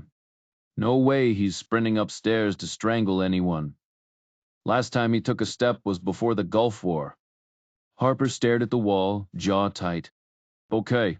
Bad lead." "Afraid so." "And cook?" "She never lifted anything heavier than a stapler." "That's another thing I was gonna break to you." Harper sighed. "Fine. Guess we're heading back to Quantico to eat crow." "Wait," Leighton said. "There's the paint. More bad news. Weird news. I ran a search for missing camo green like you asked. Buried in a restricted file, a theft of a 110.3-gallon cans. Harper's eyes flashed. 3 there gallons total. 11 women, 30 gallons each. Case was solid, Layton said. They pinned it on a supply sergeant in Utah. Who? Sergeant Lorraine Stanley. Dead silence. Harper shook her head. That's impossible. She was a victim? Layton's voice was grim. I called Utah, woke up the investigator. He swore it was her means, opportunity, the works. She tried covering her tracks but slipped up. They couldn't prosecute too politically toxic after her harassment case. Harper's fingers drummed the table. The case had just taken another dark turn. There was no chance they'd confront her right then. They just waited, silent, until she finally gave up. But it was definitely her. One person took the paint? Reacher asked. And someone else handed over the names? Layton nodded, his expression grim. That's exactly how it happened. You know I wouldn't lie to one of Garber's guys. Reacher stayed quiet. The room fell into a heavy silence. Layton stayed seated while Harper pulled on her jacket like she was on autopilot. Reacher grabbed his coat, fished the Nissan keys from Harper's pocket, and stepped outside. The rain poured down, soaking him instantly. He stood there for a long moment, letting the cold water hit his face, before finally unlocking the car and sliding inside. The engine rumbled to life, and he waited. Harper and Layton emerged together. She jogged over to the Nissan while he headed for his own car, offering a quick, wordless wave before disappearing. Reacher shifted into drive and eased out of the lot. Pull up the map, he said. We need I-2095, then the turnpike. Harper nodded. Got it. You know the rest? Yeah, Lamar walked me through it. A beat of silence. Then Harper exhaled sharply. Why would Lorraine Stanley steal the damn paint? No clue, Reacher admitted. She shot him a look. And why drag us through this army mess when you knew it was a dead end? 36 hours wasted? What was the point? Like I said, an experiment. Needed time to think. About what? He didn't answer. Harper let it drop, but after a minute, she smirked. Lucky we didn't get too carried away celebrating, huh? Reacher stayed silent, eyes fixed on the road. The only thing replaying in his mind was the taste of her kiss, nothing like Jodie's. Guess everyone's different. They made good time, cutting through the rain and hitting Quantico in just under 3 hours. The Marine checkpoint was quiet, the sentry flashing a light over their badges before waving them through. The parking lot was empty, the glass doors looming ahead. The rain had stopped somewhere in Maryland, leaving Virginia dry and still. All right, Harper muttered. Time to get our butts handed to us. Reacher killed the engine, sitting in the sudden quiet for a second before they both stepped out. Inside, the building was eerily calm. No angry superiors, no shouting, just the hum of the elevator as they descended to Blake's office.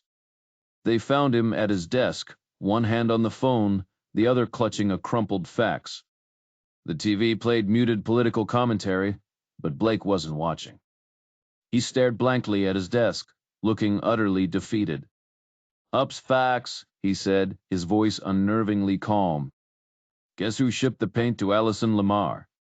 Lorraine Stanley, Reacher answered. Blake nodded. Bingo. From a self-storage place in Utah. And here's the kicker. She didn't even have her own place when she stashed it. Waited nearly a year before mailing it out to all 11 addresses, including her own in San Diego. Reacher frowned. So what's that mean? Blake sighed, rubbing his temples. Hell if I know. Then he picked up the phone, his expression unreadable. Blake studied the package for a long moment before setting it aside. Polton just phoned from Spokane, he said. You'll never guess what the UPS driver told him. Reacher leaned forward. Try me. The driver remembers everything remote location. Massive box. No surprise there. But here's the kicker. Allison was home when he arrived. She had the radio on in the kitchen, some baseball game. Invited him in for coffee. Even cheered when someone hit a grand slam. Then he mentions the delivery, and she lights up like it's Christmas morning. Reacher frowned. Like she knew it was coming? Exactly. The guy wheels the box into the garage on a dolly, and she's grinning the whole time. Then she does something weird. She rips off the document's enclosed label, takes it to the kitchen, shreds the delivery slip, and tosses it in the trash. The Epps guy's been doing this job for years, never seen anything like it. Think he's credible? Polton swears by him. Says the guy's sharp, no nonsense, would testify under oath. Reacher exhaled, rubbing his temples. So my theory was a dead end. Blake waved it off. Don't sweat it. We took the shot. No regrets. Reacher glanced around the dim office. Lamar's still out? Yeah. Says she's a mess, can't blame her. Won't even step foot on a plane right now. Blake's expression hardened. Look, we're bringing in another consultant. Once we do, you're done here. New York's waiting. Reacher just nodded. Fair enough. Harper escorted him out, the elevator ride silent. As they reached his floor, she finally asked, Why was Allison expecting that box when the others weren't? He shrugged. Beats me. She opened his door, hesitating. Good night. You mad at me? You burned 2 days. Invested them, he corrected. In what? Still figuring that out. She rolled her eyes. You're impossible. He smirked. So I've heard. Before she could dodge it, he kissed her cheek lightly and stepped inside. The room was pristine, fresh linens, new toiletries.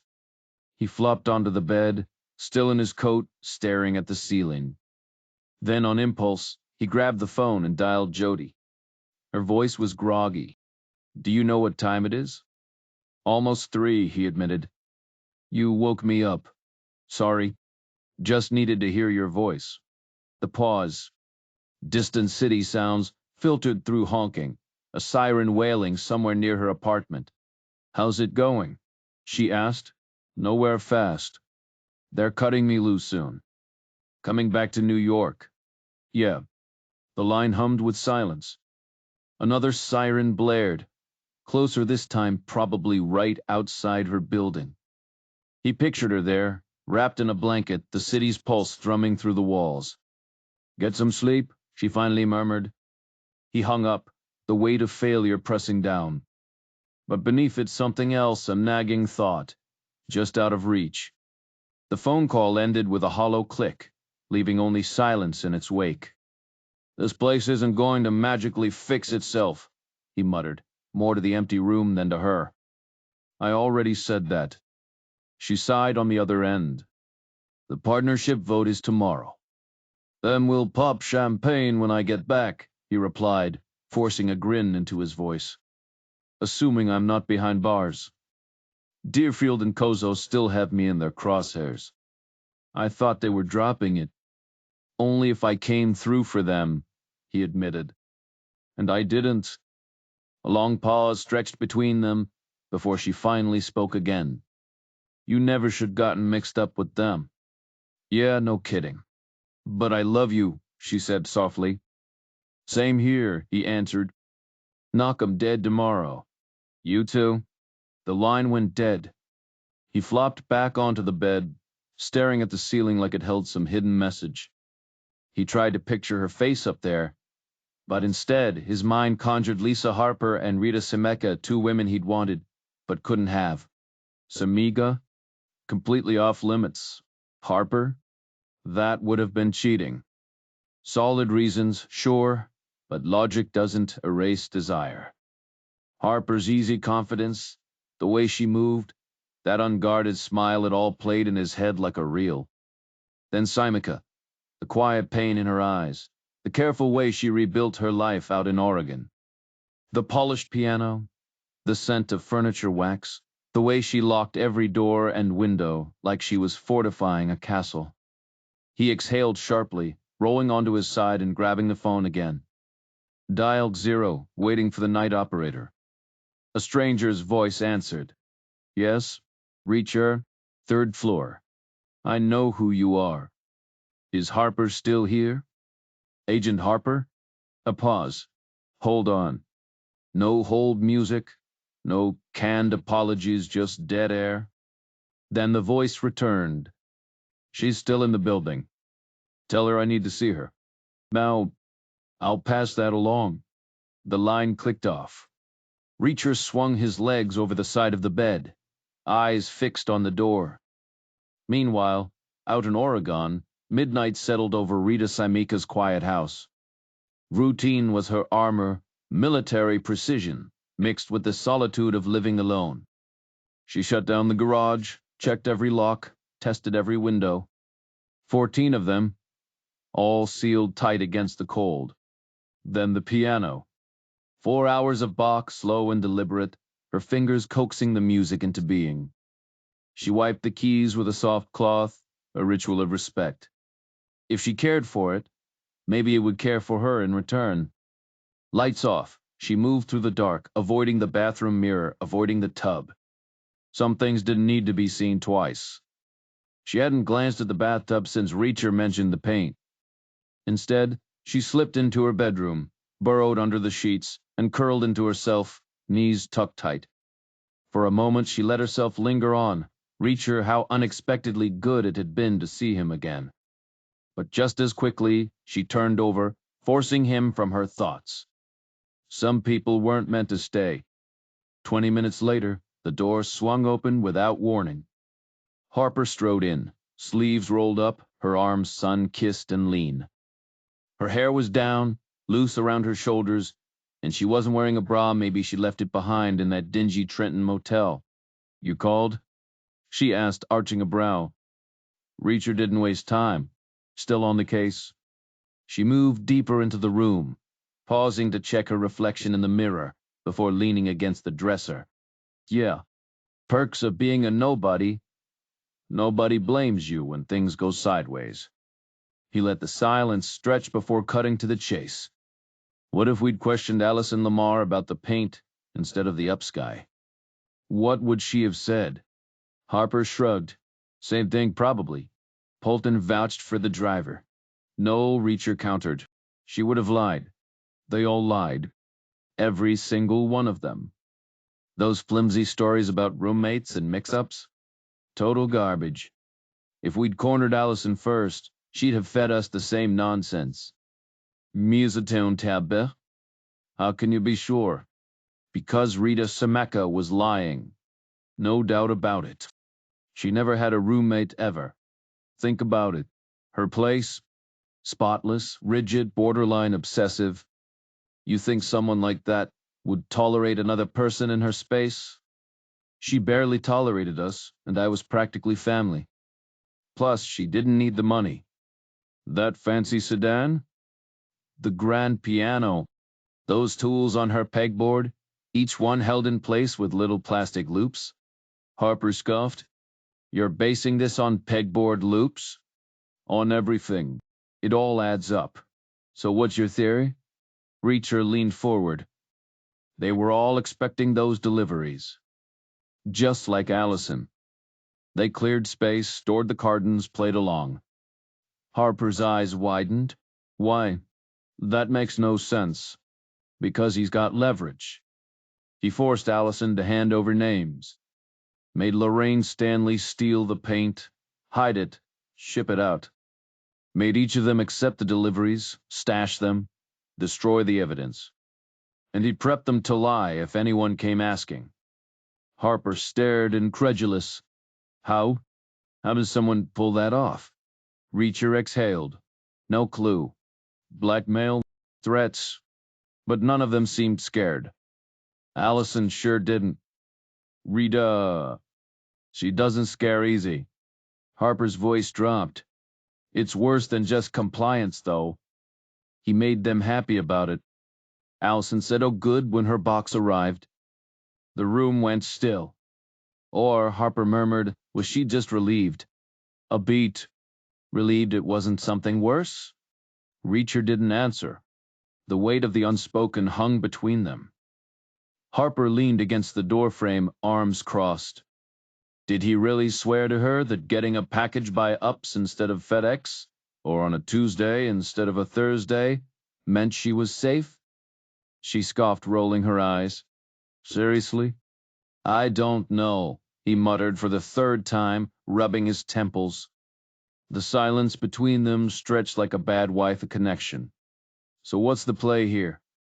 Harper pressed, her foot tapping impatiently against the hardwood floor. He shrugged, avoiding her gaze. Keep turning it over in your head.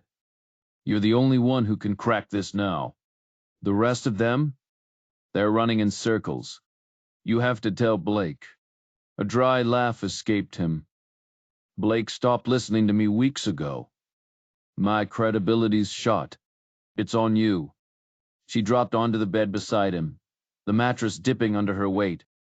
Maybe I'm done listening to you too. Her voice wavered, like she'd lost her balance mid-step. His eyes locked onto hers, intense, unreadable. What? She snapped. Is there a camera rolling? She shook her head. They ditched surveillance. Why? Because I want to kiss you again. Her eyebrows shot up. Excuse me? I liked it the first time. And why would I want to repeat? His smirk was infuriating. Because you liked it too. A flush crept up her neck. Just a kiss? He nodded. She exhaled sharply. Fine. Whatever. The second their lips met, it was like flipping a switch. Her hands tangled in his hair, pulling him closer. His grip tightened at her waist. The kiss deep and hot, frantic teeth and tongue and barely contained frustration. Then just as suddenly she shoved him back, gasping for air. We should stop, she panted. Yeah, probably. She stood, swaying slightly before steadying herself. With a sharp flick of her wrist, she tossed her hair back. I'm out. See you tomorrow. The door clicked shut behind her. He listened to her footsteps fade down the hall, the distant ding of the elevator. Collapsing onto the bed, he stared at the ceiling, wide awake. The night stretched ahead, a marathon of questions, obedience, deception, who stood to gain. Truth was a slippery thing. 5 hours later, Harper strode back in, crisp in a fresh navy suit, her hair still damp from the shower. He, meanwhile, looked like he'd been dragged through a hedge rumpled, exhausted, but wired with adrenaline. Let's go, he barked, already shrugging into his coat. No. Blake's office was a time capsule, same disarray, same muted news broadcast. A reporter droned on in front of the White House, the sky behind him postcard perfect. Back to the files today, Blake ordered without looking up. Reacher didn't blink. I need to get to Portland. Lend me the plane. Blake's head snapped up. The plane? Are you out of your mind? Never mind. Reacher turned on his heel, Harper hot on his heels in the hallway. Why Portland? She demanded. He met her gaze. Truth and lies. Meaning? Come with me and see. She grabbed his arm. What aren't you saying? He shook his head. If I say it out loud, you'll bail. It sounds insane. Try me? Not yet. Right now, it's a house of cards. One breath and it collapses. I need you there for the arrest. Her grip tightened. What arrest? Where's your car? Parking lot. Then move. Rita Skimica's alarm blared at 0600, same as every morning since her army days. 6 hours of sleep, no more, no less. The other 18? A relentless march through empty hours, each one heavier than the last. The yard lay dormant, as winter's grip tightened, the bitter cold making any gardening impossible. Planting was strictly a springtime affair, and by summer's end, pruning and tidying were long finished. Now, with the doors locked tight against the chill, she stayed indoors, her focus shifting to box, intricate, three-part inventions. There was something mesmerizing about their relentless logic, how they spiraled forward only to circle back like one of Escher's impossible staircases, climbing endlessly, yet never escaping. She adored them, even if they were devilishly hard to play. Today, she tackled them at half speed, painstakingly nailing each note before worrying about tempo. Bach deserved precision, not reckless haste. A quick shower in the icy bathroom, she kept the thermostat low, and she dressed in layers, stealing a glance out the window. Dawn streaked the sky like polished steel, promising a day neither bleak nor bright, just manageable. Down the dim corridor, she motioned for Reacher to follow, leading him outside where the crisp air bit at their cheeks. Her car, a tiny yellow two-seater he'd never noticed before, waited like a sunbeam against the gray. She tossed her bag into his lap as she slid behind the wheel, their elbows bumping in the cramped space. "So how do we get there?" She pressed. "Commercial flight," he muttered, eyeing her phone. "National airport. You got cards?" She shook her head. "Maxed out. I'm broke. All of them? Every last one." He exhaled. "Join the club." Meanwhile, Beauvais 791, the fifth of Bach's inventions, hummed in her mind. It was a paradox, whimsical yet dead serious, polished yet unhinged. Secretly, she believed Bach had been a mad genius. Her piano, with its rich tone and delicate touch, was the perfect accomplice. 2 slow run-throughs left her satisfied enough to consider a break for lunch, then maybe more practice. Or maybe not. The afternoon stretched ahead, uncertain. Elsewhere, a stakeout unfolded with weary routine. The bureau agent, bleary-eyed, handed off to the Crown Vic at 8 sharp. The ritual was numbingly familiar. The Buick rolling away, the Vic settling in, the cop slouching low for his final shift. After today, they'd probably reassign him to guard a snowbank in Alaska. Back in the car, Harper frowned. "Seriously, how do we get there?" Reacher hesitated, then snatched her phone. Eyes shut, he willed Jodie's number back into memory, fingers hovering over the keys. Reacher dialed the number with deliberate patience, each press of the button carrying a quiet hope. The line connected after a drawn-out ring, and a gruff, slightly winded voice answered, "Colonel Trent speaking." "Trent, it's Reacher," he said. "Still got a soft spot for me?" A pause. "You serious? I need a lift 2 passengers, Andrews to Portland, Oregon." "ASAP." Trent exhaled sharply. "You're joking." "Dead serious. We're 30 minutes out." Another beat of silence. "Andrews to Portland. You want the fastest bird I've got?" "Fastest you've got," Reacher confirmed. A reluctant sigh. "Fine. Consider it done." The line cut off. Harper glanced over as she shifted gears. "He's in?" Reacher smirked. "He owes me." The little car jolted over speed bumps as they peeled out of the lot, past the FBI guard, and barreled through the first Marine checkpoint. Helmeted heads whipped around in surprise. Harper tightened her grip on the wheel.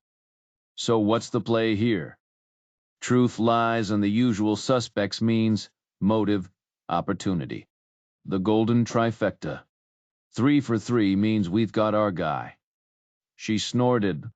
"I can't even nail one." "What's the missing piece?" "They blew past the second checkpoint, more Marines tracking their speed." "We had the pieces," Reacher muttered. "Just didn't put them together. Screwed up big time." Harper swerved onto I-95, merging into the sluggish remnants of D. C. His morning rush. Traffic crawled. She braked hard, cursed under her breath. "Relax," she said. "Samika's got protection." "Not enough," Reacher shot back. "This guy's ice cold." She weaved between lanes, but every route was clogged. Speed dropped to a crawl 20, then lower. Meanwhile, somewhere else. Through binoculars, a figure stepped out of his car, stretching stiff limbs before heading up the driveway. He rang the bell, exchanged unheard words, then disappeared inside. Minutes later, he was back, retreating to his car with a lingering glance. The door shut. The suspension groaned, and he settled in waiting, watching. Harper jerked the wheel, veering onto the shoulder, gravel crunching under tires. 18-wheelers loomed beside them like steel mountains. What mistakes? She pressed. Reacher's jaw tightened. The kind that make you laugh if they weren't so damn tragic. We bought into lies so huge they were practically invisible. Like what? Big, bold, blinding ones, he said. The kind that stare you right in the face. She exhaled, trying to shake off the tension. The cop's repeated interruptions didn't help. Each visit shattered her focus. To crack this, she needed to slip into that razor-sharp zone, but the world kept yanking her out. She settled at the piano and played the piece over and over, 20 times, maybe more, from the opening bars to the final chord. Technically flawless, but that wasn't the point. Did the music breathe? Did it carry weight, depth, something beyond just notes on a page? She thought so. After 2 more passes, a quiet smile tugged at her lips. Her reflection in the polished piano lid smiled back. Progress. Now just the tempo needed adjusting, not too fast. Bach demanded patience. Speed turned it into background noise, though. Let's be honest, it was just intricate doodling. Genius-level doodling, sure. But Bach's real trick was making musicians treat his musical puzzles like sacred texts. Standing, she stretched and shut the piano lid. Lunch loomed, another joyless solo affair. Living alone meant meals were more chore than pleasure. Then she spotted them huge, muddy boot prints scarring her hallway floor. That cop, ruining her focus, her clean floors, her damn day. The doorbell rang. Again? Was this guy part Labrador? She sidestepped the mess and yanked the door open. No, she snapped. He blinked. What? No, you can't use my bathroom. We're done. Mom, I have to. The deal's off. You're exhausting. She slammed the door, locked it, and stormed to the kitchen, pulse racing. Outside, he froze, baffled. His posture shifted, shoulders tight, hands half raised like she'd pulled a weapon. 3 aborted words, then wham, the door hit his dignity. He lingered, wounded, before trudging back to his cruiser. Slumped in the driver's seat, radio in hand, he hesitated. No way he'd report this humiliation. Meanwhile, Harper's yellow rental stood out like a sore thumb among Andrew's military vehicles. The guard waved him through. Trent's heads up had worked. A chain of stairs, corporal to sergeant to captain, led to news. Their flight to Portland was delayed 3 hours. 3 hours? Reacher echoed. The captain shrugged. Blame fa paperwork. Best we got. The waiting room was sterile, quiet. Harper exhaled. Could be worse. Reacher shot her a look. How? Could have been a 6-hour delay. A beat. Then grudgingly, he almost smiled. The room was a no-frills military waiting area, harsh fluorescent lights buzzing overhead, scuffed linoleum floors, and mismatched plastic chairs scattered around cheap folding tables. Stale coffee stains dotted the surfaces, and a trash bin overflowed with crumpled paper cups. Not exactly 5-star, the captain admitted with a shrug. But hey, it's where even the big shots cool their heels. Reacher bit back the urge to ask if those big shots usually waited half the night. Instead, he muttered a thanks and wandered to the window, watching the empty runways. Harper sidled up beside him, then dropped into a chair with a sigh. Spit it out, she prodded. What's eating you? Start with the why, he said.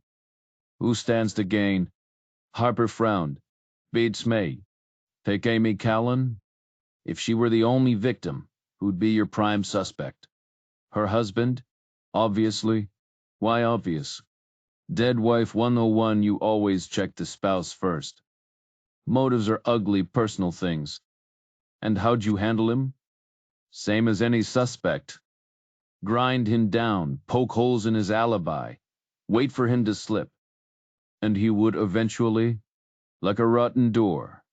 Reacher nodded. Now imagine he's smart. How does he dodge that heat? He can't.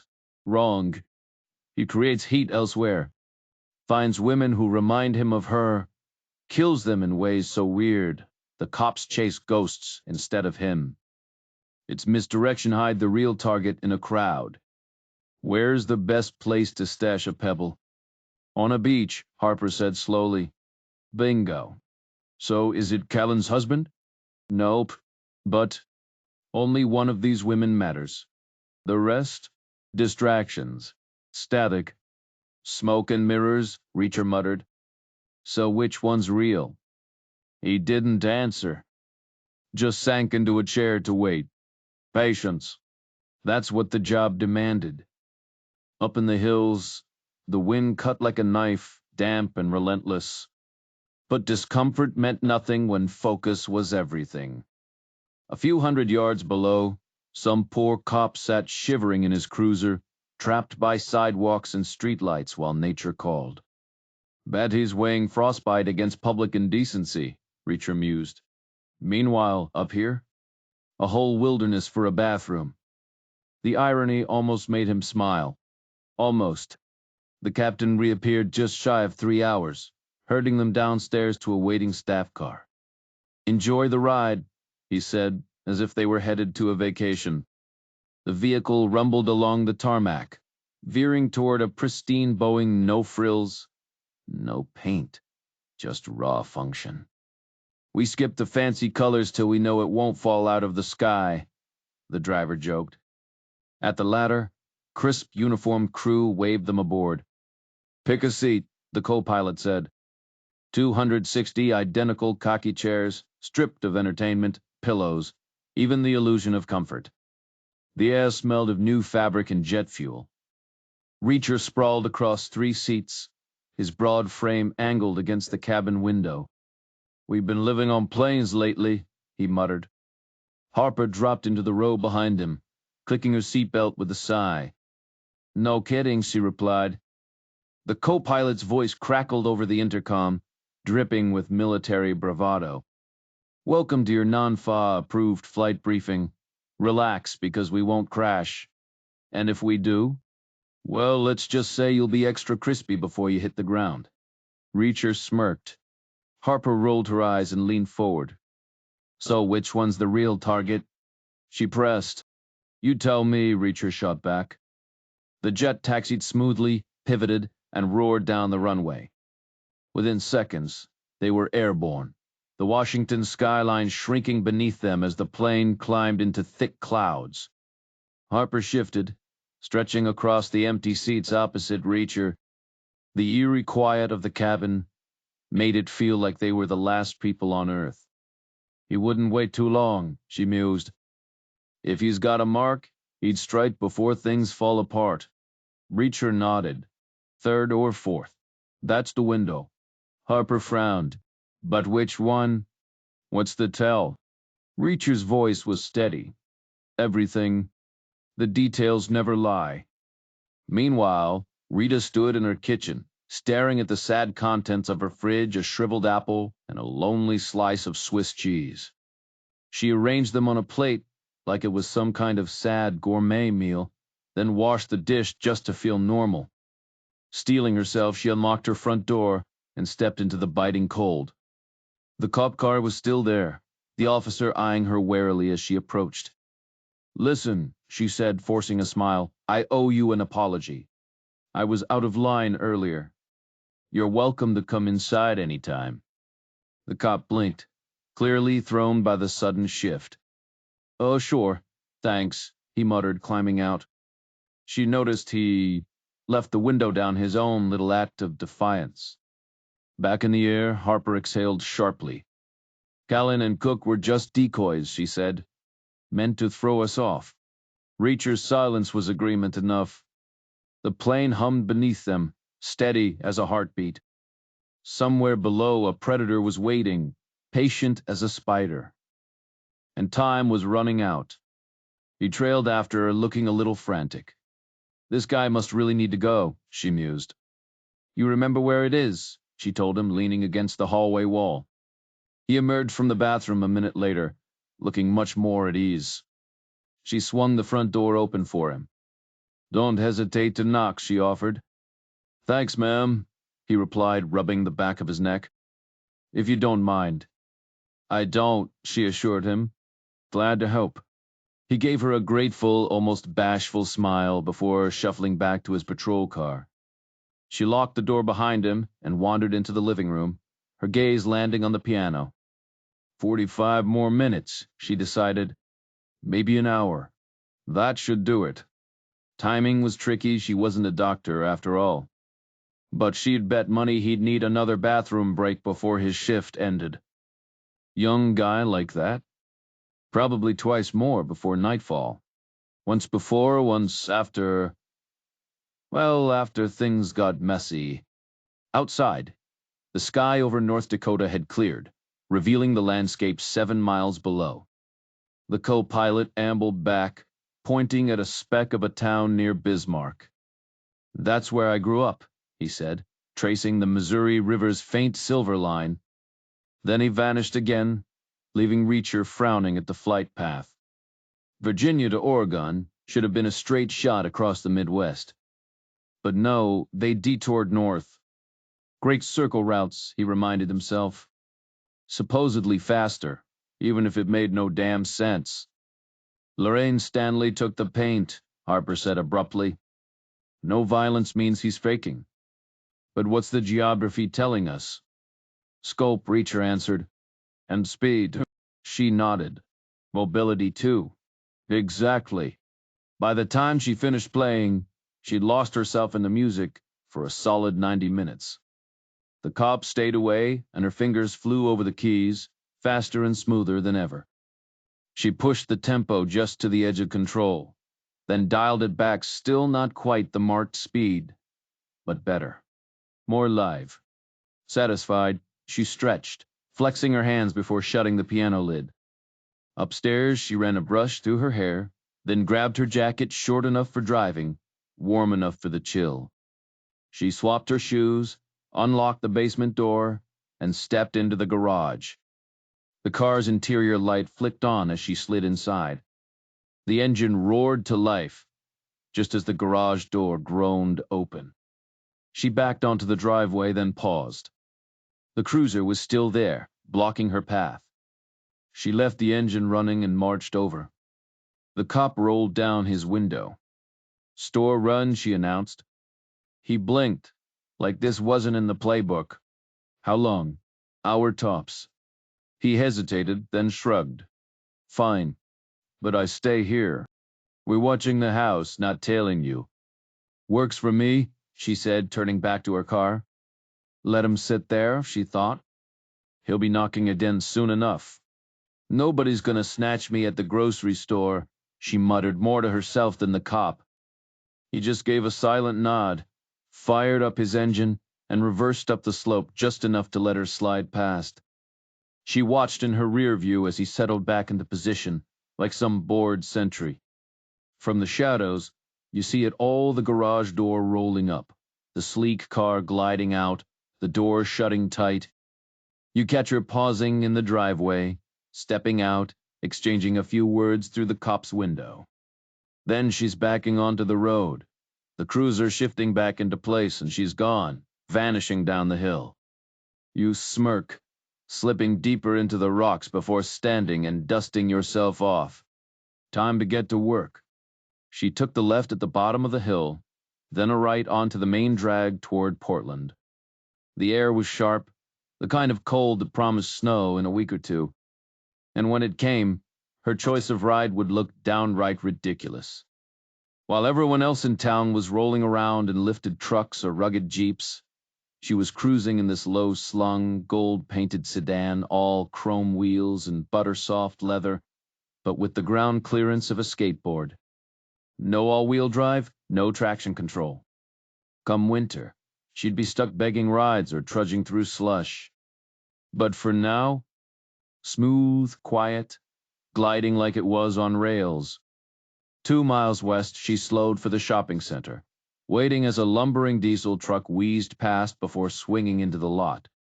She tucked the car behind the row of stores, parking alone in the overflow lane. Keys dropped into her bag, she stepped out into the biting air, hugging herself as she headed for the supermarket. Inside, warmth wrapped around her. She grabbed a cart and wandered the aisles without a plan, picking up whatever caught her eye, which wasn't much. The store didn't carry what she really wanted: no sheet music, no gardening supplies. Her haul was light enough for the express lane. The cashier stuffed everything into a single paper bag. She paid in cash, and then she was back outside, cradling the sack like a fragile prize. She turned right, strolling past storefronts, her breath fogging the air. The hardware store caught her eye, an old-school place crammed with a little of everything. Last time, she'd bought fertilizer for her azaleas. Now she shifted the grocery bag to one arm and yanked the door open. A bell jingled overhead. The clerk, an old guy in a worn brown coat, nodded from behind the counter. She weaved through the cramped aisles, past hammers and nails, until she hit the paint section. Walls of color charts, cans stacked high. She set her groceries down and pulled a chart from the rack, unfolding a rainbow of options. "Need help, miss?" The old man had crept up behind her, eager but hesitant. "Does this stuff mix with water?" she asked, tapping the chart. "Yep, that's latex," he said. "Water-based. Thin it, clean your brushes all with water." "I want a dark green," she said, pointing. "Like this olive." "The avocado's nice," he offered. "Too light. You thinning it?" She shrugged. "Probably. That'll lighten it more." "Olive's fine," she said. "I want it to look military." He nodded. "How much?" 1 gallon. "Won't cover much," he warned. She just smiled. "It'll do." The cashier handed her the bag, with a lopsided logo printed on the free wooden stir stick. "Thinning it out should do the trick," he said, as she tucked her change away. Balancing the grocery sack and hardware store purchase, she stepped into the biting wind. Dark clouds rolled in from the west like an advancing army, making her quicken her pace behind the strip mall. By the time she reached her car, her fingers were numb. She tossed everything onto the back seat and cranked the heat the second the engine turned over. Meanwhile, the officer on surveillance duty rubbed his gloved hands together. Summer drowsiness wasn't an issue today. The freezing air kept him sharp. His eyes locked onto a figure cresting the hill, materializing piece by piece, salt and pepper hair, then broad shoulders in an army uniform, eagles gleaming on the insignia. The man moved with the precision of a drill sergeant, his clerical collar stark against the olive drab. The cop rolled down the window as the colonel halted abruptly, studying Sameka's house. "Great, a holy man with rank." "Sir?" he called, dialing back the authority just enough. The colonel turned, ducked to peer inside, his breath fogging the window. "Officer," he said, voice calm but insistent. "She's not here right now," the cop replied. "And we've got protocols." "Protocols?" The colonel's eyebrow arched. "ID, please." The cop braced for pushback, but the man just sighed, slid into the passenger seat, and produced a weathered military ID. The photo matched, though the cop noted beads of sweat on the colonel's temple. Nerves or that uphill power walk? Inside the plane, Reacher gritted his teeth as the pilot threw them into another rudder-heavy turn. "Polton's Spokane notes," he said over the engine's whine. "The answer's staring us in the face." Harper groaned. "If it's so obvious, why are we still circling?" Back on the ground, Rita's headlights swept over the cop car and the unfamiliar silhouette in the passenger seat. "Now what?" Her grip tightened on the wheel. The sky had gone fully dark, and the wind howled like it knew something she didn't. Rita Sameka pulled to a stop at the top of the hill, her tires crunching over loose gravel as she hesitated before turning into her driveway. The cop in the cruiser beside her didn't budge instead. He swung his door open and stepped out, stretching his legs like he had something important to say.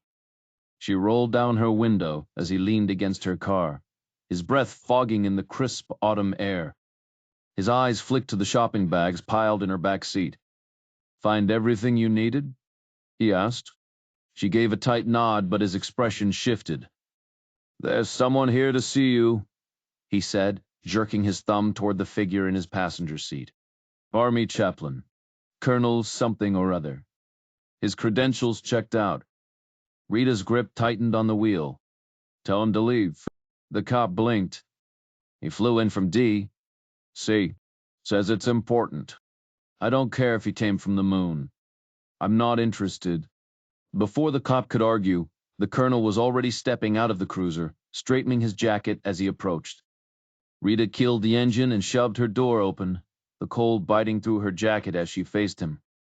"Rita's Gimmica?" His voice was smooth, the kind that could calm a room or make her skin crawl. "What do you want?" "I wanted to check on you," he said. "After everything you've been through." She scoffed. "My problems, you mean?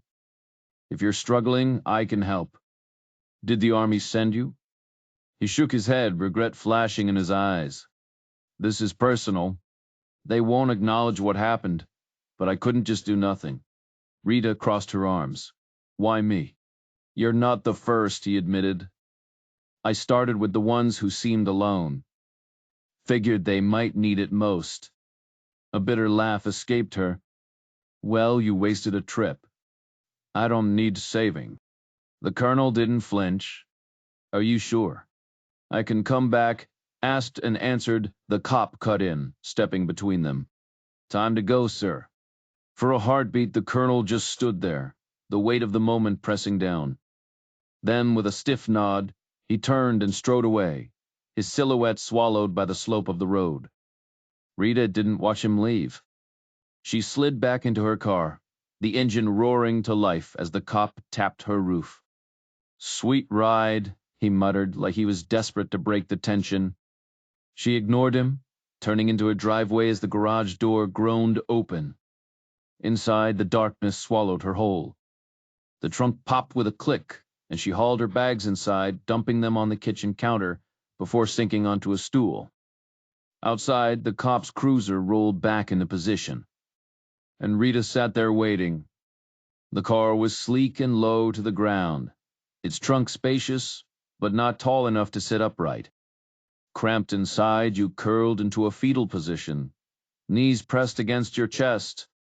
Getting in had been simple. She left it unlocked, just as you instructed. You waited until she disappeared into the store, then slipped into the driver's seat, popped the trunk, and rolled inside before shutting the lid. The metal braces underneath gave you something to grip, but the weight dragged on. Finally, the engine roared to life, vibrations humming through the floor. Heat built under your thigh from the exhaust pipe, making the ride anything but pleasant. Every turn jostled you, but you tracked the route in your mind, knowing exactly when she pulled into her driveway. Then came the cop's voice, followed by some overly earnest preacher. "What kind of mess was this?" Your muscles tensed. What if she invited them inside? But she shut them down, her tone sharp as ice. You grinned in the darkness, flexing your fingers in silent victory. The garage swallowed the car, the engine's growl echoing off concrete walls before she killed it. Silence. Then the trunk popped open just like you'd reminded her. You stretched your stiff limbs, rubbing the burn on your thigh, then crept to the front of the car. Gloves snug, you perched on the fender, waiting. Meanwhile, the plane touched down at Portland International but stopped short of the terminal, idling on a remote tarmac. A Boeing-branded pickup with a makeshift staircase rolled up, followed by a minivan. Reacher and Harper were shuttled to the taxi line, where a beat-up Caprice with a checkerboard stripe waited. The driver fumbled with his map before heading east toward Mount Hood. Back at the house, the doorbell rang again. She sighed, unlocking it to find the cop standing there, shifting awkwardly. "Hi," she said flatly. He hesitated, then blurted, Can I use your bathroom? Cold air seeped in as she let him pass, shutting the door behind him. When he returned, he rubbed his hands together. Much warmer in here. She barely nodded. Truth was, she kept the house chilly for the piano's sake. Run your engine if you're cold, she suggested. Can't, he muttered. Pollution regs? Then take a drive, she said. I'll be fine. He frowned, clearly hoping for a warmer welcome. They'd fire me, he admitted. Gotta stay put. She said nothing, arms crossed, already counting the seconds until he left. Sorry to interrupt, Father, he said, making it clear he'd stepped in to handle the situation. She gave a quick nod. Let me get you some fresh coffee, she offered. 5 minutes sound good? His face lit up with a bashful grin. Then I'll probably need the restroom again, he admitted.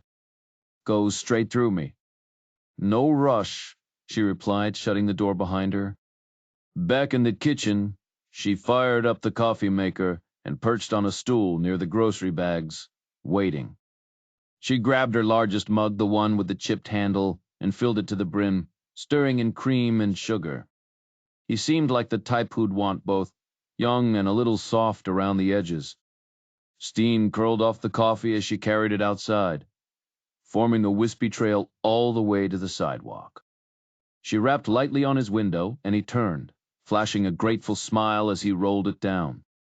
He took the mug clumsily with both hands. Appreciate it, he murmured, lifting it in a small salute before sipping. She turned away, retracing her steps up the driveway, locking the door behind her only to freeze. The person she'd been waiting for stood motionless at the top of the garage stairs. Hello, Rita, the visitor said. Hi, she answered, her voice steady.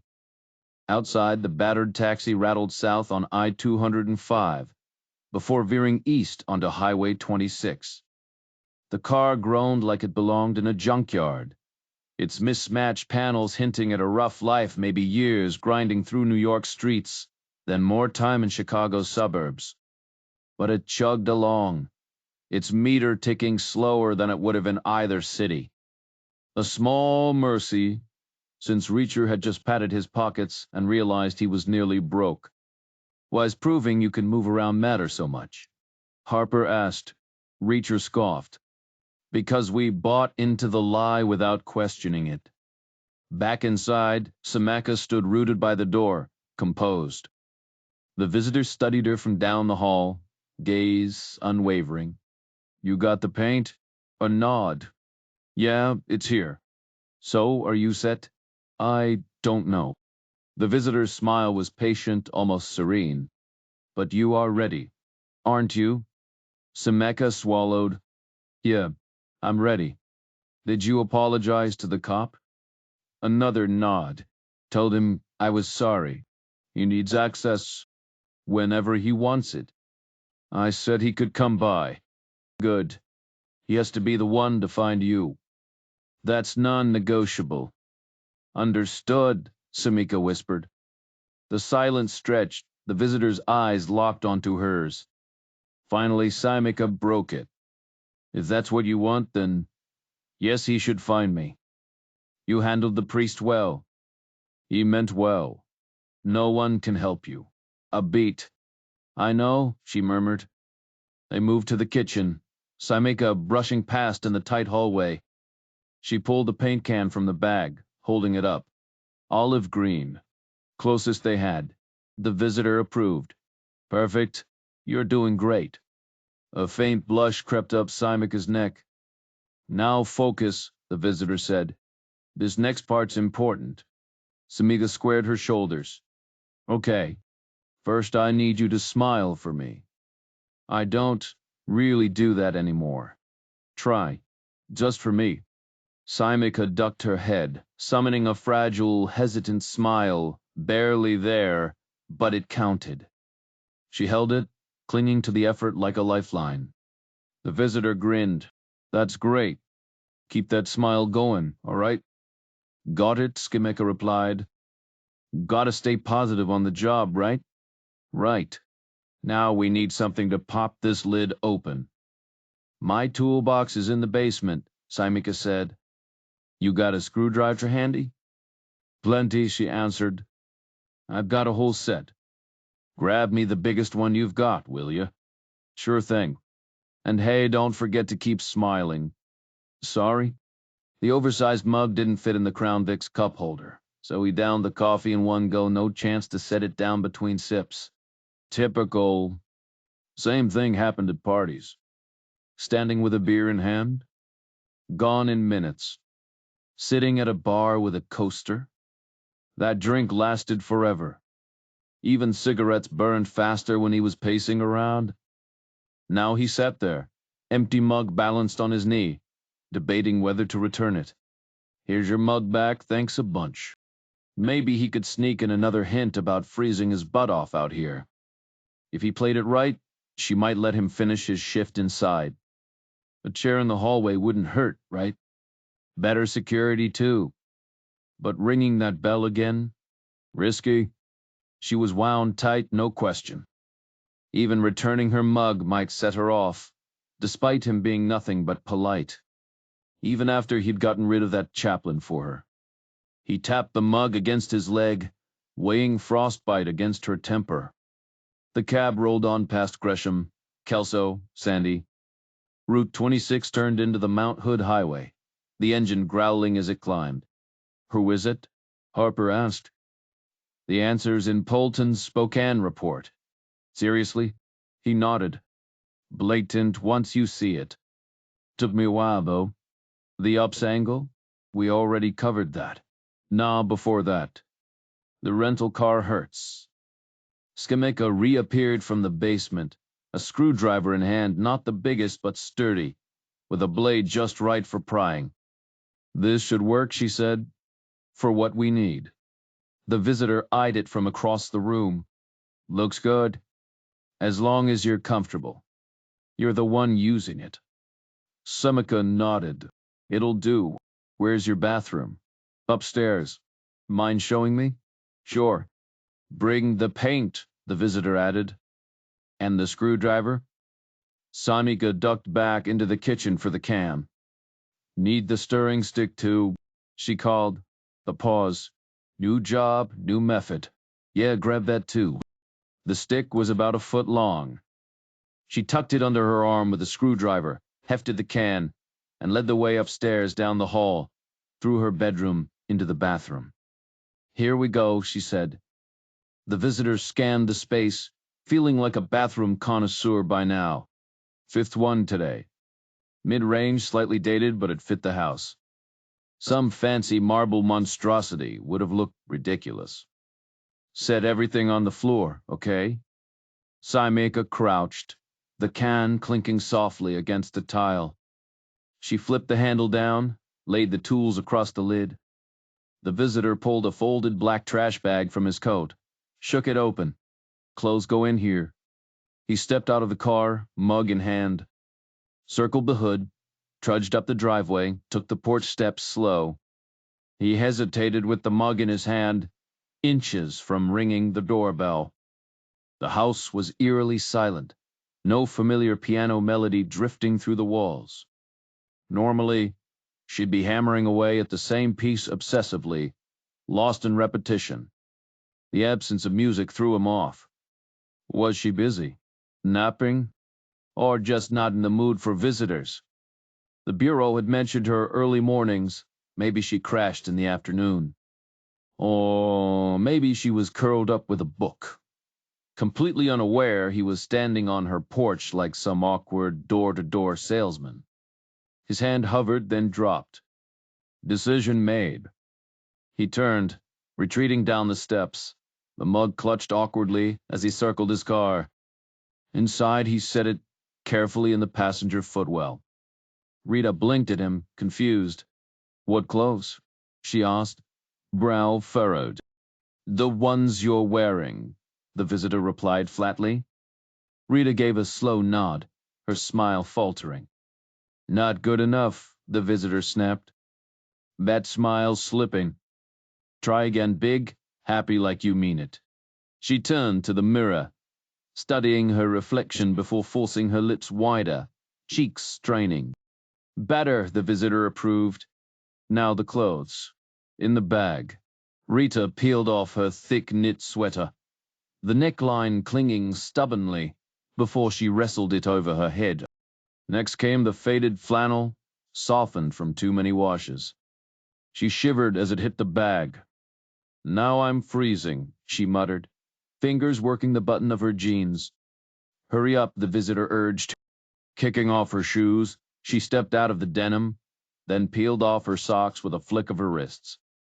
The bra came next, unhooked with practiced ease, followed by her panties, balled up and tossed into the growing pile.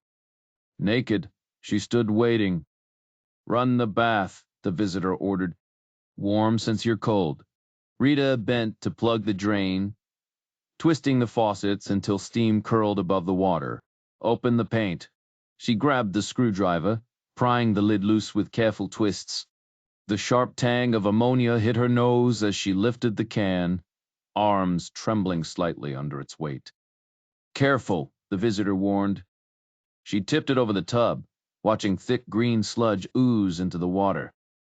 The current caught it, swirling into eerie patterns before dissolving into murky clouds. Don't make a mess, the visitor reminded her as she set the empty can down. Rita exhaled, staring at the now opaque water. Something about the way the paint sank felt heavier than it should have. Like it wasn't just the color settling, but something else too. The metal tub echoed with a dull, muffled thud as she tapped it, the sound softened by the residue clinging to its surface. Grab the stirring stick, time to mix it, the visitor instructed. Samika knelt beside the tub, plunging the stick into the thick, settled mass and swirling it in slow circles. It's blending, she murmured. The visitor gave a satisfied nod. That's the whole point of latex paint. The murky olive hue gradually lightened, shifting to the fresh green of spring grass after a rain, thinning until it flowed like milk. The visitor observed closely. Not as striking as the real deal, but still using paint at all in this situation. That alone was something. Good enough. Toss the stick in the can. Keep it clean. Sameka pulled the dripping stick free, gave it a careful shake, and propped it upright in the empty container. Now the screwdriver. She set it beside the stick. Seal it up. She grabbed the lid by its edge, balancing it awkwardly over the can. It tilted slightly, the stick was just a little too tall. Shut off the water. She twisted the faucet handles, stopping the flow just shy of the tub's rim. Where'd you keep your carton before? The visitor asked. Basement, Sumika replied. But they took it. A knowing nod. Right. But can you picture exactly where it sat? Sumika hesitated, then nodded. It was there forever. The visitor's voice softened. I need you to put the can in that same spot. Can you do that? Sumika lifted the can, one hand on the handle, the other pressing firmly against the unsteady lid. She moved carefully down the stairs, through the dim hallway, past the garage, and into the chilly basement. The concrete floor sent a shiver through her as she paused, mentally mapping the space.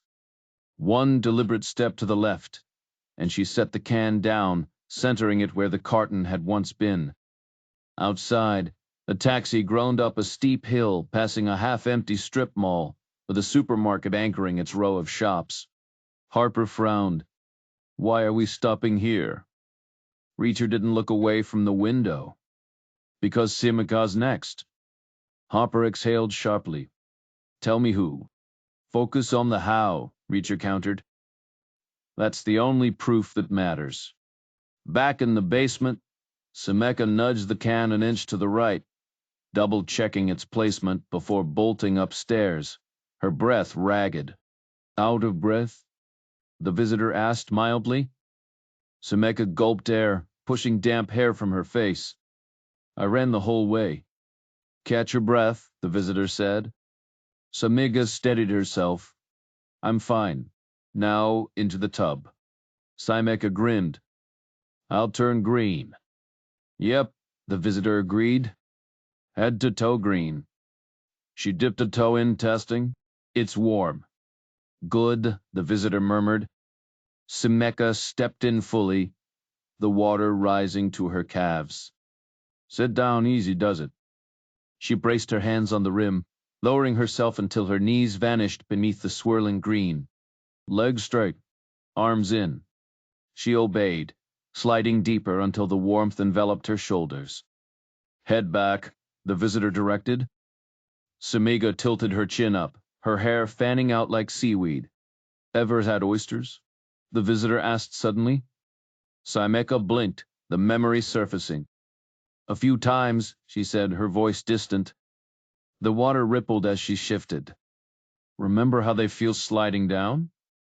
The question hung in the air, strange and unexpected. For a moment, the tension cracked, just a flicker of something almost playful in the grim ritual. Then the moment passed, and the green water closed over her. The woman hesitated, then nodded. I like them, she admitted, her voice quiet. The stranger leaned in closer, eyes gleaming. Think of your tongue like an oyster, just swallow it whole, quick and easy. She frowned, confused. That doesn't make sense. Try it, he urged. Just gulp it down. She hesitated, then forced a swallow. Nothing. Just a weird gurgle in her throat. Didn't work, she muttered. The visitor smirked. Use your finger. Everyone else had to. She glanced at her hand where streaks of paint dripped down her wrist, some spots thicker, where the colors hadn't blended right. Which finger? She asked. Middle one, he said. It's the longest.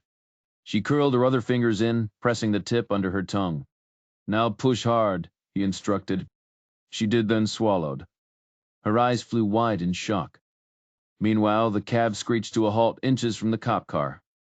Reacher was out before it fully stopped, partly from nerves, partly because Harper needed to handle the fare. He scanned the street, then strode toward the cruiser. Everything good here? He asked. The cop squinted. Who's asking? FBI, Reacher said. Harper, show him your badge. The taxi peeled away as Harper fished out her gold shield, eagle tilted, official as hell. The cop relaxed, nodding toward the house. She's inside. Just got back from the store. Reacher's jaw tightened. She left. Couldn't stop her, the cop shrugged. Even turned away some army chaplain earlier. Not the churchy type, I guess. Reacher snorted. Yeah, that tracks. He turned toward the house, but the cop thrust a coffee mug at him. Give this back? She's particular about her space. Harper was already at the door, jamming the bell. Silence. Again. Nothing. Reacher eyed the lock. Sturdy, expensive, the kind that promised to outlive the apocalypse. The door frame? Aged oak, hard as stone. Damn it, he muttered, setting the mug on the porch rail. One sharp kick. Then another. The wood groaned. Harper gaped. What the hell? 3 more hits. Splinters flew. The door gave way. He lunged at the porch railing like an Olympic skier launching off the ramp, bouncing twice before throwing his full weight into the door. With a single brutal kick, all 230 pounds of him, focused into the strike, the frame shattered, sending splinters flying as the door crashed inward. Upstairs now, he barked, charging up the steps with Harper right behind him. The first room he burst into was all wrong, stale air, stiff guest sheets, the kind of place nobody ever wanted to sleep in. He pivoted, shoving into the next door. This was it. Rumpled sheets, the faint scent of perfume, a half-empty water glass by the phone. The adjoining door stood slightly open. He didn't hesitate. The bathroom was a nightmare. Mirrors reflected the horror Skymeka submerged in murky green water, her body rigid, eyes wide with terror. And then there was Julia Lamar, perched on the tub's edge like some twisted guardian, her face twisted in fury.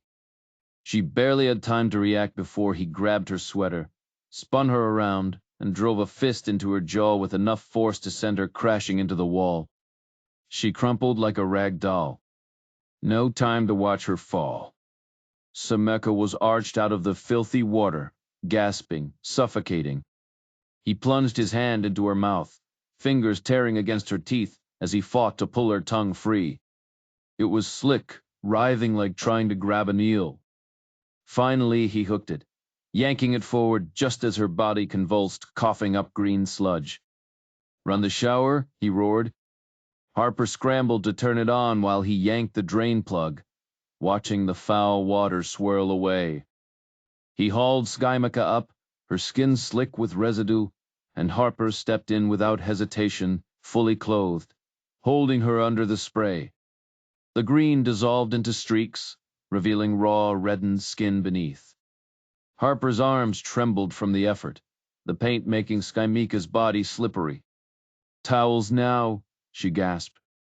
Reacher snatched two from the hooks above Lamar's unconscious form, wrapping Skymeka tightly as Harper staggered out, drenched and exhausted. The fight wasn't over, but for now she was breathing. That was enough. Harper twisted the faucet shut, cutting off the stream of water, and grabbed the second towel. The bathroom fell silent, except for her ragged breathing as she pressed the towel against her face. Reacher scooped Skymeka into his arms, cradling her like a child, and carried her to the bedroom. He lowered her onto the mattress with care, brushing damp strands of hair from her forehead. Her breaths came in sharp, uneven gasps, her eyes glassy and unfocused. "Is she okay?" Harper called from the doorway, her voice tight. Reacher studied Skymeka's chest rising and falling, rapid as if she'd sprinted a marathon. "She's breathing," he muttered, pressing two fingers to her wrist. The pulse thrummed fast but steady. "Vitals are strong. She'll come around." "We should take her to the ER, Harper insisted, clutching a terry cloth robe, her own clothes clinging to her, soaked through. The olive fabric of her shirt had turned sheer, streaked with smudges of paint. "She's safer here," Reacher countered, draping the robe over Skymeka's limp body. "But she'll need something to knock her out when she wakes. This'll hit her like a freight train." He tilted his head, listening as her breathing slowed deep, rhythmic, like someone lost in a dream, except her unblinking eyes stared blankly at the ceiling. Harper's jaw tightened. "Hypnosis? You're telling me she was hypnotized this whole time?" Reacher wiped a trickle of greenish fluid from Skymeka's temple. Every move, every step. Lamar was the Bureau's top specialist. She knew exactly how to pull the strings. Harper's gaze flicked to the bathroom door, then back. "When did you figure it out?" "Last night," he admitted. "Took me forever to see it." Kept circling the same damn questions. Why were they so wrong? Smart people, trained to spot patterns, but they missed the obvious. He adjusted the robe over Skymeka's shoulder as she shifted, her face pressing into the pillow like she was fighting invisible demons. "Because they wanted to miss it," Harper finished, her voice hollow. Reacher nodded. Lamar steered the narrative. Made it look random when it wasn't. But the motive. That's what didn't fit. No jealousy, no money, no bad blood, just a clean slate. He exhaled sharply. Until I realized the randomness was the cover. She wasn't hiding a motive, she was hiding the fact there wasn't one. Harper's fingers curled into fists. "And Allison?" "The loose end," Reacher said. Lamar couldn't risk her talking. A beat of silence. Then Harper let out a bitter laugh. "So the expert got played by her own game." Reacher's mouth quirked. "Funny how that works." Skymeka stirred again, her eyelids fluttering shut, as if finally surrendering to exhaustion. Reacher watched her for a long moment before turning back to Harper. "Now we just have to prove it." The realization hit like a freight train. How could Julia be the one if she couldn't fly? But then Allison's words came rushing back. That offhand comment about sisters taking care of each other. At the time, it sounded like emotional reassurance, But what if she meant it literally? Like when you say, I'll take care of dinner, meaning you're footing the bill. What if Allison was offering financial support? Julia had sworn their father split everything equally, that she was already set for life. But something didn't add up. Reacher's instincts kicked in. Julia didn't look wealthy. Her clothes were bargain bin. Her suitcase looked like it came from a discount store. People with money? It shows maybe in small ways, but it's there. With Julia, nothing. So if she was lying about being rich, what else was she lying about?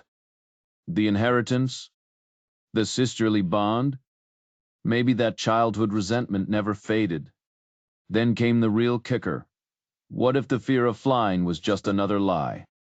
A perfect cover, so obvious, no one questioned it. She'd flown before years ago. Stopped when it suited her. But if the stakes were high enough, she'd get on a plane. And this was worth it. Allison stood to inherit everything, and Julia couldn't stomach that. Harper was skeptical. She cried in front of us that wasn't real. Reacher shook his head. Those weren't tears of grief. They were pure panic.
When he started digging into motive, she tensed up. Then he veered off, blaming army theft, and boomed the waterworks. Not from sorrow. Relief. She dodged a bullet. Harper exhaled. She played us all. Reacher's hand stilled on Skimeka's hair. That was the point. The remote locations. Misdirection. Make everyone obsess over logistics, not her. And it worked until it didn't. A beat of silence. Then Harper muttered, "Damn." She was good. The best, Reacher agreed. Right up until she wasn't.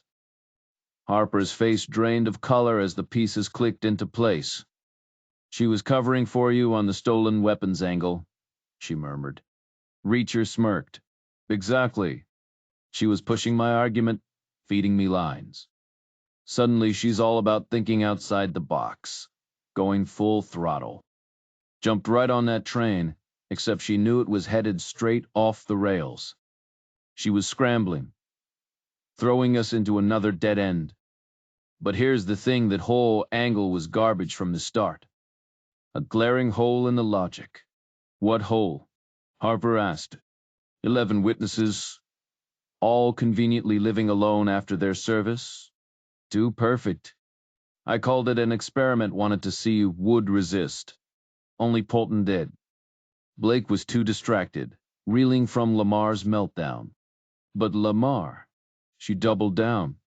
Pushed it hard because it kept her in the clear. Then she played the grieving sister, soaked up the sympathy, and bolted, but not home. Just long enough to grab a suitcase before heading straight here to finish the job.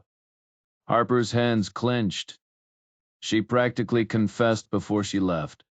Remember? I killed my sister, she said. Made it sound like some twisted joke about wasted time. But it was real. She meant it. Reacher nodded. She's twisted. Killed 4 women for her stepfather's cash. And this paint scheme? Ridiculous but effective. Think about the logistics, why go through all that trouble? To throw us off, Harper said. And, because she got off on it, Harper whispered. She's not just smart, she's deranged. Deranged and meticulous, Reacher agreed. This wasn't some last-minute plan. She started 2 years ago, right when her stepfather got sick and her sister left the army. She got the support group list straight from Allison, cherry-picked the loners, then flew out on weekends to visit them, just like you waltzed past that cop earlier. Nobody questions a woman with an FBI badge. Probably spun some story about finally taking down the military, got them all riled up, then offered to hypnotize them for background intel.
Made her come to Quantico. Allison said Julia hypnotized her for deep background, but there were no questions, just commands. Told her what to do, same as the others. Lorraine Stanley was still active duty, so she ordered her to steal the paint. The rest? Told them to expect a delivery and keep quiet if anyone asked. Even fed them fake alibis, phantom roommates, wrong addresses. Harper's gaze locked onto the bathroom door. Then she had Stanley trigger the deliveries, she realized. After that, she flew to Florida, killed Amy Callan, then Caroline Cook. Knew Cook's murder would flag a serial pattern. Send it straight to Blake's desk, where she was waiting to steer the investigation off course. Damn it, I should have seen it. She fought to stay on the case. Who wrote the profile? She did. Reacher exhaled. Perfect setup. And we walked right into it. The whole military angle? That was her idea. She's the one who pushed it. Convinced everyone we were hunting some rogue soldier. Hell, she even dragged you in as Exhibit A. Reacher stayed silent while Harper's gaze fixed on the door. But Allison was always the real target, she muttered. That's why she ditched the waiting period too amped up, couldn't hold back. Reacher scoffed. She played us. Remember how she pumped us for intel on Allison's place? Is it isolated? Is the door locked? She skipped her own recon and made us do the legwork. Harper shut her eyes, frustration tightening her jaw. She was off duty the day Allison died. Sunday. Quantico was a ghost town, perfect cover. She knew nobody'd question it. Clever, Reacher admitted. And it explains the clean scenes. She knows exactly what we'd flag as evidence. Harper's eyes snapped open. Plus, she's a woman. The team was hunting a man because she steered them that way. Same with the rental cars, figured a woman's name would get dismissed. And guess what? It worked. But what ID did she use? Harper pressed. Probably lifted from female convicts the Bureau locked up. You'll find matches, dates, locations, all too convenient. Harper winced. I'm the idiot who brushed off that Hertz lead. Just some businesswoman, I said. Reacher nodded. She is meticulous. Even mirrored the victim's outfit's cotton dress for cotton dress for cotton dress, jeans for jeans. Asked us what Allison was wearing like it was small talk. Still dressing like a cowboy? Yeah, so you know she showed up in denim and boots. Harper exhaled sharply, and the face scratches? Pure hatred. Reacher shook his head. No, that's on me. I kept harping on the lack of violence in front of her. Next victim? She delivered. She'd kept my trap shut. Silence hung between them before Reacher added, "That's how I knew she'd be here. She's been mimicking someone like me this whole time. I said I'd go for Skameka next, so she beat us to it. No hesitation." Harper's eyes flicked to the bathroom door, then away, her skin crawling. "How would you land on the hypnosis angle?" "Same as everything else," Reacher said. The how seemed impossible, so I chewed on it forever. Needed to get out of Quantico to think. Finally clicked it. Explained the passivity, the obedience. Victims did it all themselves, right down to the tubs and swallowing their own tongues. Only thing she did was what I did, tug the tongues back up to hide the evidence. Harper blinked. "How'd you know about the tongues?" A slow grin. "From kissing you? What? Yours is impressive. Got me thinking only thing that fits Staveley's autopsy notes. I always thought choking on your own tongue was impossible, until I realized Lamar was a hypnotist. Then everything clicked into place, like a twisted puzzle." Hopper stayed quiet, so Reacher filled the silence. "You know what's messed up? The first night we met, she tried to hypnotize me. Said it was for deep background, but really, she just wanted me to look like an idiot and go nowhere. Blake kept pushing me to do it, but I joked that she'd make me streak down Fifth Avenue. Turns out I wasn't far off." Harper shuddered. "How far would she have gone?" "One more victim," Reacher said. "6 would have been enough. Like grains of sand on a beach." Harper moved to sit beside him on the bed, her eyes fixed on Skimeka's motionless form under the bathrobe. "Will she be okay?" "Probably," Reacher muttered. "She's tougher than she looks." Harper glanced at him, his shirt and pants soaked, arms stained green up to the shoulders. "You're a mess," she said absently. "Not as bad as you," he shot back. She exhaled, shoulders slumping. "At least it's over." "Here's to success," she whispered suddenly, leaning in. Her damp arms looped around his neck, pulling him into a fierce kiss. Then she jerked back, grimacing. "That felt wrong. Now I'll never kiss anyone without thinking about tongues." Reacher smirked. "Gotta get back on the horse." Before she could react, he pulled her in again, his hand cradling the back of her head. This time, she melted into it, lingering before pulling away with a small, hesitant smile. "Go wake her up," Reacher said. "Start the interrogation. Big case ahead." Harper hesitated. "She won't talk to me." Reacher eyed Skimeka's unconscious face. "She will. Tell her if she stays quiet, I'll snap her arm. Second time, I'll grind the bones." Harper flinched and turned away, heading to the bathroom. The room fell silent except for Skimeka's labored breathing, mechanical, unnatural. When Harper returned, her face was pale. "She won't talk. You didn't even ask. Because she's dead." A beat of silence. "You killed her," Harper whispered. "When you hit her, you broke her neck." Before Reacher could respond, heavy footsteps pounded up the stairs. The cop from earlier barged in, clutching his recovered coffee mug. "What the hell's happening here?" Hours later, Reacher sat alone in an FBI holding cell in Portland, the air thick and stale. His clothes had dried stiff, the green paint now a crusted reminder of the chaos. The cop had blabbed to his sergeant, who'd called the bureau, setting off a chain reaction all the way to D. C. Harper had vanished. Snimeka was hauled off in an ambulance, and jurisdiction shifted to the feds without a fight. 2 agents cuffed him, dumped him in the cell, and left. No explanations. No visitors. Just the hum of fluorescent lights and the weight of what had gone wrong. He wondered if they'd drag him back to Quantico or keep him here. But mostly he thought about Skimeka and whether she'd ever really had a chance. The tension in the holding cell was thick enough to cut with a knife.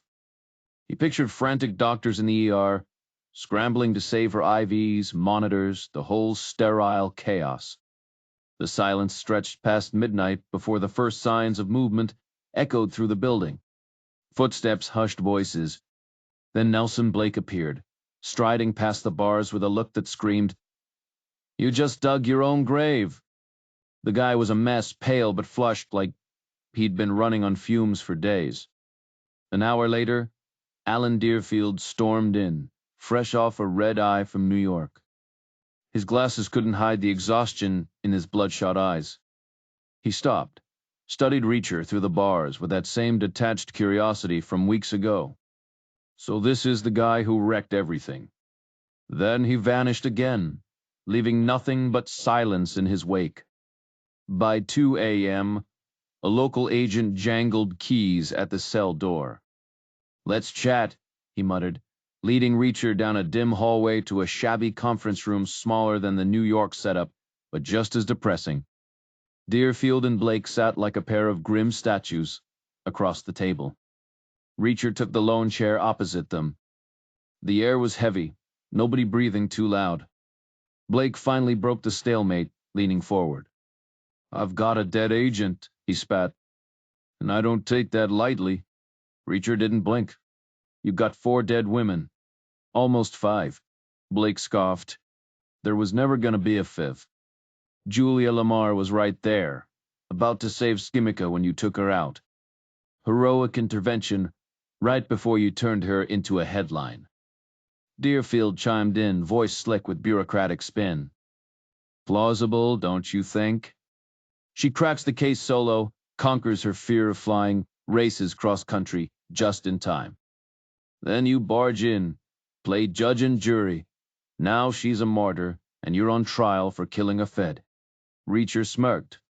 "You really think that timeline holds?" "She magically jets from D.C. to Portland in what, 11 hours? Blake shrugged. "Plenty of flights. Cop on duty? Probably dozed off small-town guys. You know how it is. He saw a priest show up. Wide awake for that." Deerfield waved it off. "Army'll deny sending one. Must have been a stress hallucination." Reacher pressed. "And Lamar?" "Cops see her waltz in, still snoring. She locked the door behind her while rushing to save Simica. Real humanitarian, huh?" Deerfield didn't flinch. Apparently, the room went dead. "Simiga talking yet?" Reacher asked. Deerfield nodded. "Hospital says she's drawing blanks. Trauma response. We'll have experts back that up. She okay?" Peachy Blake cut in, grinning. "But we won't traumatize her by asking for details. Dots'll say it's too soon." Silence. Again. "Then where's Harper?" Blake's smile vanished. "Suspended. Bought into some fairy tale you sold her." Deerfield sighed. "Face it, Reacher. You had it out for Lamar from day one." The standoff crackled Blake's rage, Deerfield's cold calculus. And Reacher? He just leaned back, arms crossed. "Game on. You took her out for your own reasons and cooked up a flimsy cover story. But let's be honest, it doesn't hold up. There's zero proof tying Lamar to any of this. Not a shred." Reacher crossed his arms. "She was careful? No traces left behind." Blake smirked. "Funny, that's the same line you fed us at the start. All we had was a hunch about you now. All you have is a hunch about her. Where's her rental car, huh?" "She flew in from D.C. Drove to Semeka's place, so where's the vehicle?" "Maybe the killer took it," Blake shot back. "He sneaks in on foot, finds the cops snoozing, then bails in her wheels when she surprises him."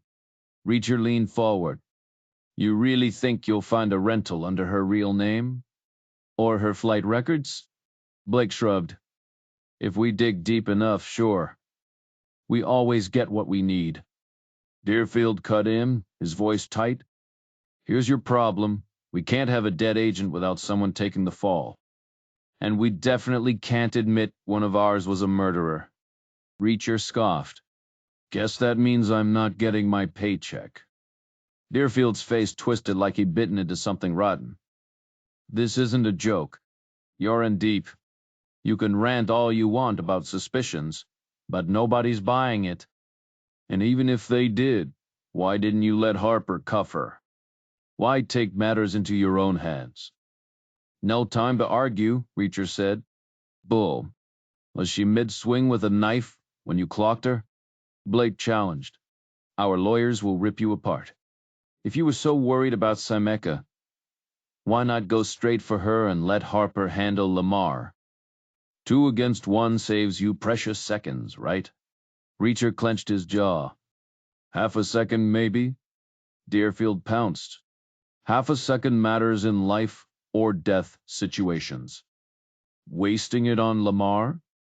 That screams personal vendetta. The room went dead silent. Reacher stared at the table. Blake broke the quiet. You know the law. Defense has to happen during the attack, not after. After is just revenge. And don't even try calling it an accident. You told me yourself breaking a neck isn't something you do by mistake. More silence. Then Reacher exhaled. Fine. What's the offer? Deerfield smirked. Jail? No deals. Reacher laughed. There's always a deal. Minutes ticked by before Blake finally shrugged. Cooperate and we'll call it a suicide. Lama grieving her dad, haunted by her sister's death. You keep your mouth shut and stick to our script. Reacher narrowed his eyes. Why would I? Because you're not stupid, Deerfield said. There's nothing on Lamar. You know that. Sure, you could waste years in a fortune digging, but why bother? A slow grin spread across Reacher's face. Guess I'll take my chances. The evidence against him was flimsy at best, just a handful of vague details that wouldn't hold up in court. What jury would buy it? A towering ex-military guy with a grudge against a petite FBI agent? The kind of guy who snaps her neck and then has the nerve to blame her for it? Throw in some wild hypnosis theory, and the whole case falls apart. Let's be real, Blake cut in. You're stuck with us now. Silence hung in the air before Reacher finally shrugged. Hard pass. Then enjoy prison, Blake shot back. Reacher leaned forward. One question first, did I kill Lorraine Stanley? Blake exhaled. No, you didn't. How can you be sure? Because we had eyes on you the whole week. You know that? And my lawyer has the surveillance report, right? Right. Reacher smirked. Then you're screwed. Blake's jaw tightened. Care to explain? Think it through, Reacher said, his tone shifting from cool to razor sharp. You can try pinning Lamar's death on me, but you can't tie me to the other murders, not when your own files prove I wasn't involved. So what's your next move? Keep pretending there's some phantom killer out there? Waste taxpayer money chasing a ghost for the next decade? Or admit the truth and let the world know Lamar was the real monster? The room went dead silent. Reacher leaned back, arms crossed. You're stuck.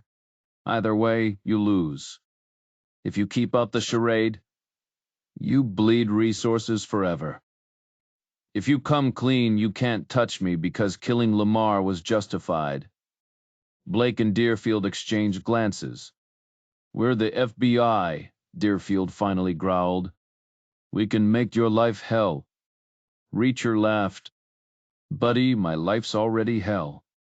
But here's the deal, I'll keep your secret. Not for you, for Rita Simaka.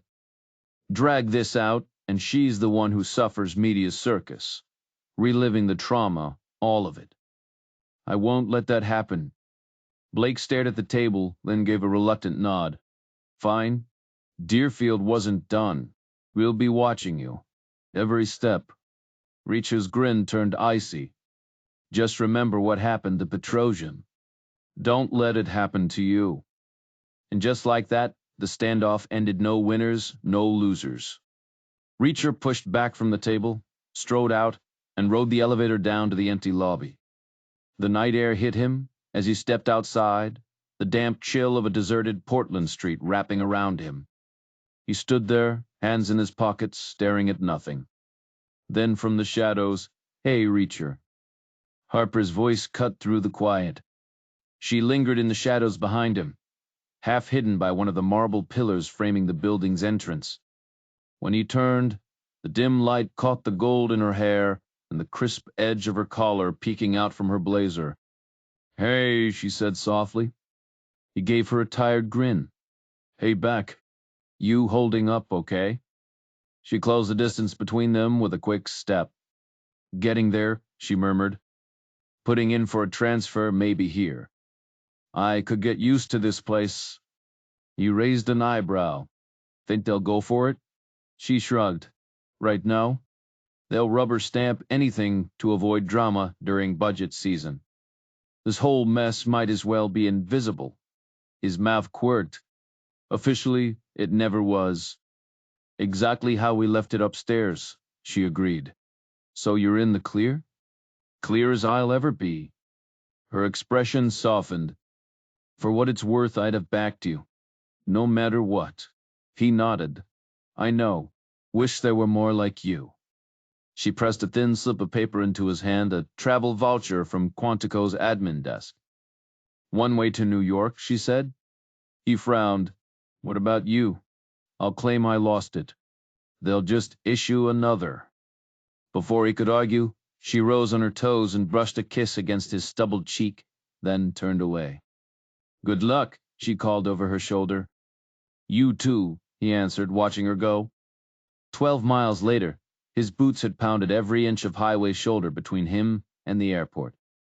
3 hours of walking, another hour killing time at the gate. Then he was airborne, dozing through the flight and the time zone hop. By 1 p.m., he was stepping onto the tarmac at LaGuardia, down to his last $20 for a bus to subway shuffle into Manhattan. Canal Street spat him out into the midday rush.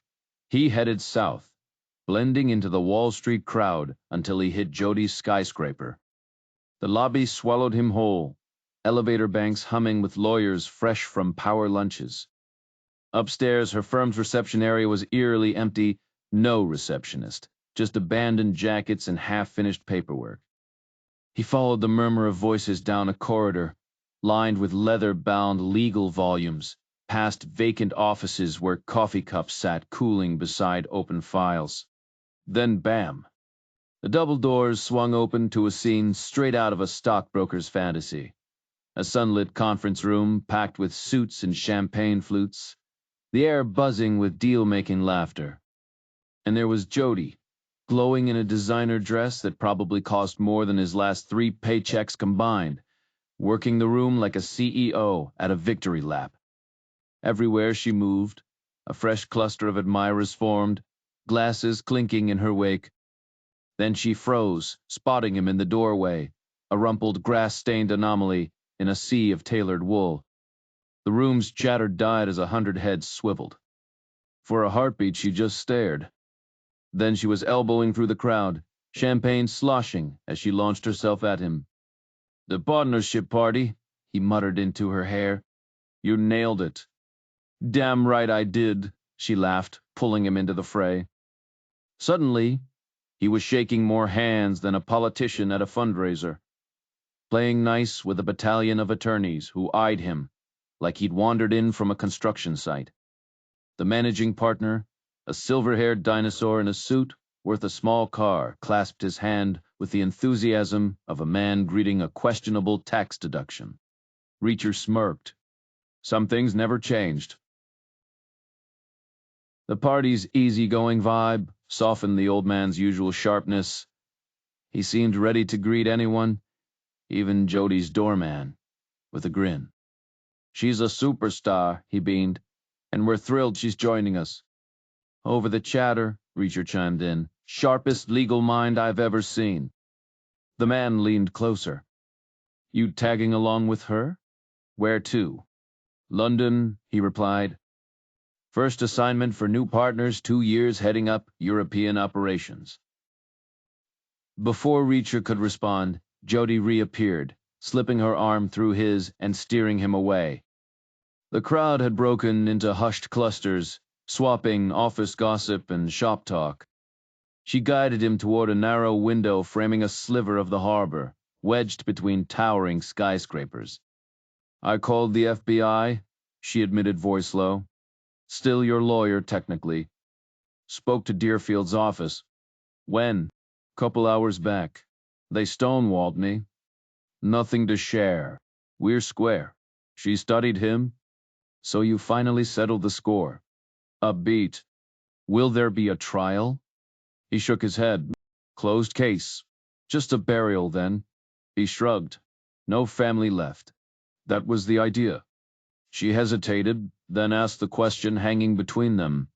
How's it sitting with you? Calm. And if you had to do it over? He turned, meeting her gaze. Wouldn't hesitate. Her expression shifted. London's happening. 2-year stint. Yeah, the old guy mentioned. When's the move? 3 weeks. You don't need me there. It's Chaos Skeleton Crew, insane hours. Plus, it's not exactly a war zone, he added. She laughed softly. True. You asking me to come? 2 years straight? No. But visits, maybe. Her smile didn't reach her eyes. I'd like that. Silence. Then she sighed. 15 years, and now this? Can't live with you, can't live without you. Probably on me, he said. Feel the same? He held her stare. Yeah. The lie tasted bitter. We've got till month's end. He nodded. More than most. Afternoon free? Partner perks, she said, forcing lightness. Let's bail. They abandoned their glasses on the ledge and wove through the murmuring crowd. Every head turned as they exited, sparking a fresh wave of whispers the second the door clicked shut.